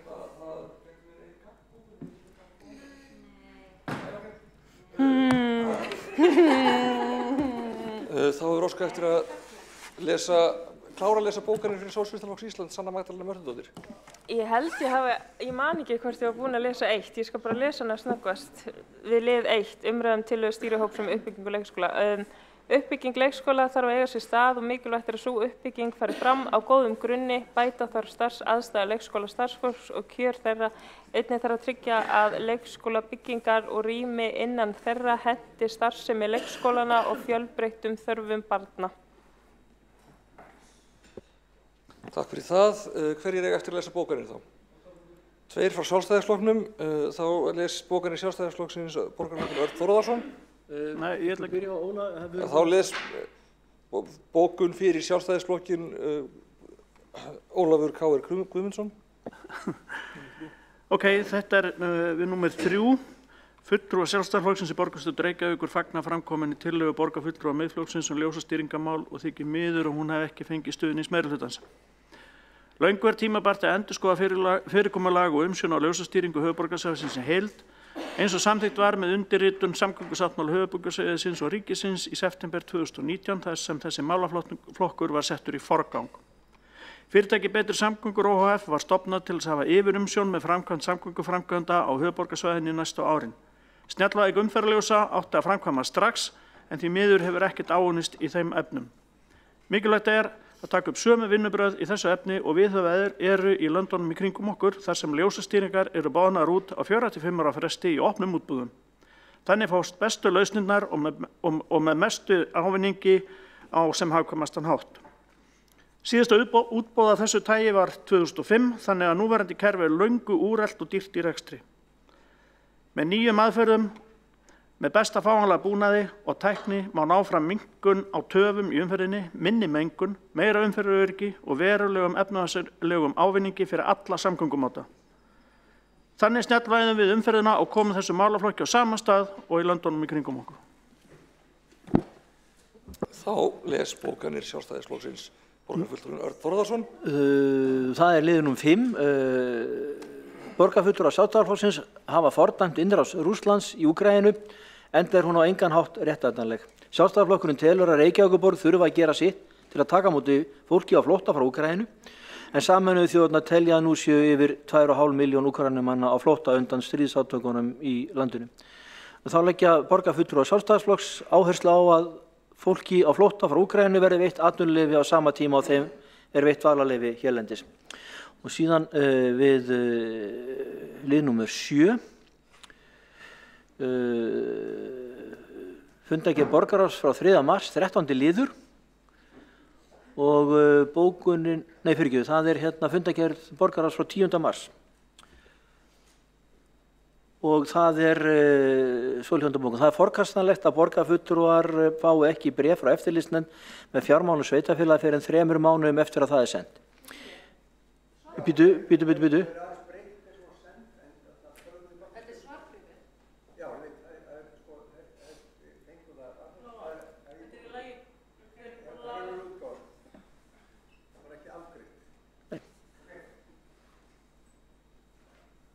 Nú nú er það aftur búin að trufla mig. Áfram, í millitíðinni hefur málið borið á góma í borgarstjórn og fjárhagsáætlun verið afgreidd án þess að borgarfulltrúar verður upplýstur bréfið. Borgarráðsfulltrúar Sjálfstæðisflokks gera alvarlegar athugasemdir við þetta verklag. Þá vekur athygli að eigna- og framkvæmdasvið óskaði eftir svari eftirlitsnefnd með fjármálum sveitarfélaga. Óskaði eftir svari innan 15 daga. En ekkert svar er að finna í gögnum málsins. Já, sendu mér það bara, hann að ég get lesið þetta rétt.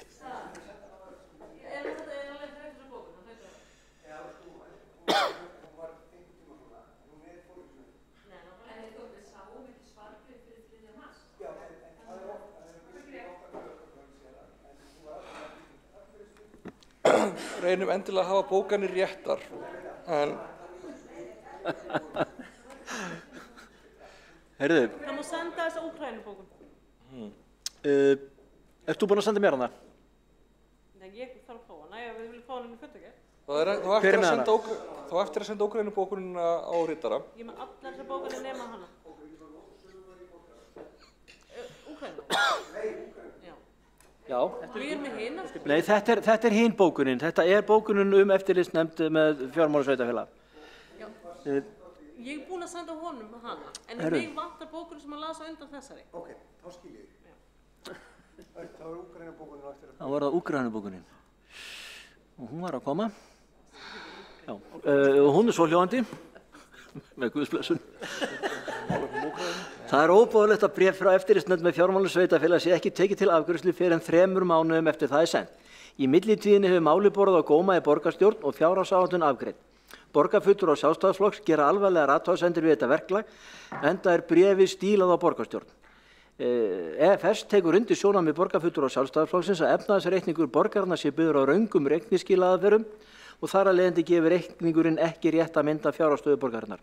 Takk fyrir. Það sló mútið að lægina að ég var rekinn þrísvar, tekið þrísvar að mér orðið í dag.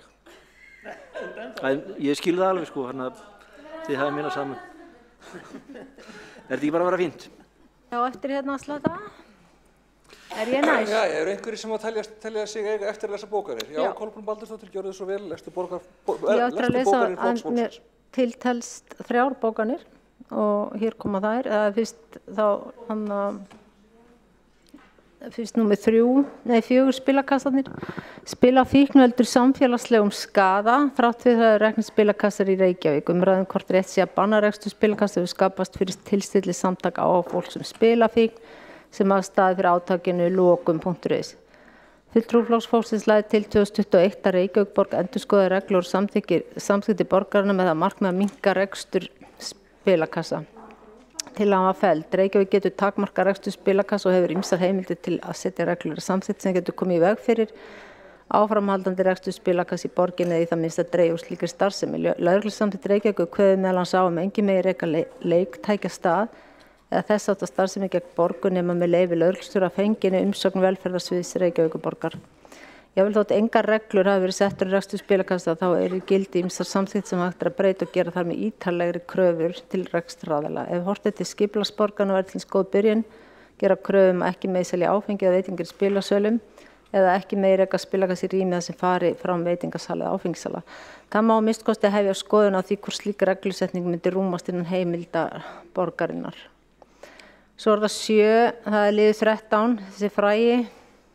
Flokkur fólksins lýsir sérstökum áhyggjum yfir því að eftirlitsnefnd með fjármálum sveitarfélaga telji ástæðu til þess að óska sérstaklega eftir upplýsingum reikningsskilaðferð á fasteignum Félagsbústað HF í samstæðureikningi Reykjavíkurborgar. Hlutverk nefndarinnar er að fylgjast með reikningsskilum og fjárhagsáætlun sveitarfélaga og hafa eftirlit með því að fjármálastjórn sveitarfélags í samræmi við ákvæði sveitarstjórnarlaga. Leiði athugun nefndarinnar ljósa ákvæði sveitarfélags sé ekki í samræmi við ákvæði laganna eða fjármál sveitarfélags stefni að öðru leyti í óefni skal nefndin aðvara viðkomandi sveitarstjórn kalla eftir skýringum. Það er ábending sem kom fram í bréfi nefndarinnar til Reykjavíkurborgar dags 3. desember 2021 eru þess eðlis að óhjákvæmilegt er að fá skorið úr öllum álitamálum í þessu efni.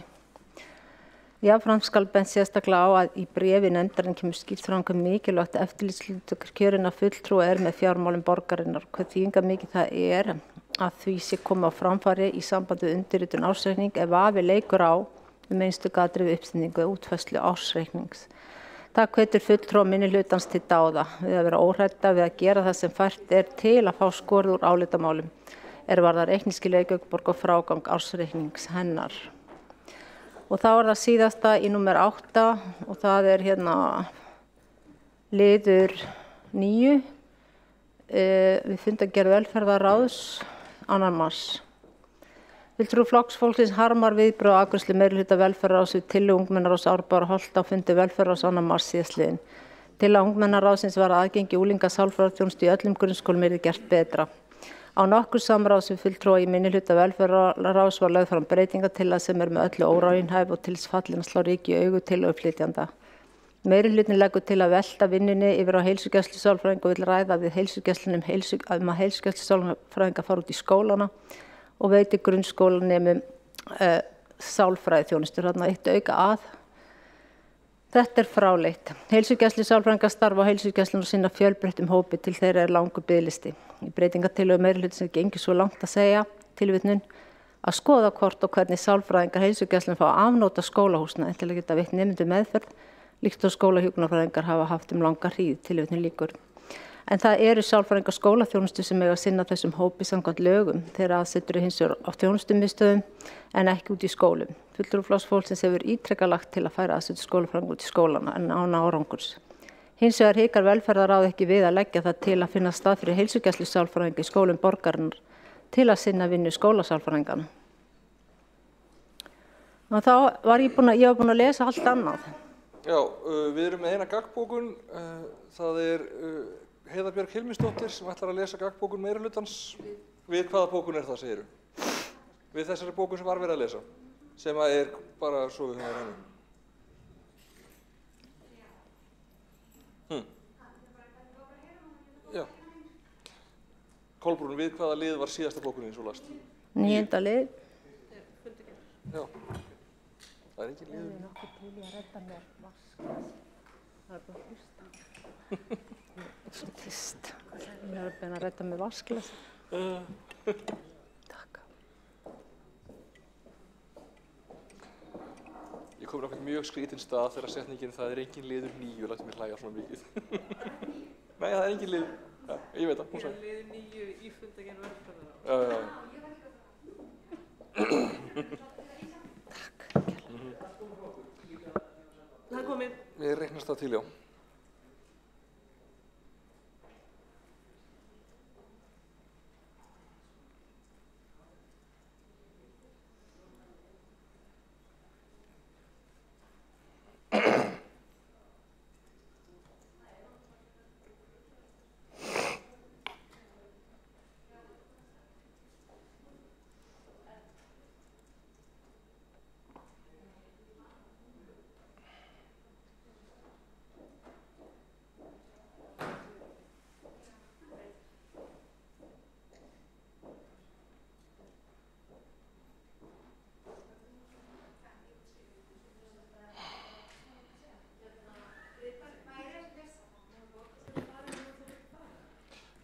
Það má fara en við erum bara klárlega þessar bókanir, það í sjálfu sér ekkert sem þarf að samþykkja að gera.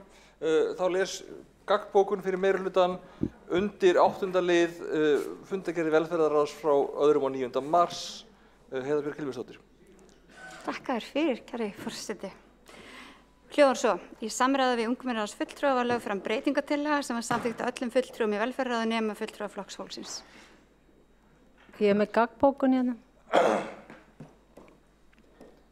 Þá les gagnbókun borgarfulltrúi Flokks fólksins, Baldursdóttir. Náði ég því rétt að allir fengu þetta sent nema ég? Það bókunin þín? Nei, mér heyrist hún segja að allir fengu tillögun að senda nema fulltrúi Flokks fólksins, sem náttúrulega bara... Bókunin fellar ekki neina sendingar.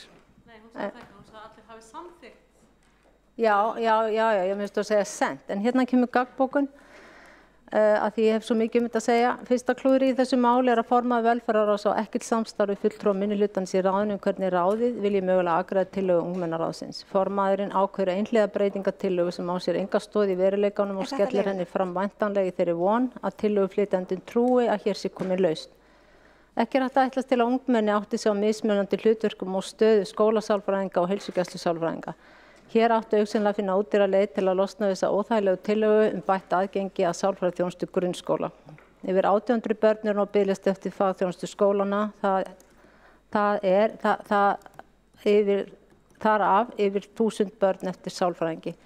Reykjavíkurborg hefur brugðist þessum börnum. Steininn tekur síðan úr þegar velferðarmeirihluti bókar að hér sé praktíska útfærsla að ræða á tillögu ungmennaráðsins. Það praktísk útfærsla ætla að ráðskast með starfshlutverk og svið heilsugæslu sálfræðinga sem allir eru áhlaðir störfum, enda sinna þeir öllum börnum og flestir þeirra einnig fullorðnum. Fulltrúi Flokks fólksins hefur áralanga reynslu af því að vera skólasálfræðingur og einnig heilsugæslu sálfræðingur og veit því hvernig landið liggur í þessum málum. Formaður ráðsins hefði átt að ráðfæra sig með þessari breytingatillögu við fulltrúa Flokks fólksins. Ég óska eftir að fá þessa bókun senda og líta á hana sem lið í einelti sem beinist gegn mér að hendi þessa borgarstjórnar fulltrúa og væri til að vísunum bara til forsætisnefndar. Já, forseti biður þá borgarfulltrúanum að koma gagn bókuninni sinni til skila annars vegar til forseta og riddara og við munum þá koma henni áfram og forsætisnefnd mun þá taka það mál til skoðunar. Eru fleiri gagnbókanir?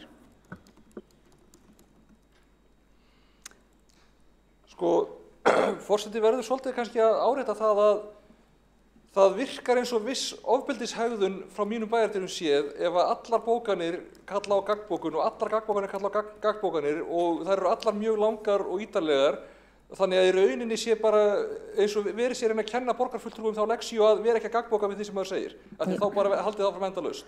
Ég bara svo misboðið í þessu máli og þetta eina leiðin sem ég hef til að tjá mig. Þetta virkar eins og ofbeldishegðun. Hættu nú þessu bulli. Ef ég má tjá mig þá þetta gott dæmi ofbeldishegðun sem við höfum orðið vör við að hendi þessa borgarstjórnarfulltrúa hér og ekki borgarstjórn til sóma og mér finnst auðvitað miður ef að fólk getur bókað í borgarstjórnum það að því líki ekki vel við einn og einn borgarfulltrúa. En ef að fólk kann við það, þá finnst mér það rétt að það sé rætt í forsætisnefnd og óska eftir að það sé bókað frá mér þá. Að ég óski eftir því að þessi bókun sem fjallar einn borgarfulltrúa sé rætt í forsætisnefnd. Ég tel ekki að maður eigi að svara henni í opinberu fundargerðum borgarstjórnar. Já, hvernig það getum við ekki fært allir bókar? Helga, getum við ekki fært allir bókar? Þetta verði sendt til forsætisnefndar. Forsætisnefndar? Já, er það ekki eini vettvangurinn sem getur rætt það?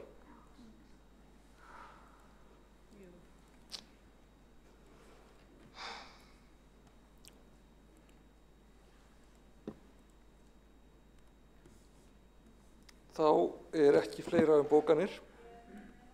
Ætlar að bóka aftur?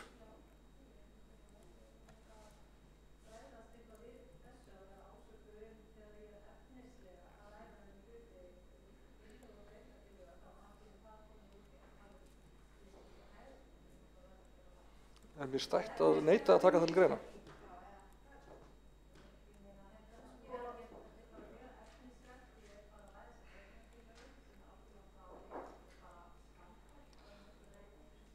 Það er ekkert að fara að breyta þessari ákvörðun að bóka meir hana, sko.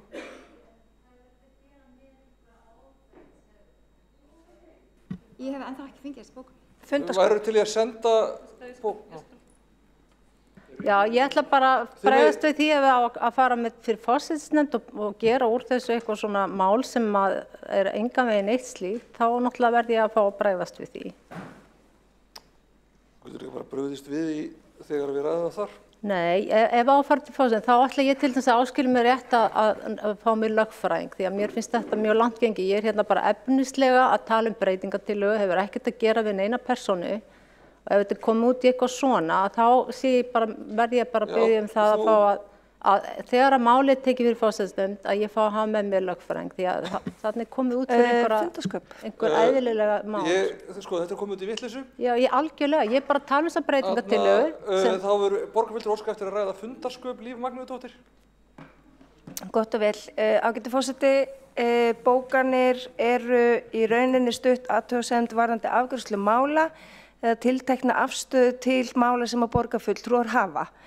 Leið og það er persónugreinanlegt yfir það sem að til dæmis sagt á lokuðum fundum með einum eða öðrum hætti, þá tel ég rétt að forseti taki fyrir slíka bókanir og vísi þeim strax til forsætisnefndar til umræðu formið.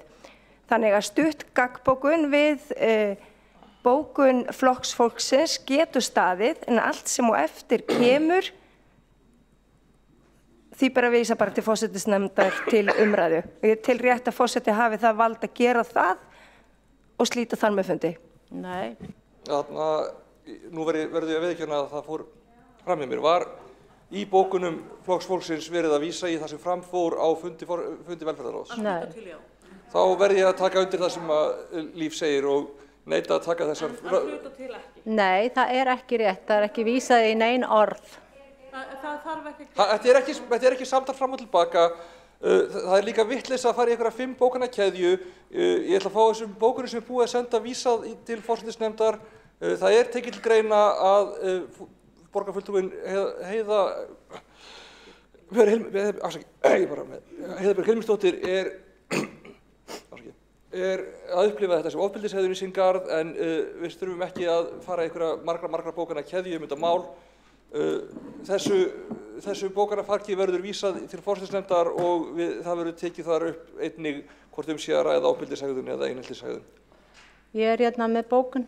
Bókun þá afgreiðslu? Já, hvort að hún fer með eða hvað, ég meina, ég veit ekki. En ég ætla bara að fá að segja það, því að hér er verið að snúa bara út úr, af því að hér í stað voru 7 fulltrúar á fundi, 6 fulltrúar samþykktu eina tillögu, fulltrúi flokksfólksins samþykkti hana ekki. Það er málið. Það er það sem við verðum að tala um. Allir aðrir samþykktu niðurstöðuna sem við komumst að, vissulega erfitt ofta ræðis en á niðurstöðu í fjarfundum. En þessi hegðun borgarfulltrúans er komin langt út fyrir það sem hægt er að bjóða fólki hér. Það er satt. Hegðun, ég var ekki einu sinni, ég var í salu, allir aðrir á fjarfundi. En ég ætla bara að fá að segja þetta, að tala um ofbeldishegðun hér er fráleitt. Ef kláða fulltrúar flokksfólksins við forsætisnefndar vegna ásökun ofbeldi. Nei, ég ætla ekki að taka við bókun þessa afgreiðslu. Viltu gera svo vel, Kolbrún? Þannig að við ræðum þetta bara á fundi forsætisnefndar. Nei, ég ræði þetta ekki í forsætisnefnd nema með lögfræðing getur komið út í þetta. Þetta er ekki dómstóll, þú hefur ekki rétt á að kalla lögfræðing. Ég ætla ekki að lenda í því að heil forsætisnefnd fara að saka mig um ofbeldi þegar ég er að gagnrýna efnislega breytingatillögu. Ég kýs að slíta nú fundi og við getum rætt á forsætisnefndarfundi. Ef fulltrúinn kýs að taka ekki þátt í þeirri umræðu þá er það hennar réttur.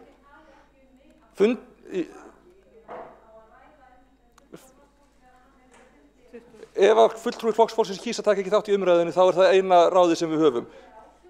Fundi er slitið.